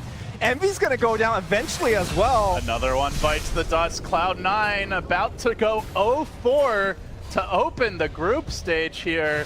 Newbie steamrolling them again. It's just been a simple game plan of push. Game 1 was a faster tempo, but it's been the same strategy, and Cloud9 seemed totally unprepared to deal with this type of 5-man and this type of tower pressure. Yeah. I don't want to take anything away from Newbie. Obviously, they've been playing very solid, but to me, this is Cloud9 not living up to their potential. It's not the Cloud9 that, you know, took the #1 seed in the NA qualifiers. Something's got to change very quickly. Or maybe it is, and NA Dota is just not in a great place right now. Philo died. Meanwhile, about to go down. Kaka will get that pick. MSS did find the lasso opportunity, but will the follow-up be there? They try to bring down Mugi. They will successfully do so. Still, though, KP, Dusa, sitting around, having a party. They're going to focus on this melee racks. They'll bring that down as well. 3 melee racks down. Mega creeps on the horizon. Cloud9 some flailing buybacks, but oh, by the way, she's got a butterfly. It hasn't even arrived yet. That's CCC. Even without it, I don't think he dies, and certainly with it, there's no chance. A courier snipe is really what they need right now to have a chance, but bash after bash, Envy can only get him down to half, and he just mantles it off, shrugs his way out of that damage, and on to the mega creeps. Cloud9 has been completely dismantled here. The butterfly did arrive in the midst of this fight, and he keeps on dishing out the damage. Just CCC, just an unstoppable tower in this fight. They finally will finish him, it looks like. Oh my god. Almost killed their whole team. What, KP? KP going in? Does he see Aoi? Envy just stood there. That is the most fancy footwork I've seen. Unfortunately, the buildings don't have fancy footwork options, so they're just dying. Creeps are quickly massacring them. I rate the comeback percentage opportunity here, Lumi, at about 0.00001%. Sounds about right. The worst late game, very mediocre D push. The hardest carry is by far the most farmed hero, almost 8k net worth ahead. Or sorry, more like 6k net worth ahead of your carry. But you got a Lich. You got Frost Armor. You got a dead Fada. It's caught out. Maybe not dead just yet, though. The team doesn't want to fully commit on this because Envy's gotten into the backlines. He's proving quite the problem here. Perhaps Newbie also feeling like I am that this game is won. We can't track him first. This there you go. This is unlosable, but there is a bounty hunter, so careful. I mean, you know, tier 4s are dying. Tier 4s are dying. Tier 4 is but yet another building. That's fine. This is all tactical. Yep. Part of grand strategy for Newbie. Let them chase our heroes, and we'll just kill your buildings. It is, I mean, honestly, it's pretty clear that this has to be completely thrown. I don't really see that happening with the Stone Gaze. Cloud9 trying for an opportunity here on the Drow, but they're going to get punished by the Stone Gaze. Now they jump forward. KP looking to finish off Fada. He'll do so successfully now. The silence on Envy. He manages to get that Blink Dagger off, retreat. Now Aoi on the run as well. He's been silenced up. Slows come through, and Cloud9 decide it is indeed checkmated, exposed throne. Creeps wailing away at it. They've given up Megas. They've dropped their 4th game. They now have to, have a meeting of the minds. What is Stanton going to have up his sleeve to get things back on track? I think he needs 5 sleeves right now.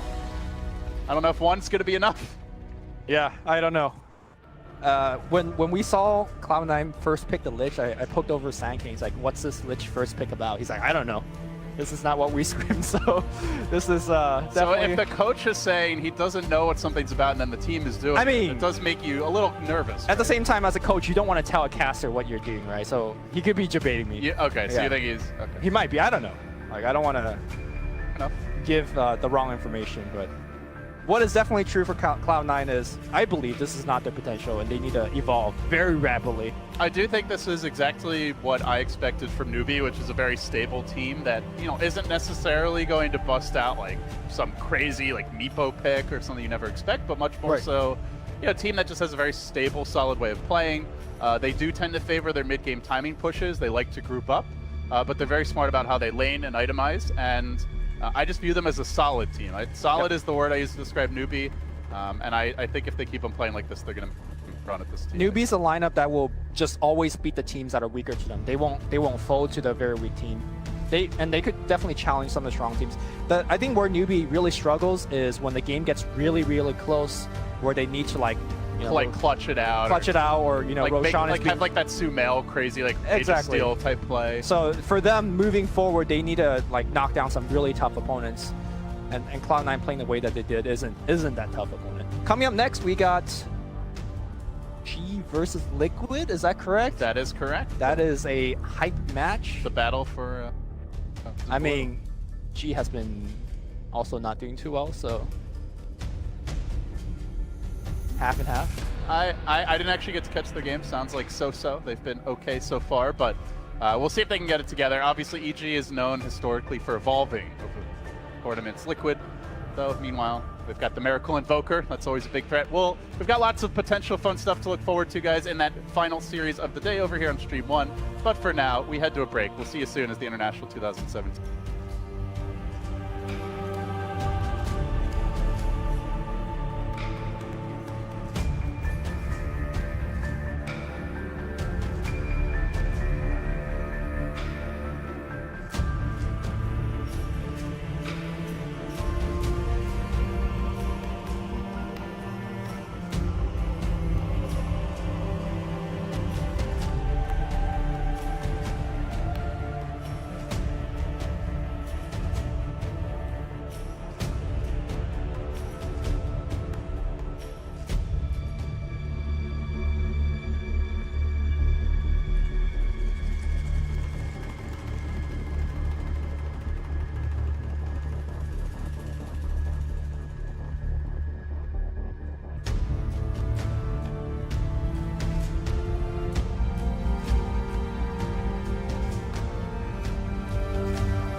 Fail horribly. If the Naga team is pushing your high ground at 25 minutes, something that they're going to look for more. It may have been a little bit too early to toggle off the sleep, but it doesn't matter. They are absolutely pummeling Fnatic in their own base. TNC not missing a beat here. They have crushed Fnatic. Push strat did not work too well, my friend. Who's push strat? Fnatic. TNC making it look like that was their strat all along, as it does not take them long to take down Fnatic. There's the GG call. Definitely feels like a bit of a foregone conclusion for some time, as is the nature of a push strat failing against the Naga, but Fnatic held on for a little bit longer just to see what they could make. Okay, talk about the things that matter. They went aggro tri-lane. That tri-lane was like still giving the Naga experience, because the Naga was able to pull, like, I think it's a bit of both ways. Like, Fnatic didn't control. I think if everyone paid attention there, the Naga didn't get the pull. You remember the first pull? He stopped the first pull. Yeah. That was actually so crucial, because he gave him level 2, level 3. What else went horribly wrong for and them? the Mirana dying, what, 3 times? Like, A lot of time. the Kunkka actually just killed him. I mean, we questioned, we're like, oh, Kunkka, just go bottom, bro, off your lane, and... The first time he died, the Kunkka was level 1, so there was no X mark. Yes. I'm not sure what happened. I think maybe he was... He probably leaped the static lane. Yeah, I think he used leap for something, maybe trying to kill the Razor or... Just to get out of static link, you know? Yeah, like, maybe... I think that would be pretty and then after that, the Kunkka just landed a torrent from far, and he just died. Then the second time was X mark, third time was X mark.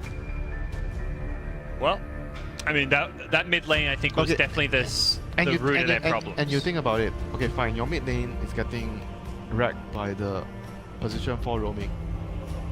So you kind of expect the other lane to go better, right? Because they are using 2 heroes mid. You are not using any of your supports mid. Yeah. So you kind of have to crush...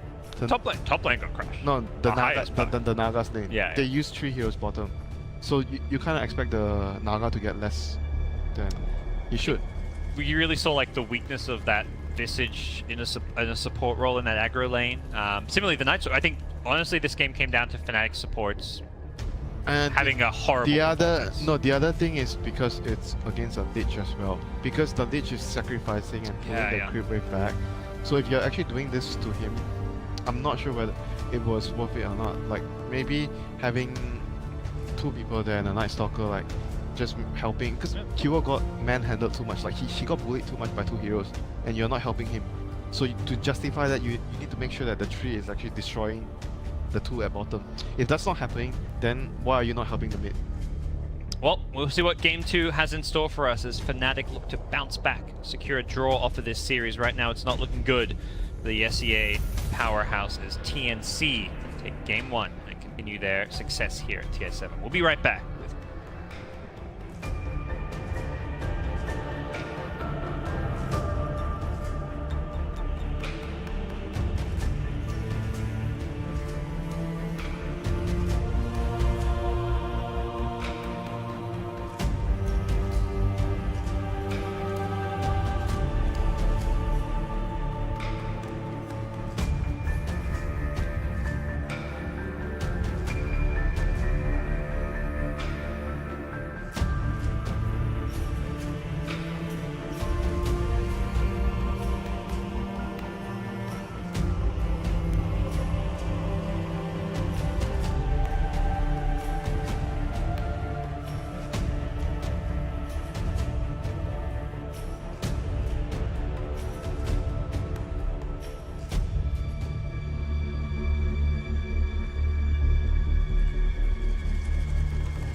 Ladies and gentlemen, welcome back to what might well be the marquee match of the day, maybe even the whole group stage. It's Evil Geniuses taking on Team Liquid here. Battle for supremacy.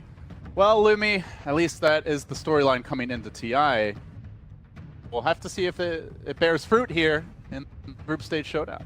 How do you feel about these two teams, their performance thus far, and I'm curious what your expectations are for this series in particular. Both come in as heavyweights and probably strong candidates on a lot of people's lists for top 3, maybe even higher.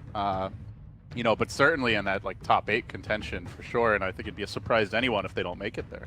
Yeah, I think for the teams themselves, they would feel heavily disappointed if they don't finish top 3. Like these coming into the tournament, these aren't the teams like, oh, we'll be happy with top 6 or top 4, like that are looking all. And Team Liquid has been playing like a championship team. Their wins are not easy, but they've been outskilling their. Whereas EG is somewhat hit or miss. I have not personally been able to catch the games. 5 seconds remaining. Gonna be a good showing for both these teams moving forward. And the beauty of TI in the group stages, even if you have caught a few of the games, all the teams and their coaches are frantically watching as many different matches at once as they can. And so whatever they showed early in the group stage, they might suddenly see something. It's like, wow, that's actually really strong. Let's try that next game. And all of a sudden you get something completely different. So we'll begin game 1 here. As far as bans go, I think Liquids are pretty standard. You know, obviously EG has multiple strong puck players, so they're going to ban that out. And of course, the Sand King has been one of their go-to 4-position supports. Very similar to Newbie in that regard. I think the way Kaka utilizes the hero well, so too. Yeah, I think the Sand King is perhaps less important because, you know, what is his face? Nice, beautiful face. Sorry, forgot his name for a second. He has like really good Kunkka. Is that like the brain? Oh, so is a brain like, fart. who has a beautiful face? The guy that has a beautiful face. Oh, Zai. Zai, yeah. He has, you know, a lot of other good like strong 4-positional, nice stalker Kunkka. But against Team Liquid, I think the 2 heroes that they always ban out is Io and Mikado. Because whenever they do have it, they have some insane cheese strat. Here comes the Visage. I haven't seen Liquid run it. I assume it's a core Visage, like the way OG has been running it safely. And I've heard there's been a little mid Visage. Not actually sure if that was Liquid or somebody else, but Gods' dream scenario has come to life. We were seeing this in MDL a little bit. The rise of the Visage picks. I mean, it wouldn't surprise you if GH or Kuro start playing it either, right, Lance? Yeah, I mean, I'm curious to see, you know, how versatile the hero really is, and you know, what is the strongest way to run a Visage. I think that is a strength, like the fact that he can be run in multiple, will bring effectiveness to. Elder Titan is gonna be, I believe, Zai's hero, unless something crazy is happening. It's an early Elder Titan grab too. Maybe it's one of those things where the teams have scrimmed against each other and EG knows that it's not going to make it past the ban phase 2. So they're going to just pick it up rather for themselves. Yeah, it could also be part of a prepared strategy here. Obviously, most teams try to leave something in the back pocket for the main stage, especially teams that feel very strong coming in. But you know, you look at this group, Liquid might be the toughest opponent EG will have to face, at least one of the top 2 or 3 guards. So do they have a prepared strat? I guess we're going to find out soon. I gotta say, the Echo Stomp plus Firefly, not exactly the best combo in the book. No. But Flaming Lasso does set up into a great ultimate Elder Titan, so. 10 seconds remaining. Yeah, I mean, there's so many ways you can go with that spirit, right? Like Zeus comes to mind as a really great partner for the Elder Titan. We've seen that a lot, like Terrorblade, other illusion-based heroes, where it really shines, but... You go pretty cheesy with Tinker. Yeah, Tinker Cheese used to be a really popular combo. I don't think I Titan as a duo anyway, a while. But. What he is really good at, like let's forget about the combos for a second, is that the fact that Elder Titan could roam into different lanes early on into the game. With only boots, you could just start trucking mid heroes. You run that spirit over a couple of heroes, couple of creeps. You see Boba in particular from C just going to work all the time with the up. I think Zai is going to be taking it. Boba did invent Elder Titan. That's true. He invented it as a 3, and then now reinvents it. No, he again. invented it as a 2. You remember the Bulba Elder Titan mid? Okay. Yeah, where he Yeah, just yeah, like yeah. maxed the spirit and the aura. Or he just invented it all, I guess. Even Dota itself. It's probably invented. by Bulba him. is Ice Frog, which that's what Ice Frog is like in real life. They grabbed the Nature's Prophet, Lumi. This is an interesting selection. Yep. I'm honestly just interested. How do they run it? Is it an offlaner for mind control? Most of the time it is, but then they also retain the ability to play it from the safe lane. Man played a couple of times, and I think the strength of this hero, very similar to Visage, is the ability to lane in a lot of different positions, and more so, he could get a ton of different items. You know, we could sit here and debate about MP's item choice till the dawn comes up. Pretty much could buy anything that's available in the game. They'll have some sort of effect. That might be tested. We'll have to see. GG grabbing the Veno, the Arteezy special. Elder Titanara with the Veno ult. Yeah. A lot of magic damage there. Some natural synergy. And in particular, a very good hero against Visage. One of his strengths is the fact that he could keep his Gravekeeper's Cloak online and just wear off a lot of that damage. Venomancer breaks that cloak off fast. Gotta keep in mind, under those cloak, you have what is a 10% magic resistance as a base here. That is squishy as heck. Very strong counter pick in my opinion again. Also a very vision-heavy lineup that we see out of EG. Selected, so all the minions now assemble. Familiars, the Treants, and the Wolves brought to bear. Lots of push potential here, lots of Roche taking potential. But as good as a push lineup as it looks, it's always hard going high ground against Elder Titan. You know, that's to say nothing of the Bat Rider and the Veno, Veno. yeah. They have a lot of D push. The one thing I love about Team Liquid's draft is that if you could go back and look at their drafts for the past 6 months, and I have, one thing that always come into commonality or common factor is that they always have 1 or 2 pushing heroes. If it's not an MP, it's Shadow Shaman, or a Lone Druid, or a Lycan. Kuro never draft without push. Or a Miracle Invoker is probably Sure, one of the yeah. other huge staples there. And you compare it to, let's say, something that we casted just last game. You're like wondering, you know, where's this push coming from? You never need to worry about that when it comes to Team Liquid. And It is heavy on the physical damage, so the Wyvern could be a great solution for that. Also a good solution against any kind of Zeus strat coming out of Lycan, right? If Lycan goes for the Necrobook build, ooh, get that curse in the middle, just gets absolutely destroyed. Good against the birds as well, if you want to put that into. And it's more deep push. So EG, great stalling lineup here. Good against physical damage. But still no real carry. I guess at this point we're waiting on the Sumail hero. What comes to mind for you? Sumail heroes that like I always think of are like the Storm, the Lina. Probably the 2 biggest ones. Beyond that, you know, he can play a lot of different things. Anything jump out at you? No, I can't really have one hero in mind be like, oh, this is the pick. Like, they go into a lot of different directions depending on how they want to approach the game, whether you want... Ember Spirit's another big one, I think, that we used to see a decent amount of. Yeah. Ember is risky in the sense that you could get fissured and then the familiar drops on you and you could just die. It's very easy for MP to pick up a Orchid and that makes things difficult for you. Turn to pick.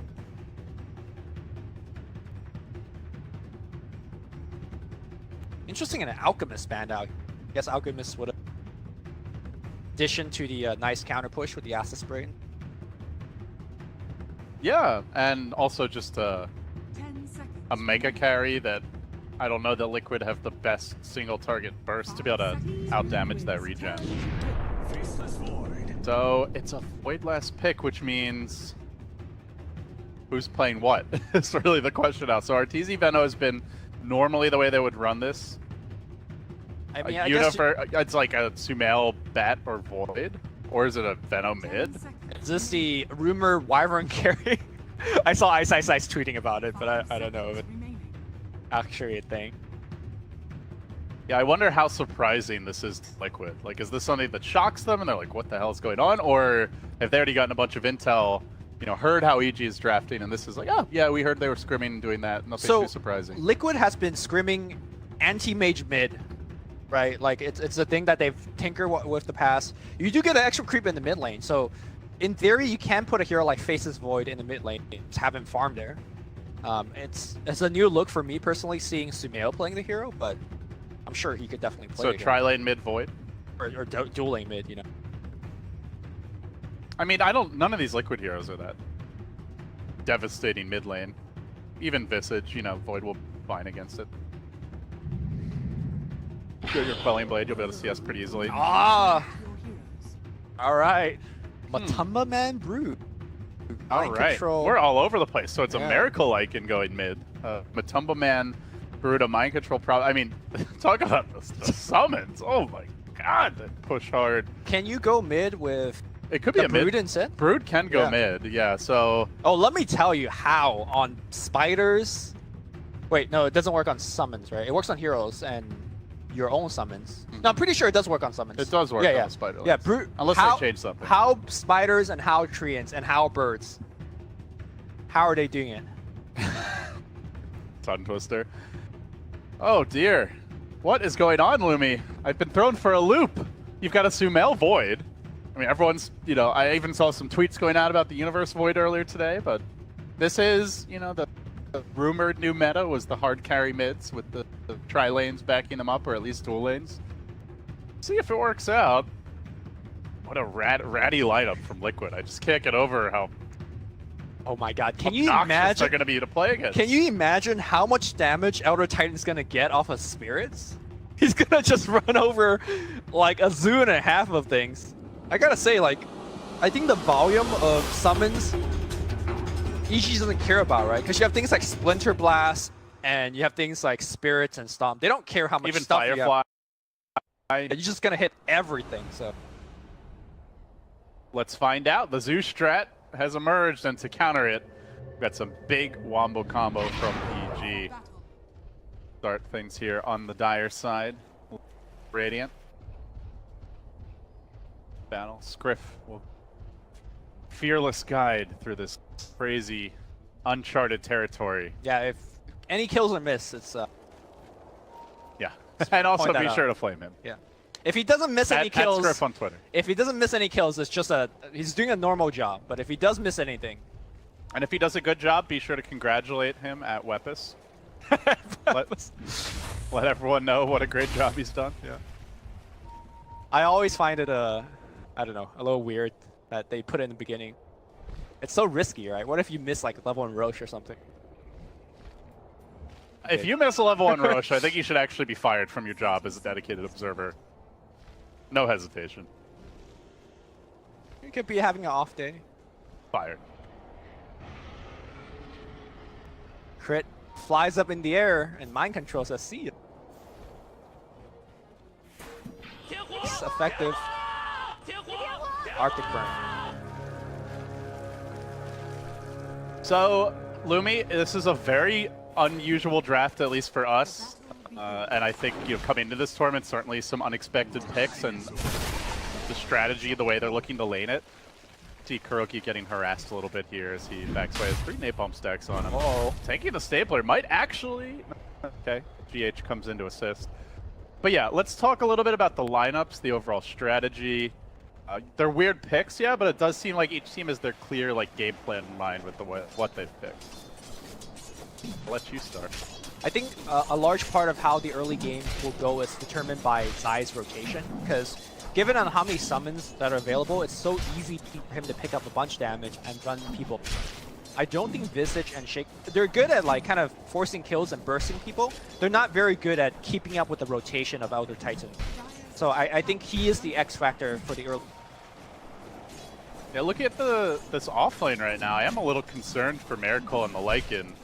Seems like a good Batrider lane. There's not a whole lot to punish him. Yeah. You've got a support Visage and Shaker. There's pretty limited lockdown. You're not going to be able to hit him that hard because 2 of these heroes are melee. But Zai maybe could get punished as they're just going to look to auto-attack him, get the Fissure block, Elder Titan low, but has that move speed. Trucks his way out of there. Now coming in from the flank is Crit, looking to lend an assist. They're going to punch GH down. Elder Titan stays alive and then actually limping forward, looking that for could be a Kuro second too. kill. This Batrider might find more. That's 5 napalm stacks, it looked like, is end up going down. 4 on Miracle. TP right back to the lane, so bottom lane looking very difficult. Meanwhile, the Dire Courier got sniped as Matumba Man dives deep to pick it off. That's something I've noticed about Sumail. Like, whenever he delivers the courier mid, there's just a good chance that the courier just dies. Like, just walks into the lane a little bit too. But beautiful play by Crit there. Obviously, the rotation secured the kill, but the way that he uses the Arctic Burn, apply the debuff on 2 different heroes off of 2 different auto attacks, and ensure 2 kills. Sick play there. I also like how EG is picking fights early because you're up against the Nature's Prophet. If you wait to take those fights 4 or 5 minutes from now, likely Mind Control shows up, the Nature's Wrath might be in play at that point, and all of a sudden, instead of getting a kill or 2, you're giving up multiple and potentially losing the tower off the back of that. So finding these early opportunities to me is extremely important for you. Yeah, finding those opportunities before the levels, like you said, but also before the phase boots. Can you imagine, like, 3 minutes in, Prophet shows up with phase boot teleport? Your hero is going to just get ran down simply due to the fact that he has so much more damage and movement speed this stage of the game. So, meanwhile, in the middle lane, Matumba Man is playing the mid brood. We've actually not even officially acknowledged it, though you guys have seen it on screen. Thoughts on the mid brood this game, Lumi? Does it feel like a good opportunity? Should EG be doing anything to adjust for this? And Matumba Man is free farming, and Mel seems to be having a pretty bad time so far. I mean, what the hell is Avoid gonna do against Spiderling running in your face? Beg his Elder Titan to come mid, I guess. Yeah. Like, he won't die or anything, but he's actually making the walk of shame, and Matumba Man is gonna just take down this build. I think the bigger question to me, whether Matumba Man is, because it's easy to win the lane, it's easy to push down the tier 1 tower, but moving forward, what distinguishes a good group player and not so good one is your ability to play with your team and, you know, having the efficient farming and such things like that. Good dive in the bottom lane as Pierogi gets picked off. This Batrider continues to ramp up the aggression, become more and more of a problem as Miracle is roasting under this tower. He is getting absolutely bullied. 7 CS on the Lycan, multiple deaths to his team's name here. Still no sign of that assist from Mind Control. I mean, at some point you'd love to see the Prophet come in. Now he has the phase boot, so perhaps the next time EG go for the dive, he will be in play. But for now, historically, Batrider has been very good at punishing certain melee heroes in the safe lane, and the Lycan is definitely on that list, especially without the right supports to back him up. And I would not call Shaker one of them. Or Visage. Yeah. One of the problem with Visage is that you need to find a good lane for him to get levels. He tends to do very little until he hits like level 4, 5, 6. And I just don't see where he is going to get that level. Of course, to some extent, I feel like this is a game where Lycan can come back because the rest of the team also pushes. So they're going to go, EG's going to go defend somewhere, and then the Lycan's either going to be able to farm the jungle, take a tower. Like, they're guaranteed, unless they get completely raffle stopped, to take most of these outer towers, you know, within the first 20, 30 minutes. And he will be able to get a decent chunk of gold through that. And maybe the Roshan is open to... It's still a really slow start for safe lane Lycan to be getting help. Yeah. And it is very much due to the matchup. I think to me this game for Team Liquid is going to be on the shoulder of Mind Control. Well, they are the ones that are getting the good lane. In fact, if you look at the top lane, Mind Control is up half a level, perhaps even a full level over RTZ. He's got the Wrath, and I think with the Wrath available, EG not afraid. Or sorry, EG should be very afraid if they're going for And Liquid is much less afraid of that dive.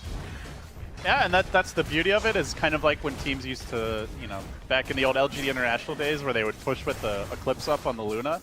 It was all about, like, the threat of the Eclipse more than actually using it. And that's kind of true here, where for Mind Control, it's great if they don't fight and he just has the Wrath ready and EG are set back on their heels. And for EG, no Chronosphere just yet for Sumail. Batrider, of course, won't have the Blink for a little while yet. And no Venomancer ult, so the push can commence, and it will do so now. Mind Control gets to work. Tower's about to drop. The way to the jungle begins to lie more and more open. Meanwhile, that mid tower has been poked at a little bit, so might see that Prophet make a move towards mid soon and try and pressure Sumail's tower a bit. I wonder how much of the level advantage is due to the fact that Mind Control has been taking Serpent Wards one after another. Or Plague Wards, rather. He's hitting a lot of creeps too, though, because you look at the actual raw gold advantage for him, and he's up 1,300 gold already. So obviously, plague wards don't give all that much. A lot of just last hits on. How do you like the item choice? He's going Orchid first, it seems. I think it's great, right? The enemy core is a void. You get the kill on him. If you could get a kill on Veno before he pops his skills, or even the Wyvern, so he before it gets saved, cold embrace or Yeah, I agree. I think it's a strong. I think if your team is having a little bit more issues, you might want to consider things like drums or even medallions just to help out early, but the team is doing relatively fine. Lycan has stabilized the bottom lane. Visage is starting to pick up a couple of points of levels that he could start to think about more of the mid game. Action breaking out mid. They do commit the How. GH gets off the fissure. Sumel's gonna die under the tower. An easy double for Matumba, man. What a catastrophe for EG. Now the spiders march in. Mind control summons the Treants, and the zoo suddenly spawns from out of nowhere. Instantly, this tower is under huge threat. Hey, we already talked about the Wrath of Nature, and you gotta be very careful with those dives. The Chronosphere committed. They thought they could get the kills. And the scary thing, Lumi, is it's a long cooldown. They've got a minute and a half of free pushing, free farming, where Sumel not only can't make offensive plays, but can't easily defend the towers. But in the bottom lane, Zai tries to get aggressive here. Kuro, two-punch, man, gets the job done. He'll have his own TV show. Zai, as beautiful as he is, he's not quite there yet. If Script could switch over to Last Hit real fast, the funniest things that are Wyvern, played by Crit, has like 42 CS. Because he's on the mid lane just splinter blasting spiders nonstop. He will continue to do so this game. There's likely to be a very farmed pair of supports, right, between the Wyvern and the Elder Titan. If they get their levels here, already level 5 on Crit, Zai's still only level 3 at 8 minutes. That's a bit of a concern as Sumel's going to move in onto Miracle. Force out the TP. Back away. Are we going to see a lane swap here? Bottom? Kuro may be in a little bit of trouble. They're just not having a whole lot of fun. Nobody seems too interested in helping him. Matumba Man's busy pressuring in the mid lane. Shows no signs of support. Universe just slowly getting off those auto attacks. They will secure the kill. This is the no-fly zone. This is like the one lane that just nobody wants to be in. And everyone who goes here for Liquid has a bad time. Even the Lycan has also abandoned it. He's just farming top now. Matumba Man going in with spiders. Very, very item progression. Yeah, so Lycan just takes over top. Like, I mean, do you care if you're Liquid that nobody can farm bottom? Are you okay just giving that up? I think so, because look at how effective Liquid could utilize the jungle, right? Like, it's so easy for Matumba Man just send a wave in, Prophet can make tree somewhere and farm. I mean, eventually somebody's going to farm bottom, but it's okay for them to miss a couple waves. Zai might be in a little bit of trouble here. GH in pursuit. Nature's Prophet coming in. Does drop the Spirit. Now the Sprout tried to block him off. Couldn't quite do it. The Fissure comes through. Actually helps Zai. With the Sprout, there was only a narrow tunnel that pursued him through. Back to safety. Missed opportunity there. How worried are you about the Veno pick? Because one of the knock against Veno is that, yeah, he deals a ton of damage, but at the same time, he also doesn't scale amazingly into the late game. Generally, EG as a team, very good at playing around the strength, timing of the Venomancer, but I feel like given their laning stage and early game, I don't think they could utilize the Veno timing that well. Yeah, I agree. I don't think Arteezy is going to be the driving force of this game. I really think it's Universe who's going to be making the plays, and that's what he looks to do now in the mid lane. Gets the last off of Matumba Man. They also commit the Chrono here. Timed well by Sumel. Right as the TPs come through. The Veno ult layered over top of this. They're going to get the Matumba Man kill, but now the Echo. Follow-up isn't there. The Winter's, or the save rather, coming through for Crit. First the Winter's Curse, and then the Cold Embrace, keeping Sumel alive, finding them a 2-for-1 trade, and that's a down, who's been having a great time here. Nice victory. Now, if you're Liquid, you're probably thinking, oh, those ults aren't cool. Time for us to go and push. Yep. I mean, at the same time, even those ults are down, EG has, like we pointed out many times already, very good spam. So you could set up shop at a tower, but you know, the Spirit comes in, a Stomp comes in, a Splinter Blast comes in, all your summons are dead. So I don't think it's one of those scenarios where, okay, ults are down, we are going to take 2 objectives. Even though Liquid definitely wants to do that. Another silver lining for that fight is that Visage turned level 6. So he is going to start to deploy more damage. as we're going to watch this fight one more time. The one thing that we need to remember for the Team Liquid team fight is that all of the control is just a fissure. If you could survive that fissure, counter-initiate or initiate, then you're going to be off to a great shape. And I think that's something that EG definitely could exploit over and over again. Do want to say I think that fight was won by Crit with really good Cold Embrace and Winter's Curse, time to interrupt the Shaker when he's trying to combo the Void. So really nice Wyvern play there, made a huge difference. And perhaps a sign of things to come that Cold Embrace shuts down the vast majority of Liquid's damage as they make a move here on Sumail. Nice familiar stunts combo with the Desolator damage. They get the kill. Combo Man rushing the naked Deso on the Brood. This could open the way for an Roche, but first, lower hanging fruit. They want this tier 1 mid, they're gonna get it. And I was going to say right before that, felt like I feel that tier 1 is so crucial this game for the Roche control, like for being able to take over this EG jungle. Now all of a sudden, your whole summon army can pretty much go wherever they want. The tier 2 top is down, the tier 1 mid has been cracked. And so EG's jungle is about to be invaded by a lot of webs, a lot of wolves, a horde of trees. Like they're gonna find Kuro. Batrider jumps forward. Some free pickoffs here and there. Familiar's also getting farmed up. This is one of those games where you really want a gold stat on like how much in the way of summons has been fed. For sure. Like the illusion gold stats are nice, you know, the minion gold stats game, I think. Yeah, there's just so many things dying. I talked about the Plague Ward, the spiders, I guess the treants.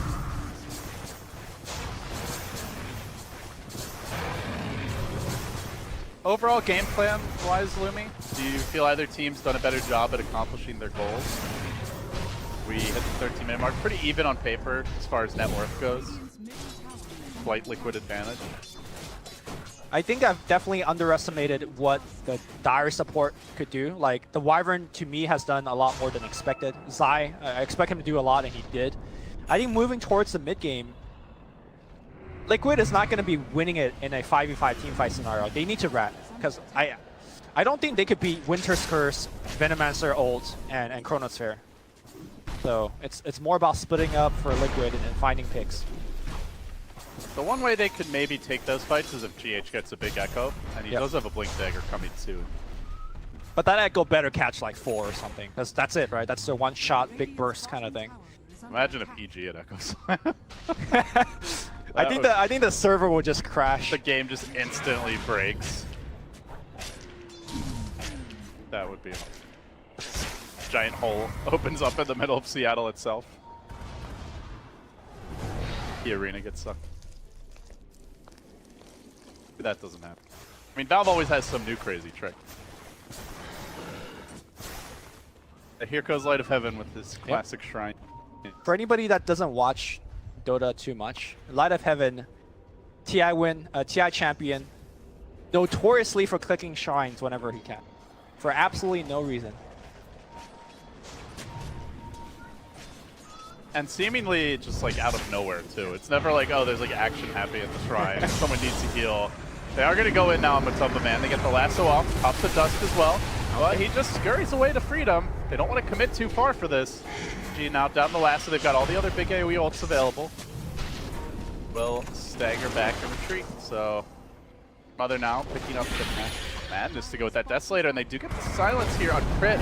How far do they want to dive though? That is a risky place to chase. They're not going to dare walk up that cliff. All right, so as the Spirit goes back to Zai, I want to see how much damage he has. Casual 222 plus damage. You're wondering why he's doing so much work. This is why. Like, yeah, we mentioned there's going to be farm supports, and you're already starting to see a Kuroki as the Visage not doing so hot, 1900 net worth. Meanwhile, the Wyvern and the Elder Titan both almost doubling him up. Okay, we'll find Arteezy now. Familiar's coming in, gets off the Poison Nova, and munched up, chewed up.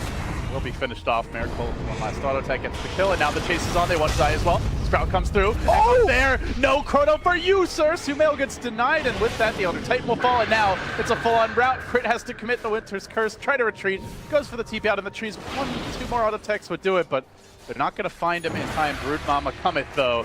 Diving onto Sumail. They get the long-range Orchid Silence. Can they chase him down with the Deso auto attacks? The Meska Madness. Attack speed, not enough. Crit saves the day. Salvages it for EG, but only for now. They will lose 3. They never got off the chrono that entire fight. Man, GH playing like a god there. Multiple chain stun to make sure that the Void has a tough time. Looks like he is going to pay for it. That will be a kill. Even gods can bleed.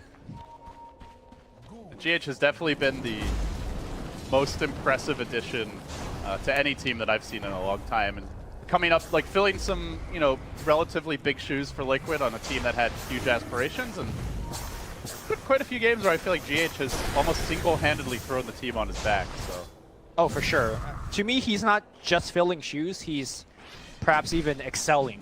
He's got his own line. Yeah. Like, you know, we were talking about Afu filling shoes for Zhao 8 earlier today for Alpha. We watched the team fight again. GH just perfect chain stun to prevent this Sumail chrono. And that could have been like a 3-4 hero chrono into a Winter's Curse, and instead it's just a route, an EG completely forward on the back foot. Although, to be fair, even if it was a 4-man chrono, I'm not sure how much damage. Well, they had Poison Nova on 2 heroes at least, I think. It would have been an interesting fight at that point. So yeah, how do we see the game developing from here with that little addition? Now they have the Blink Dagger ready for GH. They checking through the item builds on Liquid. It looks like Mind Control did go back for Shadow Blade, trying to complete a Silver Edge.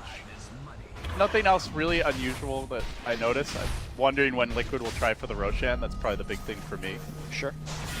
Because they do have the tower control around it, but in the top lane they make a committed jump here onto Arteezy. And as often seems to be the case, the safe lane poor Veno just ends up dying a lot in the mid game. I mean, it's just the way that you have to play this hero. You kind of have to play forward, put down wards, and just be a threat always, or be an annoyance at the very least. And as a result, he's in a very exposed position that gets picked off multiple times.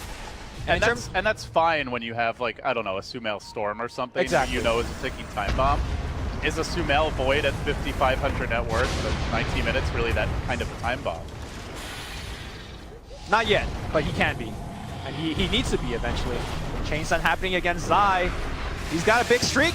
Can he survive? No, he won't. Mind control. While that was happening, Matumba Man also running down crit. The supports get butchered. Sumail on his heels. He's going to time walk into the trees, but still being chased. Does have the teleport scroll, but knows that Fissure is there. They silence him. They drop the Sprout, get that little bit of vision. Now the Fissure's committed, and he should pop soul burn damage. And all the while, Matumba Man shoving in this middle lane. Liquid flexing on EG now and looking for the additional tower takedowns, but it doesn't seem like they'll have quite the time for it. They're still big. Teamfight also up, and EG supports are respawning. So they'll be content with their victory here and just continue farming the enemy ward. And LD, you were asking, what's the game plan for EG? That is, or not EG, Liquid. That what we saw is just the game plan. You don't take 5v5 team fights. You take kind of random skirmishes in the jungle. Use your mobility of the Lycan, of the Nature's Prophet, and now the Blink Shaker, and just run them over. Like, I think EG is very strong, grouped up as 5, but much less strong, much weaker actually, when, you know, it's just a 2v2 or a 2v3 in the jungle. Starting to get out-farmed pretty heavily now. No Midases for EG. Actually, 0 points of greed. Like, every single hero's gone for early to mid-game items that'll help them take fights now. And as a result, losing these fights, losing map control, getting out-farmed, they are starting to fall behind.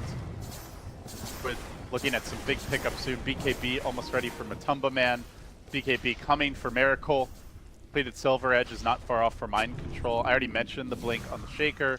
Everybody except for Kuro is getting a lot of farm for Mind Control dodges from a 5-man smoke gang, ports bottom, and now will start to apply pressure. I mean, this is the reason why Liquid is 4-0 right now. They're making all the right plays. Tough situation for EG because their way of making a play is almost exclusively finding hero kills or taking a team fight. They really can't just like split push or, I don't know, sneak a Roshan. Yep. They don't have the heroes for that, so their options are quite limited on how to get back in the game. I think if they were more even or ahead, like they can actually just like play it slow. But because they're down by 7k net worth, they need to be actively seeking kills. Let's imagine for a second that Liquid... But doing that's hard, right? Because Liquid's vision game is so strong. They have Spiderlings, Wolves, Treants, everything. Shadowblade, Nature's Prophet, Familiars. Like, half the map should constantly be covered in summons. And your timing window of finding these ganks is also small, because if you leave the lanes for too long, you know, you got summons in front of your buildings. And yeah, then, you're actually losing objectives at that point. And it's also becoming painfully obvious that you're trying to smoke gank Liquid. So a lot of pressure on EG. Like, they have to pick exactly the right times, they have to smoke in the right direction, and they have to do so quickly. If they spend too long looking for that kill, they're likely to just get scouted out or punished elsewhere. And right now, given the nature of the game state, the room for error is just amazingly small. You lose a team fight in front of your tier 2 against this team, you're losing Raxus. Like, there's just so much push, the howl on all of the summons. We haven't seen it yet, but... Universe does find an opening here. Lasso's up on top of man. Can they control him? He's got a BKB, but won't be able to use it here. Gets locked down by Sumail. Likely finished off. The Earth Splitter secures it.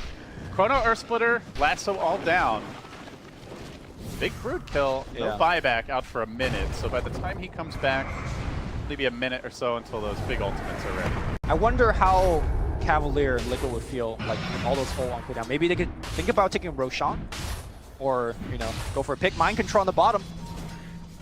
Good Glimmer Cape. If they want to Roche, they'll definitely have time for it when he respawns. It'll be about 50 seconds before the chrono is even up. But they'll have to be decisive. Dilly-dally, and all of a sudden, that will not be the case, as Arteezy is going to duke it out in the jungle here. He commits the Poison Nova, but again, it's GH ready to spring the trap. Liquid were smoking in this direction, anticipating EG's movements.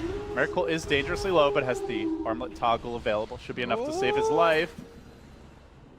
That armlet on, await out the poison damage, and then back to safety. So, again, Liquid just feeling like they know what moves EG wants to make, and being able to either anticipate them or react extremely quickly. And that should probably set up for this roast. Poison Nova on cooldown, no chrono for 50 seconds if they want to go for it.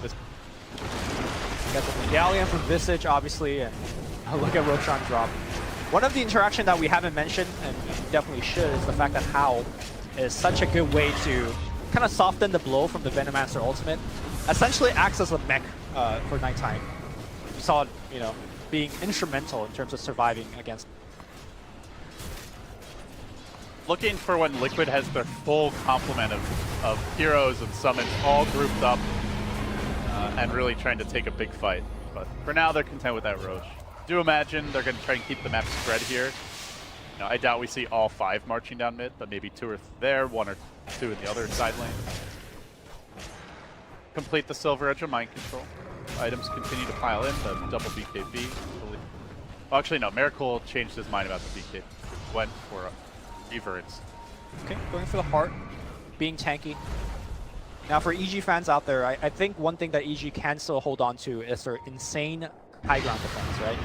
We talked about it during the draft. Vano wards. Crit? Oh, well, that is part of their high ground defense. Look at this, the Wolf just on the high ground scouting Sumail. There's another one that's following Arteezy back into the base. He's not even bothering to use the Wolves to farm anymore. They are purely there to keep eyes on EG. And historically, Lumi, when Lycan used to be a really popular pick, Gem was considered absolutely mandatory for countering him. And right now, no Gem for EG, so... Speaking of Gem, Liquid's got one of their own. It's on the courier right now, being sent back. Liquid GH use it to deward a bit? That was the one that EG had earlier. Universe had one previously, and now it's been stolen. But yeah, without the Gem, like the Lycan is a real problem. The Brood is quite annoying. Even the Nature's Prophet with the Silver Edge. Like, you've got 3 heroes / units that are constantly running around invis, scouting you out and potentially... Scary.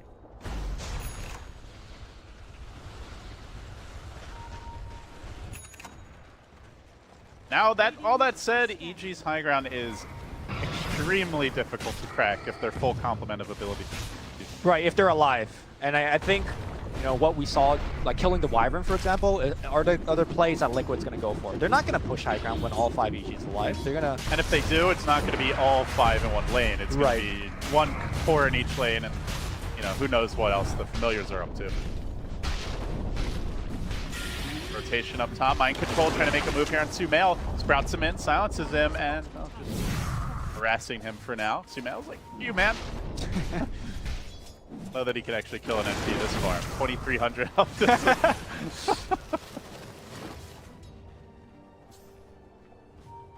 Only played. Yeah, he's got it. He's fine. I'm sure RTZs gave him the lesson. While all that's happening, the real action is in mid. Matumba Man charging in, marching on to Zai, trying to bring him down. They've already finished up the Wyvern. Multiple bashes there, but the silence against Navi rotates mid. High control there to greet him. Oh, Wyvern's dead. That's a big part of the base defense. No Splinter Blast, no threat of the curse. That's the thing, right? Like, it looked like it's just kind of funny what Mind Control's doing top, but that also is setting up for these plays elsewhere on the map. Yeah. And then he's instantly there to join the fight. His BKB almost complete as well, so it seems like Liquid evaluated this game and said, if we get mass BKBs, EG will not be able to kill our cores very easily in team fights, and this Void is just not that far. Bloomy doesn't even have a mat to complete. He's really the only source of physical damage. I mean, aside from the Elder Titan, you know, you talk theoretically about how much damage you'd get from the Spirit, but practice, not even a max Spirit, and I don't think Zai's going to be hitting much in fights. Yeah, that's the thing. He is getting a ton of damage. It's more that whether he could go in and actually right-click people. And so far, it doesn't seem like that's the case. I love these multiple BKBs. If they get them off, like, they're just not going to die. Yeah, BKB is so effective in this game. Like, Void right now isn't doing enough physical damage on his own. HE is pretty much all magical apart from the Void, right? Even Winter's Curse, the BKB will block the effects of it in terms of like having your teammates, or having you like forcing to hit your teammates. It's super effective. Is there like a late game opportunity here for EG? Can they just turtle up, batten down the hatches, and aim to take this 40, 50, 50 minutes? Do you think their odds improve at that stage? I don't think so. I just think that there's a lot of room for Liquid to grow. Like, Message is building towards the Zags. Yeah. Fill some item slots here on all of the cores. You've got Veno, who doesn't really... I mean, I guess on paper scales pretty well once the BKBs are lower. Building towards the Nags. You've got Elder Titan, who's pretty good late game. Okay, Bat Rider on top lane. Get something going. Beware of the bat, but Miracle's on the case. Suddenly Universe just wants to get the hell out of dodge. 2, 3, 4 auto attacks, and he would be down, but the evasion was there from the Solar Crest, so instead crit is the sacrifice. Miracle racing forward. But here's the thing. The Wyvern is almost a bigger deal than the Bat Rider, especially because Lasso was used. Now they don't have Winter's Curse for the high ground defense. And all the while, they're ratting bottom. Matumba Man was forced to BKB. But here we go. They're going to pull EG apart at the seams. Yep, bottom, the Treants are still going on the building. Top is hitting the building as well. Rat Dota fully employed. The tier 3 should go down here. Miracle might actually get stunned up. His Aegis has been triggered, but he's got the heart, so he's just so damn tanky. They need Sumail top to take a big head-on fight. They really need that Chronosphere, but Sumail is not there yet. The Fissure comes through, buying them time. GH ready with the Echo. They do get the Miracle kill. Splitter. The rescue. But bottom though, Matumba Man's on the tier 3 as well. Now trading your, I guess your position on Lycan for this little bit of tower damage is not that good of a trade, but they just did about 2,700 HP and tier 3 tower damage. Yeah. And they lost the Lycan for it. The thing is, like, sure, you lost your Lycan, but what is the punish? Like, is EG gonna run down mid and take some objective? No. They're not gonna be able to get Roach, so even though that was not the best play for Team Liquid, they're just not going to be punished for it. And to me, Crit needs to watch his positioning. To me, he's probably like position 2 in terms of how important he is in terms of a defense. He cannot get picked off. Yeah, almost certainly the Veno is going to be able to get his ult off, and then after that it really doesn't matter.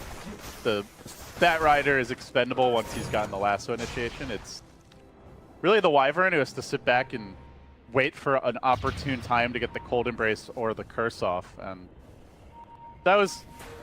can kind of understand, like, Crit wants to help keep Universe alive. He's being chased. He is a core, but I agree with you. I think he's probably the second most important hero after the Void for defending the base. Top lane here. RTZ gonna get caught, and Echo Slam hits, I think, nothing? I think some of the damage hit him, but didn't even get the Aftershock stable. I believe the Wrath of Nature just actually clipped Universe on bottom, gets a kill. Matumba Man's in the base right now, and, well, backdoor protection is base created, and they're going to go bottom for him, and that means Liquid opportunity here in the top lane. They'll get to work with the Enchant Totem. They'll bring that tower down. The base is collapsing. EG having a rough start here at the International, and it might just be getting rougher. Liquid, meanwhile, surging forward. They want these objectives. Have they gotten too cocky in going for them, though? Miracle's got to get the hell out of there. EG holds the line for now. They've committed most of their big ultimates, but the bottom lane's been caved in. But Tumbleman racing towards the next objective as he struts up on the tier 2. Mind Control joins the party as well. He will be controlled for now by Sumail getting the batches, but all space created. The Trance working on the melee rack. The Spiders working on the mid. And everywhere you look, Liquid are just chewing apart at EG. They've given up 3 heroes, and they have indisputably taken a massive victory in this fight. Not often you would say that. Yeah, I mean, had they lost a Lycan, you would be like, oh, maybe that was a little bit sloppy, but it doesn't even matter. Liquid now is just pulling them apart. And like I mentioned so many times now, EG just want to take a 5v fight, and Liquid would never give it to them. They would just keep splitting open, push top, middle, bottom. Now Shrines are going to go down. Yep. Your base is increasingly open to the next assault. And how many Rexes are left? 2 ranged Rexes? 2 ranged. Very bleak. So where do you think it went wrong for EG? To me, it was the final pick of the Void. I just don't think it did much of anything. Or do you see it differently? Yeah, no, I don't really know how they were supposed to have a decent laning stage. Like we even mentioned, you know, Brood could well be going mid as Liquid picked that.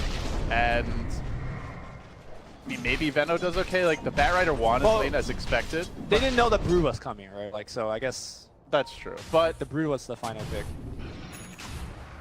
I don't know. I just don't think. I think the way when EG picked this type of lineup, right? They have the Venomancer for Arteezy, a very selfless hero. You've got a Space Creator for Universe. The Batrider, you know, it's not like an offlane Void or something for him. They don't really have a support who can transition into carry. Basically, your whole lineup is built around a Sumail's hero getting ultra fat. Yeah. And it was a Void against the Broodmother mid. Like, he's not going to win that lane. Certainly not without help. And even if he does, can a Void actually carry this game? Like, he's so reliant on the ult, which is a very long cooldown. Not in 30 minutes. And right? you're up against heroes that love to take lots of little fights. So I just think strategically it was always going to be hard for EG based on that. But that said, Liquid have played it extremely well. Here they go on Matumba Man. They smoke up. They make a big committed dive, and they try, but already the TP goes onto the mid-tier 3. They're looking for the Rat. Even if they lose this fight, Liquid might well just win the game.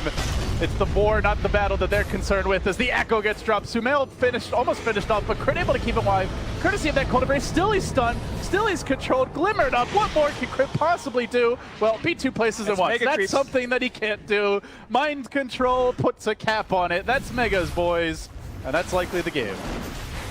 All right, Liquid is, they're gonna kill hero now. They don't really care about buildings anymore. There are no buildings. Crit on the run. He's probably gonna survive, but does it even matter? Effigies are falling. EG just getting peppered from all sides by little pokes, death by 1,000 cuts. And Lumi, you know, I have to say Admiral Bulldog might not have made it here to the International in body, but I think his legacy lives on in spirit. Yeah. In more than one ways. Liquid paying quite the tribute. We saw a lot of self-debating from Cloud9. I think there's definitely a lot of Admiral Bulldog spirit in that as well. But Team Liquid, I don't know that I've seen anyone execute Rat this well since those TI3 days. This is masterful performance thus far. I mean, I don't want to take anything away from Liquid, but to me, I think the strategy that EG employed is just not going to be able to fight Liquid on the same axis. Liquid wants to play against a team that groups up, because they're not going to group up against you. They're going to split open. And EG with the Void final pick, the reason I don't like it is not the fact that he can't carry against his team, it's that he forces his team to group up. Like, for a Void to fight, he has to group up with his team.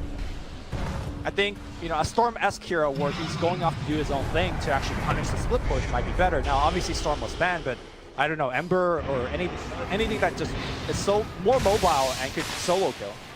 Maybe that is part of the issue, is EG might have thought about it and they're like, well, we just don't know what that hero is, you know? I think you mentioned Ember during the draft. Yeah. Would Ember have been... It would have been better than this, I think. I think so too. But I don't feel like it would have been Storm in terms of definitely being able to take over and carry the game. Right. Anyway, that's all water under the bridge now. All EG have left is this shamble of a base with just a few outer closers, and GH Dagger to the heart. He drops the totem, gets to work. Meanwhile, Arteezy's getting chewed up by Miracle. Take that, he says. Now 3 down, Munch through. They've used all their ultimates. They're out of options here, and the boys in blue are going to drop another one on day 1. Liquid say we're the real boys in blue now. They'll take EG down, and with that, they are out to a 1-0 lead, and they are 5-0 on the day. Wow. I think that's wow-worthy. Yeah, that is actually wow-worthy. Doing it against EG as well. Coming in there, we know that these are the 2 of the top teams. I love how, I will say one thing I like about this Liquid team, they just look so business-like after a win. You know, like in the group stage, obviously you want teams to celebrate and enjoy it at the main event, and they did that, I think, at Epicenter we saw that, but, you know, they're not like, oh yeah, we beat OG, or EG, you know, like they're focused on the task at hand. You think this is the Curl effect? You know, he's been into every TI, he's seen everything, you know. It definitely feels like the whole team has a bit of Kuro in them. Yeah, well, of course. He's the captain. Yeah, you would hope so. Yeah. He's like, you know, we won this game, but we could have won it, you know, 5 minutes sooner. That's what Kuro was thinking to himself, telling his teammates, and let's do better next game. So, speaking of that next game, any big adjustments you would want to see here? Like, if you could fix one thing, is it mainly just the draft? Is it something in the execution? It sounds like we're both kind of leaning towards they just got caught off guard by the draft more than anything.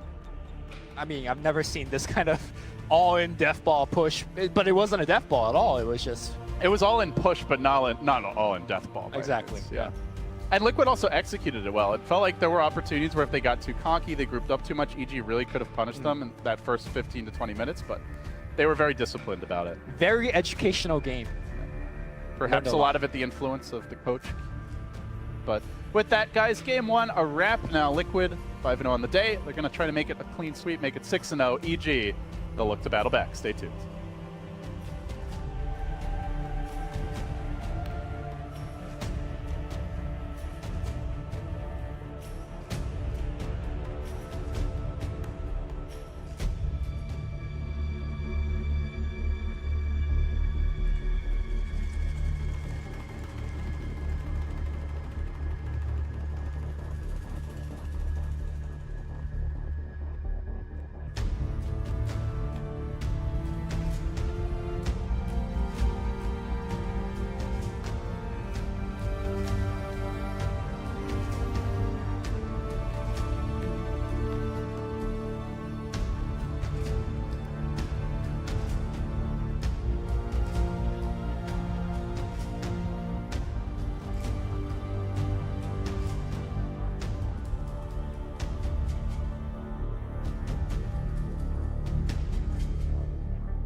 Welcome back to game number 2 of Team Liquid versus Evil Geniuses. We're live here at the International 2017. Liquid, an unblemished 5-0. EG, expectedly poor performance here on day 1. Gloomy, they are 2-3 against some stiffer than expected competition. Yeah, they won one against IGV, which you can make an argument that they should 2-0. TNC is, I guess, more of an expected 1-1 at Powerhouse coming out from SCA. But and now you've got, I mean, that also is a concern, right? Because you've still got some big names to worry about in this group. GD in particular, the currently 4-0 team, 5-0 team. Exactly sure. Yeah, you've got LGD Forever Young in Group B, 4-0. GD in Group A, 4-0. Ruru, 8-0. She's got the best record at the International right That's now. true, 100%. When you have two teams and you remain at 100%, that is super impressive. 10 seconds remaining. I don't think so, actually. Like, that's actually 5 seconds a true statement. By the way, that is like a must-have for the chat wheel line. I don't think he said it during a team. Oh, really? Sure.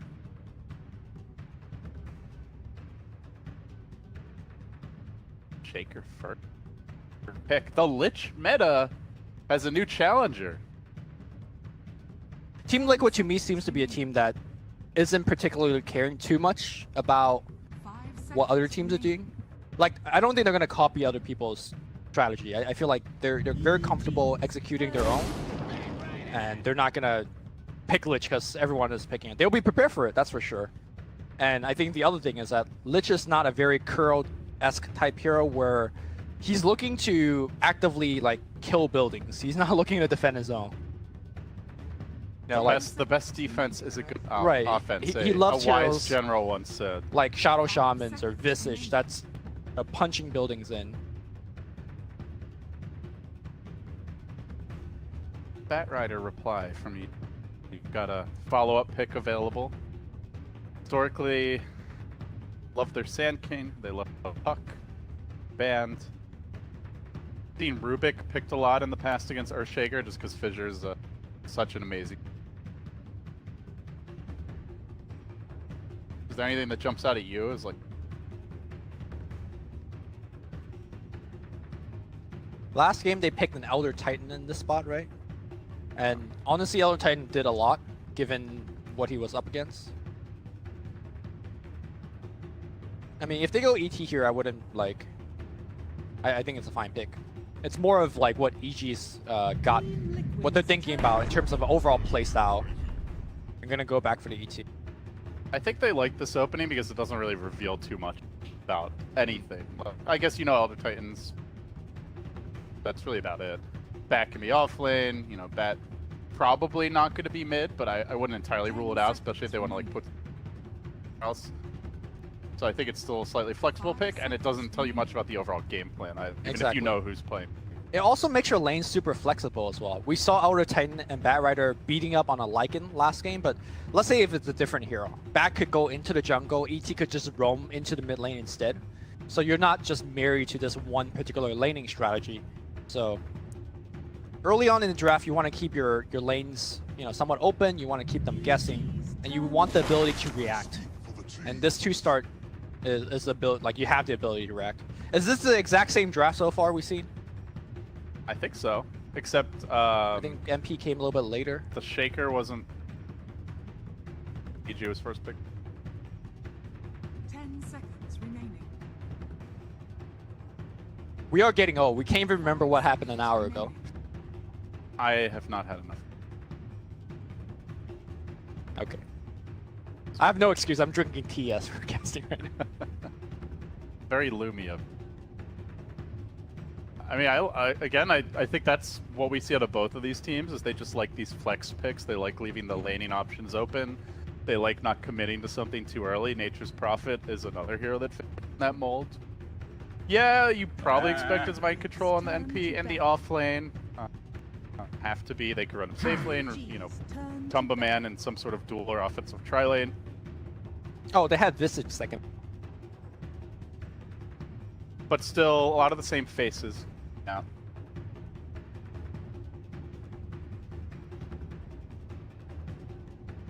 I do want to mention Wyvern. We saw Crit pick it up for himself last game. A lot of the European teams have been kind of really respecting the hero. We see Liquid picking up relatively early. Secret's been playing it. EG's been playing it a lot.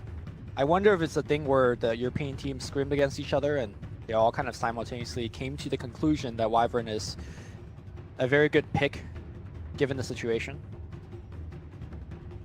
It's definitely a hero that I think we'll keep seeing for the remainder of this TI. Don't you still feel he's like more of a situational counter for sure. hero? He's Yeah. not like, oh, what's a strong hero that I want to take first base? Let me just grab a Wyvern. You know? He's not a Sand King or a Shaker. Like he's more of like, hey, they're running.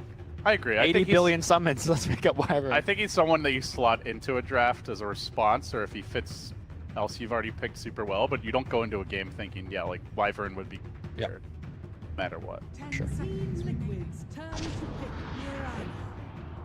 So I do want to point out they left that. Oh wait, never mind. EG actually banned them. Like I looked at Liquid's bans, I'm like, they didn't ban Storm, and I'm like, oh, EG, surely they're gonna want that Storm. EG actually. So is this your Sumail Mirana? 10 seconds remaining. Or is this... Yeah, I would guess so. I mean, I think we've seen a handful of Miranas, but kind of questionable. Then I'm fully 100% expecting Crit's Bane coming out. He loves playing Bane. I think, to be honest, one of the underutilized support heroes that is just like got stopped picking. It sets up Echo Stomp this game. It sets up Arrow this game. Very good brawler early on. You could like walk into MP's lane and start trading hits with them, no problem, because you get good brain tap. Brawler is definitely a good word to describe Bane. So to Elder Titan's also great at that. That would give G really strong lanes. We'll see though. Maybe. So for Liquid, you know, they love the Matumba Man Lone Druid historically. Lycan, obviously, they picked last game. We saw the Broodmother. I don't think feels that great here with the Mirana Elder Titan Bat, but you know, we'll see what these last two picks are. Obviously, there's the Miracle Invoker. All right. Just lurking always. Gonna be Kuro's hero. Yeah, good call. Kuro definitely likes having that pushing.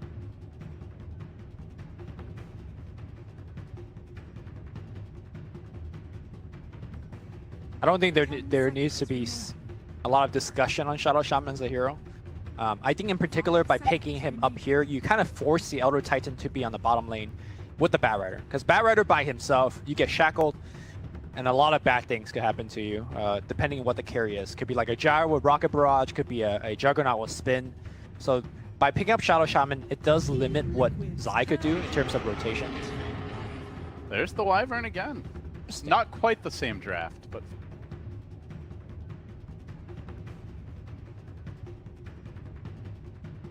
Wyvern, Titan, Batrider.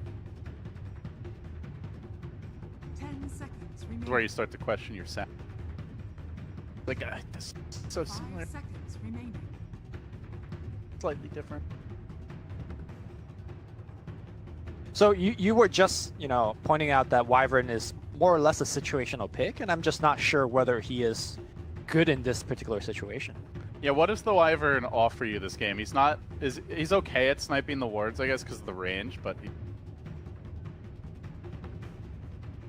The Curse doesn't feel that good yet. You've got two ranged heroes. There's no sign of, like, that big melee here that you have to lock down. But And I don't think the Cold Embrace save is that good either. Like, there's so much magic damage that it's possible coming out from... It's definitely not a game where it's like, oh yeah, Wyvern really counters their draft, but we'll see what Liquid pick if it... Obviously there's some potential synergy just within the draft where Dom can set up for a curse or vice versa. They have a lot of AoE damage, so a big team fight potential. I'm with you that I'm not sure if the Wyvern an obvious synergy. Okay. Talk about the lack of synergy. Faceless Void comes in here for a team that doesn't have a ton of things to throw into the Chronosphere. I guess you could put the wards outside of the Chrono and have them hit in. Yeah, I remember in the old days, you used to be able to drop, the wards would still attack inside of Chronos. You could actually really abuse. Now you've got to be careful. So they'll definitely want someone to dump a little extra damage in their last pick. Immediate Invoker ban, because that is the damage. So what's in the Lina is pretty good. Good against Wyvern too with all the nuke damage. Sure. I like Lina quite a bit. Also lanes reasonably well against Mirage. Anyone else who's a better Miracle type? OD is not that bad. Yeah, I'd say it's no. Okay. All right, so this is great at countering the Batrider initiation. Interrupt that combo. Helps you ensure that the Wyvern can't counter the Chrono. There's a core that can scale pretty hard. If he There's just no gets the switching here, space. right? Like we're not gonna get suddenly a mid Miracle Shaker. He has played it, I believe, in the Shanghai Invitational. Depends what EG's mid is. Generally, the mid Shaker does a lot better against melee heroes. Yeah. I mean, I guess like Shaker Face's Voice is just not a combo, really. Miracle Shadow Shaman. Old, like, no-tail mid. I think it's just a silencer. But That used to be a big thing in Heroes.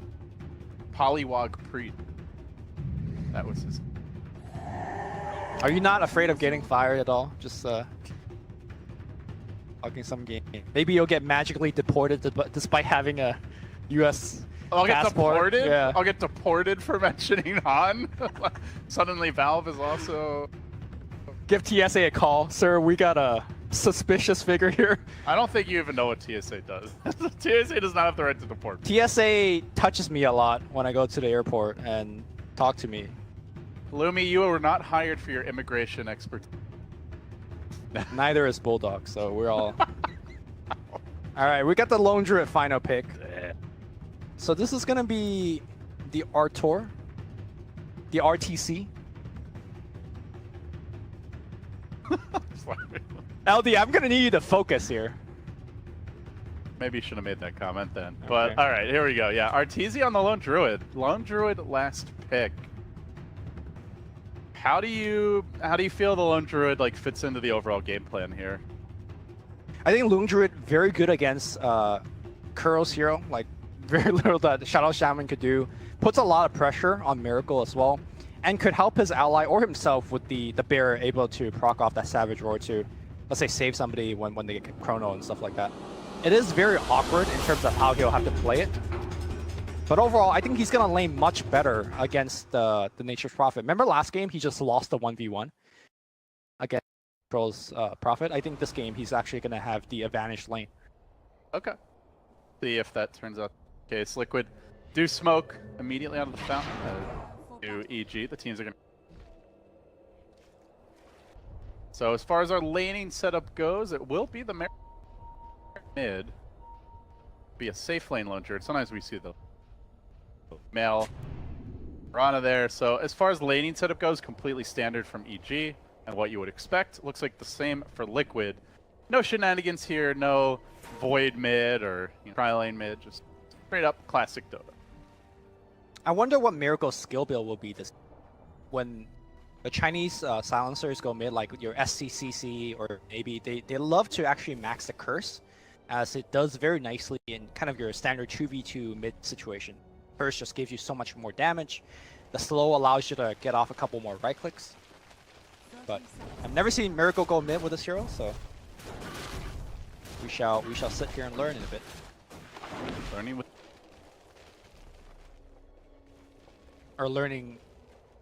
not to what to do with. We're learning either way, so it's fine. Life is learning. There you go. I'm just trying to absolve myself of this situation, but you just like I'm just hammering it home. Yeah. Thank you. Goes EG. Lane for the off lane. Heading there. Gonna be the Shaker starting off to help a bit mid. Liquid assembling the tri-lane initially. Bottom. He's actually carrying a TP guard. Who is? Sorry? Kuroki on the Shadow Shaman.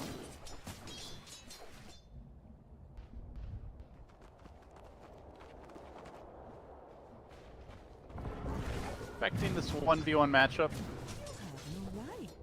Without shit on the bear, but wants to get one soon. I can't recall the last time I've seen RT. Yeah, I don't think so either. Like when when he used to be on EG and they did pick it, like Fear always played it. Exactly. So, I mean, he is kind of in the Fear role now. It's also a very different role because RTZ lately has been playing things like Veno and Razor, right? Somebody that doesn't eat up a lot of farm. I think this is a departure to that. Like going back to his original, hey, I'm going to put the whole team on my shoulder and 1v5 carry. I think Lone Drew is more of that hero. Yeah, hopefully not 1v5. I mean, you have a Mirana mid. Pretty decent scaling core. They're trying to dual lane against Miracle, at least initially. It's not working out so hot. Already 5-1, even with the Mirana bullying crit out of the lane. Nice thing about Sansu. Very high damage output mid. Pretty good at lane control. And this is where, if he has Curse, I think will help him lane a little bit better. The last word is decent against Lumeo, but I don't think he's short on regen. Like, he's going to just eat the Curse and salve up or whatever. You know, one adjustment about this Liquid lineup, I think where the Void is really good, is that they're not going to get completely demolished by the Batrider offlane like we saw last game. Void might get bullied slightly, but GH duking out here in the river, taking some heavy punishment.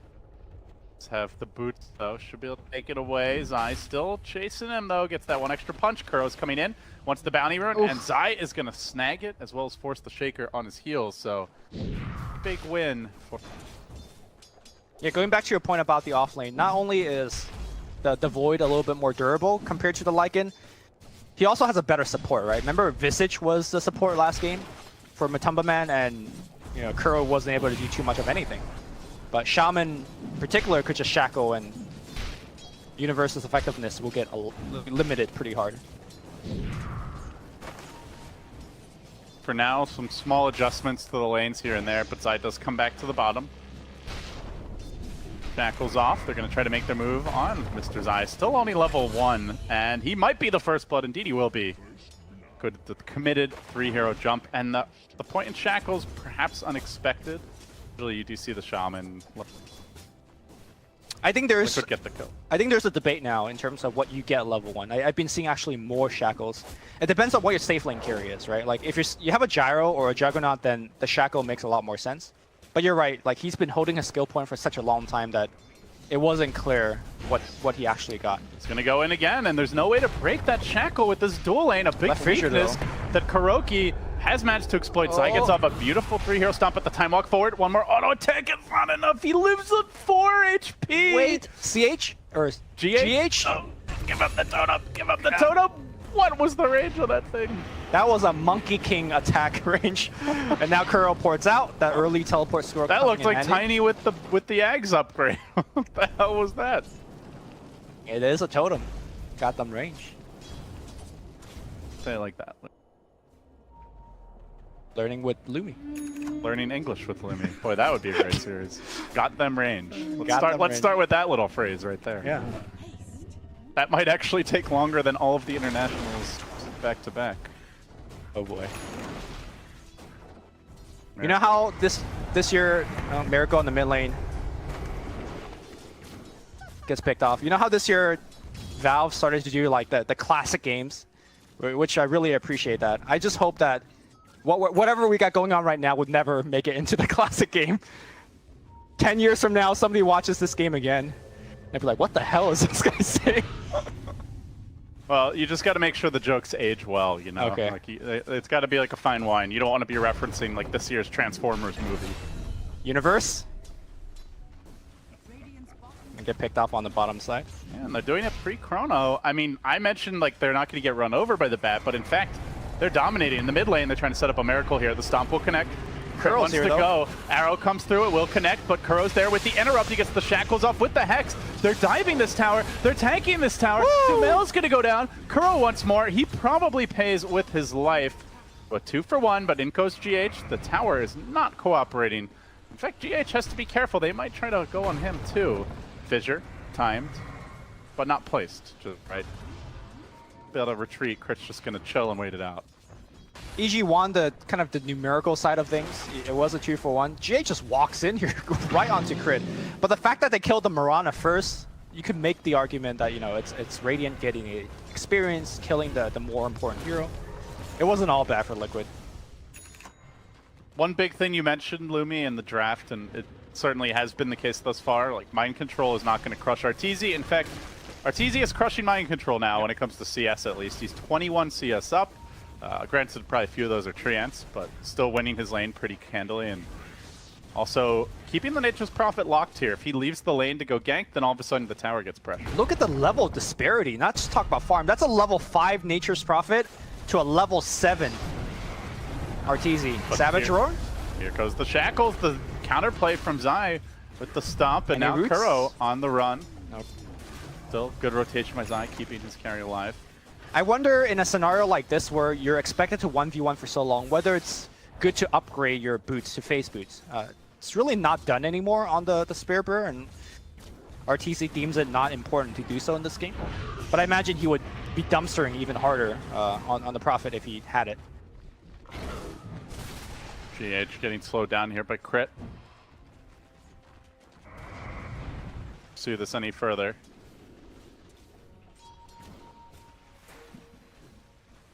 A lot of movement from both teams, mostly centered around the middle lane it seems, but so far not all that many kills. Certainly had higher here on day one. As we look away from the laning stage more towards the mid game, we're going to see Matamaman getting harassed a bit here by Universe. Can time walk off that damage, should be okay. What's the... Oh, Chrono. All right, Chrono 1, go for the other. That's something fresh, but Matamaman, he just wanted the move speed, and it seems move speed's all he needed in the end to get the Wyvern kill. I think the game plan for Liquid is to use their long cooldown ultimate, your global, your Chronosphere, to set up a kill, and then use your Rastas and your Prophets to kind of get objective after it. Ooh, Fairy Fire. Gonna descend on the mid lane on Sumail. Fissure comes through, and Liquid playing around the Prophet and playing around the rotations of GH. 2 back-to-back kills. Nice stuff for them. I think you could just look back in this series, regardless how the result goes, and say Liquid is just playing, to me, a little bit faster, a little bit better over EG. It's not that EG is not executing properly or anything, it's just that Liquid is just one step ahead. That is the difference. They're 5-0, G's 2-3. Lasso on the bottom lane. They're going to need some follow-up here. Sumail gets off the arrow. Well-timed rotation nets them the kill. Obviously, with Chrono on cooldown, it's probably a better time to die as a Void than when you could be potentially setting up big kills. Nonetheless, a good one. GG. I mean, how are you feeling about the mid-silencer thus far? He got out CS pretty heavily as... Oh, Control getting picked off side of that mid lane. Definitely not dominating his lane. He did have to deal with 2 heroes for a lot of it. This a game where Miracle can take over on the silencer? I'm not sure. Honestly, I'm not impressed with the way that the silencer has been playing. But the beauty of the silencer mid is that you don't have to be dumpstering the enemy. You could just, part of it is your global, right? Your ultimate. So even if you're not having the earliest impact, you're still effective. You're still helpful to the team. So I guess wait and see is the reply to your question. Yeah, you wait and see for the Bat Rider to blink in, and then you hopefully global and can turn that fight around. But right here comes the ganking party. Miracle gonna get slowed down. No global yet. Oh, there you go. Okay. He is gonna global. He interrupts the stomp. He keeps himself alive. The rotation scrambles in. Jidge could cut off 2 here with the Fissure. He only gets 1. Zai just walks idly by him. Well, they'll at least get the Wyvern kill. Miracle, a +2 for him. That's a total of +6, but I keep on looking at this top lane, Lumi, and Arteezy is uncontested, 81 CS. He's not actually the leader in net worth. That title goes to Sumail on the Mirana, but he is still about to take a tier 1 down. Oh, deny. The Treants. Hero Treants. Meanwhile, back in the river, Fissure on 2, but now the chase is on. Liquid have overplayed their hand. They've got to back away. There is a Chrono available, but Tumbaman can make something happen, but he needs damage to dump into that Chrono. That is one area where they're lacking, as the Shaman will fall. The amount of AoE and the amount of nuke damage they can lob into a Chrono is very limited.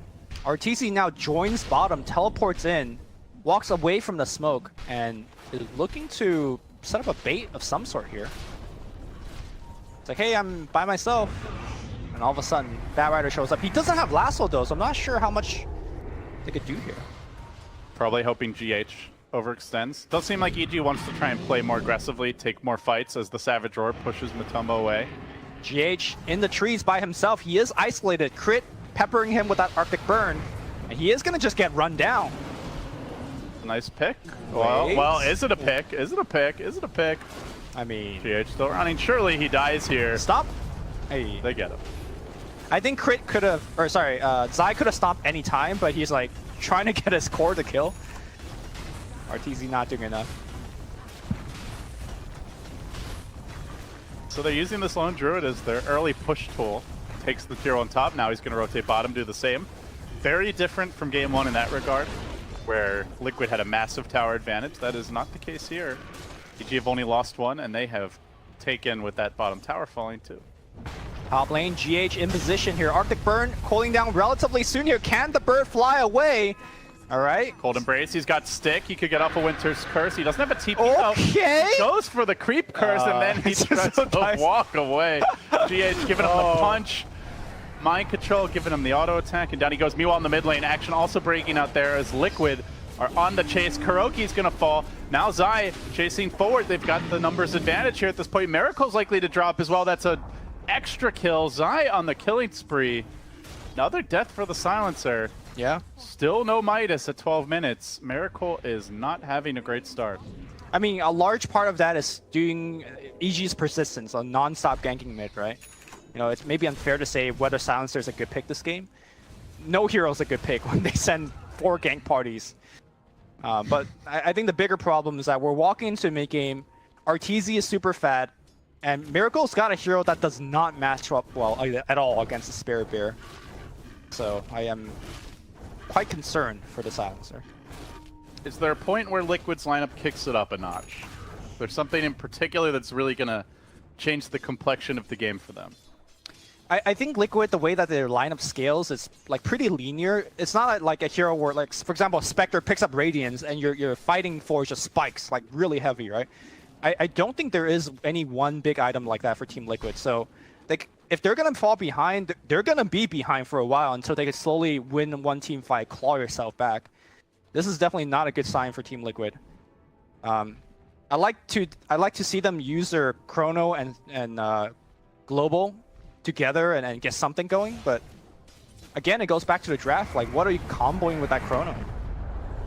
There's just not really that much. Yeah, like Nature's Wrath and I don't know. If somehow they're all on the and side of the Chrono, just like, yeah, Echo Slam, yeah, it's not great. And this ain't great either. His Mind Control will get lassoed and picked off in the top lane. Universe had a pretty rough lane, but they've been able to make effective plays despite that, and despite the fact he only now gets his blink. There was a setup in the mid. Meanwhile, Sumail jumping in into the R-Splitter. And another pick-off. The kills just keep on rolling in for EG. Be too flustered by the potential turnaround of a Global or Chrono. In fact, that Chrono only now cools down. My man steals a Haste Rune and it's out of there. So, I really appreciate another great performance from Zai on the Elder Titan. Like, we're 15 minutes in the game, he's pretty much been in every single kill. Like, I think he's missed 3 kills, and he's just so effective. And this is like, we're not seeing him combining with the rest of the team yet in terms of like the curse into Earthsplitter that you mentioned during the draft. So, I think moving forward, this is definitely a hero that teams have to worry about when facing up against EG.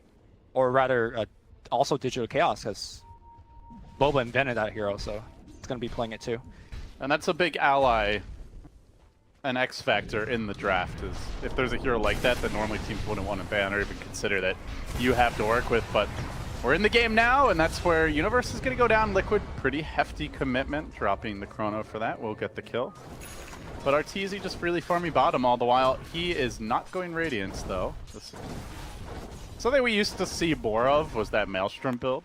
Kind of fell by the wayside, but it was like bringing it back. You know, it's normally like a Midas into Radiance or Maelstrom, but no Midas either. GH popping that Shrine. Global comes through. They're going to take a team fight. Echo Slam's going to be there. They will take down the Sumail. Question is, can they take down Crit as well? Crit still tangling up a little bit. Enchant Totem ready go, and I do believe Crit with that stun hitting him, he should go down. Meanwhile, on the other half of the team fight, great Earth Splitter coming back in. Mind Control should just get burned down. The wards gets committed. They want Zai, and they will get Zai, but they might lose get a little more. They're still chasing. Actually, Kuroki might die here. He's Kuro has roasting no in the mana. flames. Easy double, fed back the other way. That's costly. EG salvage what looked like a really bad fight. Yep. Arteezy is going for that full right-click build now. Oh, he's going just range build? Yeah, it looks like it. I say that with a tone of surprise because normally when you see Lone Druid nowadays, it's just all bear, right? Like, it was Midas, Radiance, and you just go into melee form. It was what, like a 3 to 4 month period where everyone was doing that range, like long sniper with a bear. Yeah, pretty much. I mean, I love that build. I guess I was just not really paying attention. The fact that he doesn't have boots on his bear should be a telltale sign, right? Like, normally when you see more of the bear build, you definitely invest the boots on him, at the very least. The sad bear. Yep. Not been adorned with a whole lot. Been given an Orb of Venom, a Quelling Blade, and Stout Shield. Arteezy is abusing that poor animal for his own twisted purposes. I guess if you're looking up against who you're facing against, being just a long-range right-clicker is just good against heroes like Prophet and Void, right? Just the further you stay from those heroes, the better. You still retain on the whole demolish bear pushing, and they will take down yet another tower. Tower hits the deck, no deny for the tree this time. Burst pushes in. They are trying to split push a little bit with Matumba Man top and Mind Control bottom, but Lumi, they are not the split push lineup that they were last game. Like, they could drop the wards, the Prophet can do a little bit. There's some long cooldown story out there, and yeah, certainly just not as good at taking objectives as they. LD, take me back and talk about kind of range Lone Druid as kind of like a force in the mid and late game. Do you think he's like? I think one of the strengths of the carry Lone Druid is the fact that you had a ridiculous respawn talent back in the day, right? Was it minus 60 second or something crazy like that? Yeah. And you don't have that now, so is that like, can you even play that kind of style without that respawn talent? Yeah, I mean, I think so. I think to your point, like, how good is the bear actually this game in fights? You've got a lot of control for him, whether it's just sprouting the bear, shackling or hexing it. The like tons of AoE from the Shaker and the Void. So I think in that regard, this is potentially a more like suitable build for the matchup. At this point, everyone on their lineup is effectively a pretty long-range damage dealer as Liquid smoke and get caught by a dire scan. So yeah, I think you made a good point that it suits the matchup, even if it's not like on paper, like, you know, having the same steroids and ability that he did in previous patches. I mean, at the same time, I think having Radiance against these like relatively squishy int heroes like Shadow Shaman, Silencer is nice. But looks like we're not going to see a Radiance, and we'll see how Arteezy kind of progresses through. It's going to be the Hurricane Pike next. Another good way to get out of things like Sprout and whatnot. Sad thing is, even if the bear has nothing on it, it's still worth just as much when you feed it, and it's a lot easier to kill without those items, so careful. So if Wards gets committed, I think they could just clean that up pretty quickly if they want. Expecting EG's ability to defend towers here. Tower is going to have to get denied. They might not be able to. I mean, that I think was a pretty prime easy deny there, but yeah, if they both went for the deny, I think they could have had it. I don't know if Sumail alone would have had enough damage. Sumail, we haven't talked about him too much, but one thing that I do want to mention is that Mirana scaling into mid and late game as a right clicker, pretty amazing. She has one of the highest int gain, sorry, not int gain, agility gain. Out of agility, I think it's actually the second highest agility gain out of all of the agility heroes, sitting at 3.6. As you imagine. Don't forget about that leap. Yeah, sure. I mean, if you get to 25. The leap talent, you get the damage talent. Oh, for the bear You get the attack speed talent. Man. Mirana can be a decent right clicker with the talent, introduction of the talent tree. Most people have been going for the, hey, I'm going to go for an axe as a farming item and then back into right click. This is actually the first time for me to see a straight right click. Like straight right click. Yeah. And the problem with this build is that it takes a long time to come online because Mirana needs like at least 2 to 3 items to come online, and generally, Eggs served as an item that made you relevant early as you scale back into a right clicker. But this game, he has Arteezy to be kind of the gap. EG smoked, wanting to make the move here on Matoma Man. The global came out quickly, and then GH spraying the trap. He catches 2. Now the chrono follow-up, locking them down. Can they finish the trick? They get the bashes. They get the kills. Global, absolutely massive there. A 2 for 2 thus far. Make it 3 down for EG. And KuroKy once more. He's chased after Sumail, but Sumail got the manta off. The illusions are killing him. Where's the backup? Kuro doesn't have it. A 3 for 3, a bloodbath mid. Even the Radiant Courier serving itself up on a silver platter.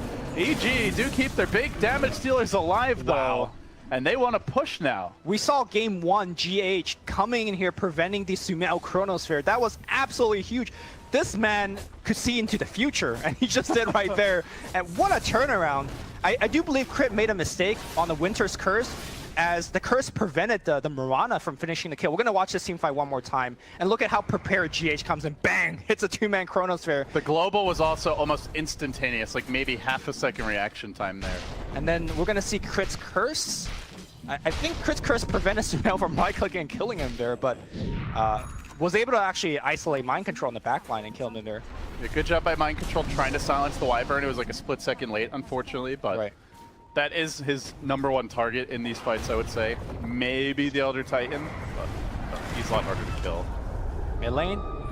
Get silenced up. Do Liquid really want to take a fight with no Echo, with no Chrono, with no Global? This is not a great time to be engaging. They're on the run. EG are going to punish them for this. They get the root follow-up kill coming through on Kuro, the fissure from GH.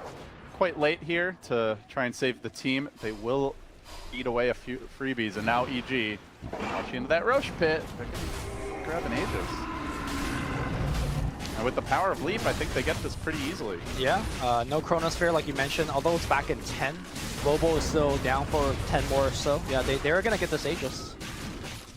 I gotta say, if you finish day 1 splitting games against all the teams you face against, you're probably not too happy, especially if you're EG, but if they could split the series against Team Liquid, who has been just running truck over everybody, it might not be the worst. You just get 1 point a game, right? They had 1 TI where I think you got 3 points for a 2-0, but I don't think they've ever done that again. So, yeah, splitting games is just fun.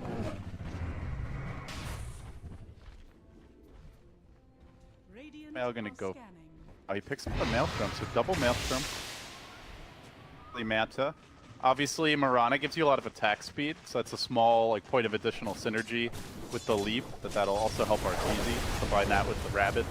Yeah, the Manta, obviously, for the global, he wants to still have the ability to escape or fire his arrows and whatnot. And this is where, as a agility carry, you're getting to a point where you look, it's Butterfly a good item. Can I just take over the game?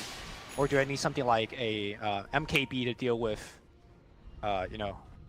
mischance and evasions and stuff like that? Well, there's nothing like that now. So I mean, I just think Butterfly is an incredible value item. It also helps you just farm and move around the map faster with the move speed.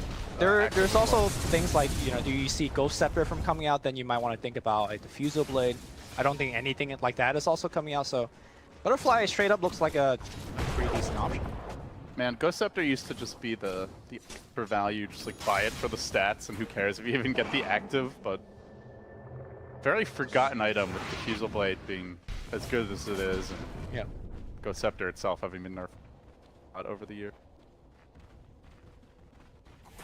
Reminds me of another old one was the classic was the Bracer Gaming, Bone 7 Dota. I mean, we were talking about him earlier.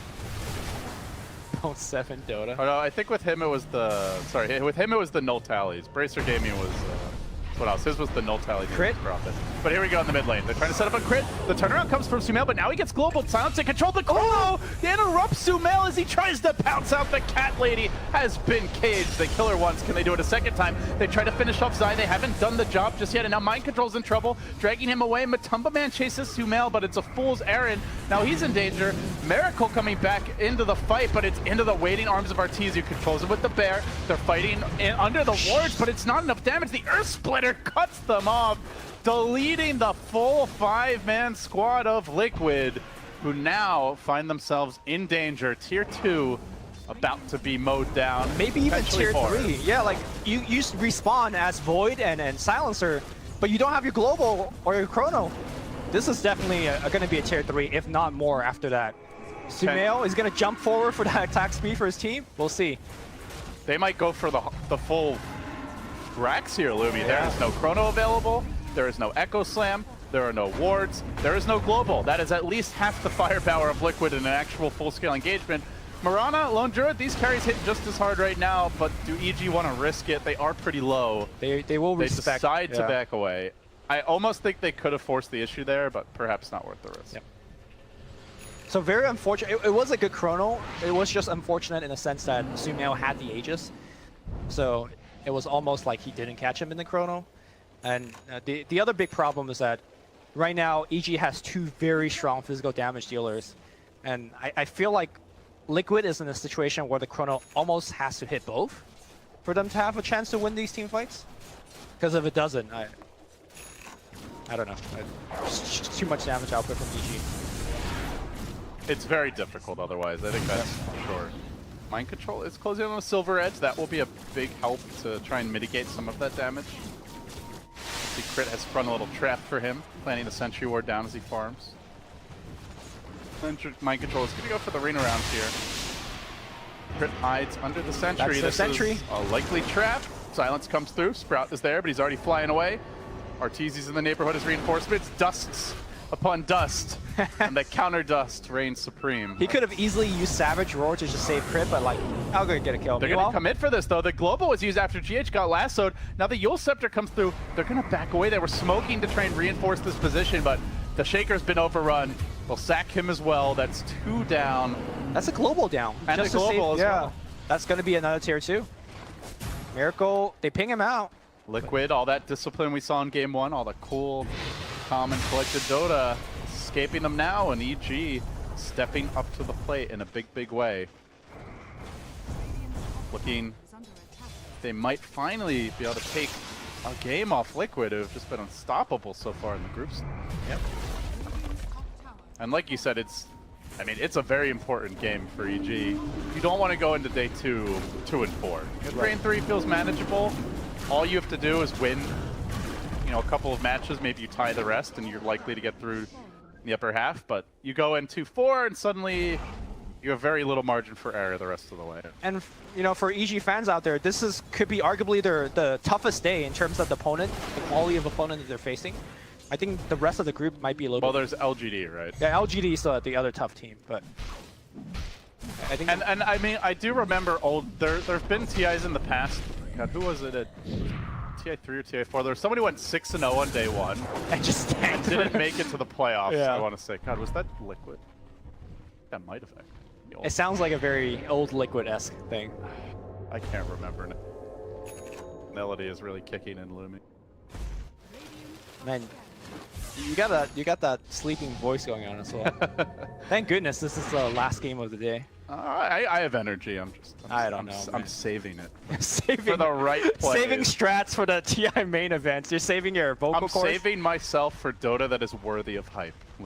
I've learned from my WoW days. Man, this is when I was a young lad. This is not the LD I Casa with. No more chat wheel. Like the LD I Casa with back in TI3, like vocal core was dead at the finals, and you're like, just vocal cords were in. dead after the group stage. I came to TI2, yeah. And you were still going in. There's no saving vocal cords.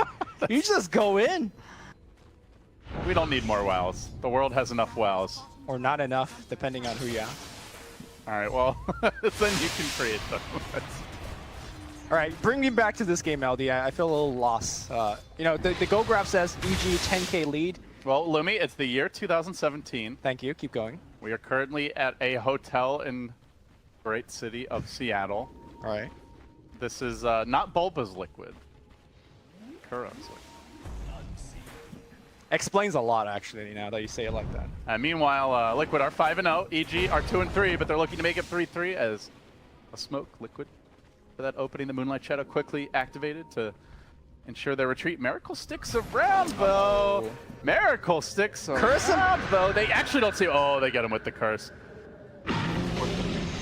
And there was, to be honest, and now he's in a lot of trouble being Pounded, the arrow comes through, beautiful connection. Of all the heroes to die, that might be the worst, and he's out for a minute. I think he wanted to force sap down the river, and his hero just kind of turned in the trees. And the result was, you know, it looked pretty questionable, but... What has the silencer done for you, LD? Because it has done jack all for me in this game. I would agree. There was one good, the global mid where they turned the fight around. That was more GH. Let's be real for well, a second. it was like the combo, but yeah, even then it wasn't just the silencer. It hasn't been all that effective. I do think silencer generally struggles a lot more against heavy physical damage cores, especially ones who, you know, aren't super reliant on spells to do damage in fights. I think Mirana and Lone Druid both fall in that category. I also think EG just hits so hard right now that like the timing has to be absolutely pristine to avoid someone just dying. Like you global after the lasso, Sumail or Arteezy might just kill them anyway. So I do think it's a tough silencer game. It's not like there's a storm or something, right? Where like a perfectly timed global before he gets his like counter, like a BKB or something can actually counter him. Just not one of those silencer games. Well, he's going into a refresher next. Like, do you think the addition of a second global matters a lot? Or at all? It's just like you said, I feel like EG is more or less, I don't want to say like immune to it. They're pretty resistant to a global in the sense that they can still fight pretty hard. Yeah, I think they go and right click you. Like, yeah.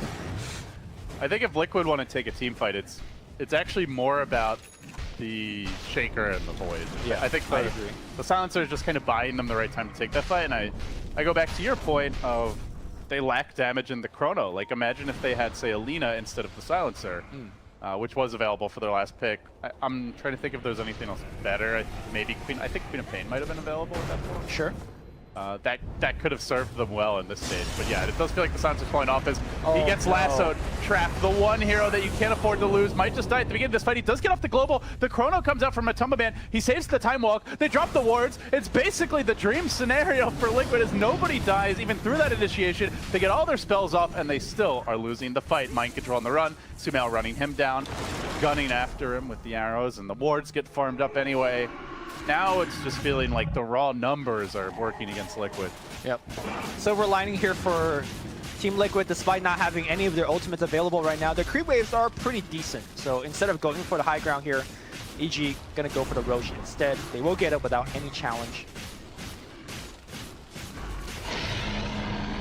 Your point about the Chronosphere not having too much combo, I think very relevant for the first 25-30 minutes, but I think we're getting to a point where if you land a good Chrono, the right clicks are starting to take off, right? But they could in theory, but he's got a Linkage and a Diffusal Blade, right? Like there's. I mean, Marigold's hitting pretty hard.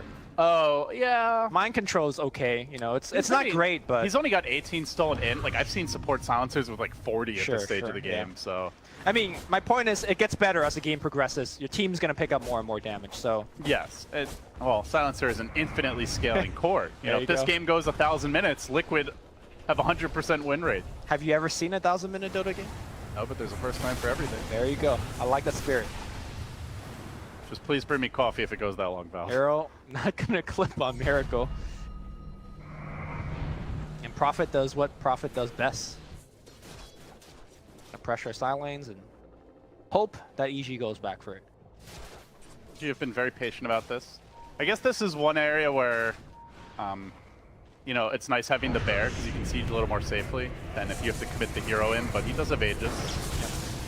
You have cheese up on Sumail, so certainly all the tools are there. They've both gone for their long-range Hurricane Pikes, and low ground Arteezy getting to work. Somebody kill that ward, man. That ward is allowing the siege to be happening. And that's a dead melee Rax. Yep. Liquid simply do not want. Okay, they're gonna glyph, but should be it.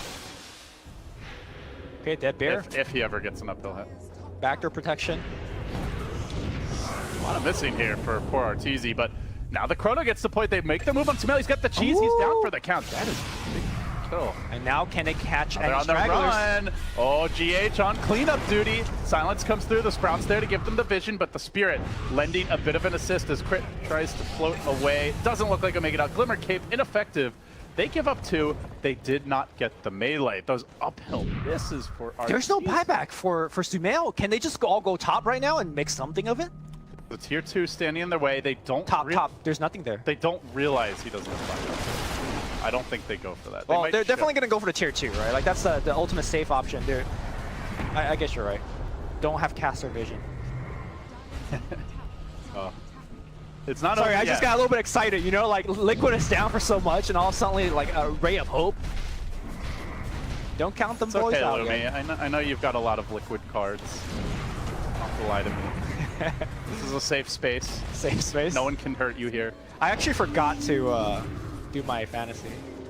Oh really? I was so tired. I just went to bed. What's your best card? I don't have a golden envy, so it doesn't even matter. That's the real reason why I'm not doing the fantasy. Although to be fair, if I had a golden envy, I would have like negative points by the end of today. So, who knows? Liquid are now finally able to venture outside the base. They get Precious Ward down, and immediately Universe kills it. So, it was good while it lasted. Now going for the BOTs. EG are going to try this again. It looks like they still have the Aegis. There is no glyph this time. Butterfly coming soon for Arteezy, who is extremely farmed. Sumail still has the cheese, so, I mean, all they've really lost is a bit of gold. Can they make their move now? Chrono is ready. Global cooling down in 15. Almost enough time. Echo! Interruption on Universe, but there's no follow-up. He gets back safely. Didn't even commit the lasso. This could really come back to haunt Liquid.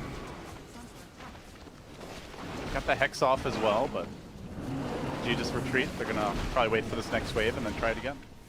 And they did get the melee racks while that was all happening. Objective clip. That was the one that they came for all along. They go get it. So you know the play that Liquid just made? You jump on Sumail, you chrono him, and you get him killed. I'm not sure if that play is going to remain effective as the game goes on, because Crit is going to be watching out on that. He's going to position himself in a way where he will get off the Embrace. In the draft, we're saying the Embrace might not seem very good at the time, but as we move more and more into this late game scenario, the Embrace is going to get better and better. Might be the game turner, in fact. Yeah, and Liquid, while they have like okay early to mid game nuke damage, it's not damage that really scales that well. There's no Lino with Laguna Blade or Invoker who could really dish it out and counter the Embrace hard. I'm pretty sure Miracle will global though, in conjunction with the Chronosphere, so Crit needs a way to debuff that silence off of himself, and he is working towards a Lotus Orb, but it's gonna be a while. Yeah, gonna be a while given, you know, it's a 5-stage support and stuff like that. 38 minutes in, EG still struggling to break this game wide open. It's been about that 10-11k gold lead for some time now. They did get closer to 20, but the spike has halted. Do you, like, walk me through in your mind how Liquid can fully get back in this game? Do you feel like this type of lineup just can take it late? Should they just be trying to farm? Should they be making plays, going aggressive? What's your ideal scenario if you're a Liquid fan right now? Remember the way I describe how the Liquid lineup kind of scales is that they don't scale, they don't have spikes, but they scale very gradually. And the game has been kind of going long in a point where I think their heroes are scaling to a very dangerous manner for the EG fans. So I think for Liquid, you just drag the game out long. Even though they lost the melee racks, I don't think it's like, oh my god, you lost melee, it's GG. In fact, I think EG needs to do a lot more work. Like 2 lanes at least. Yeah, 2 lanes with multiple waves constantly being pushed in, because you have a Prophet on your team as Liquid. You could easily repel this mid lane pressure. So for Liquid, it's about finding the right fights. This whole game has been fighting about finding the right fights. They have been super on point in terms of preventing the bad initiation from coming out. Right, Universe is normally so good on the hero, but this game, every time he comes in, he eats an ankle slam. He has a Hex against him. And those are kind of plays that Liquid needs to do to keep themselves afloat in this game. On the side of EG, they are getting pretty close to Sumail's level 25 talent here. Leap attack speed feels like it should be huge. He just actually bought a tome to try and get him there. Pops the tome, 2/3 of the green is off. I think for EG, it's more about them being able to fight under the global. So even though I said, you know, the global hasn't been doing anything, obviously it's been annoying Crit and Zai in particular very hard. Crit in particular getting off his curse and co-embrace is going to be the game changer. So him getting towards his Lotus Orb is going to be huge. Mind Control is going to show himself here bottom. He did back off for Ashiva's guard. And they are, meanwhile, trying to set up a crit. He tries to flap away, gets locked down, controlled, and finished off. Another +2. Miracle rising back in the ranks, slowly but surely, finding these kills, closing in on Assault Cuirass. Like you said, I definitely do not sleep on the late game silencer. This hero hits extremely hard with the farm and with the kills. In particular, once you get the 200 attack range at 25, it's not, you know, infeasible to start talking about level 25 talents, but he stands back and it's like a cannon every hit. I've seen Arcane Curse also being leveled up, although especially with the Void and the Shaker, like, you have such good setup to allow a silencer to just sit back and wail away at you. Some games the silencer is constantly running for his life, but I don't necessarily think this will be. A lot of it comes down to Universe if he can somehow catch him, but there's a lot of other heroes to worry about. Universe hasn't really... There was one time where he got the silencer over near mid, you know, up near where the Ancients are. That's been about it. I know earlier we were kind of talking about EG tying up the series, you know, 1-1, but maybe we spoke too soon. Now, I don't think, you know, Liquid is having a 50-50% chance of winning this game. EG is still advantage, but definitely could see Liquid playing well, winning a fight or two, and coming right back. Don't forget, they do have the Nature's Prophet. Now, granted, he hasn't really itemized for the Crit again walks into a smoke gang, but this time he's breaking one, so... Got the dodges a bullet. That was another smoke committed by Liquid, and all of this with the Roche about to respawn. They've even got their Serpent Wards ready. They would love to just walk into the pit and steal that Aegis Cheese away. Would be a massive swing of momentum, but not one that EG will away for free. EG, I don't think they know that Roche is up. Unless it's past the possible Roche respawn timer. But Liquid obviously do know they've sent Treants in time and time again. They definitely suspect something's up, just judging by the way they're sticking around the pit. Now it's their turn to smoke. They find more success. Remember, we've seen a few ganks from EG where they walk headlong into the global, into the chrono, and here we go. Starting off, Matama Man's there. They follow this up. But do they have the damage to bring Arteezy down? They're trying to focus on this low Germany. BKBs immediately forcing Matoma on his heels. From the side of the fight, KuroKy managed to get a good trap off, finds his own pick. The supports are dropping like flies, but EG's core standing strong. Miracle gets forced away, and now KuroKy turned on. They've got to keep him under control. Sumail just cheesing up, staying alive through it all. Now the silence from Mind Control in the Sprout. Triple arrow! And in the Sprout, he will die. 4 down, double buyback available. But they're just so ultimate reliant on this Liquid side. I don't think they can stand against CG in round 2, Lumi. So Void Chrono Arteezy, but what happened was there was a fissure through the Chrono, so he had to walk out the Chrono, walk around the fissure, and by the time he got around to Arteezy, the Chrono ended, and they just killed him.